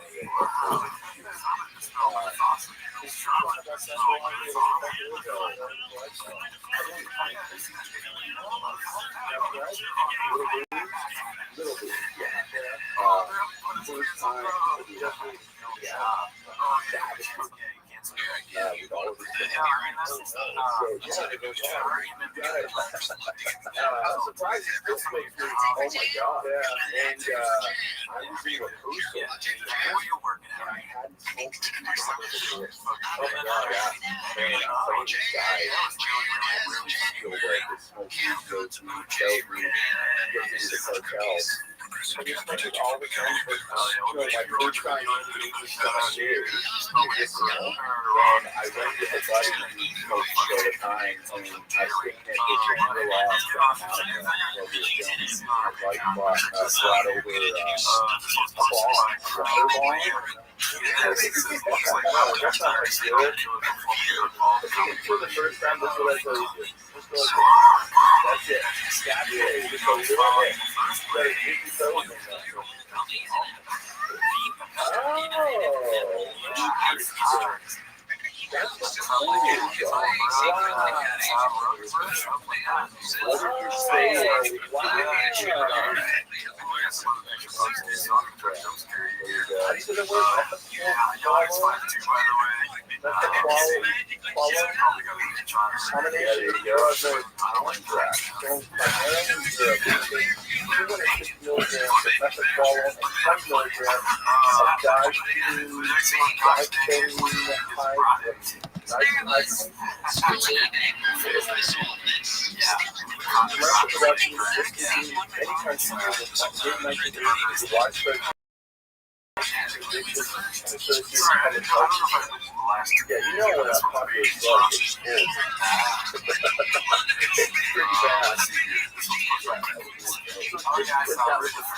Time is special.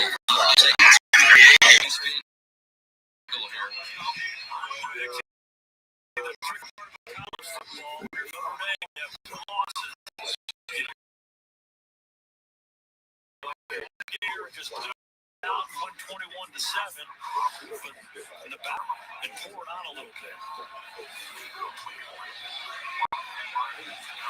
And Jadarian Price is still on his feet. Still going. One guy to beat, and he takes him out. What a beautiful run.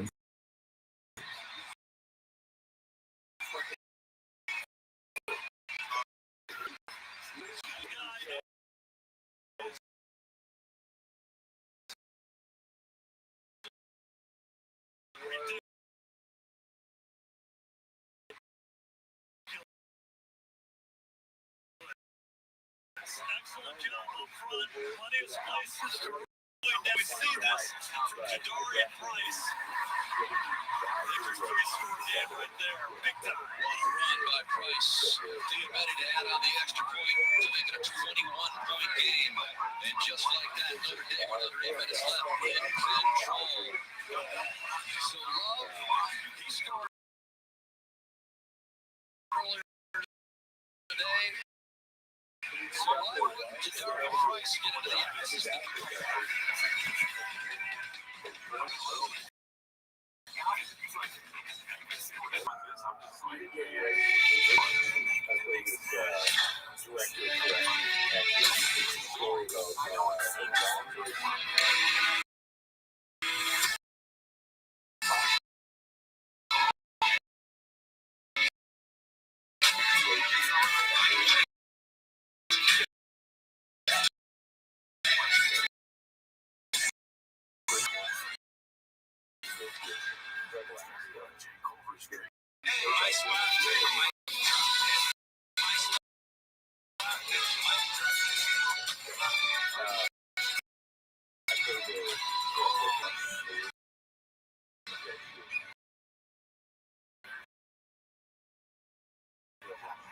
Buy the Old Spice NFL collection. Okay. The 3 for Me only at Chili's now serves up the all-new Big QB for just $10.99. Hey,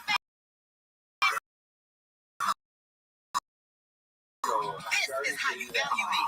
Chili's 3 for Me is the best $10.99 you can eat. Walmart deals are happening at big on tech, fashion, toys, home, beauty, and more. Get your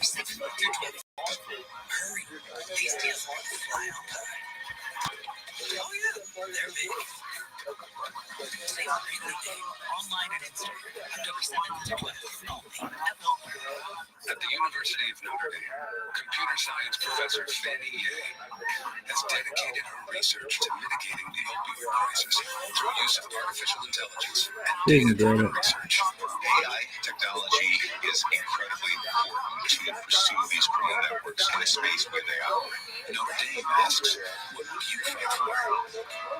Fighting to combat the opioid crisis. We are the Fighting Irish. Minnesota visits the Ohio State Buckeyes for a Big Ten matchup under the lights and prime. Live on NBC and Peacock. Don't miss Saturday Night Live season premiere with host Bad Bunny, musical guest Doja Cat, all new SNL Tonight Live, coast to coast on NBC and Peacock. Is that a Bad Bunny or a Good Bunny? Bad Bunny will be the halftime entertainment of the upcoming Super Bowl. I see what you did right there, Big Bunny. Put it all together. Good to see that you're totally locked in the broadcast booth, Coach. I actually added some Bad Bunny to my Spotify playlist this week. Of course you did. In anticipation. What about any Taylor Swift? That's another story. Malik Sherrod watches this one bounce into the end zone. And that brings us to the latest Modelo game break with John Fenton. John, what do you got for us? Dan and Jason, Penn State started the season as a national title contender, one of the front runners in the odds. Nico Iamaleava has other ideas. His fifth touchdown between the air and the ground. Now the Nittany Lions, a second loss in a row here. Their playoff chances will be in jeopardy. That's helpful if you're a Notre Dame fan. The winless crew has given the Nittany Lions everything they can handle, and that's how crazy this stretch run to the last half of the season is going to be. Coach, Notre Dame hoping they're on the right end of it, the playoff picture, but they've got to take care of business each and every game, see how it all comes out. Madsen's pass is complete there. Matt Wagner. Gain of one. That's off the Tim Skipper, the interim coach out there at UCLA. Stat Jim Skipper, longtime NFL assistant. Football runs in their family. Heck of a job getting that program right. Spencer Danielson is a comeback mode here. That pass low to Latrell Caples, but he's able to haul it in. 3-10. Nice grab there by the 6-year senior. That's the matchup of Ohio State. Keep working him in the slot. Good tempo here. They got to do it. They need a lot. This has been Ford. Close to another first down, 2 or 3 yards short. Gain of 8 for Ben Ford. Leonard Moore on the coverage there. Mindset for Madsen right here. Just get the ball out of your hand. A lot of positive plays. It's coming out of his hand in a hurry. Oh, man, lined up for another interception there. He got another flag, though, in the backfield. That was Madden for Ramo, who had a good shot at an interception, but we have to sort yet another flag out here. Looks like we've got a hold.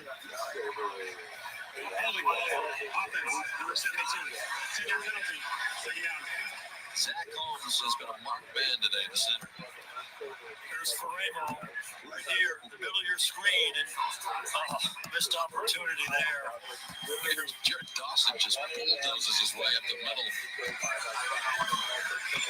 Forced Madsen to throw quicker than he wanted to, but Ferramo's got to go for the ball. Tipped the ball a couple weeks ago. Resulted in a Christian Gray interception. 11th penalty on the Broncos. 2nd and 13 now. Quick Madsen goes to the air. That was off the mark. It was intended for Camonte Williams. 3rd and long. To make the impact of pass rush. Madsen just a little uncomfortable, out of rhythm right now. Starting to feel some people around him and missing throws. That's a big opportunity right there to help out. First down there and roll again. That third next round. I think he's a very accurate passer, Jason. In fact, set 1 interception this year, but threw 2 more today, and he had a string of like some 240 passes without an interception that dated back before that lone interception coming into this game. So he has felt the pressure, more pressure. Vitello almost got to him, still under duress. Somehow Madsen figures it all out and runs outside the 40. And that was some run. Leonard Moore finally broke him down after a gain of 6. It looks like he ran for 600. He sure did. Got 2 words for you, Hicksy. Moxie Kidding me? This is not defined. I mean, he makes 6 green shirts miss. We're tired at the end of it down like that. It's magical. He's trying to catch his breath. It's not just Moxie, it's Maddox Moxie. Sure is. And we've got fourth and 4 out here to make it a manageable chance here for Boise State on a must-convert 4th down. We man-to-man coverage for rough routes. Madsen steps up, has a nice catch there into Notre Dame territory, and it's Marshall who lost it, and then they got it back.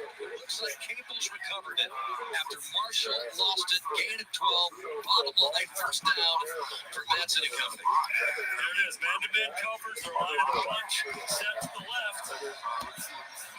They get a little bit of a rough route. There's Marshall at the end of it. There's Leonard Moore with a strip. Ball definitely comes out.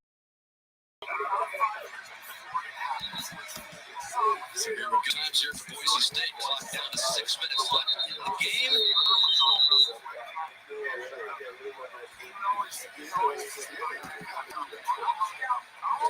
I don't see a flag. Futures and monitors. By the offense and recovered to the same yard line. It's first down. Just a little clarification stoppage in play. One thing I know, this game has been sloppy as can be, but it's also been really competitive. Both these teams scratching and clawing for every inch. Fun to watch. Madsen, far side. Incomplete. The flag is down. You can see the Boise State coaching staff point over there. Truman can't believe what he's witnessing here with all these penalties, trying to put this ball game away. Defense between the edge. Grabbing Wagner's jersey. Can't do it. If the official sees a call stretch like that, he's going to call it every single time. That's just given a gift to Boise State here, which needs everything they can possibly get. If you're keeping score at home, there it is, 11 for 115 yards. We've got 217 yards of penalties wrapped up by both teams. Back to your regularly scheduled action. First and 10 here from the Notre Dame. It goes down again. Smaller but green jerseys around him. Trey Warren, Drake. Oh, loss of 8. College football, here we go. You said the word is swamp. Look at all these green shirts. You have no chance. Florida State's flashes of green and gold all around you. Madsen just on the run constantly. Somehow gets away, but it's dropped by Ford. He needed to hang on to that one. They'll bring a 3rd down ball. Obviously, 4th down territory here. And if I'm Madsen, I'm not trying to hit it all at once. Trying to cut it in half. 200% is going to give you a chance to make this first down. And we've been talking about it all day. For them to come in here and beat Notre Dame, you have to make those kinds of plays. Too good a play. Notre Dame trying to put this one away. Are you kidding me?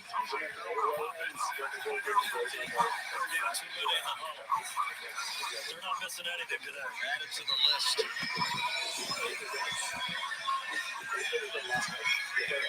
Two traditionally well-coached, disciplined teams. Haven't seen these kinds of penalties all year long from either side.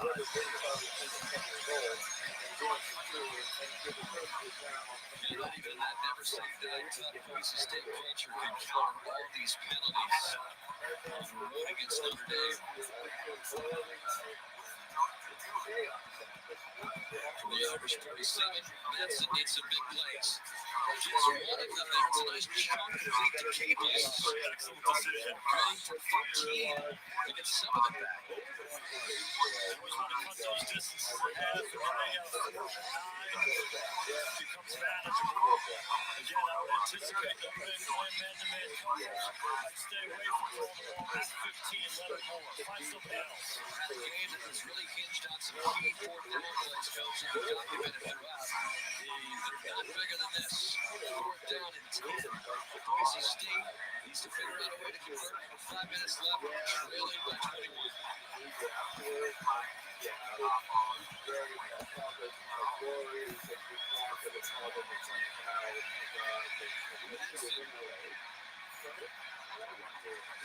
Is that picked off? Should be. Talent comes up with it, and Notre Dame has it. Actually, not an interception. We're seeing now. And the damage has already been done. Marcus Freeman's team taking over on depth. Maybe he can finally exhale.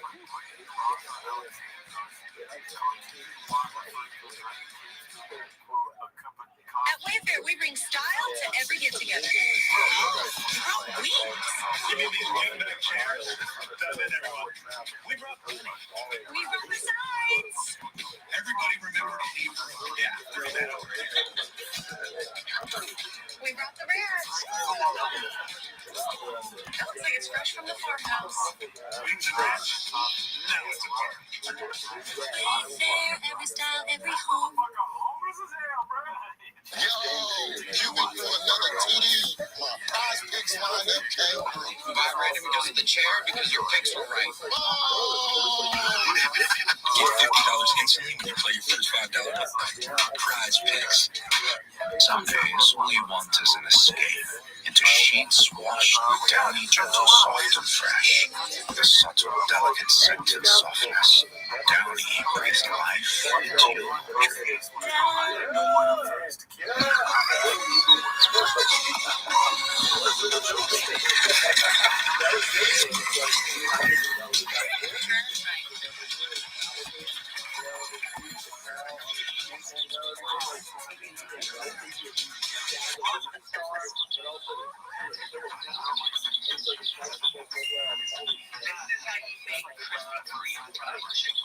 Wi-Fi speeds as fast as home, even when you're on the go. I checked Allstate first, saved hundreds on my car insurance. Fortunately, I didn't check to see if anyone was watching before I stole cotton candy from a child. Checking Allstate first was really smart. Not checking the Jumbotron. Not smart. Well, at least I checked Allstate first and saved hundreds. Was it worth it? Yeah. Hi, I'm Bad Bunny, and I'll be hosting the season premiere of SNL this week with Doja Cat. So, Bad Bunny, are you excited? About the Super Bowl? Yes. No, for hosting SNL this week. Yeah, that's one. Well, of course, everybody's talking about Taylor Swift's new album, The Life of a Showgirl, but we're a little more interested in the life of a running back. Are you ready for it? You get where I'm coming from here. Jamal Love and Ja'Marr Price have 8 touchdowns each this season, coming in, making up the only FBS program with 2 players scoring 7 or more. They now have a combined 18 as we update that. Combined touchdowns for more than 58 FBS teams. That is quite a reputation. The Irish also have 10 wins when they both score 1 or more touchdowns on the main stage. Coach, I know you're very excited for the dropping of Taylor Swift's latest album, so we had to do something with it. This little razzle-dazzle here. Flag comes in as Faison has it. And so we'll sort out the latest flag. By the way, that was deemed an interception by Talich as we went to commercial.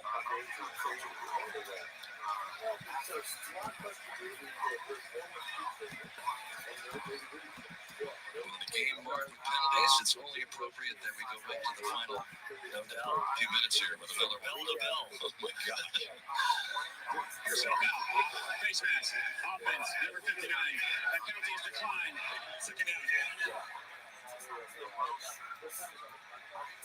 So we showed you the latest hit albums by Love and Price. So we want to update the running backs tonight. 99 yards by Love is just one minute shy of that Another 100-yard game. Jadarian Price picking in big. Love was out of the game for a while. Price has 83 yards, touchdown. They were lost by Adelina's play, second down and 18 for Notre Dame. Here's Love, just kind of making his way along the left side.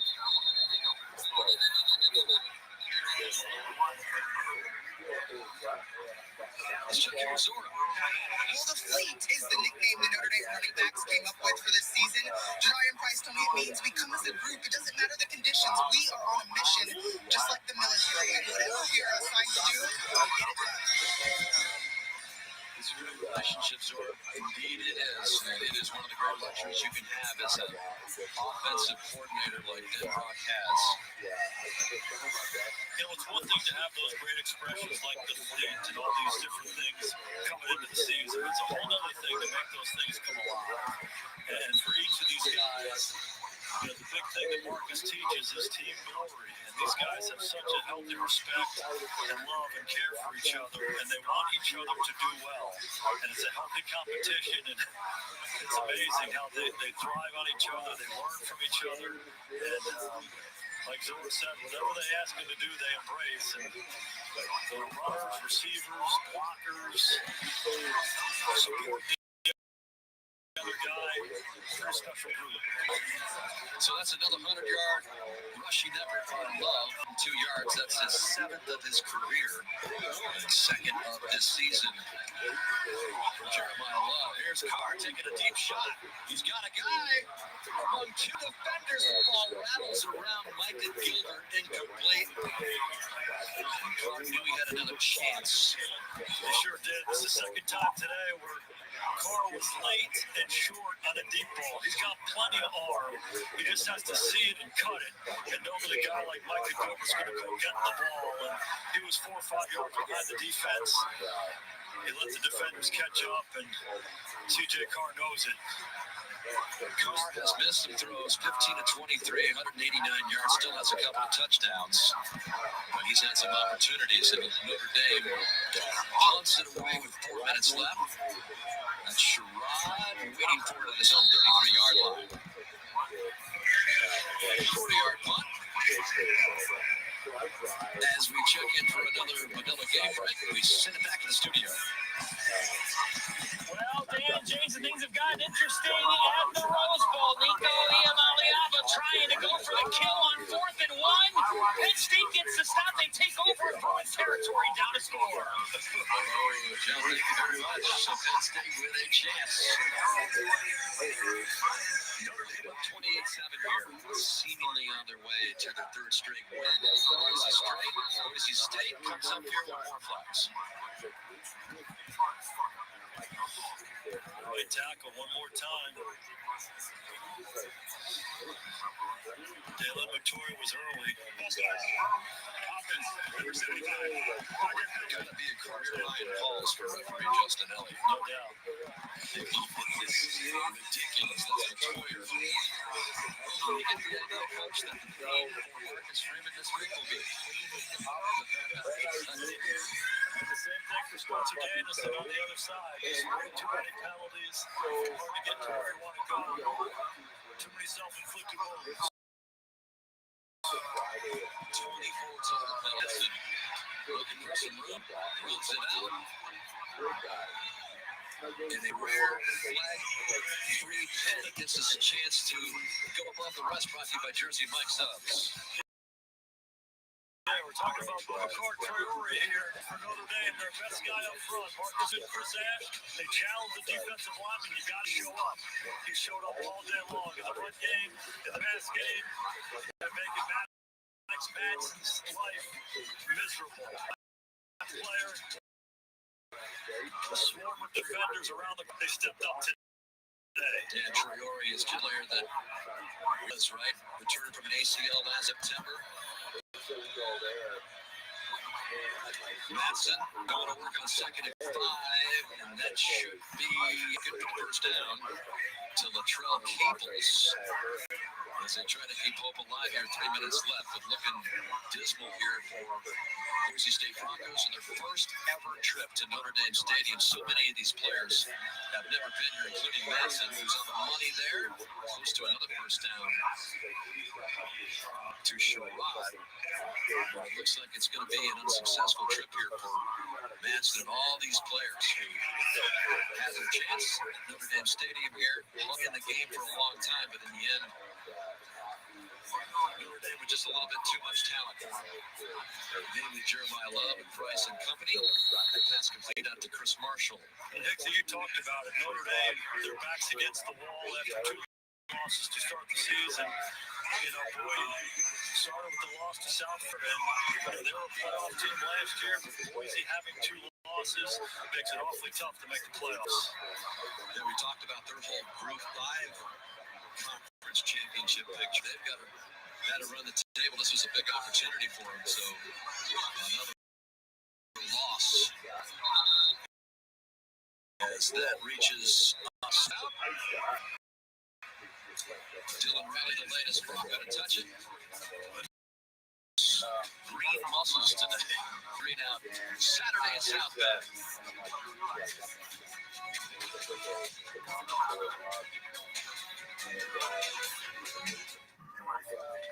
I got some work done with another surgeon. If I give you the bill, can you give me a better deal on a better face? Like this? We're not doing that. Well, at Verizon, anyone can bring in their AT&T or T-Mobile bill, and they'll give you a better deal on the best 5G network. Hey, Phillips, you're not as cool as Verizon. Guess not. Hey, my eyes are up here. Bring your AT&T or T-Mobile bill to Verizon for a better deal. Mr. Mike. Jersey Mike's is now an official sponsor of the NFL. Hold on, you're stealing my job. I don't want to steal anything. Eli's. I just love these subs. It's a Jersey Mike's fan. A single mouth. I'm stumped. Friendly Insurance Wizard, first letter G. Did you pet him? You just switched to Geico for car insurance? They know exactly what you needed. Friendly people at Geico were lizards. Thick European accent. Yay, Napoleon? No. Not even a lizard. Maybe I can help. No way, it's the Geico Gecko. This guy knows crosswords. 64 across is quick. Thank you. Get more sports. You smell freaking get more.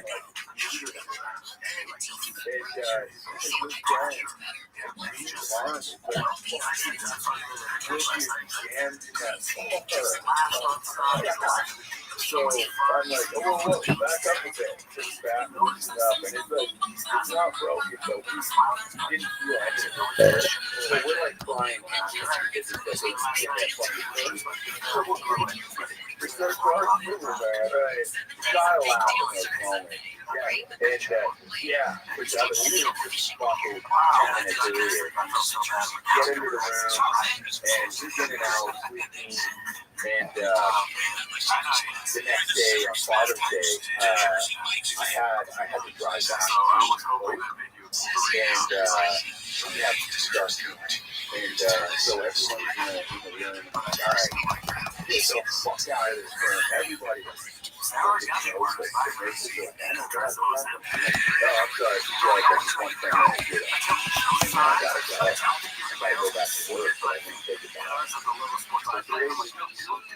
He's like kind of that in and out of consciousness. And he wakes up and looks like trying to be with me or fighting, or I don't know, that's not how I took it. And fighting consciousness, I guess. And small little side note, I was driving, I was driving, he was helping me so bad. And once I got into Canada, he was like, hey, I had a dream, and I'm like, and so I called him, and he's like, hey, done the job. And I'm like, I feel fine. But like, I wasn't wondering like, why is there an someone, I don't know if they're close to you, I hate calling, this is a crazy call, but I'm going to listen to this. And I'm like, man, I'm not going to wait to say goodbye. behind you. Listen, bro. It's the same color as a hot Cheeto. Yeah. I know. I don't know what that is. Still, and he's like, "How? Tell me about your dad. What kind of guy was he? Not very present. Drank a lot, and some regrets, of course. So you didn't. This and that. He goes, okay, set up. You saw that? This is what I think is going to I work so hard. You know, I can't be he's not going to go cross expected over. to just know people don't like to do things they tell me they don't like to do. Like, I wasn't, but you like to do it. And so when I'm one-on-one with my dad, I started this is what I haven't seen it, but we were talking about. We were waiting for something. Yeah, I think this is a clip. Oh, fuck. It's posted by Max Highlights. It's called O.J. Simpson dies at 76. He was accused of murdering Hollywood actress Nicole Kidman. You should have worked harder. But All the cameras see this little thing. Like O.J. Simpson can't be. Just trying to.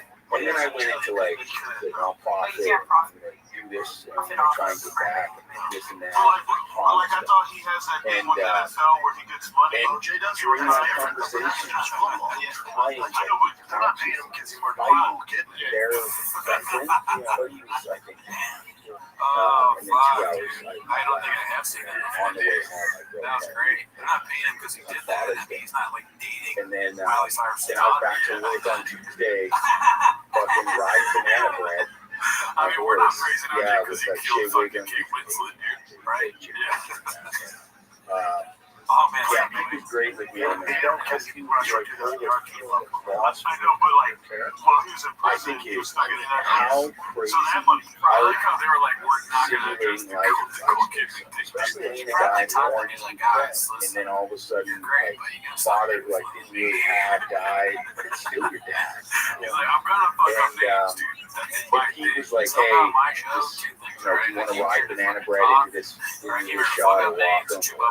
And I'm like, oh, I'll ride it. And I was doing a scene with Shea Wiggum. It was beautiful because I was upset that someone knew that it's my news to tell, you know, but some had already knew what it is. So it's a little rattled at that, and I got upset because everyone was very fragile with me, which I understand.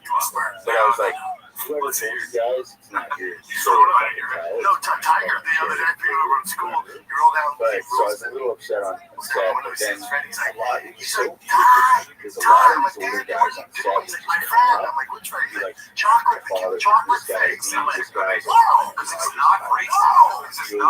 and they would share all their father stories. That is an So insane it was a thing to say. beautiful experience. Why would your son say chocolate face? How old is his son? I feel bad. I just said it right now. That That's scene, 2 words that should I just Chocolate City? Okay, that's great. like walked away from the full picture, and I just was pretty emotional, and he was like amazing. And then we shot the scene as I go home, and then I got to my trailer, and literally to the minute of when I went down, that was the minute he got to.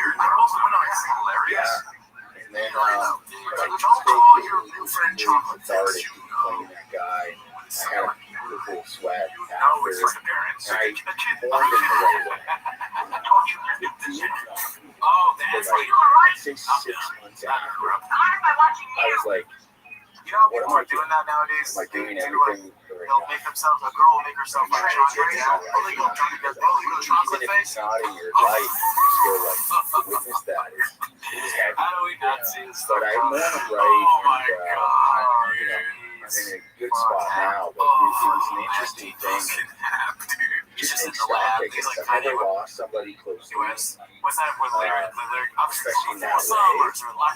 So, yeah, it was just creating fucking blessing to be still on set. Sometimes you just need to that's why it's called chocolate face. sometimes it takes a Back in the day, like actors do it. You know? It's just like, there's your chocolate. So yeah, he's been being around, he takes the brandy out, and then they're gone. It's just You know what, Joe? That's what I was chocolate fucking face. saying. Just, you know, just like that. Living your best friend was drug addict. And was a crack addict at one point in time. He's like trying to. Eric's like, all right, okay. Started I should Snapchat though, right? They're all in their 50s. Yeah, we all are on Snapchat, right? Chris believes I don't think I would choose the subject Snapchat. He's like, oh fuck. Yeah, he's like,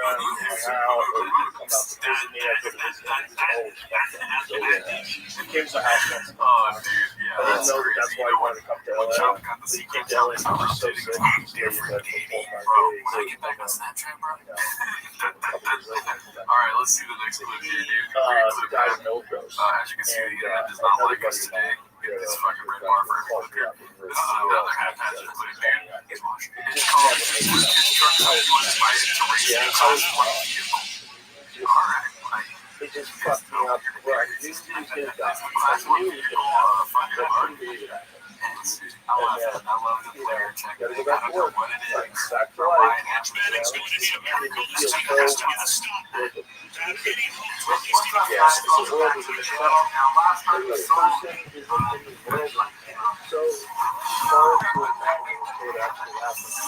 So abstract. And like you said, even if the guy but when they're gone, and then you just take stock. Whatever it is. Yeah. I wasn't that son that fuck where was you? I didn't do this for me, blah blah blah. Yeah. You learn that as you get older. Also, this grew up with my problem. Try to pretend that parents should have their shit together, get their shit together, and they were your parents. No, raise them. They were raised by people who were living in the depression. Yeah, they were raised by animals. Yeah.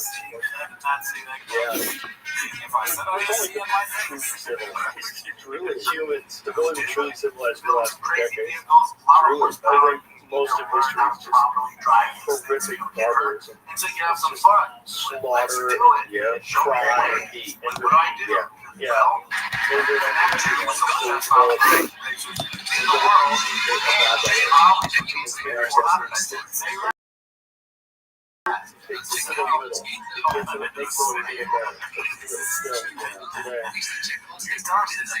I said, I'm gonna scoop that up. By the pipes. So say every last time I night, get a like, pipe, remember I say, like, I want to go to staff. No, I love it. People are very cool. Not overcrowded. You get past the range. Great.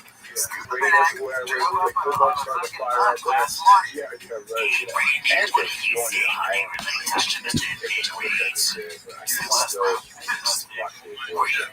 Oh yeah. I was a guy. Oh, and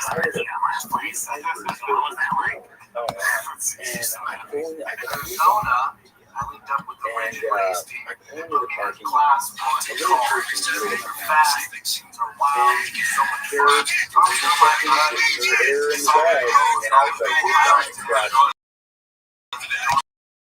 and I take a video from my truck. Wow.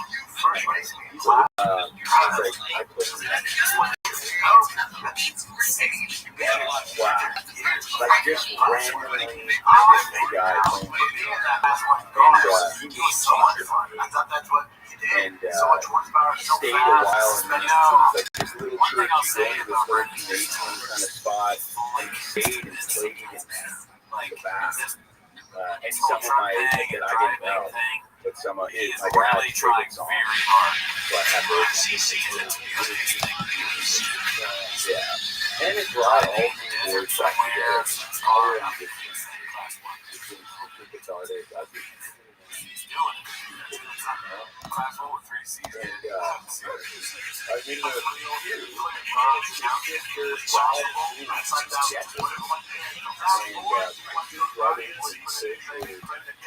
My oldest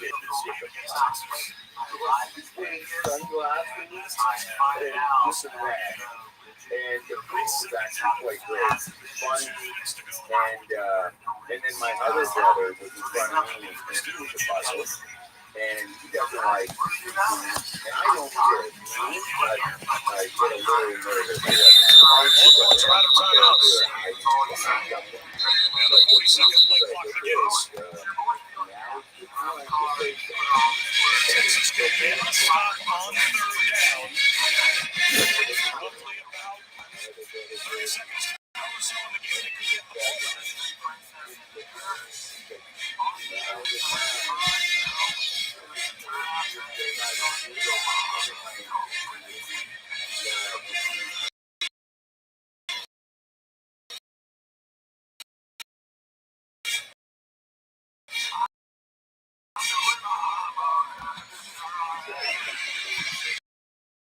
Now, a player lost his helmet on the field.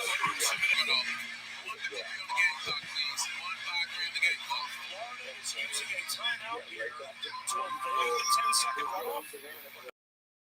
And that gives more time to Texas. And it's third down. I don't understand any of that. Yeah. I think it was Austin Garber, the left tackle, saw him hit the ground and he was kind of like reaching for his face. You see him there on the sideline now putting his helmet back on.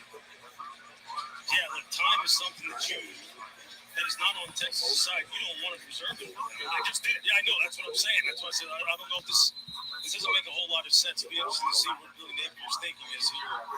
Unless he feels like he's just so confident he's going to pick up this third down here and seal the game that way. He wants to talk it over maybe and come up with the right call and say, hey, look, we want to preserve our field position. We think we're just going to end this game right here. I don't know. That's an interesting one. That'll be something I'm sure he'll be asked about. And a 10-second runoff at this point helps. Absolutely.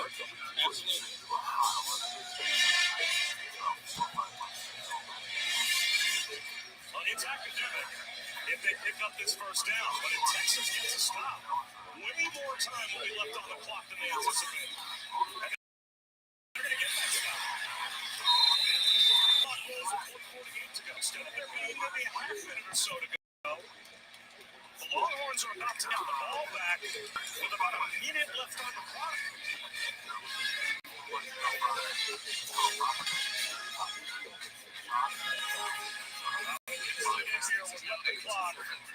Wind down as far as he possibly can, and then use another timeout before the punt.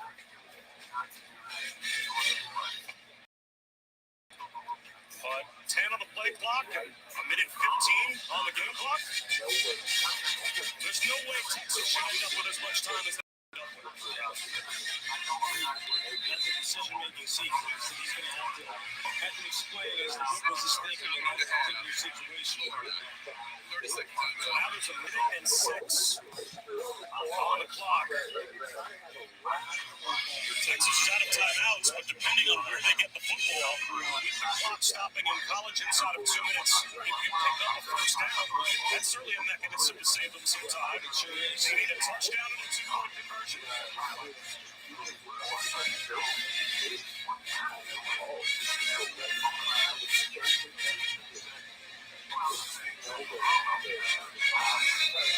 And this special teams play, the coach told us as well, it's a crucial sequence of plays. If you're Texas, what are you thinking here? Do you want to play for a return or do you want to go for the block? You don't want to go for the block and get an unnecessary roughing. To me, you want to try and set up a return. You want to see if you can get Niblett loose and have him just produce an explosive play.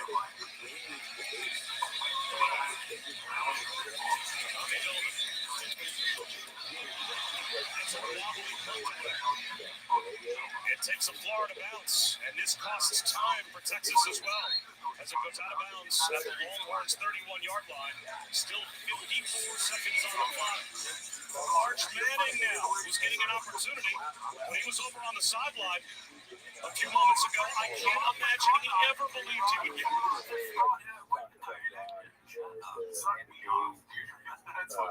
That's what Brennan's going to say. I think it's like monitor track. Yeah, what are you trying to cloud up there? You have the ball thrown over your head and you give up a cheap one, and then somehow, some way, Texas ties this game up.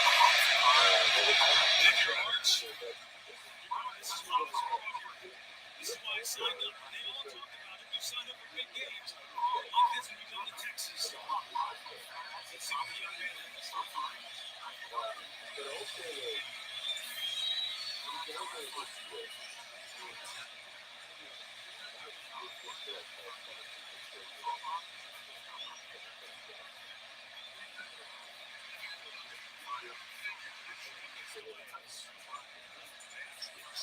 Just the clock from 54 to 55. So one extra second for Texas.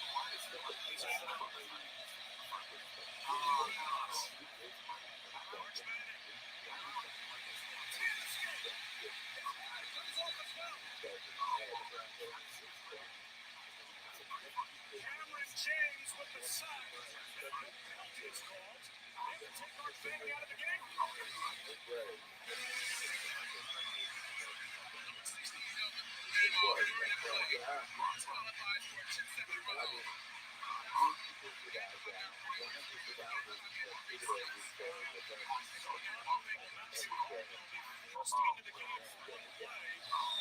Because Arch Manning lost his helmet, it's a 10-second runoff as well. Arch didn't want that play back. He had Jordan Washington, the tight end, splitting the safeties down the middle of the field. Just didn't pull the trigger.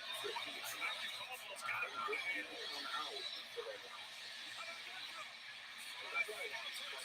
Gets to the sideline and stops the clock with 26 seconds to go. But there are flags in the offensive backfield. They're going to be hands in the face in a part of Florida. Each team is pointing at the other. Personal foul. Hands to the face. Defense, number 91. Wow. 50-yard penalty to the end of the run. First down. So 26 yards on the reception. That's Matthew Caldwell who's holding the game and rips a throw. That is big. You're going to see it's McLeod. He's right here. Watch it. It's his right hand. Left hand gets up into the face mask, up underneath the chin. There it is. And now Arch Manning is back in. At the plus 40-yard line. Arch, you're saying to yourself, I missed that middle read on Jordan Washington earlier. I got to let this thing rip. We're playing this too high and long. I get somebody running down the middle of the field. I got to let it rip. It's very unfortunate for the dynasty. Your brain does not let you navigate through life very well. You need someone to hold your hand. Yes.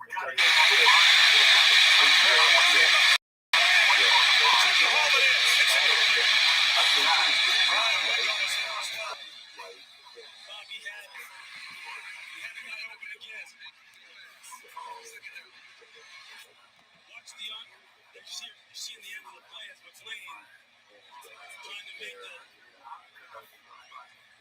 game-ending interception.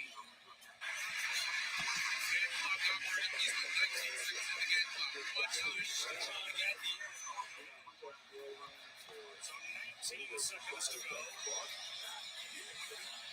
As Texas still does have us. He had DeAndre Moore in the middle of the field again. Florida's going to keep playing this split safety looks. Or Jasper goes streaking down the middle of the field and let it go. It's been there twice now. See if he can get it.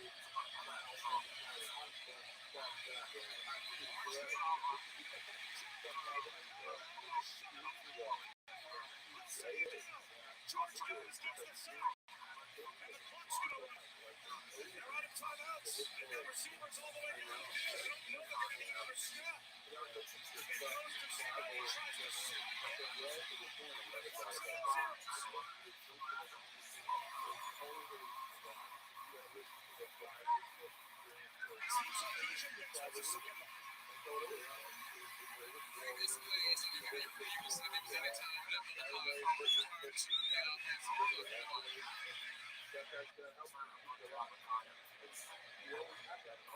Will Texas get a chance at a Hail Mary?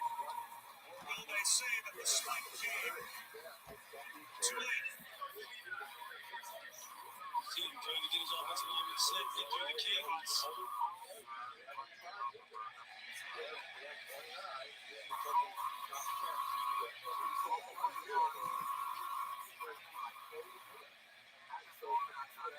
Jerry again. I thought the rule was if clock's rolling and there's 2 seconds or less on the clock, you can't spike the ball, right? Isn't that? Does there have to be at least 3 seconds on the clock to even attempt a spike? That's it. No, that's it.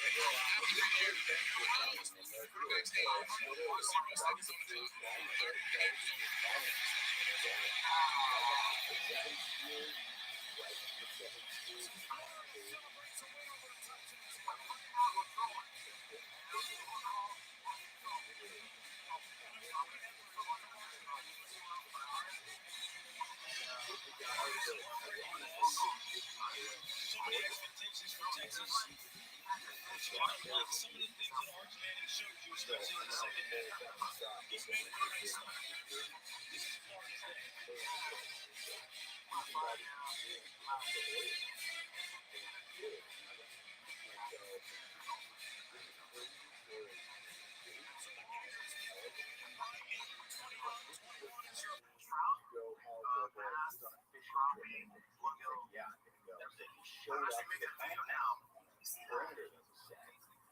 And he's like, I'm that guy's lawyer. What if it was like Barack Obama, Elon Musk, and Jeff Bezos on the call?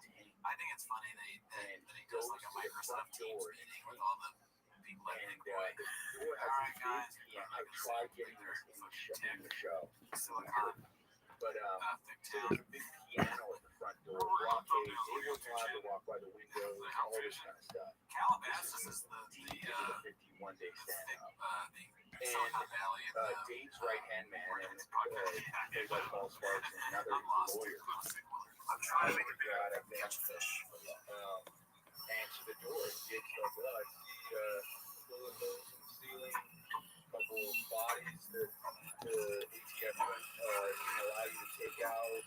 You got a case here, but where's Dave? And they show him the house and all this kind of stuff. And so they're back in the foyer, and the piano's against the wall, and they're talking. And he's like, okay, just a quick update. No fish. Still trolling. So we're gonna keep trolling all the way down to the dam and see what happens. But I'm gonna be honest. I'm not feeling that confident. However, I do feel like there's a chance. So we shall see. We shall see. So like Shannon's like doing this fishing event, and he's talking about fish a lot. You think Brendan stole the fish thing from Chin? No, I think Brendan showed Chin blackfish, and he lost. He just jumped the shark and was like, you know what, dude? I'm hungry. Hilarious. He watched Blackfish, he got hungry. That's a hilarious take to have watching Blackfish when you eat more. Not just fishing, but also eating fish. You see the horrifying guy, I gotta get fish next. I gotta eat them. We're good. Look at this condom. It's kind of hard to tell, but the water is really murky. It's very like brown. Disgusting. Why are you fishing in it? Ugh. Can you guys see?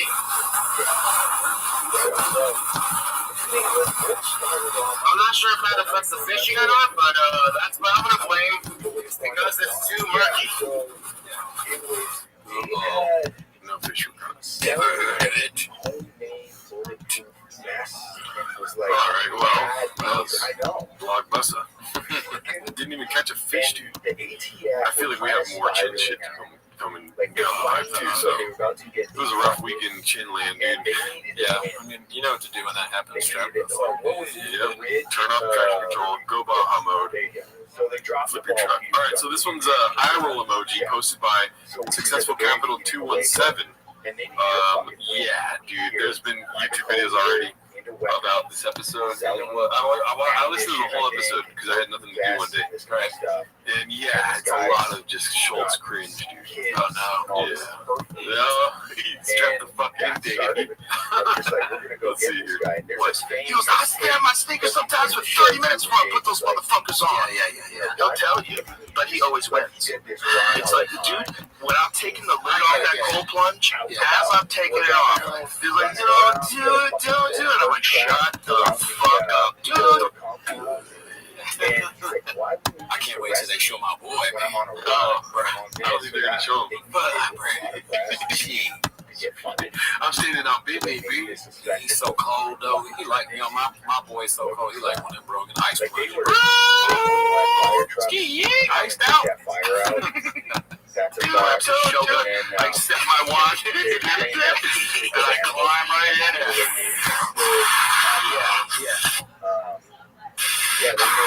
in. And because I get through it every day, I start the day off with a win. I won. I beat the inner bitch. Yeah. I conquered the inner bitch. I got in there. And then I do the workout. That's win number 2. You know? So by the time the day is over, I've done shit that most people will never do.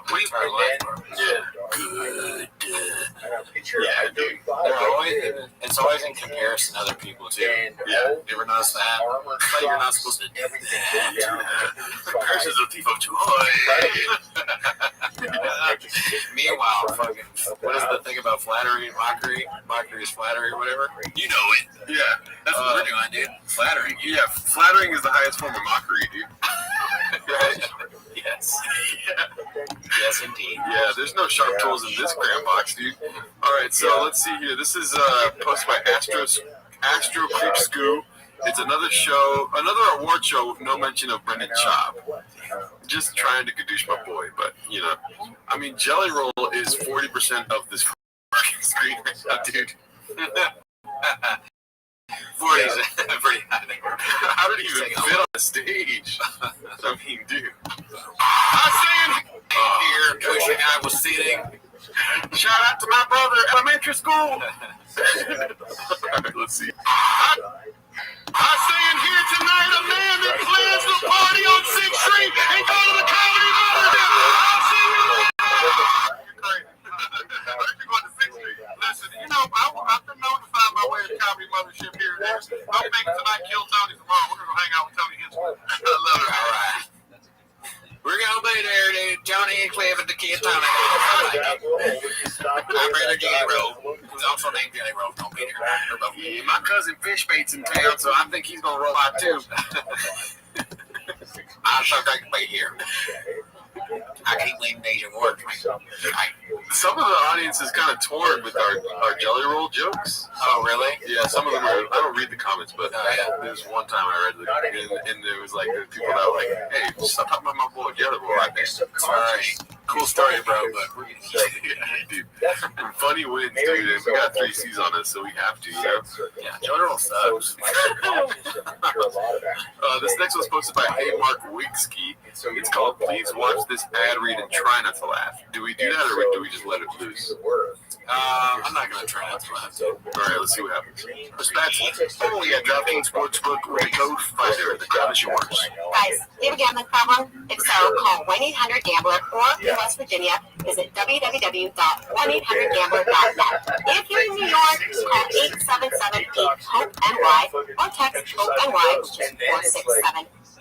And 369. In Connecticut, though, help is available for problem gambling as well. Call 888-789-7777 or visit ccpg.org.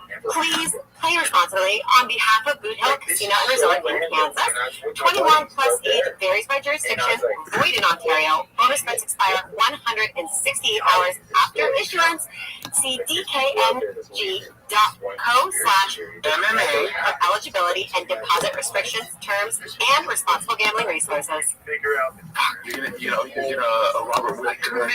I did try not to laugh. I reverse psychology myself. Yeah. But that is so long to have on a show. Do the advertisers think that people are like, fuck yeah? I think it's a legal thing. They have to. Oh, okay. Yeah. I hate it every second. Dude, they must be making bank off these fucking sports betting companies to allow that a minute-long spiel on the show. Yeah, maybe. You got the best brains. Yeah. Use promo code Gerard at whatever. Put my fucking dick inside the sportsbet.com. Put my dick inside the sportsbet. That's what I was like. Yeah. Google it, dude. 1-800-3Cs. I'm just going to keep saying 3Cs this whole episode. Let's see here. This one's posted by Skull Crusher 44. It's the Street Trucks interview, dude.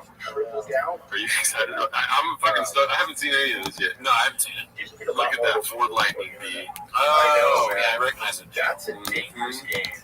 Yeah, Shit I don't is read shit. legit. What? This is for your feet, right? It really very helpful. Yeah, it is. It's kind of like I don't read any. Yeah, I have no idea what that is. Is it to climb into the back? I got hammered. to climb into the. Maybe it's like you got multiple points of access. Back, fucking front. Yeah, I mean it's probably something to do with the blowers or the everything. skippy dips. It'll definitely keep you busy for sure. Yeah, let's see here. You're down that tunnel. You're just like you're not just like. What's up, guys? I'm Brendan Shaw. This is my 2004 Ford Lightning. I bought it for like 20,000 miles on. This is the holy grail. When I was in high school, this thing was an icon. Now I'm older, I can afford it. I found one. I found a pretty good one. I'm obsessed with this vehicle. I can't leave it stock. So it started off with the Willwood brake kit and back. The stock wheels on the front, those 18. Got it. Got to motherfucking bag in the back.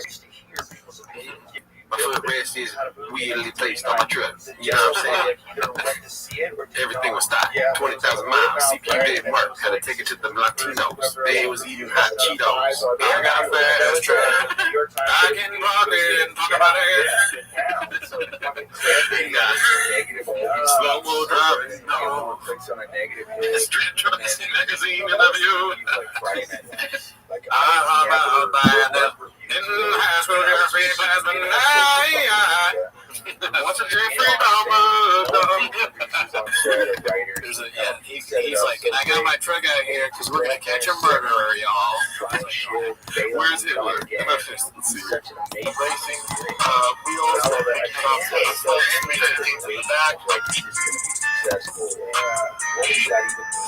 As far as the engine goes, well, 700 horsepower the crank. Oh yeah, 9 Whipple supercharger, exhaust. Yeah, there's a snake eater injectors as well. Right, the flow hard fucking something injectors, dude. Whipple belts, dude. Snake injectors, I think. Snake eater injecting theirs. Yeah, the snakers. Yeah. It's a lot of fluid that new supercharged out there. So, shout out to Snake Eater. So, this thing's good. It wasn't a little banshee. I thought I made Good. Getting paid to do Well, I'm done with it. So, it might be a truck failure. It might be a really dull person. Yeah, dude, he saw the bag on floor. He's going to be done. You know what I mean? Yeah, Alright, this is the part of the show where we should stop, but we're going to keep going. We still have like 10 clips to go. Yeah, let's see. This one's posted by Hey Mark Rigsky. It's called We Get It, Brian. You're not racist. You bet 3,000 grand on Jam Hill. We get it. Alright, let's see. I'm going to go. It's just hard to bet. I haven't seen about Jamal Hill. I'm going to go with Jamal Hill. I'll tell you another reason. Now, let's start with the B2 and I don't see color. What else you got? I don't see color. I believe Jamal Hill has a bit of a chance. You know what's fucking stupid about that statement at this level? At UFC 300? You're assuming the guy who's a multi-divisional champion is not going to does it. You fucking moron, right? Now, hold up. You have a thing for Alex and understand why. I do too. I love the way he looks. I love his hair. I don't think he's that handsome. You know what I love about Jamal Hill? Every time he wins, he goes, I got so much work to do. He's always going back to the drawing. He's always going back to the drawing board. I want to put on the radio show. Brian only does this if it's a black guy. I don't. You only vote in. To me, that's just so black and white. Like when you look at the credentials, it's like the chaplain and the Jews. Like, stop. He comes in, he's like, I'm saying, pulls a fire, doing a rosary just over and over again. He's doing anything he can. The chaplain's smoking a blunt. He's just like, I'll try anything. Maybe this will stop. Yeah, I need spirits to help him right now, dude. So black, no pun intended. When it's a black guy, you won't shut the fuck up. That is not your obsession with everything. I get it. Russians, I get it. Jim Strap beard, Brian will jack off to black guy, whatever sport it is. What am I down? Am I down $3,000? Yeah. Yeah, you want to go 3? Yeah. Call it hold. Okay. I spent the money already on car park. Yeah. That's why it hurts me. I need my money back. That's why so $3,000. I know you. I need to put a governor on how much money you spend on all the bullshit in your trucks. Yeah. The only favor I'm taking is Alex, and that was to me very black and white, and it's. I just don't like what I'm seeing. Some of those guys have injuries. Like that's a very early time to come back. I mean that's don't backpedal now. You were just saying sweet black skin and looks like water. No, because his body like I'm not that turned on by it. There are black guys who obviously he's gonna go into it now. Remember earlier on when he said that I like the way he looks because he's like the kind of guy that has like his head, like the way it's shaped, like the way looks like it, like the way it hits the sun. Yeah, he's gonna do that now. He's so brilliant. He's got a tip back. I'm a gay man, but he doesn't trigger my gay. No, he's not first team. He's soft, but he's. I like his hair like that. Did he play any college basketball? Or was it just high school? That's racist. No, because he was basketball was his thing. Homeboy's got it. Homeboy's athletic. Fuck's sakes. Come on, let's go. We want to brought this black, white. Chin brings up a picture of Jamal Hill, who's African American. Right away, Brian goes, "This is worse, dude." Just the guy being black short circuits their brain. They cannot be normal around black people. They're like the kind of guy that like can have so they invite their black friend over to a party. He comes over and they're trying to be like normal. So they're like, all right, I'm gonna put on the NBA game, but not because like you're here. You know what I mean? I was gonna put in it. It's the playoffs. It's just like it's the playoffs. I mean, you're not in the NBA. I mean, it's like your playoffs. We all enjoy basketball. This year's Super Bowl performance was kind of weak, right? Not because Usher's black, but because he brings the halftime performance up out of nowhere. The one guy at this point is just like, all right. I mean, you can just say that now. It's like, what? It's like, what are we doing? No, I will. No, let me keep going. He did. Let me keep going. He passed the basketball. He played basketball, and then the next follow-up was he looks athletic. Yeah. And I believe he was a basketball prospect. I don't know what that means. Davenport University from High School in Wyoming, Michigan. At the Pathon basketball correct. Davenport University, which probably means he wasn't very exceptional at basketball. It's just like, there's no point to this, dude. He's like ham-fisting his racism to Brian in this clip. Unfortunately, they just have nothing else to talk about, and then it just goes into subjects of fish and race and gay. Which are like the main topics they cover on the podcast. I mean, that's what we do at Rack and Tweets. Check that out if you want to see. Our other show, Rack and Tweets, is mainly that. Those are living glass houses, right? Yeah, you throw bricks at them. Yep, you get tricked up. You start fucking each other. This one's Toronto Rapture, but you get my point right. If it's the same thing, we'll just skip it. Yeah. What is there? D2 and D1? With what? Like that. It depends on sports. In basketball, it's everything. In football, it's everything. In lacrosse, there's not a huge difference. In wrestling, not a huge difference. No, there's some fucking good wrestlers. Like the judo guys are badass too. But when it comes to football and basketball, it's two different sports, right? Right. It's a complicated character too. Yeah. I can't wait for next season. What's up? Search this. Who was the last Division II basketball player to get drafted in the NBA? Google search. I didn't catch that. It's crazy that you can watch all these clips and still start. You like when you're watching it towards the end, you're like, all right, this is a lot, but then you still laugh. He finds a way. He's an entertainer at his best.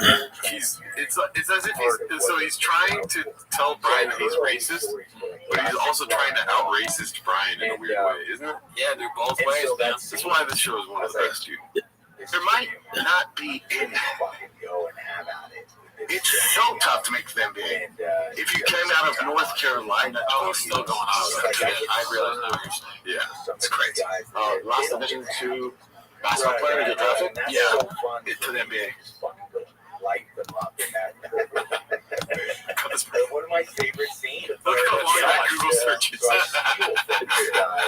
Even like, and he has it. He had to go that. Ben got hammered for being a twist of. Blue ball ended up at 10 in Bridgeport University. Teacher Bro one. And became there's one. And I was talking to Marcus. Because I'm like, how? Only one, and he was 7'6". It's like best friends with Reese. Now all of a sudden, Brendan's like, why are we searching this? Yeah, he can't remember the name Davenport, and he knows even if he did, he'd say it like Davis Port or something. Davis, Portugal. Him right there, that picture. Yeah, it would be worse. He'd be like, you know, they call it, would you like Portugal something? going back and dying. It's not. That's a picture of Wallace, Ben Wallace. How weird. Isn't that crazy? Yeah. Decided when he's going to die. Division II basketball that made it. It's beautiful, tragic. And I was like, there's a lot. Yeah, there's a lot. Yeah, Ben Wallace and whoever Derek White is. Derek White is great, dude. Oh, yeah, chill, dude. I don't watch. He's a ball dude that's like dick now, dude. Ben Wallace is Derek White. This is currently. They go from Division II and then they go to that MBDL or whatever it is. So that's where I moved Ben for season 1. Yeah. So there's a few guys. Yeah, come on. But you get my point, right? No, your point sucks. Why are we talking about Davenport? Oh, you're talking about Dutch importers? Talking about Flash Bros? I love Coach. I love Einstein. But it was just like, yeah. No, I think he wasn't good at basketball. Maybe I'm sure he's undersized, too. Unless he was a guard. Right. And, you know, It's insane. At 6'4", you're undersized. Why the show is so interesting. Yeah. Oh, that guy was good. And how fucking great. Earl of Pearl Monroe is so good. Earl of Pearl Monroe? He's a legend. And Gervin, dude. Gervin's like one of those secret players used to be able to fucking get back in the day, whatever. Oh. What, NBA, the arcade game? I was thinking, I don't know, like NBA Live or something. Oh, okay. I thought you were talking about NBA Jam. No. NBA Slam. Fuck, I was trying to fuck the name up. Gervin wasn't on that, no. Let's see. That's just a list of guys playing the NBA from Division II. It didn't say anything like drafted. Right. Because now you can be a European. You're wrong, admit it, stupid. Shut up. Top of the D1 players. On top of the NBA deal. No. No point was made. Why are you talking about that? Yeah. All right, let's go. We're at fucking an hour and 30 in, and the internet hates us, dude. So, shit, fucking A, dude. This is where it gets dicey. This one's posted by OK Cupcake 8101. It's a fast one. It's called Crow Peck Steak to anyone. It's chin cooking, dude. What do you expect? Let's see. The reason why it's chopped in half is because there's these hoes that came here when I first got here. When I was setting up, they started pecking at the freaking tip of it. I'm like, oh my goodness gracious. And I was like, should I get rid of the steak because they started eating it? Yes. I'm like, no. Dude, exactly. It's not a question. All right, Brendan. Thoughts? This is fucking disgusting, dude. He's gonna cook himself? It seems very likely that he will. Right?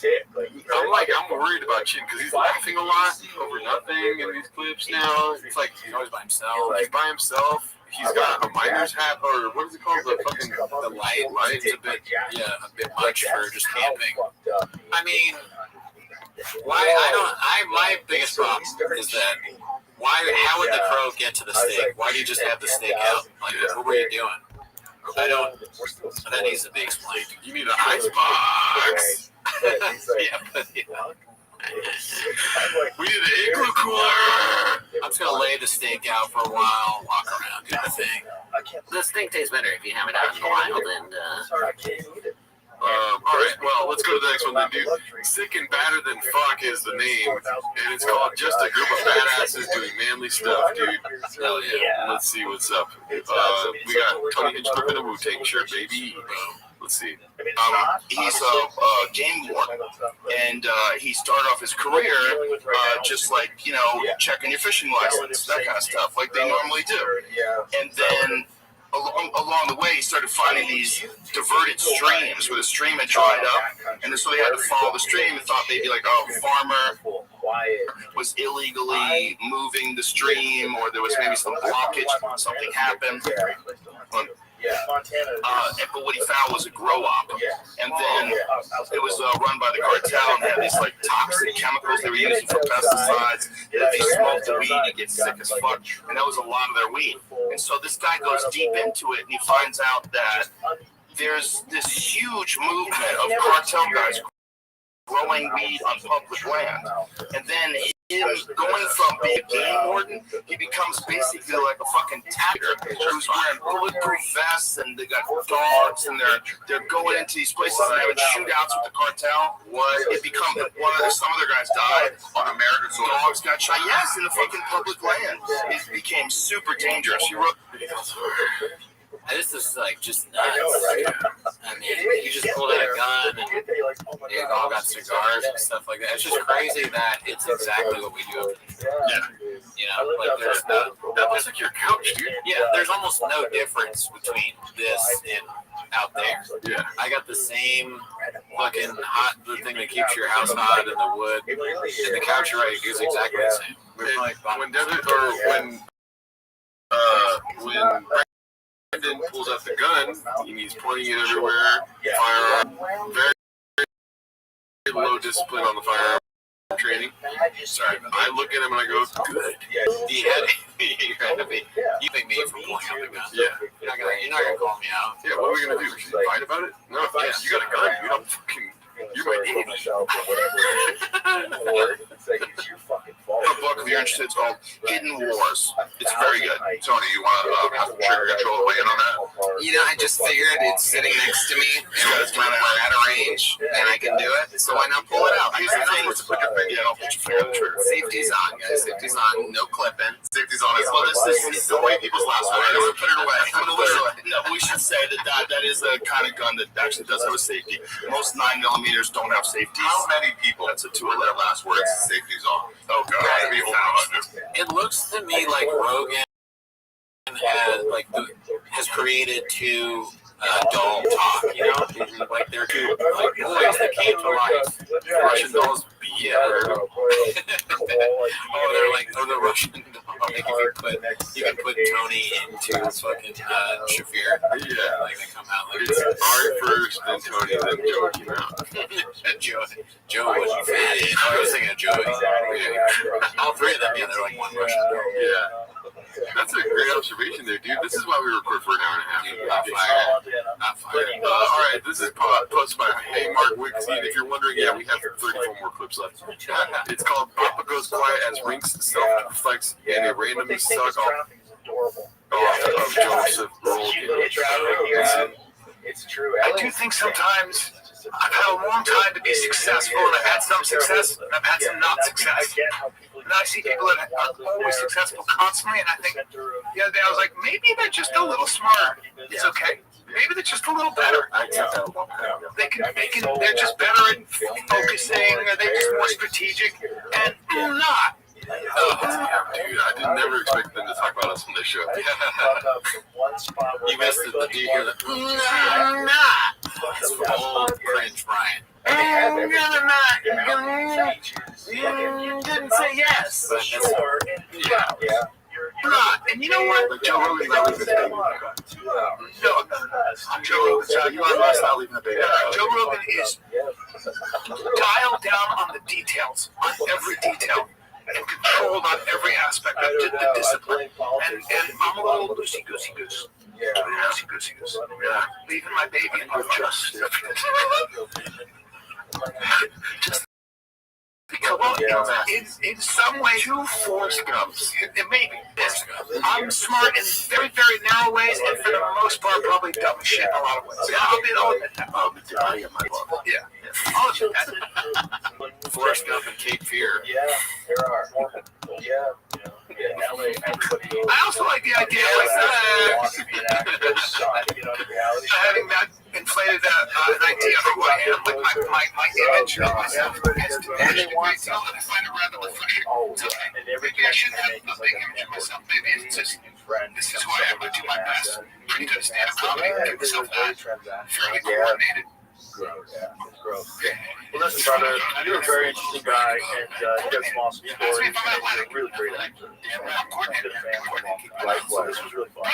Thanks for having me. Well, brother, tell everybody one more time, Tremorless, Dark Wolf, it's available now on Amazon, which is great. I know Tremorless killed it. We're number one right now. Thanks. Yeah, thanks. That's awesome. Thanks. Great show. My pleasure. My pleasure.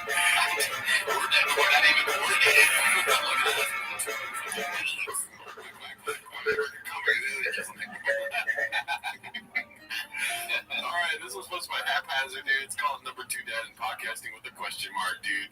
It's going to keep us busy. Let's see what happens. We get there, I park, my mom and I, we walk into the restaurant. I already hate it, by the way. I don't know. 2 seconds in, 4 seconds in. Yeah, let's go to the next one. They're already seated. My wife, her mom, my 2-year-old are already seated.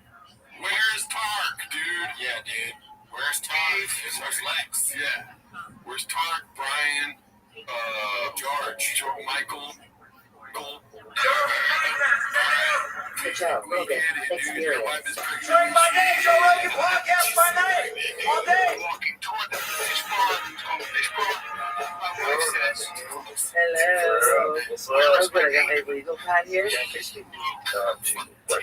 I'm going to take notes on what you're doing, and I'll give them to you. I'll tell me. Okay. So I can figure out what the wrong stuff is and stop doing it. Okay. I want to fuck with all this stuff. I know, there's so much It's shit. crazy. Keep giving me new shit.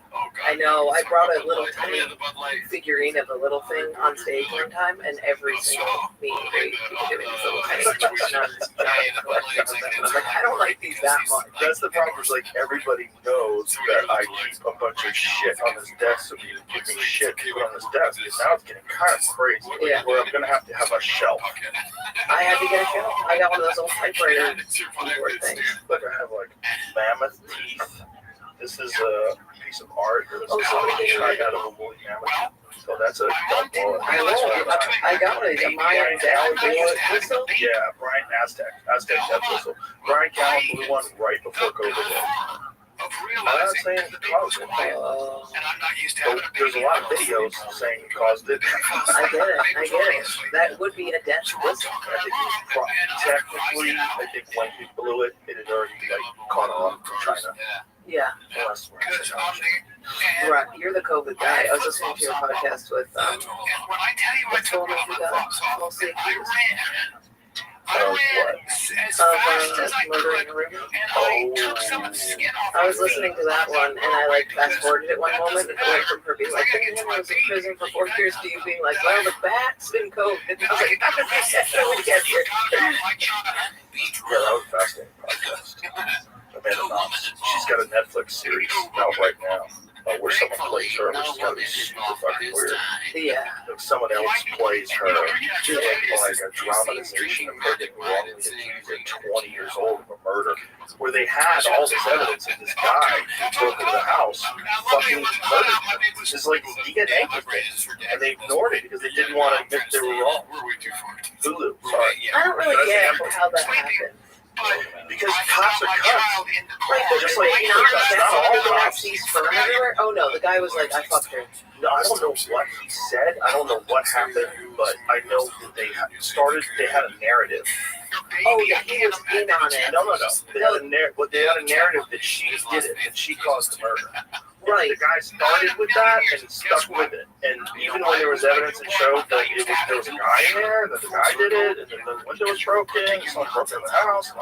And then eventually he came forward and was like, this has nothing to do with her. The guy did it. Well, I don't think he eventually ever did anything. No, like she actually had a meeting with him, which is great. Like after the fact, like forgave him. But I like her. She got tried twice. I know, the Supreme Court. No. She got acquitted. Like she got released, right? And then they retried her in absentia. So she was in America while they were trying her in Italy again. And then they said she's fair. Yeah, which is fucking crazy. Like, hey, I would give her some fucking money. Also, the guy Rafaela was in solitary for 6 months. Yeah, I can't fathom that. Yeah. The 6 months in solitude is so crazy. 1 day in solitude, I'm done. Well, I talked to a guy that had been in solitary for years. What does that mean? Like you get your shit and this and that? Yeah. No contact. It must be scrambling. 100%. I feel like it's gotta be some sort of weird brain damage thing where they come out. Well, this guy shot me on the podcast. He was great. Was he normal? Yeah, well, beyond. Like, super smart. He's broken and educated himself. You can read books and read. That's good. All right, thanks for tuning in. Check us out next week. Join the Patreon. Join the Reddit. Join the Discord. Come see us live. Well, it's like when you don't do anything all day and then you get right up on stage. Have you ever done that? Where you don't talk to anybody and you feel insane? Yeah, it's the worst conversation of the day. That's crazy. Yeah, that's why I always take friends on the road. You don't want to be like that weirdo in a hotel room by yourself. Yeah, and then you take a nap and the sun goes down while you're napping. That's the worst feeling. When I do that, it feels like I'm haunting the audience. Like I'm like, you guys are in a different reality, and I'm intruding on where you're at. The weird one is when you wake up and you don't know what city you're in. Yeah, that's how I got the dog. I was so sick of that feeling. I was so sick of waking up and being like, I've been abducted. Where am I? This place is nicer than my apartment, so that's good. But where am I? And then I saw my dog, and I was like, oh, crap.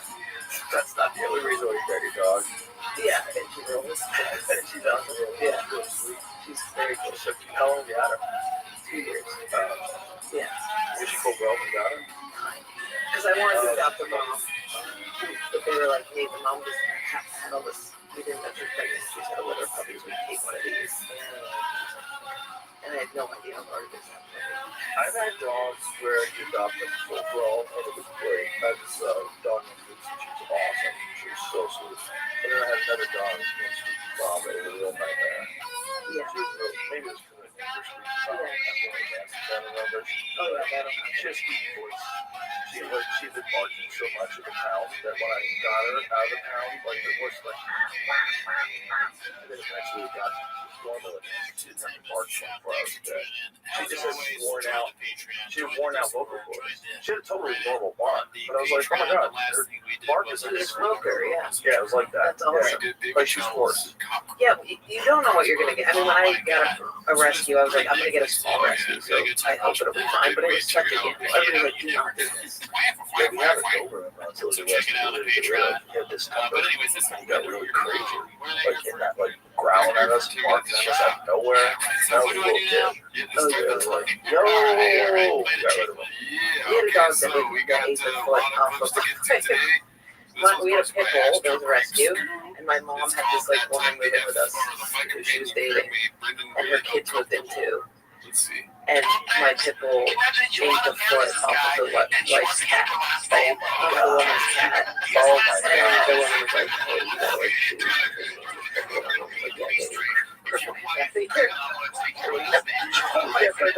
she was doing fault because she was so attached to that dog. That dog, the amount of times would just like kill it. My friend was in the backyard and the dog kills a cat. My friend's freaking out, said, "Well, I'm find the owner." And my mom was like, "You stay quiet." It was crazy. It was nuts. She's obsessed with that dog. That's the only time I've seen her like really cry is when a dog dies. It's hard. They don't all know. I can't. They're your best friends. I'm terrified. I have a dog named Marshall. He's a golden retriever. He's the best. He's 9 now. He'll be 9 in a couple of months. And she's like, oh no. I've had him since he was a baby. Now he's 9. I'm like, he's only got a few years left. He's so active and super healthy. He's great. He's fit. He's not. Yeah. Everyone gets a little ridiculous. ridiculous. They get to be like 12.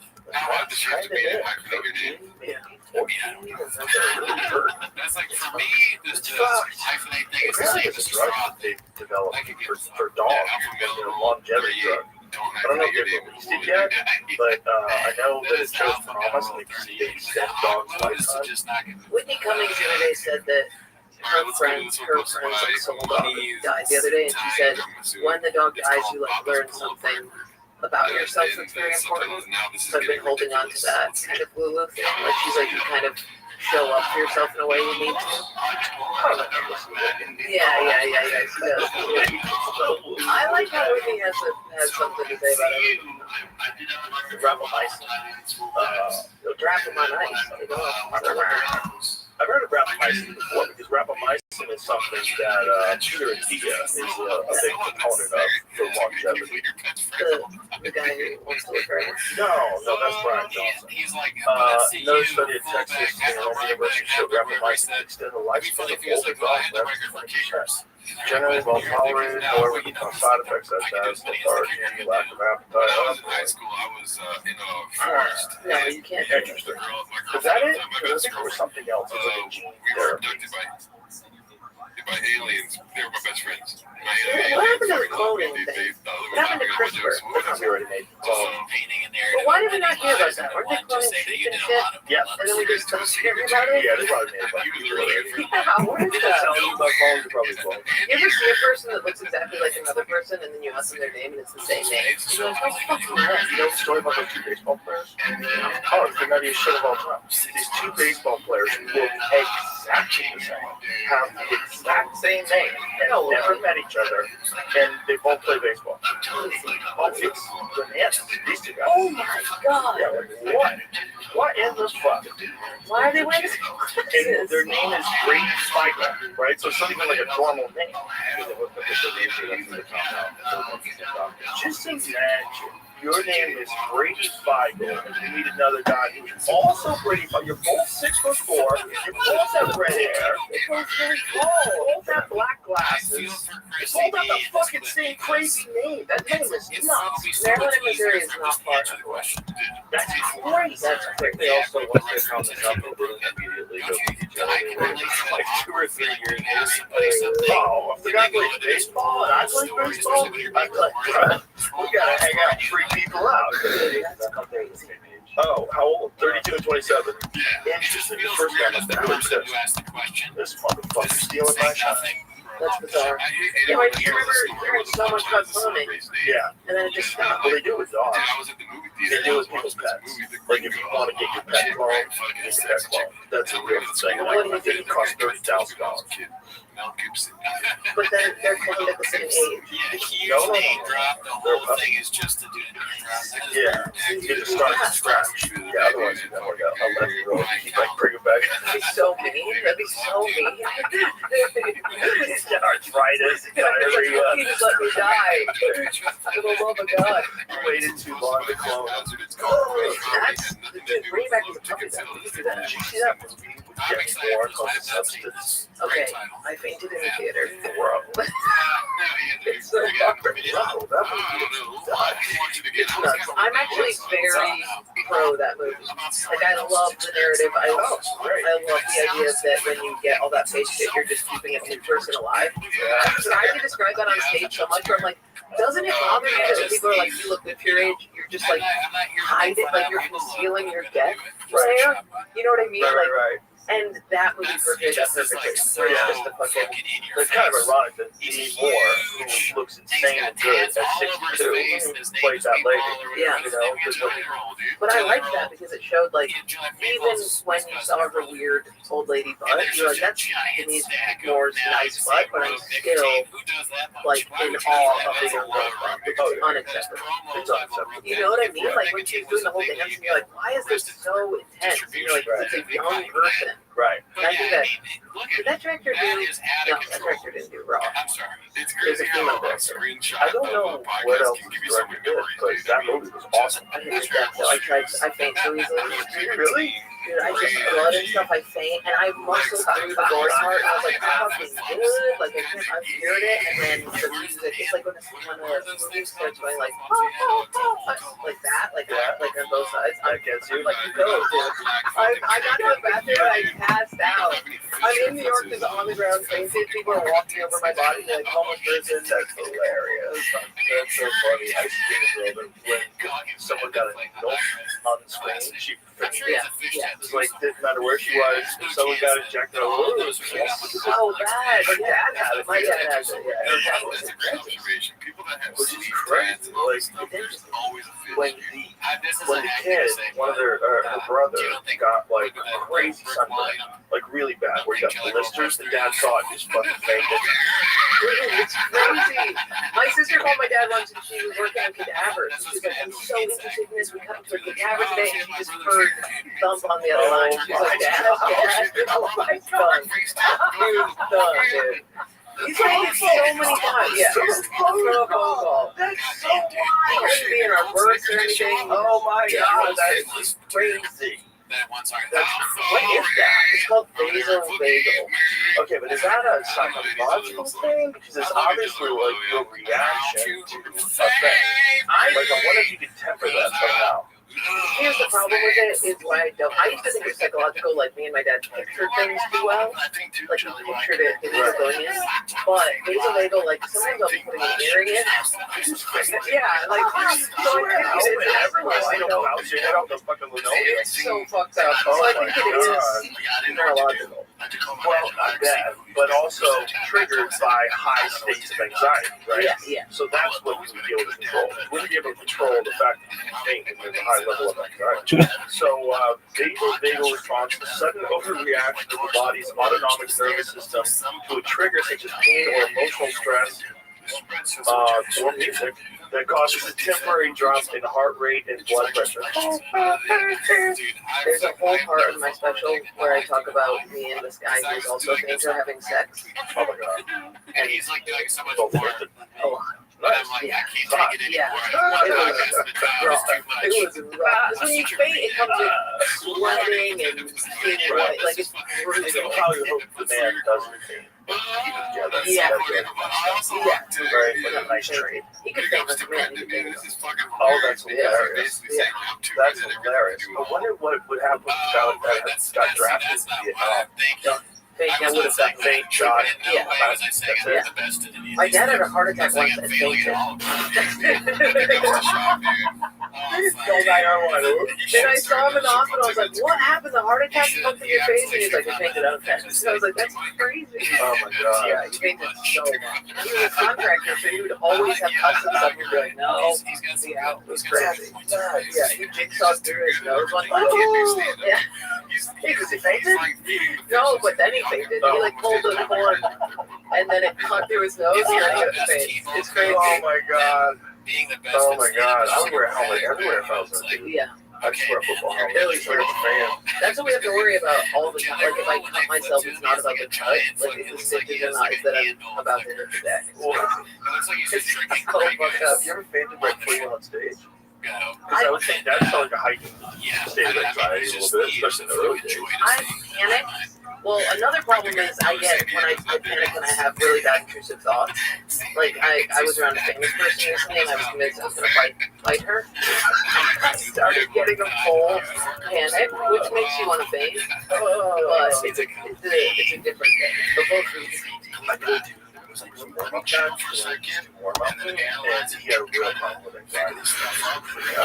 He's a comic, it never worked out for him because his anxiety was overwhelming. And one time, he's warming up for the Cosby Show. He got this idea in his head that he was going to say it. Of course, it's like, don't say it. Don't say it. Yeah, so he's warming up for the Cosby Show. So he said, basically, hey, crowd, warming up. Okay, so the next scene, Dr. Huxtable's going to come in, and all his mind is telling him, don't say the N-word. He's not going to say it. He's never going to say it. But for whatever reason, he was overwhelmed by this fear of saying the N-word, and it's like, Sherry, it's so real. And he couldn't get a meltdown while he was doing warm-up. Or he was panicking. Full panic. With my special thing, I thought I was going to hit something with a stool. Mine is violence. I think I'm going to fight. I think I'm going to, totally. Or on airplanes, I'm worried I'm going to pull the exit thing off. All the time. Mine is very violent. The person next to me, I'm going to fight down on. That's probably a better response. Yeah. Falling to the ground. I know, but I was the famous woman. I was like, I don't want to be a fighter. He wasn't a fighter. I know, but I so long to obsess about it. Really cutting up my bar, Dirk. I was Admiral in Star Wars. I loved her so much. She was being so nice to me, and we were just sitting next to each other for so long, and I was like, what am I supposed to be like her? And my brain was like, you're not. And I was like, that is like the thing. One time I was on a chairlift, and I was like, what if you jumped off? And I obsessed so long that I just jumped off. I was fine. I landed. I was fine. But I still was like, I did the thing. you get across So since then, How far was the jump? not far. That's the only thing I have to remember is I waited for the snow to come up and meet the chairlift way closer, and then so I'm like, you want it? Yeah. Yeah, you're not crazy. You're not crazy. Just like a little drill. Yeah. Just a little bitty drill. Totally. Think about how you're so nimble. First thing was so Hollywood, you know? I'm like, oh, really? It was Hollywood. I accidentally sat next to Daryl Hannah once at Cancer's Deli in the 90s. And they were doing some fucking game. They were playing some game. Her and her friends were playing some game with like states, like figure out like what, you know, what's the Keystone State, like that kind of shit. Yeah. And I was helping her. But she was totally wrong. Like it was we never acknowledged that she's Daryl Hannah at Cancer's Deli. She was like super chill. Yeah. Her and friends were having a sandwich, just laughing and doing some game about states. They're normal as hell. Matt Damon was at the cellar recently, and I was so fucked up. I don't know why it was fucking me up so much. I do too many. I might go to story like this, but I was like, his arms and hands are so Matt Damon's arms and hands. Like I knew them so well, and he was like gesticulating, and I was like, I fucking know those freaking arms. It was crazy. Yeah. You know, it's moving. It's weird to know somebody so well. Never spoken. That is odd. Yeah. I met Matt Damon in Italy at a restaurant where he was sitting underneath a photo of himself. The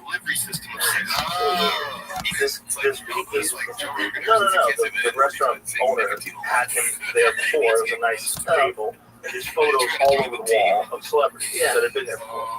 And so Matt Damon went and sat down at the table where the photo of this owner, taking a picture with Matt Damon is. That's another thing. That's crazy. He seems really sweet. He's very nice guy. Super normal guy. There's a lot of good relationships. The funniest thing is this thing, like I found fucking crazy. It's always like a thing in your head. You gotta be out of your fucking mind. Totally. Yeah. What's the Peter Dinklage? Oh yeah. He went to the cellar and threw a chicken wing at my friend's chest, just like out of nowhere. Somebody introduced him, like Gillis or somebody, maybe it was Schultz, was like, "Oh, this is so and so. He's a good comic," and he threw a chicken wing at him, and I was like, "That's the most Peter Dinklage." Like just basically being a little Renaissance man throwing like his size turkey leg is crazy. It's crazy. A little Renaissance man being like, "Oh wait, Jessica." I was like, that's too on the nose. It's crazy. Problem is I knew him first from Elf. Oh yeah. You know, so even though he's the Game of Thrones guy, he's always the angry writer from Elf.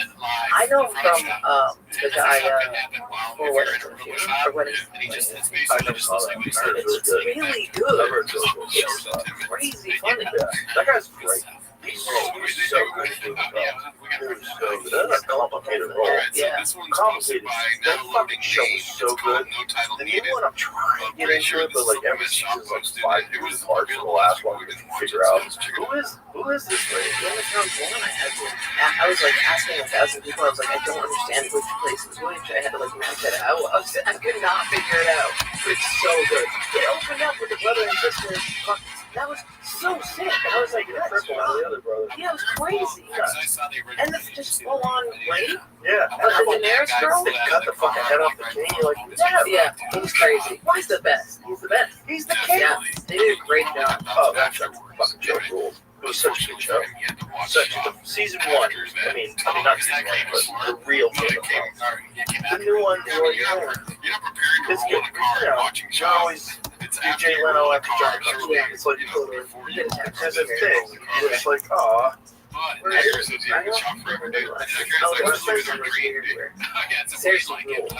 was in Croatia.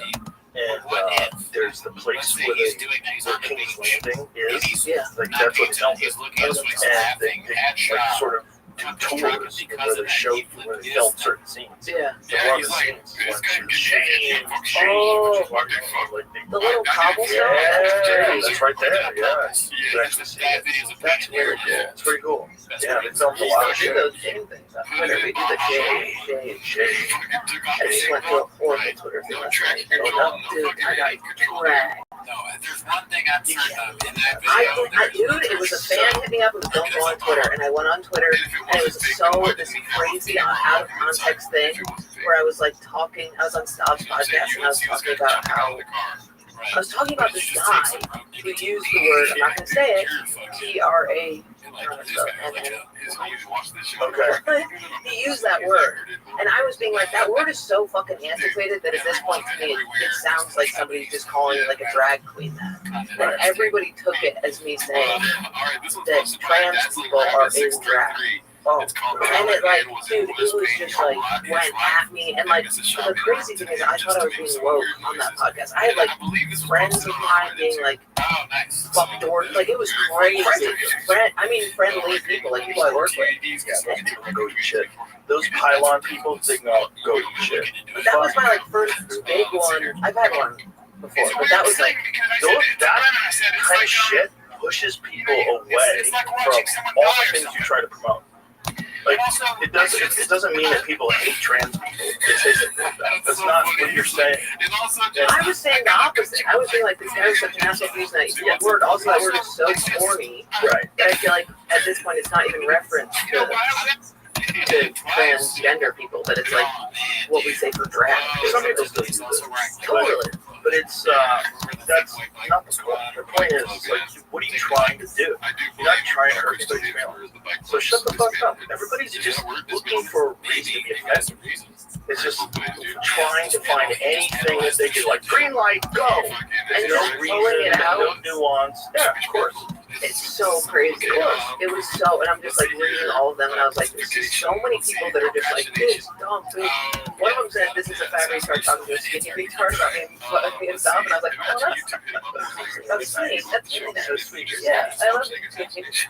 Yeah, well, this is just what's going on online, and most of the people that are online I don't have Twitter. upset. Oh, good. I don't have Twitter. I deleted it because I was looking at Max's tweets, and then I was like, I'm deleting this for sobriety, you know. And then I went on that the other day, and I was like, this isn't right. It was crazy. And I hit up those people who tweeted, and I was like, hey, why don't you just text me, man? Like, I care about you, you care about me. This is totally out of context. If you just asked me about it, I would have showed you the whole clip, you know?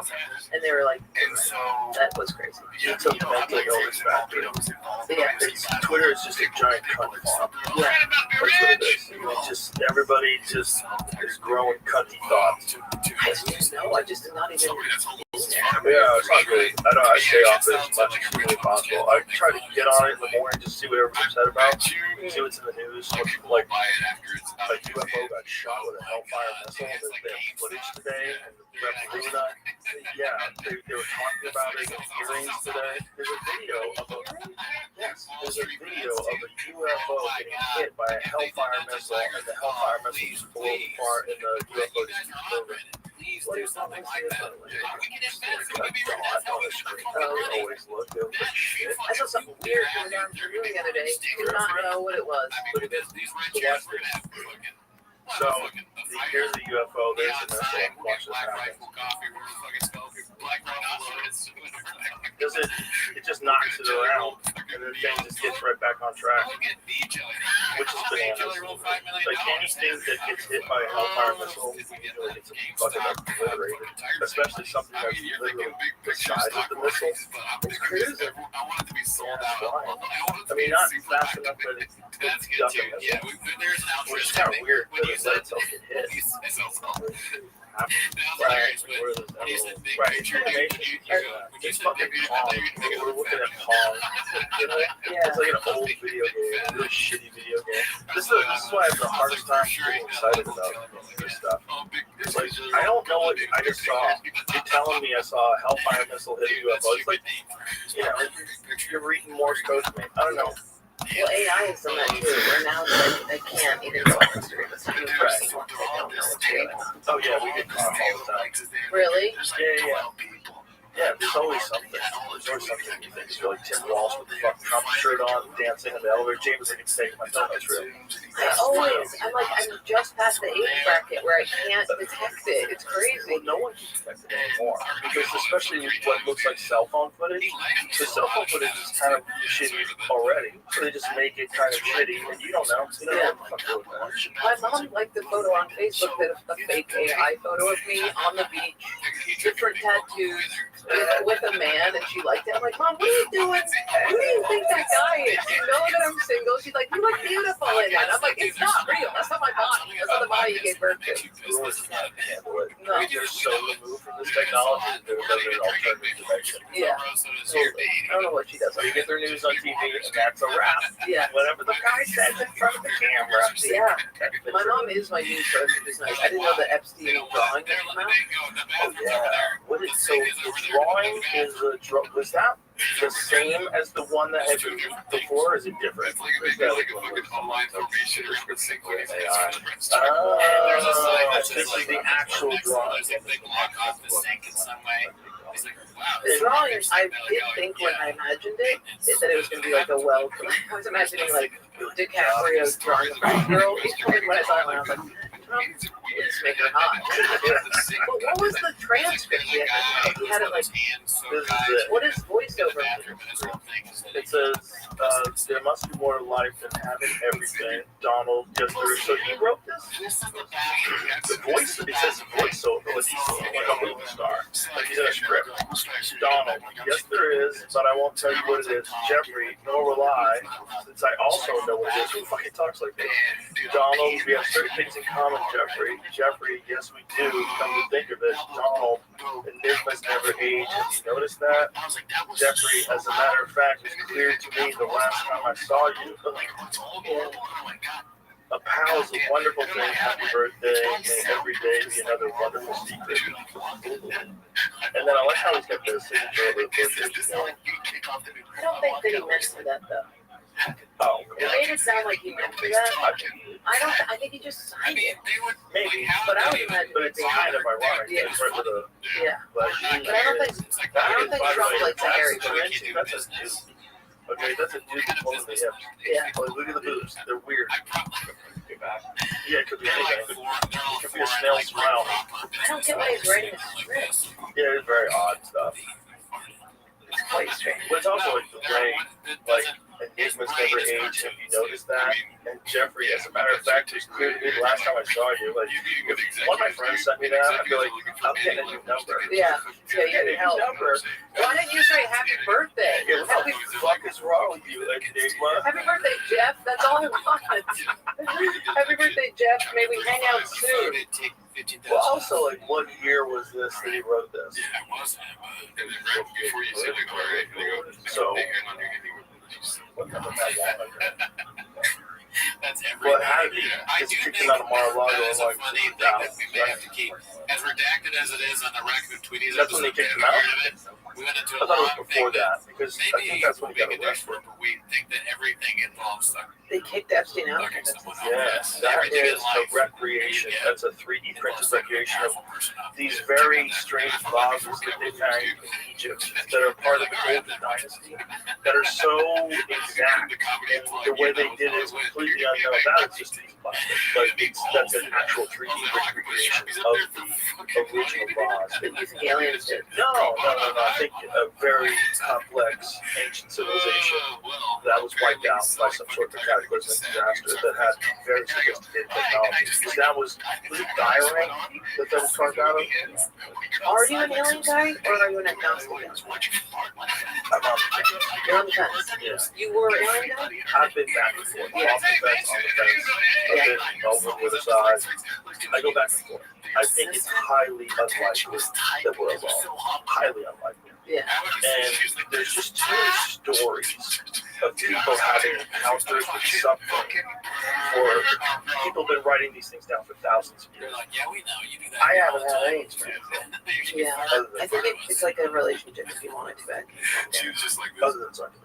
He's traumatized. This makes me feel. You see guys? I've seen stuff. I've seen entities. Really? So, I mean, listen, I love Papa, you know that. Interactions with other Also, like a good fart joke. But tree entities or like space entities? I think Like a as tree a society, we need to be a little things that bit less didn't have like a form that was solid. Their form would change. And if Lex is doing his job, he would have fucking said it. You know what, Brendan? But it's like, what's really going on? Like, are you really? Are you imagining this, or are you tapping in what it feels like? But it might not be this. What it feels like is you're tapping in with dimension. You're interacting with some disembodied souls, or disembodied consciousness that doesn't have a physical form. That's what it feels like. But it feels highly intelligent and very aware of what you're full of shit about, what you're not, what your thoughts are, whether your thoughts are positive or negative. It just shows you negative thoughts and positive thoughts. Yeah, I was talking to Ari about that on the podcast about how, like, when I took acid, if I had a negative thought, all of the thoughts would turn into skulls. If I had a positive thought, they'd all turn into dancers, and I could switch it. I could just, like, switch, and my entire visual would change or split my mental. I had a very similar experience once, where when I had negative thoughts, everything would go like black and pixelated and dark, and then I would have a positive. I would realize it, like, oh no, you're doing this. And it was blossom, beautiful two-dimension patterns. I was like, oh, yeah, I need to control how you do things to control how your life works. That's the one thing that psychedelics want you to get so hard. That's like the biggest thing. Every time I do it, it feels like it's making fun of me. It's like, bro, this is all you. Like, you have control. You can have a bad life or a good life. Make the fucking choice. And every time I do it, I'm like, okay, I'll remember. And then the next day, I'm like, somebody there.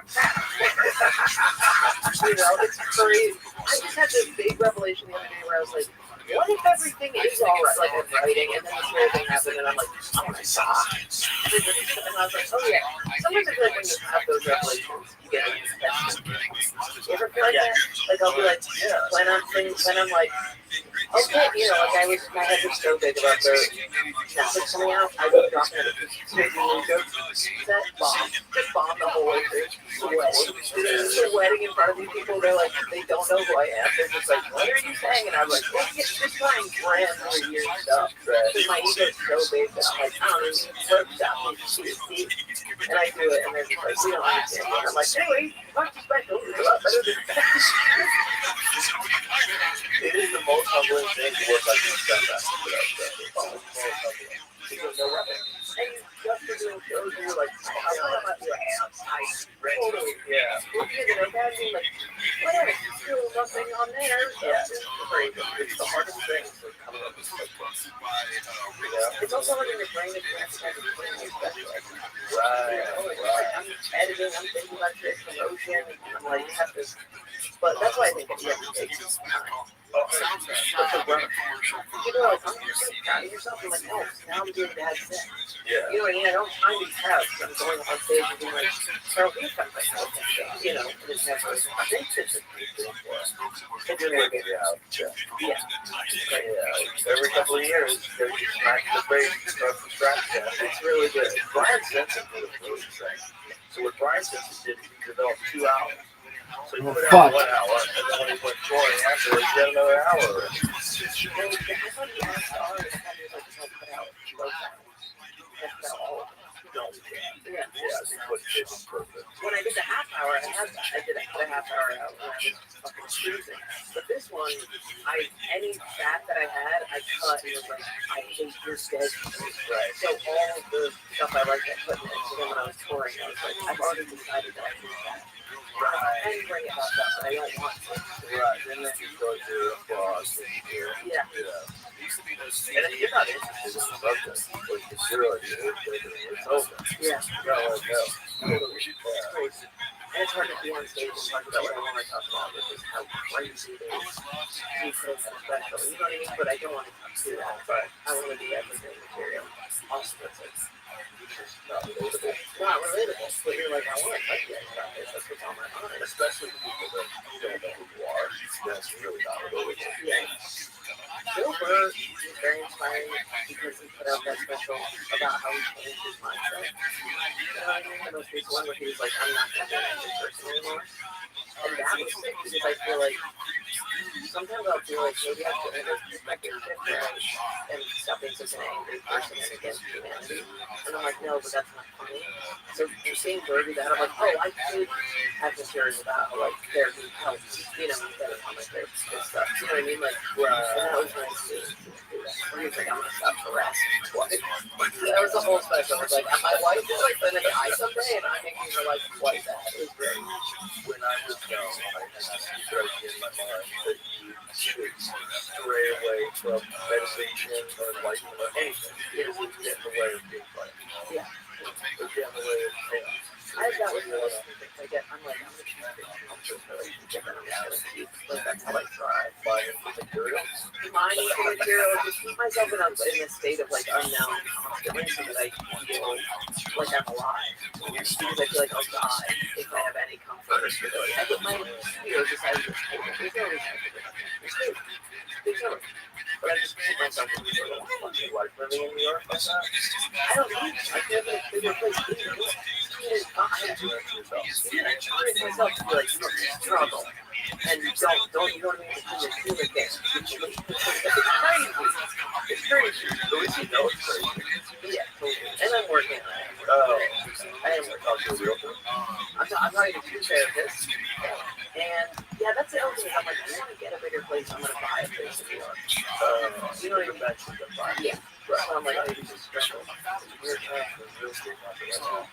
I bought a house in Italy. Oh, yeah? Upstate? Yeah, upstate. Oh, it's not that it's an upstate house. It's a visit. Yeah. It's like painful. It's a big flight that you drive. I think I've been to twice.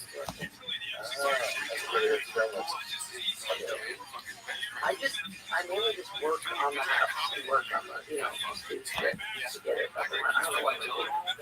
So it's like in a small town? In my phone. Oh, yeah, my niece is there. Yeah.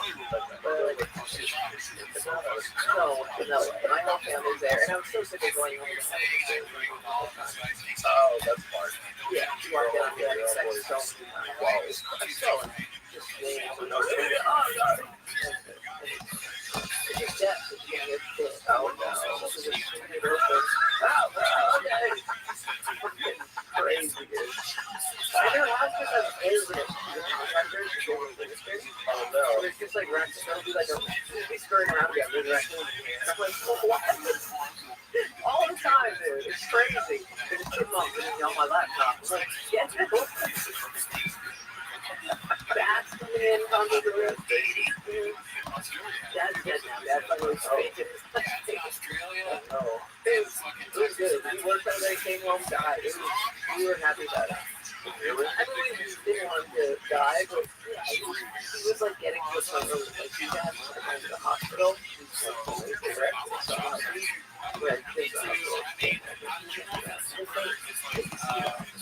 It's like, he like knew what was happening. Like, I'd rather die. Cigarettes? Yeah, cigarettes and yeah. Very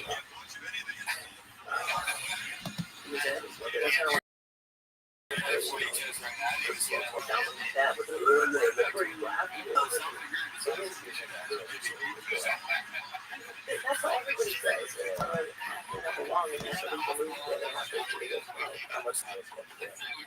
He's down. He's down like he's getting there. I need to get him on his hands so he can touch yeah, that's perfectly regular and above board. Perfectly regular and above board. But so many people have that. That's like when people are like, I'm not going to recover and you don't believe in God. We were drunk last night praying. You know, singing. You're praying. You're doing weird stuff. You so you know. He's also got yeah. What's weird is I found today is he's asking to get off the top line. Yeah. But he doesn't. I was all about I've heard a lot of people like that. I just want to hear like I was like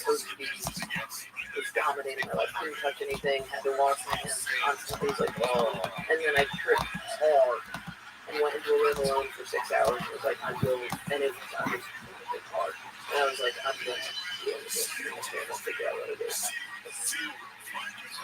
It was that I fundamentally don't trust myself to make the right decision.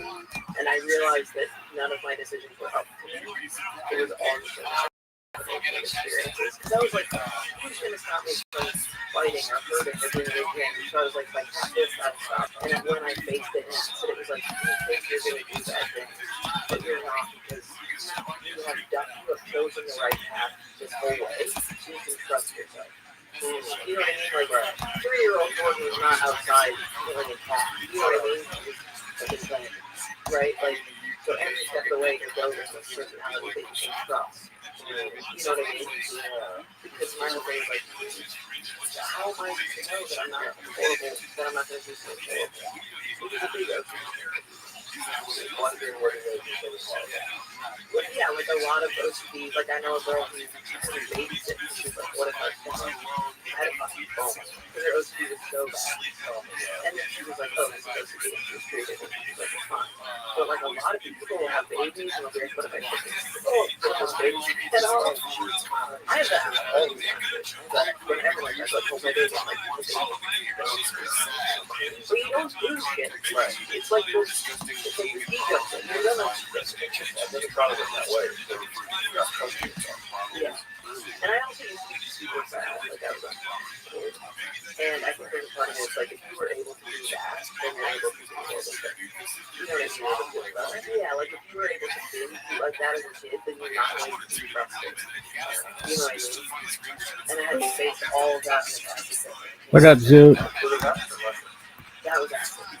Mushrooms I might. Acid I don't do anymore. What up, big dog?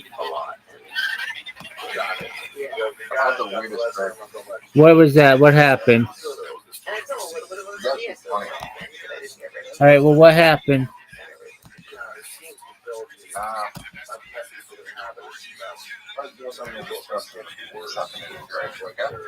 Hold on. Hold on. Okay.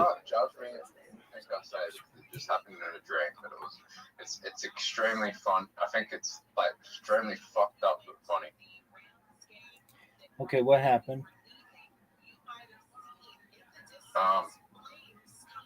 In this drink, everyone, the whole world was told that they had 24 hours to have sex with someone. Okay. Or they'll die. Okay. So,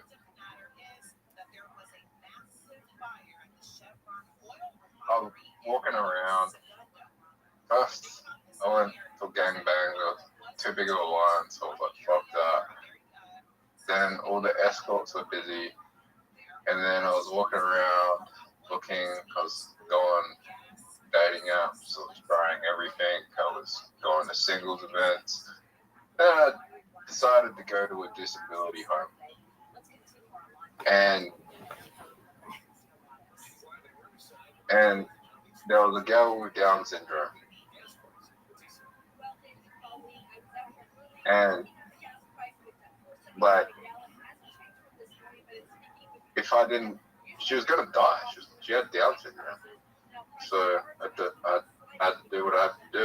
And I had to keep Down syndrome going. Did you actually dream about having sex with somebody with Down syndrome? Oh, yeah, it was fucked. So you actually had sex with a Down syndrome person in your dream? We're both going to die if we didn't. Okay. I had to justify it like that.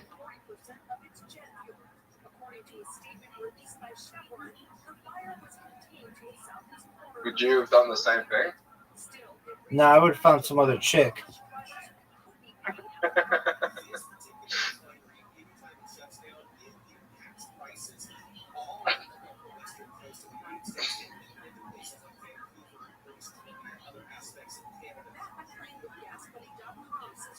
I think that's gonna be a good joke when I do stand up.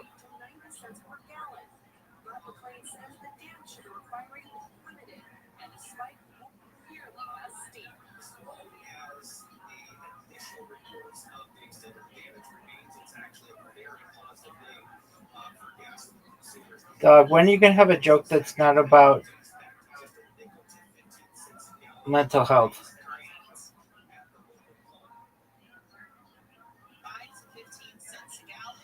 Old joke about mental health. Not really.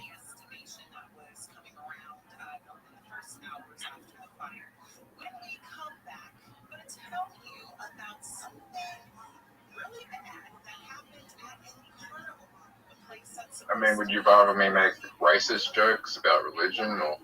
No. Just like there's other stuff that's funny.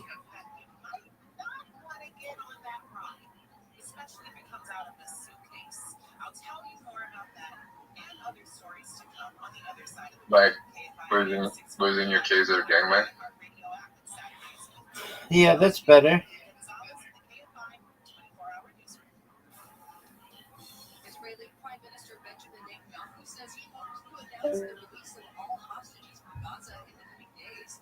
Netanyahu says he has sent a delegation to Egypt to finalize technical details, adding goal is to contain the negotiations to a time frame of a few days. Indirect talks with Hamas are set to get underway in Egypt tomorrow, after Hamas said it accepted some elements of President Trump's plan to end the war. It looks like the government shutdown will last at least until Monday. ABC Selena Wang says that's when senators can vote again to pass a stopgap budget measure.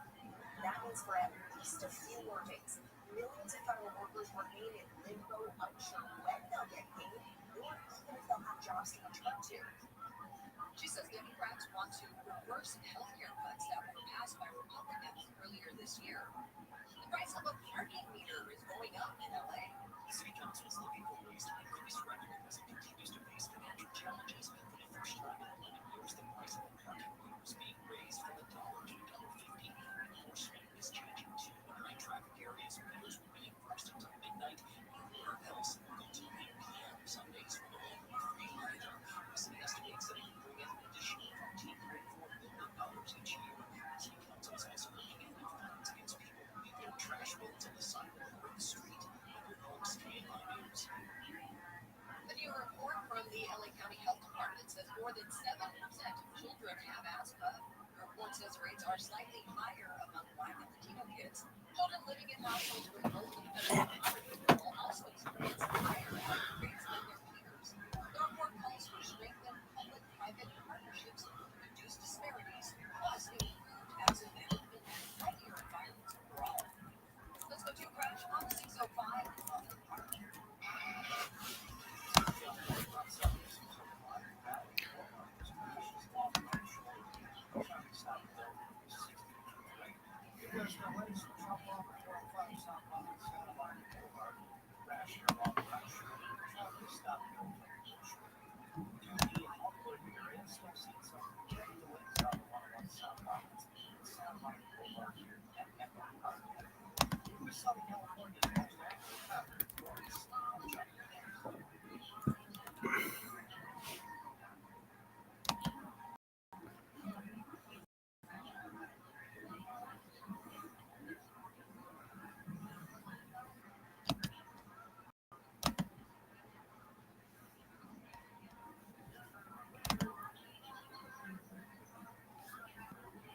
SoCal weather for today at 5.